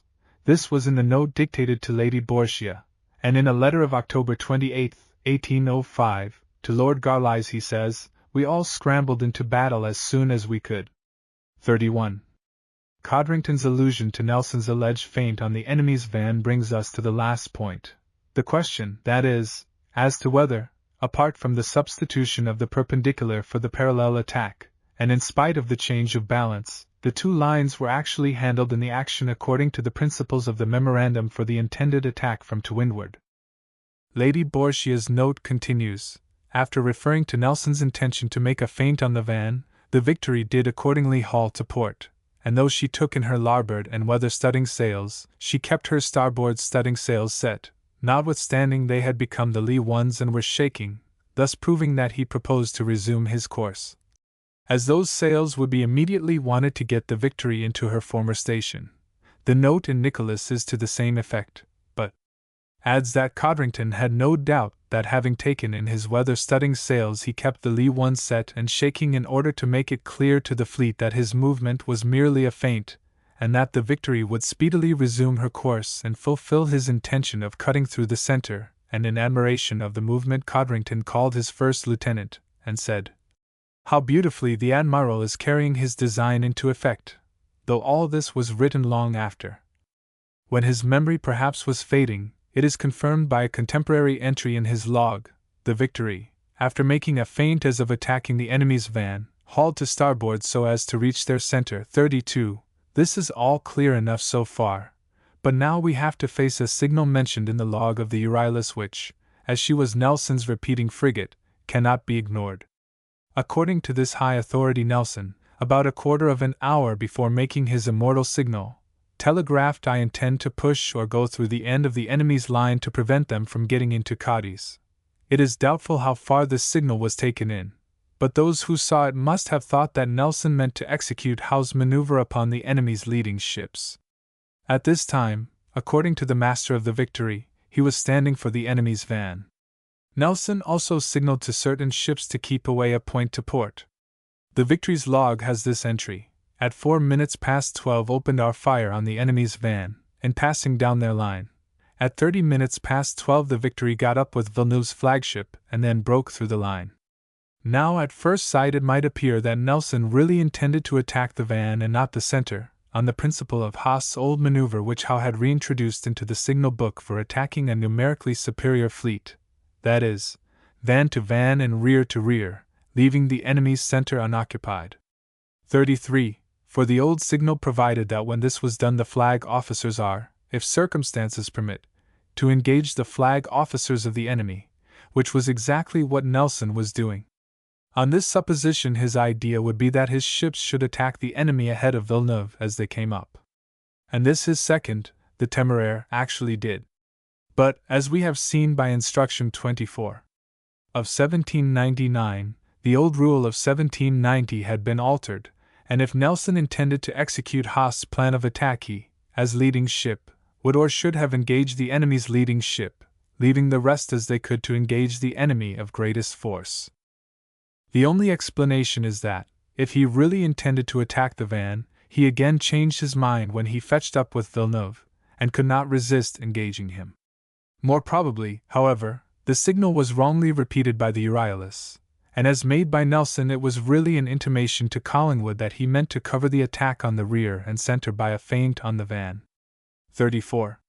However this may be, the French appear to have regarded Nelson's movement to port as a real attack. Their best account, which is also perhaps the best account that exists, says that just before coming into gunshot the two British columns began to separate. The leading vessels of Nelson's column, it says, passed through the same interval astern of the Bucentaur, and then it tells how les vaisseaux de queue de cette colonne, au contraire, seront en pour le vent, comme pour s'approcher de vaisseaux de l'avant-garde de la flotte combinée. Mais après avoir reçu quelques bords de ces vaisseaux ils abandonneront ces dessins et se porteront vers les vaisseaux placés entre le redoutable et la Santa Ana où viendront unir leurs efforts à ceux vaisseaux anglais que combattirent déjà le Bucentaur et la Santissima Trinidad. 35. This is to some extent confirmed by Dumanoir himself, who commanded the Allied van, in his official memorandum addressed to Deckers, December 30, 1809. In defending his failure to tack sooner to Villeneuve's relief, he says, au commencement du combat, la colonne du Nord et Nelson's, se dirigia sur l'avant-garde que engagia avec elle pendant 40 minutes. 36. In partial corroboration of this there is the statement in the log of the Temeraire, the ship that was immediately behind Nelson, that she opened her fire on the Santissima Trinidad and the two ships ahead of her. That is, she engaged the ships ahead of where Nelson broke the line, so that Captain Harvey as well as Dumanoir may have believed that Nelson intended his real attack to be on the end of the line. In the face of these facts it is impossible to say categorically that Nelson intended nothing but a feint on the van. It is equally impossible to say he intended a real attack. The point perhaps can never be decided with absolute certainty, but it is this very uncertainty that brings out the true merit and the real lesson of Nelson's attack. As we now may gather from his captain's opinions, its true merit was not that he threw his whole fleet on part of a superior enemy. That was a commonplace in tactics. It was not concentration on the rear, for that also was old, and what is more, as the attack was delivered, so far from Nelson concentrating, he boldly, almost recklessly, exposed himself for a strategical object to what should have been an overwhelming concentration on the leading ships of his two columns. The true merit of it above all previous methods of concentration and containing was that, whether as planned or as delivered, it prevented the enemy from knowing on which part of their line Nelson intended to throw his squadron, just as we are prevented from knowing to this day.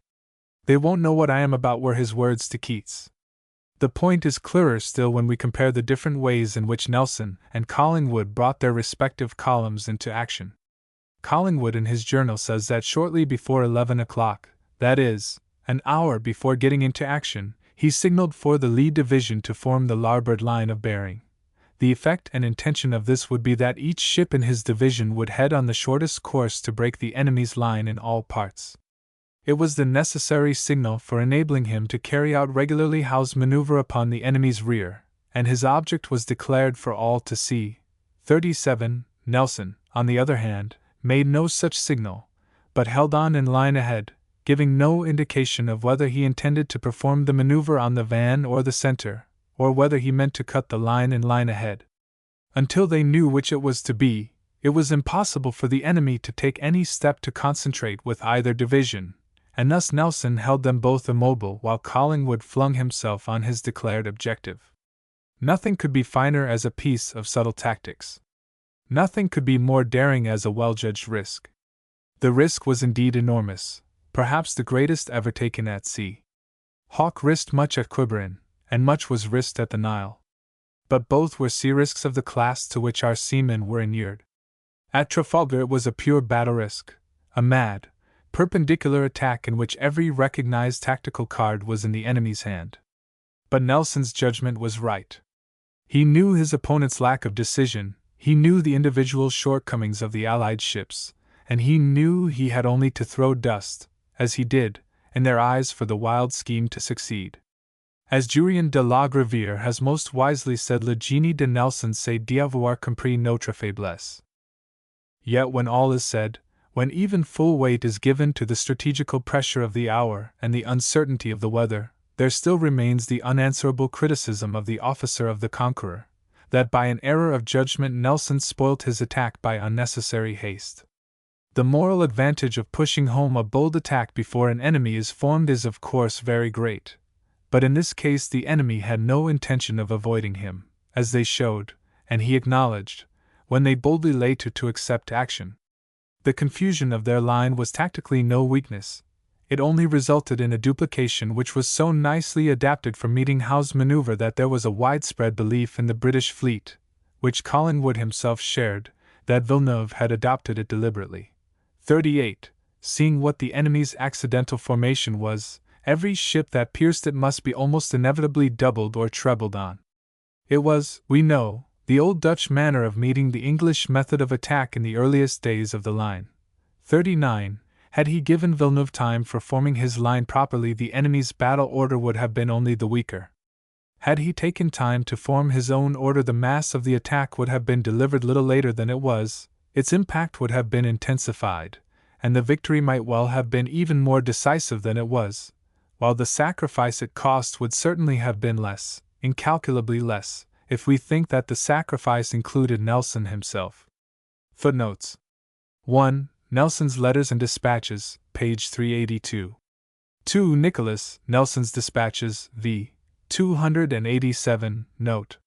It is also given in Volume 7. p. Kexvi, apparently from a captain's copy which is undated. 3. Ibid v. 283. 4. Professor Lawton pointed out, opposite, that the conditions will fit June to August 1804, but that it might have been earlier, certainly not later. 5. It is very doubtful whether this formation was ever intended for anything but tactical exercises.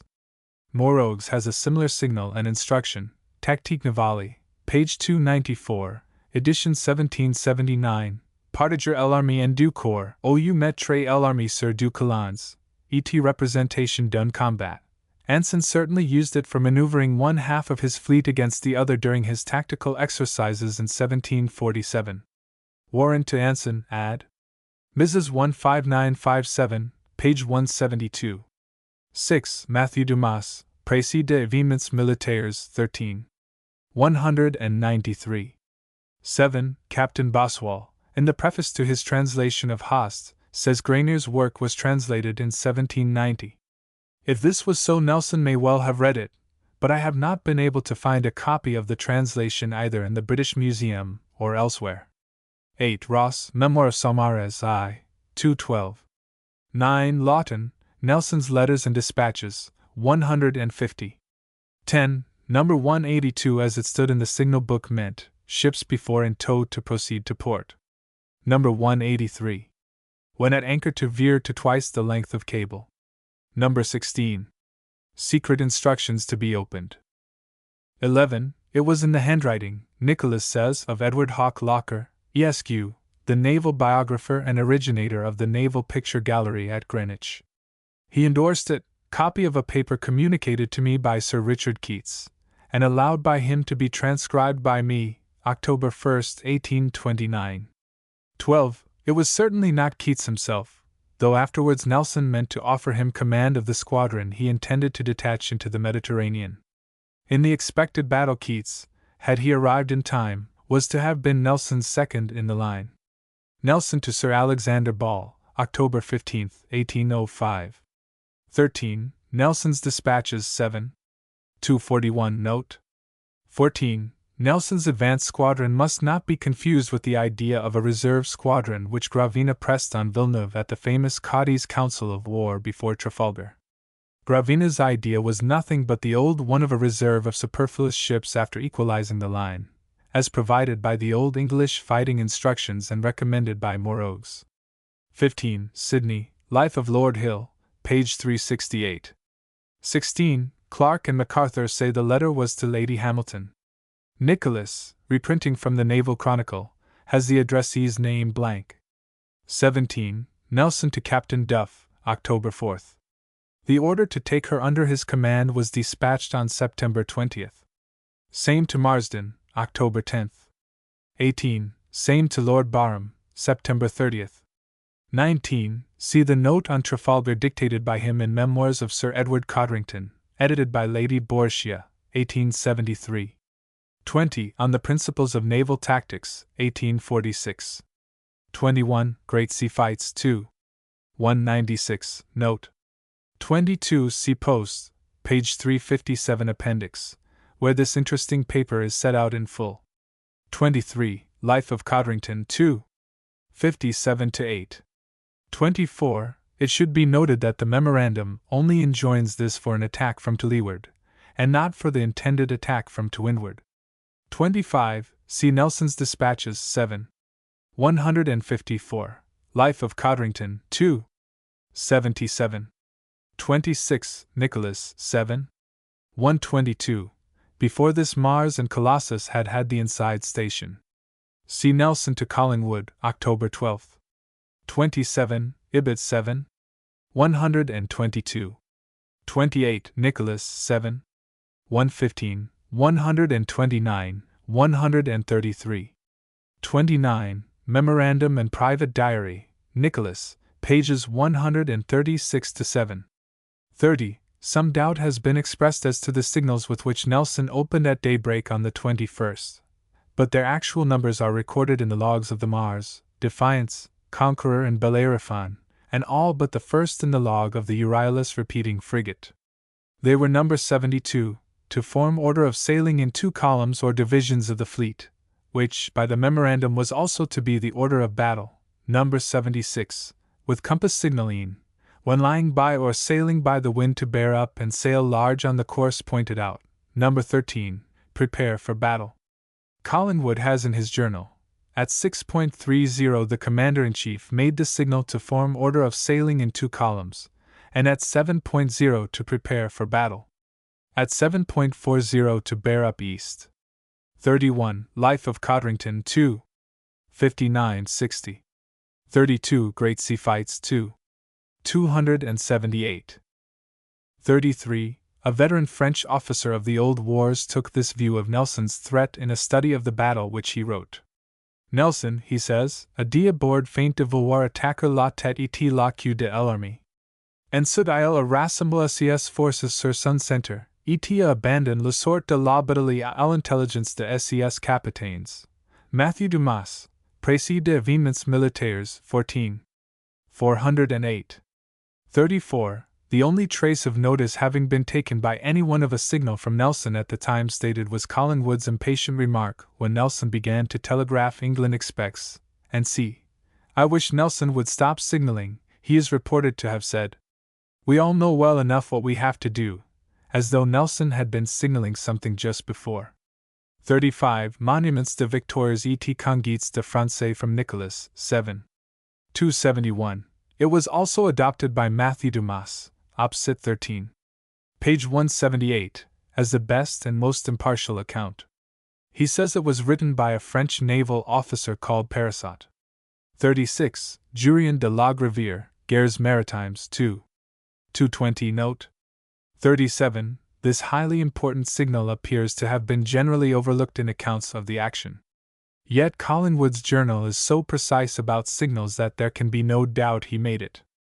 Agamemnon in Nelson's column answered it under the impression it was general. Her log says, answered signal number 50, that is, to keep on the larboard line of bearing though then on the starboard tack. Ditto starboard bearing if on larboard tack.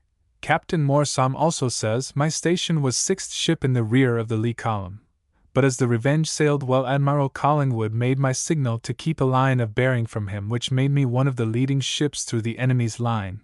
No other ship records the signal. Probably few saw it, for in the memorandum which Collingwood issued 2 years later he lays stress on the importance of captains being particularly watchful for the signals of their divisional commander. See Post, pages 324 and 329. 38. Collingwood to Marsden, October 22. Same to Parker, November 1. Same to Paisley, December 16, 1805. 39. See Supra, page 119. Villeneuve saw this. In his official dispatch from the Euryalus, November 5, he says Notre formation est effectuée avec beaucoup de peine, Mais dans le genre d'attaque que j'ai prévoise que l'ennemi allait nous faire, cette irrégularité mine dans notre ligne ennemie paraissait pas un inconvénient. Jurien de la Gravière, Guerres Maritimes 2. 384. Lord Nelson, 1803. Plus Clark and MacArthur, Life of Nelson, 2. 427 plus. 1. Plan of attack. The business of a commander-in-chief being first to bring an enemy's fleet to battle on the most advantageous terms to himself, I mean that of laying his ships close on board the enemy, as expeditiously as possible, and secondly, to continue them there without separating until the business is decided. I am sensible beyond this object it is not necessary that I should say a word, being fully assured that the admirals and captains of the fleet I have the honor to command will, knowing my precise object, that of a close and decisive battle, supply any deficiency in my not making signals, which may, if extended beyond those objects, either be misunderstood, or if waited for very probably from various causes be impossible for the commander-in-chief to make. Therefore it will only be requisite for me to state in as few words as possible the various modes in which it may be necessary for me to obtain my object, on which depends not only the honor and glory of our country, but possibly its safety, and with it that of all Europe, from French tyranny and oppression. If the two fleets are both willing to fight, but little maneuvering is necessary, the less the better. A day is soon lost in that business. Therefore I will only suppose that the enemy's fleet being to leeward standing close upon a wind, and that I am nearly ahead of them standing on the larboard tack. Of course I should weather them. The weather must be supposed to be moderate, for if it be a gale of wind the maneuvering of both fleets is but of little avail, and probably no decisive action would take place with the whole fleet. 2. Two modes present themselves, one to stand on just out of gunshot until the van ship of my line would be about the center ship of the enemy, then make the signal to wear together, then bear up, and engage with all our force the 6 or 5 van ships of the enemy, passing, certainly if opportunity offered, through their line. This would prevent their bearing up, and the action, from the known bravery and conduct of the admirals and captains, would certainly be decisive. The second or third rear ships of the enemy would act as they please, and our ships would give a good account of them, should they persist in mixing with our ships.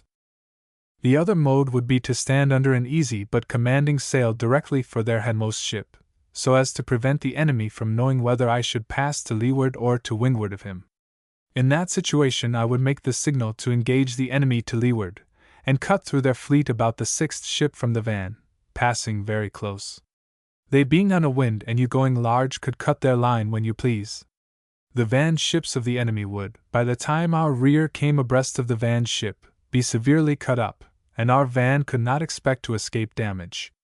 I would then have our rear ship and every ship in succession wear, and continue the action with either the van ship or the second as it might appear most eligible from her crippled state, and this mode pursued I see nothing to prevent the capture of the 5 or 6 ships of the enemy's van.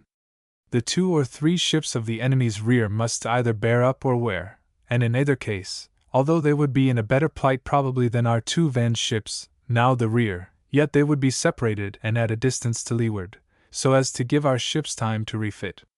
And by that time I believe the battle would, from the judgment of the admiral and captains, be over with the rest of them. Signals from these moments are useless when every man is disposed to do his duty. The great object is for us to support each other, and to keep close to the enemy and to leeward of him. If the enemy are running away, then the only signals necessary will be to engage the enemy on arriving up with them, and the other ships to pass on for the 2nd, 3rd, and c, giving if possible a close fire into the enemy on passing, taking care to give our ships engaged notice of your intention. Footnotes 1. From the original in the St. Vincent Papers. Also in Nicholas, Dispatches and Letters 6. 443. Obvious mistakes in punctuation have been corrected in the text. 2. Cf. the similar remark of de Chavez supra, page 5. Lord Nelson, 1805. Plus Nicholas, Dispatches and Letters 7, plus 1. Memorandum. Secret. Victory off Cadiz, October 9, 1805. thinking it almost impossible to bring a fleet of 40 sail of the line into line of battle in variable winds, thick weather, and other circumstances which must occur, without such a loss of time that the opportunity would probably be lost of bringing the enemy to battle in such a manner as to make the business decisive. I have therefore made up my mind to keep the fleet in that position of sailing, with the exception of the first and second in command, that the order of sailing is to be the order of battle, placing the fleet in 2 lines of 16 ships each, with an advance squadron of 8 of the fastest sailing 2-decked ships, which will always make, if wanted, a line of 24 sail on whichever line the commander-in-chief may direct. The second in command will, too, after my intentions are made known to him, have the entire direction of his line, to make the attack upon the enemy, and to follow up the blow until they are captured or destroyed. If the enemy's fleet should be seen to windward in line of battle, and that the 2 lines and the advanced squadron can fetch them, 3, they will probably be so extended that their van could not succor their rear. I should therefore probably make the second in command's 4 signal, to lead through about the 12th ship from the rear, or wherever he, 5, could fetch if not able to get as far advanced. My line would lead through about their center, and the advanced squadron to cut 2, 3, or 4 ships ahead of their center, so far as to ensure getting at their commander-in-chief, on whom every effort must be made to capture. The whole impression of the British fleet must be to overpower from 2 to 3 ships ahead of their commander-in-chief, supposed to be in the center, to the rear of their fleet.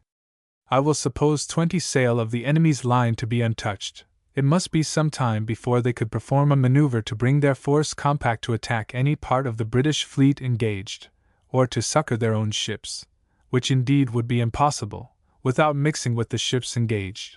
6. Something must be left to chance. Nothing is sure in a sea fight beyond all others. Shots will carry away the masts, 7, and yards of friends as well as foes. But I look with confidence to a victory before the van of the enemy could succor their rear wink with a frown 8, and then the British fleet would most of them be ready to receive their 20 sail of the line, or to pursue them, should they endeavor to make off. If the van of the enemy tacks, the captured ships must run to leeward of the British fleet. If the enemy wears, the British must place themselves between the enemy and the captured and disabled British ships, and should the enemy close, I have no fears as to the result. The second in command will, in all possible things, direct the movements of his line, by keeping them as compact as the nature of the circumstances will admit. Captains are to look to their particular line as their rallying point. But in case signals can neither be seen nor perfectly understood, no captain can do very wrong if he places his ship alongside that of an enemy. Of the intended attack from to windward, the enemy in the line of battle ready to attack. Illustration 9. The divisions of the British fleet, 10, will be brought nearly within gunshot of the enemy's center. The signal will most probably be made for the lee line to bear up together, to set all their sails, even steering sails, 11, in order to get as quickly as possible to the enemy's line and to cut through, beginning from the 12th ship from the enemy's rear. 12. Some ships may not get through their exact place, but they will always be at hand to assist their friends, and if any are thrown round the rear of the enemy, they will effectually complete the business of 12 sail of the enemy. 13.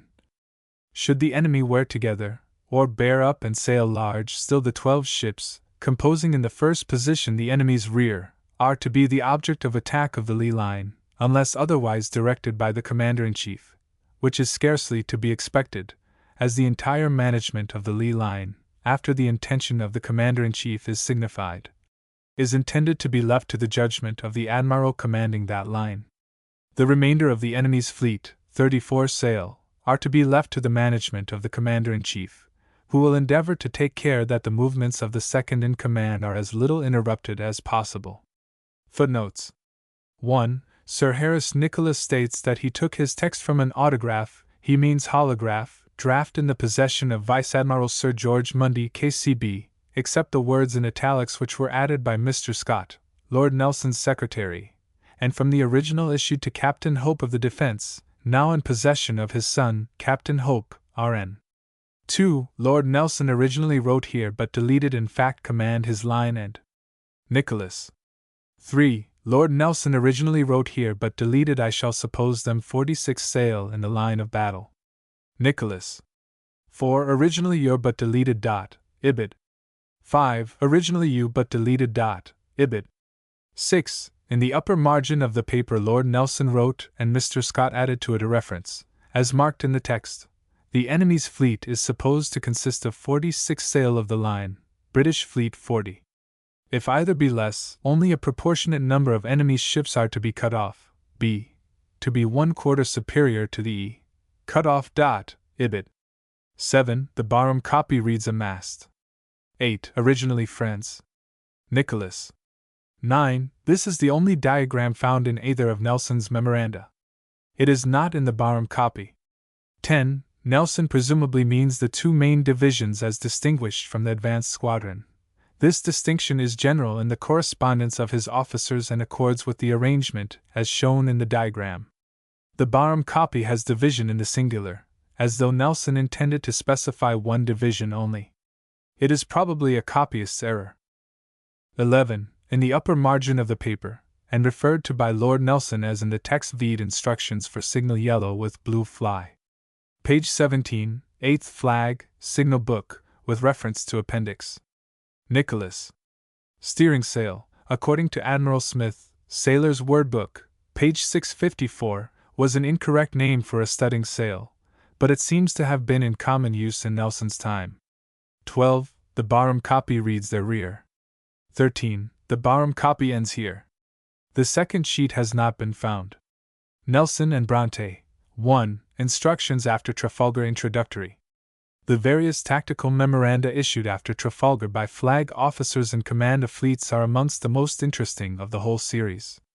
The unsettled state of opinion which they display as the result of Nelson's memorandum is very remarkable, for with one exception they seem to show that the great tactical principles it contained had been generally misunderstood to a surprising extent. The failure to fathom its meaning is to be accounted for largely by the lack of theoretical training, which made the science of tactics, as distinguished from its practice, a sealed book to the majority of British officers. But the trouble was certainly intensified by the fact, as contemporary naval literature shows, that by Nelson's success and death the memorandum became consecrated into a kind of sacred document, which it was almost sacrilege to discuss. The violent polemics of such men as James, the naval chronicler, made it appear profanity so much as to consider whether Nelson's attack differed in the least from his intended plan, and anyone who ventured to examine the question in the light of general principles was likely to be shouted down as a presumptuous heretic. Venial as was this attitude of adulation under all the circumstances, it had a most evil influence on the service. The last word seemed to have been said on tactics, and oblivious of the fact that it is a subject on which the last word can never be spoken, and that the enemy was certain to learn from Nelson's practice as well as ourselves, admirals were content to produce a colorable imitation of his memorandum, and everyone was satisfied not to look ahead any further. To no one did it occur to consider how the new method of attack was to be applied if the enemy adopted Nelson's formation. They simply assumed an endless succession of Trafalgars. The first outcome of this attitude of mind is an order of battle and sailing, accompanied by certain instructions, issued by Admiral Gambier from the Prince of Wales in Yarmouth Roads, on July 23, 1807, when he was about to sail to seize the Danish fleet. 2. His force consisted of 30 of the line, and its organization and stations of flag officers were as follows. Van Squadron. Division 1. Commodore Hood, No. 1 in line. Division 2. Vice Admiral Stanhope, No. 6. Center Division. Division 1. Admiral Gambier, No. 15. Division 2. Rear Squadron. Division 1. Rear Admiral Essington, No. 25. Division 2. Commodore Keats, No. 30. Gambier's fleet was thus organized in 3 equal squadrons, the center one called the Center Division, and 6 equal subdivisions. The commander-in-chief was in the center, and had no other flag in his division. Similarly, each junior flag officer was in the center of his squadron and led his subdivision, but he had a commodore to lead his other subdivision.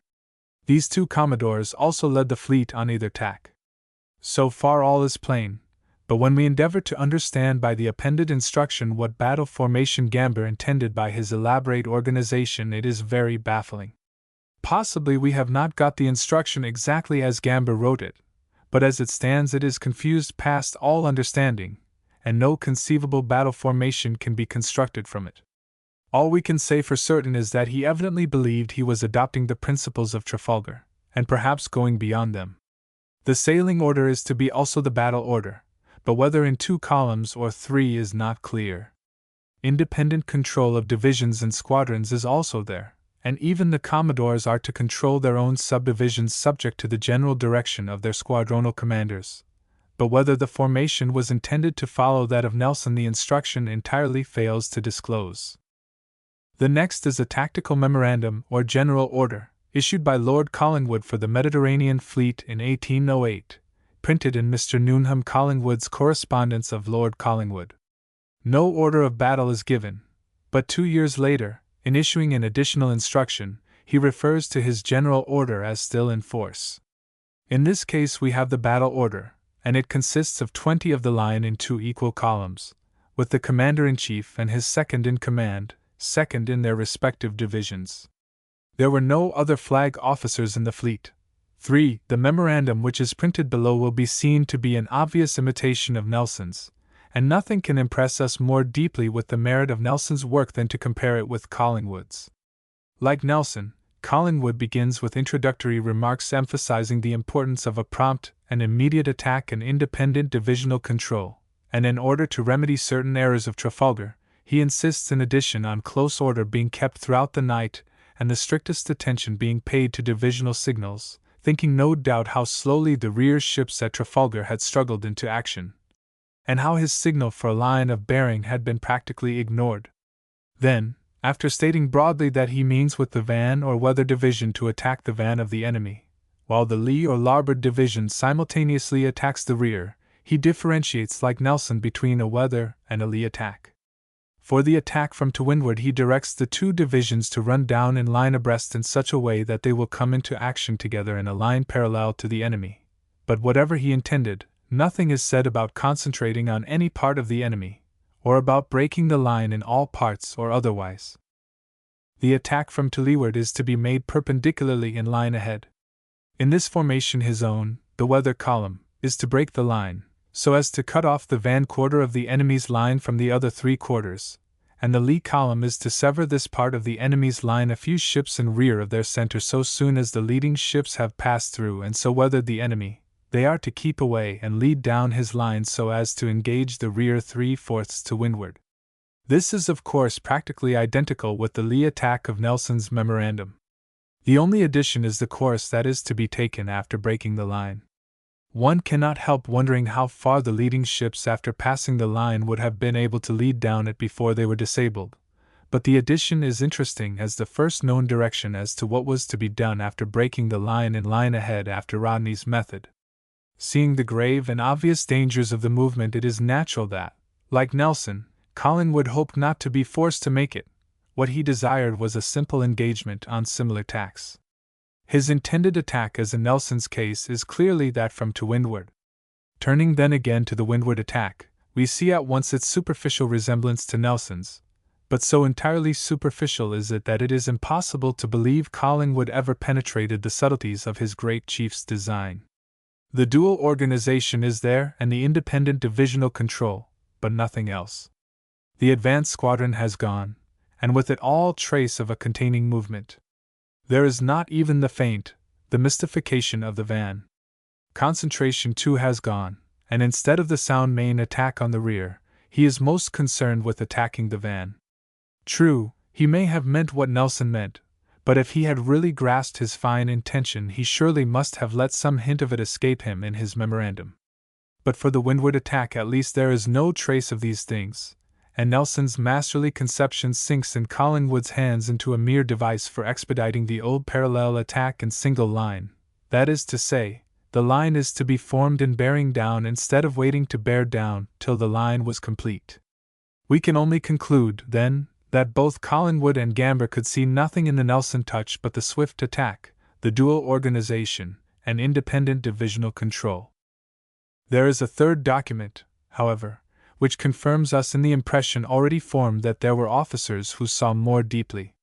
It is a tactical memorandum issued by Admiral the Hon. Sir Alexander Forrester Inglis Cochrane, Bart. GCB, uncle of the more famous Earl of Dundonald.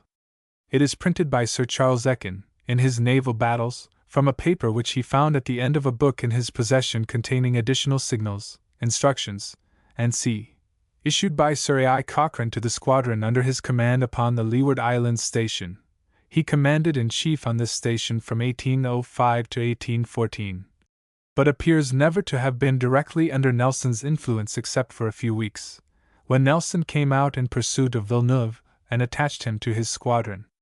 He was rather one of Rodney's men, under whom he had served in his last campaigns, and this may explain the special note of his tactical system. His partiality for Rodney's maneuver is obvious, and the interesting feature of his plan of attack is the manner in which he grafts it on Nelson's system of mutually supporting squadrons. He does not even shrink from a very free use of doubling which his old chief's system entailed, and he provides a special signal of his own for directing the execution of the discarded maneuver. That explanation of another of his new signals for running aboard an enemy so as to disable her from getting away is also worthy of remark, as a recognition of Nelson's favorite practice disapproved by Collingwood. Yet, although we see throughout the marks of the true Nelson touch, Cochrane's memorandum bears signs of having been largely founded on an independent study of tactical theory. His obligations to Clerk of Eldon are obvious. There are passages in the document which seem as though they must have been written with the essay on naval tactics at his elbow, while his expression in attack by forcing the fleet from to leeward is directly borrowed from Morogue's forcer l'ennemi au combat ilant sous le vent. On the other hand, certain movements are entirely his own, such as his excellent device of inverting the line after passing through the enemy's fleet. A great improvement on Collingwood's method of leading down it in normal order. The point is of some interest, for although Cochrane's memorandum is over-elaborate and smells of the lamp, yet it seems clear that his theoretical knowledge made him understand Nelson's principles far better than most of the men who had actually fought at Trafalgar, and had had the advantage of Nelson's own explanations. All indeed that Cochrane's memorandum seems to lack is that rare simplicity and abstraction which only the highest genius can achieve. Footnotes 1. The signature does not occur to the draft but was affixed to the originals issued to the admirals and captains of the fleet. To the copy signed by Lord Nelson, and delivered to Captain George Hope, of the Defence, was added, N.B. When the Defence quits the fleet for England you are to return this secret memorandum to the Victory. Captain Hope wrote on that paper. It was agreeable to these instructions that Lord Nelson attacked the combined fleets of France and Spain off Cape Trafalgar on the 21st of October 1805. They having 33 of the line and we 27, Nicholas. The injunction to return the memorandum may well have been added to all copies issued, and this may account for their general disappearance. 2. For this document the Society is indebted to Commander G.P.W. Hope, R.N., who has kindly placed it at my disposal. 3. For this document the Society is again indebted to Commander Hope, R.N. Admiral Gambier, 1807. Plus M.S. Of Commander Hope, R.N. Copy plus dot. Order of Battle and Sailing, 1. The respective flag officers will have the immediate direction of the division in which their ships are placed, subject to the general direction of the admiral commanding the squadron to which they belong. The ships in order of battle and sailing are to keep at the distance of 2 cables' length from and in the wake of each other, increasing that distance according to the state of the weather. 2. The leading ship of the starboard division is to keep the admiral 2 points on her weather bow. The leading ship of the lee division is when sailing on a wind to keep the leader of the weather column 2 points before her beam, when sailing large abreast of her. Signed J. Gambier. Prince of Wales, Yarmouth Roads, July 23, 1807. Footnotes 1. For the actual order to which the instructions are appended see Introductory Note, Supra, page 322. 2. The normal distance was then a cable and a half. See Post, page 330 note. Lord Collingwood, 1808-10. Plus Correspondence of Collingwood, p. 359 plus dot. From every account received of the enemy it is expected they may very soon be met with on their way from Corfu and Tarentum, and success depends on a prompt and immediate attack upon them. In order to which it will be necessary that the greatest care be taken to keep the closest order in the respective columns during the night which the state of the weather will allow, and that the columns be kept at such a sufficient distance apart as will leave room for tacking or other movements, so that in the event of calm or shift of wind no embarrassment may be caused. Should the enemy be found formed in order of battle with his whole force, I shall notwithstanding probably not make the signal to form the line of battle, but keeping in the closest order, with the van squadron attack the van of the enemy, while the commander of the lee division takes the proper measures, and makes to the ships of his division the necessary signals for commencing the action with the enemy's rear, as nearly as possible at the same time that the van begins. Of his signals, therefore, the captains of that division will be particularly watchful. If the squadron has to run to leeward to close with the enemy, the signal will be made to alter the course together, the van division keeping a point or two more away than the lee, the latter carrying less sail. And when the fleet draws near the enemy, both columns are to preserve a line as nearly parallel to the hostile fleet as they can. In standing up to the enemy from the leeward upon a contrary tack, the lee line is to press sail, so that the leading ship of that line may be 2 or 3 points before the beam of the leading ship of the weather line, which will bring them to action nearly at the same period. The leading ship of the weather column will endeavor to pass through the enemy's line, should the weather be such as to make that practicable, at 1/4 from the van, whatever number of ships their line may be composed of. The lee division will pass through at a ship or two astern of their center, and whenever a ship has weathered the enemy it will be found necessary to shorten sail as much as possible for her second astern to close with her, and to keep away, steering in a line parallel to the enemy's and engaging them on their weather side. A movement of this kind may be necessary, but, considering the difficulty of altering the position of the fleet during the time of combat, every endeavor will be made to commence battle with the enemy on the same tack they are, and I have only to recommend and direct that they be fought with at the nearest distance possible, in which getting on board of them may be avoided, which is always disadvantageous to us, except when they are flying. 1. Additional instruction. 2. When the signal number 43 or 44(3) is made to form the order, the fleet is to form in one line, the rear shortening sail to allow the van to take their station ahead. If such signal should not be made, the captains are referred to the General Order of March 23, 1808. Collingwood. Ville de Paris, January 4, 1810. Footnotes. 1. The remaining clauses of the memorandum do not relate to tactics. 2. From the original in the possession of Commander Hope, RN, it is attached to an order of battle in 2 columns. See supra, page 323. 3. Sig 43. Form line of battle in open order. Sig 44. Form line of battle in close order at about a cable and a half distant, with a white pennant, form on weather column, with a blue pennant, form on lee column. Sir Alexander Cochrane, 1805–1814. Plus printed in Skin's Naval Battles, pages 394 seek. First edit. Plus. Modes of attack from the windward, and c. When an attack is intended to be made upon the enemy's rear, so as to endeavor to cut off a certain number of ships from that part of their fleet, the same will be made known by signal number 27, and the numeral signal which accompanies it will point out the headmost of the enemy's ships that is to be attacked, counting always from the van, as stated in page 160, Article 31, Instructions. 1. The signal will afterwards be made for the division intended to make the attack, or the same will be signified by the ship's pennants, and the pennants of the ship in that division which is to begin the attack, with the number of the ship to be first attacked in the enemy's line. Should it be intended that the leading ship in the division is to attack the rear ship of the enemy, she must bear up, so as to get upon the weather quarter of that ship. The ships following her in the line will pass in succession on her weather quarter, giving their fire to the ship she is engaged with, and so on in succession until they have closed with the headmost ship intended to be attacked.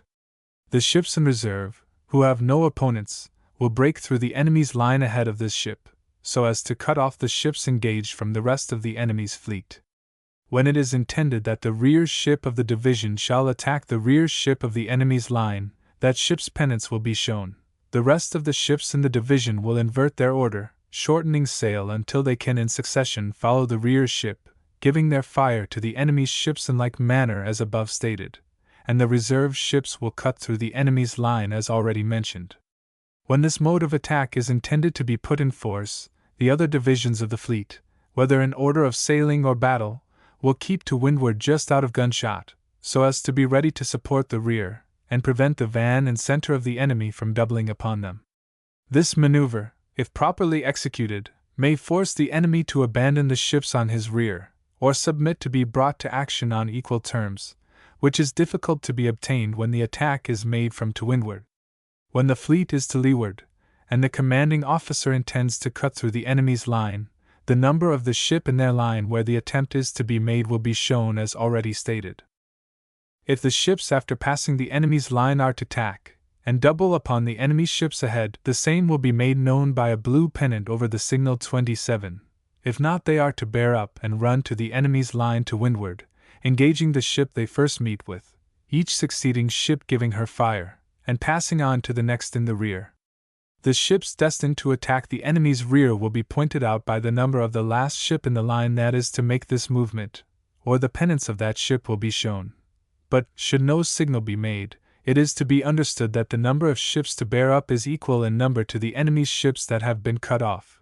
The succeeding ships will attack and pursue the van of the enemy, or form, should it be necessary to prevent the enemy's van from passing round the rear of the fleet to relieve or join their cut-off ships. If it is intended that the ships following those destined to engage the enemy's rear to windward shall bear up, and prevent the part of their rear which has been cut off from escaping to leeward, the same will be made known by a red pennant being hoisted over the signal 21, 2, and the number of ships so ordered will be shown by numeral signals or pennants. If from the center division, a white pennant will be hoisted over the signal. If the rear ships are to perform this service by bearing up, the same will be made known by a red pennant under. The numeral signal or pennants, counting always from the van, will show the hindmost ship to proceed on this service. 3. The ships not directed by those signals are to form in close order, to cover the ships engaged from the rest of the enemy's fleet. When the enemy's ships are to be engaged by both van and center, the rear will keep their wind, to cover the ships engaged from the enemy to windward, as circumstances may require. When the signal shall be made to cut through the enemy's van from to leeward, the same will be made known by signal 27, and c. In this case, if the headmost ships are to tack and double upon the enemy's van, engaging their ships in succession as they get up, the blue pennant will be shown as already stated, and the numeral signal pointing out the last ship from the van which is to tack, which in general will be equal in number to the enemy's ships cut through. The rest of the ships will be prepared to act as the occasion may require, either by bearing up and attacking the enemy's center and rear, or tacking or wearing to cut off the van of the enemy from passing round the rear of the fleet to rejoin their center. And on this service, it is probable, should the enemy's ships bear up, that some of the rear ships will be employed. The signal number 21 will be made accompanied with the number or pennants of the headmost ship, upon which she, with the ships in her rear, will proceed to the attack of the enemy. When an attack is likely to be made by an enemy's squadron, by forcing the fleet from to leeward, signal 109 will be made with a blue pennant where best seen wink with a frown 4, upon which each ship will luff up upon the weather quarter of her second ahead, so as to leave no opening for the leading ship of the enemy to pass through. This movement will expose them to the collected fire of all that part of the fleet they intended to force. 5. It has been often remarked that Nelson founded no school of tactics, and the instructions which were issued with the new signal book immediately after the war entirely endorsed the remark. They can be called nothing else but reactionary. Nelson's drastic attempt to break up the old rigid formation into active divisions independently commanded seems to have come to nothing, and the new instructions are based with almost all the old pedantry on the single line of battle. Of anything like mutually supporting movements there is only a single trace. It is in Article 14, and that is only a resurrection of the time-honored corps de reserve, formed of superfluous ships after your line has been equalized with that of a numerically inferior enemy. The whole document, in fact, is a consecration of the fetters which had been forged in the worst days of the 17th century, and which Nelson had so resolutely set himself to break. The new signal book in which the instructions appear was founded on the code elaborated by Sir Holmriggs Popham, but there is nothing to show whether or not he was the author of the instructions. He was an officer of high scientific attainments, but although he had won considerable distinction during the war, his service had been entirely of an amphibious character in connection with military operations ashore, and he had never seen a fleet action at sea. He reached flag rank in 1814, and was one of the men who received a KCB on the reconstitution of the order in 1815. Of the naval lords serving with Lord Melville at the time, none can show a career or a reputation which would lead us to expect from them anything but the colourless instructions they produced. The controlling influence was undoubtedly Lord Keith, the doyen of the active list, and in command of the Channel Fleet till he retired after the Peace of 1815. He was all-powerful as a naval authority, and his flag captain, Sir Graham Moore, had just been given a seat on the board. A devout pupil of St. Vincent and how, correct rather than brilliant, Keith represented the old tradition, and notwithstanding the patience with which he had borne Nelson's vagaries and insubordination, the antipathy between the two men was never disguised.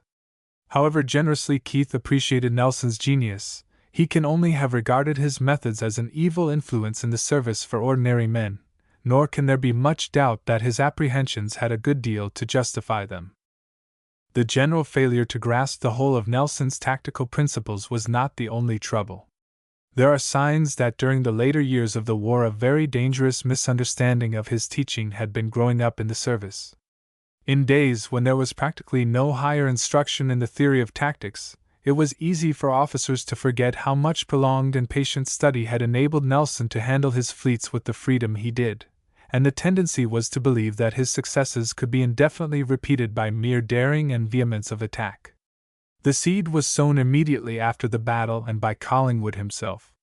It was a severe action, he wrote to Admiral Parker on November 1st, no dodging or maneuvering, and again on December 16th, to Admiral Paisley.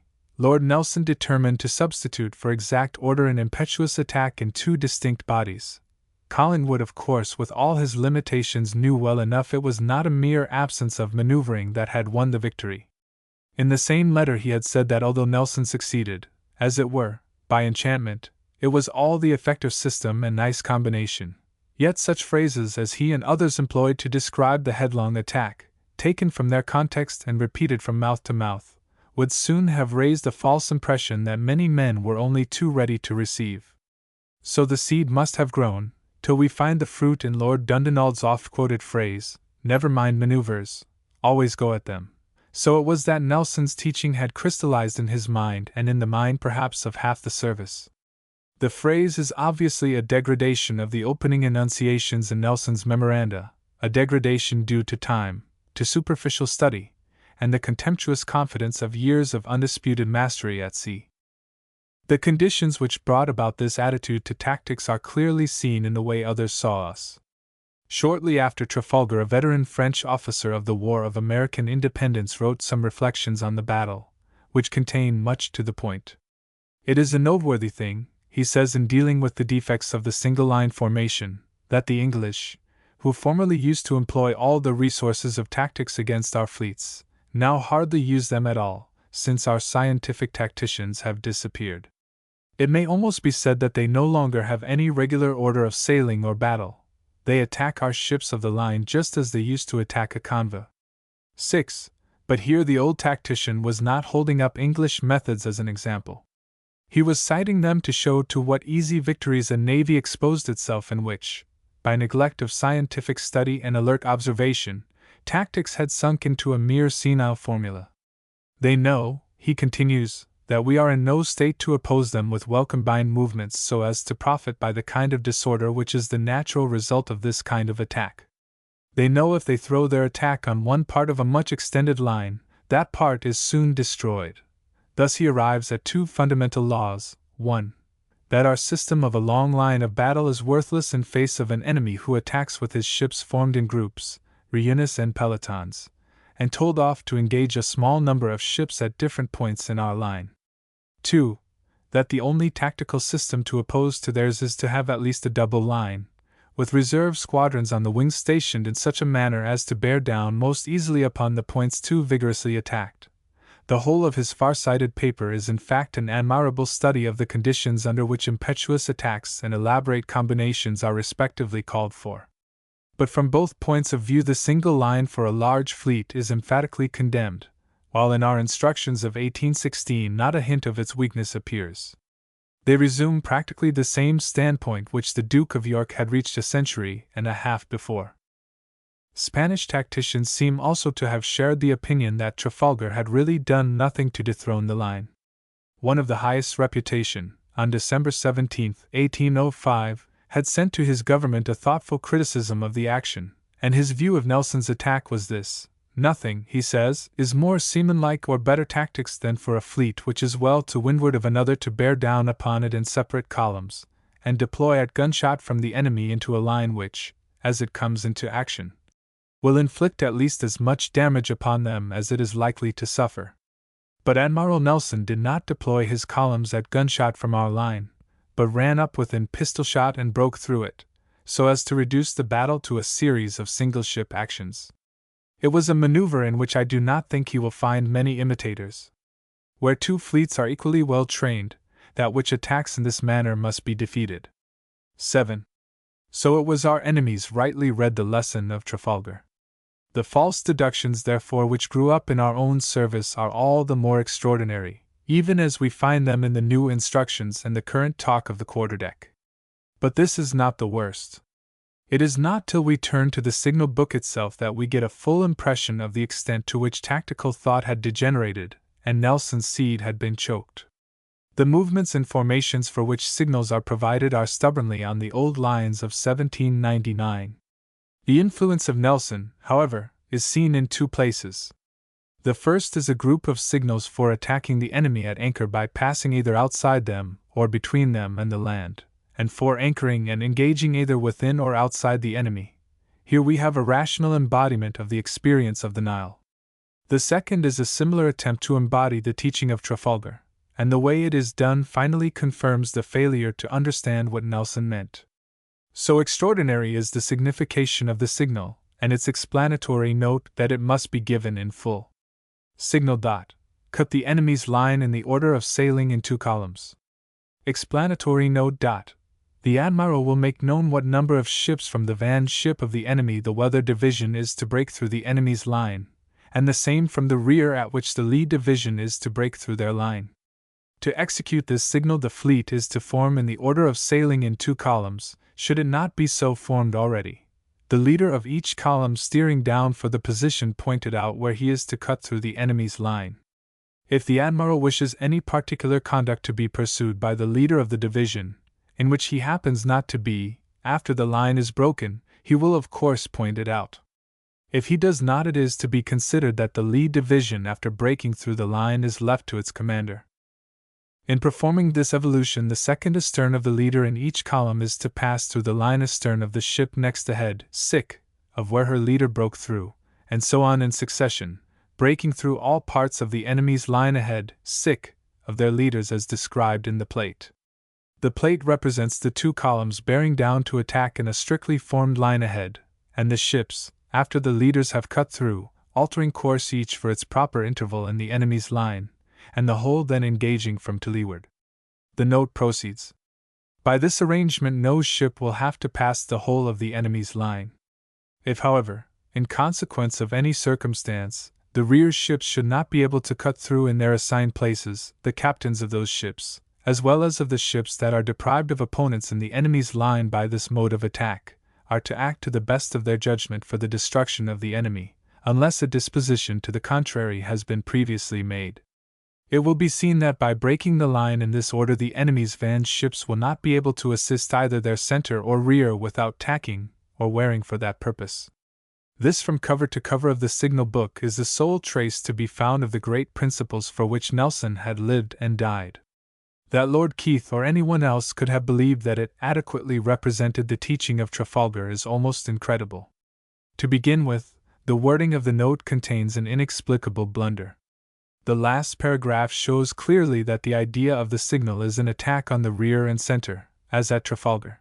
Yet the ships of each column as they come successively into action are told to engage the enemy's ship ahead of the point where their leaders broke through, a movement which would resolve itself into an attack on their center and van, and leave the rear free to come into immediate action with an overwhelming concentration on the lead division.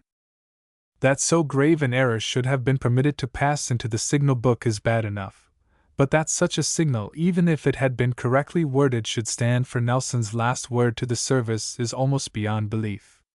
The final outcome of Nelson's genius for tactics lay, of course, in his memorandum, and not in the form of attack he actually adopted. Yet this remarkable signal ignores the whole principle of the memorandum. The fundamental ideas of concentration and containing by independent squadrons are wholly missed, and not only this. It distorts Nelson's Lee attack into a weather attack, and holds up for imitation every vice of the reckless movement in spite of which Nelson had triumphed. Not a word is said of its dangers, not a word of the exceptional circumstances that alone could justify it, not a word of how easily the tables could be turned upon a man who a second time dared to fling to the winds every principle of his art.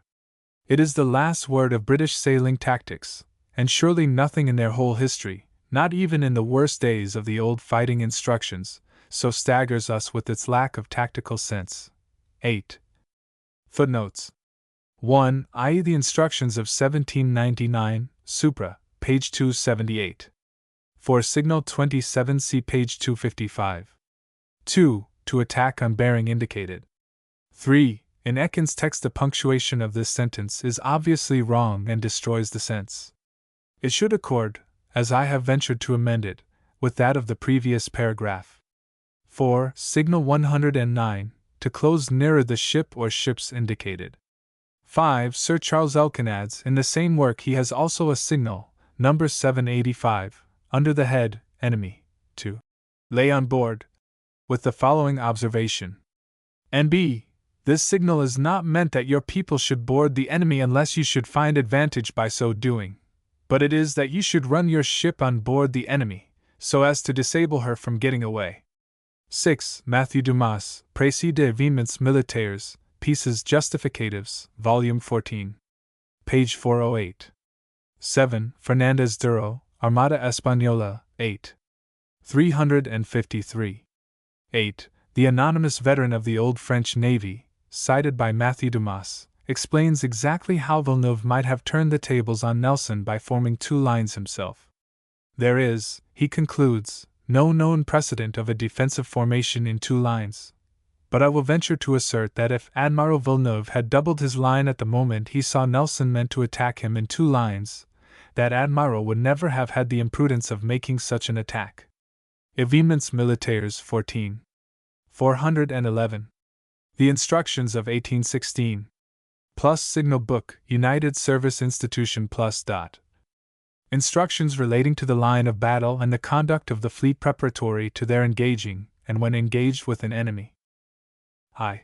The chief purposes for which a fleet is formed in line of battle are, that the ships may be able to assist and support each other in action, that they may not be exposed to the fire of the enemy's ships greater in number than themselves, and that every ship may be able to fire on the enemy without risk of firing into the ships of her own fleet.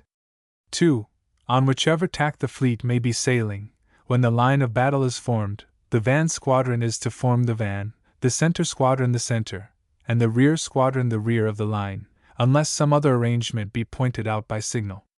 But if a change of wind, or tacking, or wearing, or any other circumstance, should alter the order in which the line of battle was formed, the squadrons are to remain in the stations in which they may so happen to be placed, till the admiral shall direct them to take others. 3.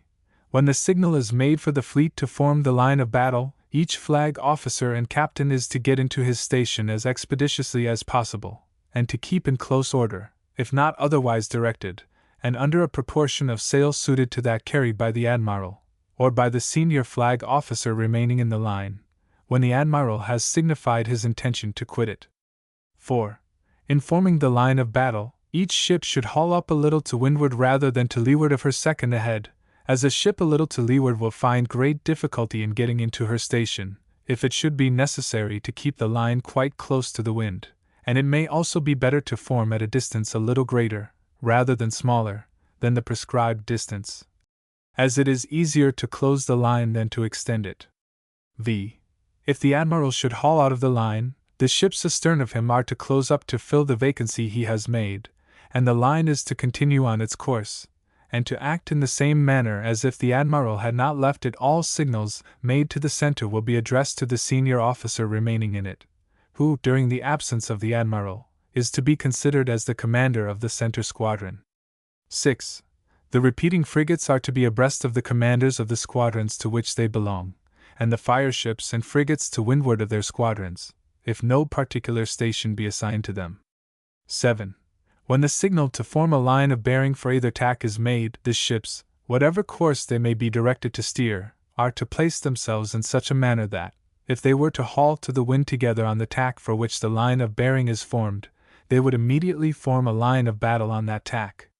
To do this, every ship must bring the ship which would be her second ahead, if the line of battle were formed, to bear on that point of the compass on which the line of battle would sail, viz., on that point of the compass which is 6 points from the direction of the wind.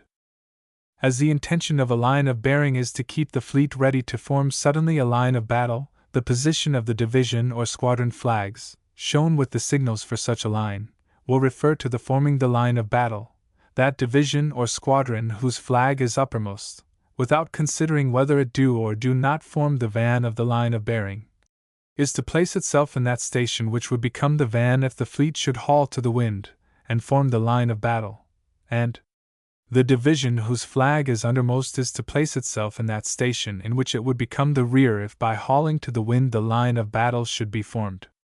8. When a line of bearing has been formed, the ships are to preserve their relative bearing from each other, whenever they are directed to alter their course together. But if they are directed to alter their course in succession, as the line of bearing would by that circumstance be destroyed, it is to be no longer attended to. 9. If after having made the signal to prepare to form the line of battle, or either line of bearing, the admiral, keeping the preparative flag flying, should make several signals in succession to point out the manner in which the line is to be formed, those signals are to be carefully written down, that they may be carried into execution, when the signal for the line is hoisted again. They are to be executed in the order in which they are made, excepting such as the admiral may annul previously to his again hoisting the signal for the line. X. If the wind should come forward when the fleet is formed in line of battle, or is sailing by the wind on a line of bearing, the leading ship is to steer 7 points from the wind, and every ship is to haul as close to the wind as possible till she has got into the wake of the leading ship, or till she shall have brought it on the proper point of bearing. But if the wind should come aft, the ships are to bear up until they get into the wake, or on the proper point of bearing from the leading ship. 11. Ships which have been detached from the body of the fleet on any separate service are not to obey the signal for forming the line of battle unless they have been previously called back to the fleet by signal. 12. Ships which cannot keep their stations are to quit the line, as directed in Article 19. In the general instructions, though in the presence of an enemy. The captains of such ships will not thereby be prevented from distinguishing themselves, as they will have the opportunities of rendering essential service by placing their ships advantageously when they get up with the enemy already engaged with the other part of the fleet. 13. If the ship of any flag officer be disabled in battle, the flag officer may repair on board, and hoist his flag in any other ship, not already carrying a flag, that he shall think proper, but he is to hoist it in one of his own squadron or division, if there be one near and fit for the purpose. 14. If the fleet should engage an enemy inferior to it in number, or which, by the flight of some of their ships, becomes inferior, the ships, which at either extremity of the line are thereby left without opponents, may, after the action is begun, quit the line, without waiting for a signal to do so, and they are to distress the enemy, or assist the ships of the fleet in the best manner that circumstances will allow. 15. Great care is at all times to be taken not to fire at the enemy either over or very near to any ships of the fleet, nor, though the signal for battle should be flying, is any ship to fire till she is placed in a proper situation, and at a proper distance from the enemy. 16. No ship is to separate from the body of the fleet in time of action to pursue any small number of the enemy's ships which have been beaten out of the line, unless the commander-in-chief, or some other flag officer be among them, but the ships which have disabled their opponents, or forced them to quit the line, are to assist any ship of the fleet appearing to be much pressed, and to continue their attack till the main body of the enemy be broken or disabled, unless by signal, or particular instruction, they should be directed to act otherwise. 17. If any ship should be so disabled as to be in great danger of being destroyed or taken by the enemy, and should make a signal expressive of such extremity, the ships nearest to her, and which are the least engaged with the enemy, are strictly enjoined to give her immediately all possible aid and protection, and any fireship, in a situation which admits of its being done, is to endeavor to burn the enemy's ship opposed to her, and any frigate that may be near is to use every possible exertion for her relief, either by towing her off, or by joining in the attack on the enemy, or by covering the fireship, or, if necessity requires it, by taking out the crew of the disabled ship, or by any other means which circumstances at the time will admit. 18. Though a ship be disabled and hard pressed by the enemy in battle, she is not to quit her station in the line if it can possibly be avoided, till the captain shall have obtained permission so to do from the commander of the division or squadron to which he belongs, or from some other flag officer. But if he should be ordered out of the line, or should be obliged to quit it before assistance can be sent to him, the nearest ships are immediately to occupy the space become vacant to prevent the enemy from taking advantage of it. 19. If there should be a captain so lost to all sense of honor and the great duty he owes his country as not to exert himself to the utmost to get into action with the enemy, or to take or destroy them when engaged, the commander of the squadron or division to which he belongs, or the nearest flag officer, is to suspend him from the command, and is to appoint some other officer to command the ship till the admiral's pleasure shall be known. Further particulars of the Trafalgar fight. Plus Sir Charles Ekin's Naval Battles, pages 271 etc. Extract plus dot. The intelligent officer to whom the writer is indebted for this important manuscript was an eyewitness of what he has so ably related, and upon which he has reasoned with so much judgment. 1. The combined fleet, after veering from the starboard to the larboard tack, gradually fell into the form of an irregular crescent, in which they remained to the moment of attack. Many have considered that the French admiral intended this formation of the line of battle, but from the information I obtained after the action, connected with some documents found on board the Bucentaur, I believe it was the intention to have formed a line ahead, consisting of 21 sail, the supposed force of the British fleet, and a squadron of observation composed of 12 sail of the line, under Admiral Gravina, intended to act according to circumstances after the British fleet were engaged.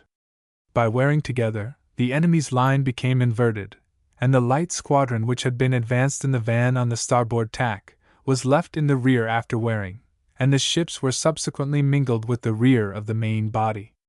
The wind being light, with a heavy swell, and the fleet lying with their main topsails to the mast, it was impossible for the ships to preserve their exact station in the line. Consequently, scarce any ship was immediately ahead or astern of her second. The fleet had then the appearance, generally, of having formed in two lines thus, so that the ship to leeward seemed to be opposite the space left between two in the weather line. Illustration. In the rear, the line was in some places trebled, and this particularly happened where the Colossus was, who, after passing the stern of the French Swiftsea, and luffing up under the lee of the Bahama, supposing herself to leeward of the enemy's line, unexpectedly ran alongside of the French Achille under cover of the smoke. The Colossus was then placed between the Achille and the Bahama, being on board of the latter, and was also exposed to the fire of the Swiftsea's afterguns. All these positions I believe to have been merely accidental, and to accident alone I attribute the concave circle of the fleet, or crescent line of battle. The wind shifted to the westward as the morning advanced, and of course the enemy's ships came up with the wind, forming a bow and quarter line.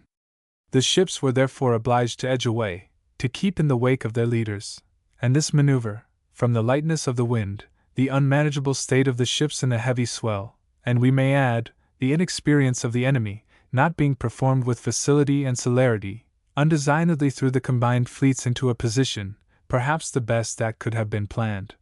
Had it been supported by the skillful maneuvering of individual ships, and with efficient practice in gunnery.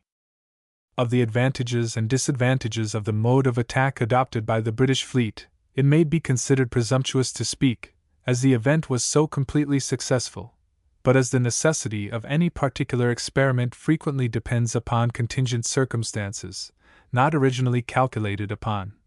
There can be no impropriety in questioning whether the same plan be likely to succeed under all circumstances, and on all occasions.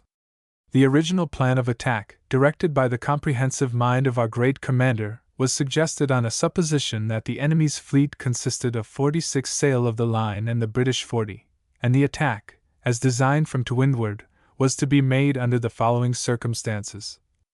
Under a supposition that the hostile fleet would be in a line ahead of 46 sail, the British fleet was to be brought within gunshot of the enemy's center, in 2 divisions of 16 sail each, and a division of observation consisting of the remaining 8. The lee division was by signal to make a rapid attack under all possible sail on the 12 rear ships of the enemy. The ships were to break through the enemy's line, and such ships as were thrown out of their stations were to assist their friends that were hard pressed. The remainder of the enemy's fleet, of 34 sail, were to be left to the management of the commander-in-chief. This able officer then proceeds to describe, by a figure, the plan of attack as originally intended, bearing a very close resemblance to that already given in Plate 28. Figure 1. But making the enemy's fleet, as arranged in a regular line ahead, to extend the distance of 5 miles, and the van, consisting of 16 ships, left unoccupied, the whole comprising a fleet of 46 sail of the line. He then observes, if the regulated plan of attack had been adhered to, the English fleet should have borne up together, and have sailed in a line abreast in their respective divisions until they arrived up with the enemy. Thus the plan which consideration had matured would have been executed, than which perhaps nothing could be better. The victory would have been more speedily decided, and the brunt of the action would have been more equally felt, and c. With the exception of the Britannia, Dreadnought, and Prince, the body of the fleet sailed very equally, and I have no doubt could have been brought into action simultaneously with their leaders. This being granted, there was no time gained by attacking in a line ahead, the only reason, I could suppose, that occasioned the change. The advantages of an attack made in 2 great divisions, with a squadron of observation, seemed to combine every necessary precaution under all circumstances.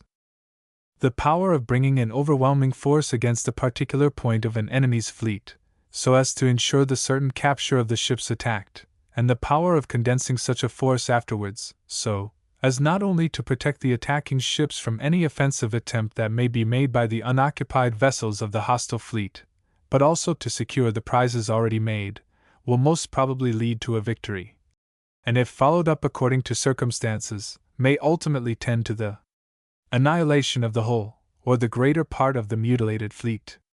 Each ship may use her superiority of sailing, without being so far removed from the inferior sailing ships as to lose their support. The swifter ships, passing rapidly through the enemy's fire, are less liable to be disabled, and, after closing with their opponents, divert their attention from the inferior sailors, who are advancing to complete what their leaders had begun. The weather division, from being more distant, remain spectators of the first attack for some little time, according to the rate of the sailing, and may direct their attack as they observe the failure or success of the first onset, either to support the lead division, if required, or to extend the success they may appear to have gained, and c. If the enemy bear up to elude the attack, the attacking fleet is well collected for the commencement of a chase, and for mutual support in pursuit. The mode of attack, adopted with such success in the Trafalgar action, appears to me to have succeeded from the enthusiasm inspired throughout the British fleet from their being commanded by their beloved Nelson, from the gallant conduct of the leaders of the 2 divisions, from the individual exertions of each ship after the attack commenced, and the superior practice of the guns in the English fleet. It was successful also from the consternation spread through the combined fleet on finding the British so much stronger than was expected, from the astonishing and rapid destruction which followed the attack of the leaders, witnessed by the whole of the hostile fleets, inspiring the one and dispiriting the other, and from the loss of the admiral's ship early in the action. The disadvantages of this mode of attack appear to consist in bringing forward the attacking force in a manner so leisurely and alternately, that an enemy of equal spirit and equal ability in seamanship and gunnery would have annihilated the ships one after another in detail, carried slowly on as they were by a heavy swell and light airs. At the distance of 1 mile 5 ships, at half a cable's length apart, might direct their broadsides effectively against the head of the division for 7 minutes, supposing the rate of sailing to have been 4 miles an hour, and within the distance of half a mile 3 ships would do the same for 7 minutes more, before the attacking ship could fire a gun in her defense. It is to be observed that, although the hull of the headmost ship does certainly in a great measure cover the hulls of those astern, yet great injury is done to the masts and yards of the whole by the fire directed against the leader, and that, if these ships are foiled in their attempt to cut through the enemy's line, or to run on board of them, they are placed, for the most part, hors de combat for the rest of the action. Or should it fall calm, or the wind materially decrease about the moment of attack, the van ships must be sacrificed before the rear could possibly come to their assistance. In proceeding to the attack of October 21st, the weather was exactly such as might have caused this dilemma, as the sternmost ships of the British were 6 or 7 miles distant. By the mode of attacking in detail, and the manner in which the combined fleet was drawn up to receive it, instead of doubling on the enemy, the British were, on that day, themselves doubled and trebled on, and the advantage of applying an overwhelming force collectively, it would seem, was totally lost. The Victory, Temeraire, Sovereign, Belle Isle, Mars, Colossus, and Bellerophon were placed in such situations in the onset, that nothing but the most heroic gallantry and practical skill at their guns could have extricated them. If the enemy's vessels had closed up as they ought to have done, from van to rear, and had possessed a nearer equality in active courage, it is my opinion that even British skill and British gallantry could not have availed. The position of the combined fleet at one time was precisely that in which the British were desirous of being placed, namely, to have part of an opposing fleet doubled on, and separated from the main body. The French admiral, with his fleet, showed the greatest passive gallantry, and certainly the French intrepide, with some others, evinced active courage equal to the British, but there was no nautical management, no skillful maneuvering. It may appear presumptuous thus to have questioned the propriety of the Trafalgar attack, but it is only just, to point out the advantages and disadvantages of every means that may be used for the attainment of great results, that the probabilities and existing circumstances may be well weighed before such means are applied. A plan, to be entirely correct, must be suited to all cases. If its infallibility is not thus established, there can be no impropriety in pointing out the errors and dangers to which it is exposed, for the benefit of others. Our heroic and lamented chief knew his means, and the power he had to deal with. He also knew the means he adopted were sufficient for the occasion, and that sufficed. The Trafalgar attack might be followed under different circumstances, and have a different result. It is right, therefore, to discuss its merits and demerits. It cannot take one atom from the fame of the departed hero, whose life was one continued scene of original ability and of superior action. Footnote 1. The concluding part of the MS is devoted to a detailed account of the part played in the action by the Conqueror and her 2 seconds, Neptune and Leviathan, with the special purpose of showing that Villeneuve really struck to the Conqueror. In a note the author says, "I have been thus particular, as the capture of the French admiral has been unblushingly attributed to others without any mention being made of the ship that actually was the principal in engaging her, wishing to do justice to a gallant officer who on that day considered his task not complete until every ship was either captured or beyond distance of pursuit." The inference is that the author was an officer of the Conqueror, defending his captain, Israel Pellew, younger brother of the more famous Edward, Lord Exmouth. It is possible, therefore, and even probable, that this criticism of Trafalgar represents the ideas of the Pellews. The Navy Records Society. Patron.r.h. The Prince of Wales, K.G. K.T., K.P. President Earl Spencer, K.G. The Navy Records Society, which has been established for the purpose of printing rare or unpublished works of naval interest, aims at rendering accessible the sources of our naval history, and at elucidating questions of naval archaeology, construction, administration, organization, and social life. The Society has already issued, in 1894, volumes I and II, State Papers relating to the defeat of the Spanish Armada, anno 1588. Edited by Professor J.K. Lawton. 30s. In 1895, volume 3, Letters of Lord Hood, 1781–82. Edited by Mr. David Hannay. None available. Volume 4, Index to James's Naval History, by Mr. C.G. Toogood. Edited by the Hon. T.A. Brassey. 12_6_D_. Volume 5, Life of Captain Stephen Martin, 1666–1740. Edited by Sir Clements R. Markham. None available. In 1896, Volume 6, Journal of Rear Admiral Bartholomew James, 1752–1828. Edited by Professor J.K. Lawton and Commander J.Y.F. Sullivan. 10_6_D_. Volume 7, Holland's Discourses of the Navy, 1638 and 1658. Edited by Mr. J.R. Tanner. 12_S_6_D_. Volume 8, Naval Accounts and Inventories in the Reign of Henry VII. Edited by Mr. M. Oppenheim. 10_S_6_D_. In 1897, Volume 9, Journal of Sir George Rooke. Edited by Mr. Oscar Browning. 10_S_6_D_. Volume 10, Letters and Papers Relating to the War with France, 1512–13. Edited by M. Alfred Spont. 10_S_6_D_. Volume 11, Papers Relating to the Spanish War, 1585–87. Edited by Mr. Julian Corbett. 10_S_6_D_. In 1898, Volume 12, Journals and Letters of Admiral of the Fleet Sir Thomas Byam Martin, 1773–1854, Volume 2. Edited by Admiral Sir R. V. C. Hamilton. C. 24. Volume 13, Papers Relating to the First Dutch War, 1652–54, Volume 1. Edited by Mr. S. R. Gardiner. 10_S_6_D_. Volume 14, Papers Relating to the Blockade of Brest, 1803–5, Volume 1. Edited by Mr. J. Leland. C. 21. In 1899, Volume 15, History of the Russian Fleet during the Reign of Peter the Great, by a contemporary Englishman. Edited by Admiral Sir Cyprian Bridge. 10_S_6_D_. Volume 16, Logs of the Great Sea Fights, 1794–1805, Volume 1.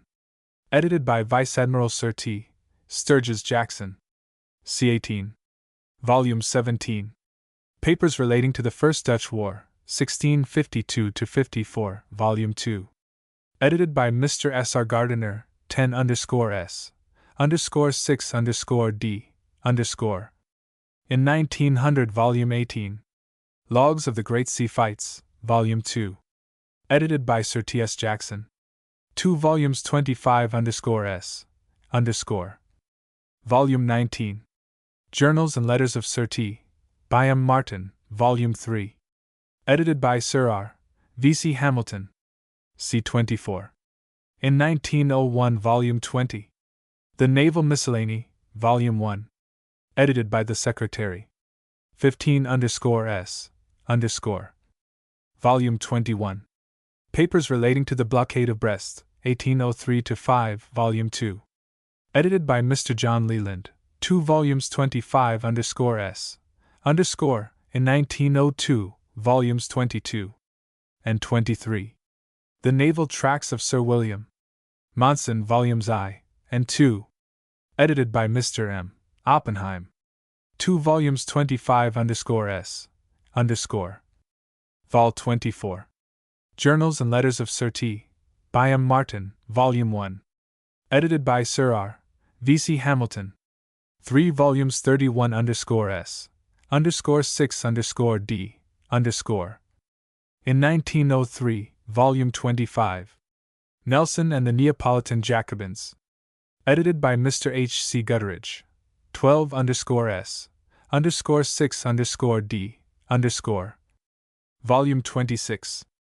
A Descriptive Catalogue of the Naval Misses in the Pepisian Library, Volume 1. Edited by Mr. J. R. Tanner. 15_S_. In 1904, Volume 27. A Descriptive Catalogue of the Naval Misses in the Pepisian Library, Volume 2. Edited by Mr. J. R. Tanner. 12_S_. 6_D_. Volume 28. The Correspondence of Admiral John Markham, 1801-7. Edited by Sir Clements R. Markham. 12_S_6_D_. In 1905, Volume 29. Fighting Instructions, 1530-1816. Edited by Mr. Julian Corbett. To follow. Volume 30. Papers relating to the First Dutch War, 1652-54, Volume 3. Edited by Mr. C. T. Atkinson. Other works in preparation, in addition to further volumes of Mr. Tanner's Descriptive Catalogue, of Sir William Monson's Tracts of the First Dutch War, which will be edited by Mr. C. T. Atkinson, and of the Naval Miscellany, are the Journal of Captain, afterwards Sir John, Narborough, 1672-73, to be edited by Professor J. K. Lawton. Official documents illustrating the social life and internal discipline of the Navy in the 80th century, to be edited by Professor J. K. Lawton, select. Correspondence of the great Earl of Chatham and his sons, to be edited by Professor J. K. Lawton. Select correspondence of Sir Charles Middleton, afterwards Lord Barham, 1778-1806, to be edited by Professor J. K. Lawton. Reminiscences of Commander James Anthony Gardiner, 1775-1806, to be edited by Sir R. V. C. Hamilton, and a collection of naval songs and ballads, to be edited by Professor C. H. Firth and Mr. Henry Newbolt. Any person wishing to become a member of the Society is requested to apply to the Secretary, Professor Lawton, 9 Pepys Road, Wimbledon, S.W., who will submit his name to the Council. The annual subscription is 1 guinea, the payment of which entitles the member to receive 1 copy of all works issued by the Society for that year. The publications are not offered for general sale, but members can obtain a complete set of the volumes on payment of the back subscriptions. Single volumes can also be obtained by members at the prices marked to each. May 1905. Printed by Spottiswoode and Company Limited, New Street Square, London, Navy Records Society. Report of the Council. Read at the 13th Annual General Meeting, Thursday, June 28, 1906. The Council have to report that the number of members and subscribers on the Society's list is 536. A net increase of 28 over last year. This is largely due to the additional support received from the Admiralty, which has increased the number of its subscriptions to 14, as well as to the accession of other departments of the public service and of public institutions, including the War Course College, Devonport, the War Course College, Portsmouth, the Staff College, Camberley, the University of Liverpool, the Public Libraries, Cardiff, the Public Libraries, Croydon, and in his private capacity, the Secretary of State for War. The Society of Swedish Naval Officers, Stockholm, has also been admitted as a subscriber. On the other hand, death has removed 9 of our members, and among them 2 who have, from the beginning, been most active in furthering the ends and promoting the interests of the Society. These are Captain Montague Burrows, R.N., Chicheley Professor of History in the University of Oxford, and known to all of us as the author of the Life of Hawke, and Rear Admiral Sir William Wharton, K.C.B., Hydrographer to the Admiralty. The names of the others are Sir W. Laird Clowes, Earl Cooper, Lord Currie, G.C.B., Commander W. M. Latham, R.N., Mr. C. A. Nankivell, Mr. G. R. Stevens, Commander W. H. Watson, R.N.R. While congratulating the Society on the improving appearance of the list, the Council would again urge on every member the necessity of his individual cooperation in the endeavor to make the work of the Society more generally and widely known. To this end, they also invite the assistance of the press. It is only by such increased publicity that the numbers, the funds, and therefore the work and usefulness of the Society can be maintained. Since the date of the last general meeting, the Society has issued, for 1905, Volume 30, The First Dutch War, Volume 3, edited by the late Dr. S. R. Gardiner and Mr. C. T. Atkinson. For this year it is proposed to issue the Reminiscences of Commander James Anthony Gardiner, 1775–1806, edited by Sir R. V. C. Hamilton, and Select Correspondence of Sir Charles Middleton, afterwards Lord Barham, edited by Professor J. K. Lawton. These are now well advanced, and will, it is hoped, be issued in the course of the autumn. Of the several works in preparation, a list of which will be found in the advertisement at the end of Volume 30, it is unnecessary to speak here. The Society will, however, be interested to learn that copies have been found of the fighting instructions of Hawke and Rodney. These were described at some length by Mr. Julian S. Corbett in the Times of December 19th, and by the kind permission of the owner, Mr. Pritchard, will be edited for the Society by Mr. Corbett and issued, probably next year, either as a separate volume or included in a volume of the Miscellany. The balance sheet is appended. Abstract of Accounts. January 1st to December 31st, 1905. Receipts. £S. D. £S. D. Balance brought forward, at Messrs. Coutts and Company 202 510, with Treasurer 0180, with Secretary 8171, 212 011, 612 subscription 642 12 overpayment on same 014, 642 13 volumes sold 61 £914 15 3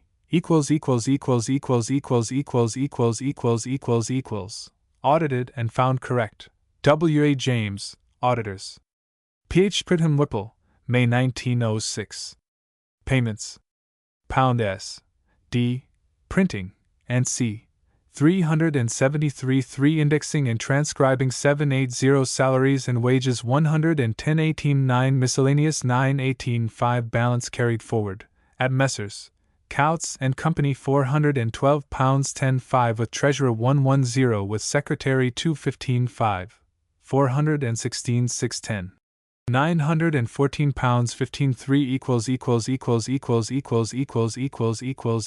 W. Graham Greene, Hon. Treasurer.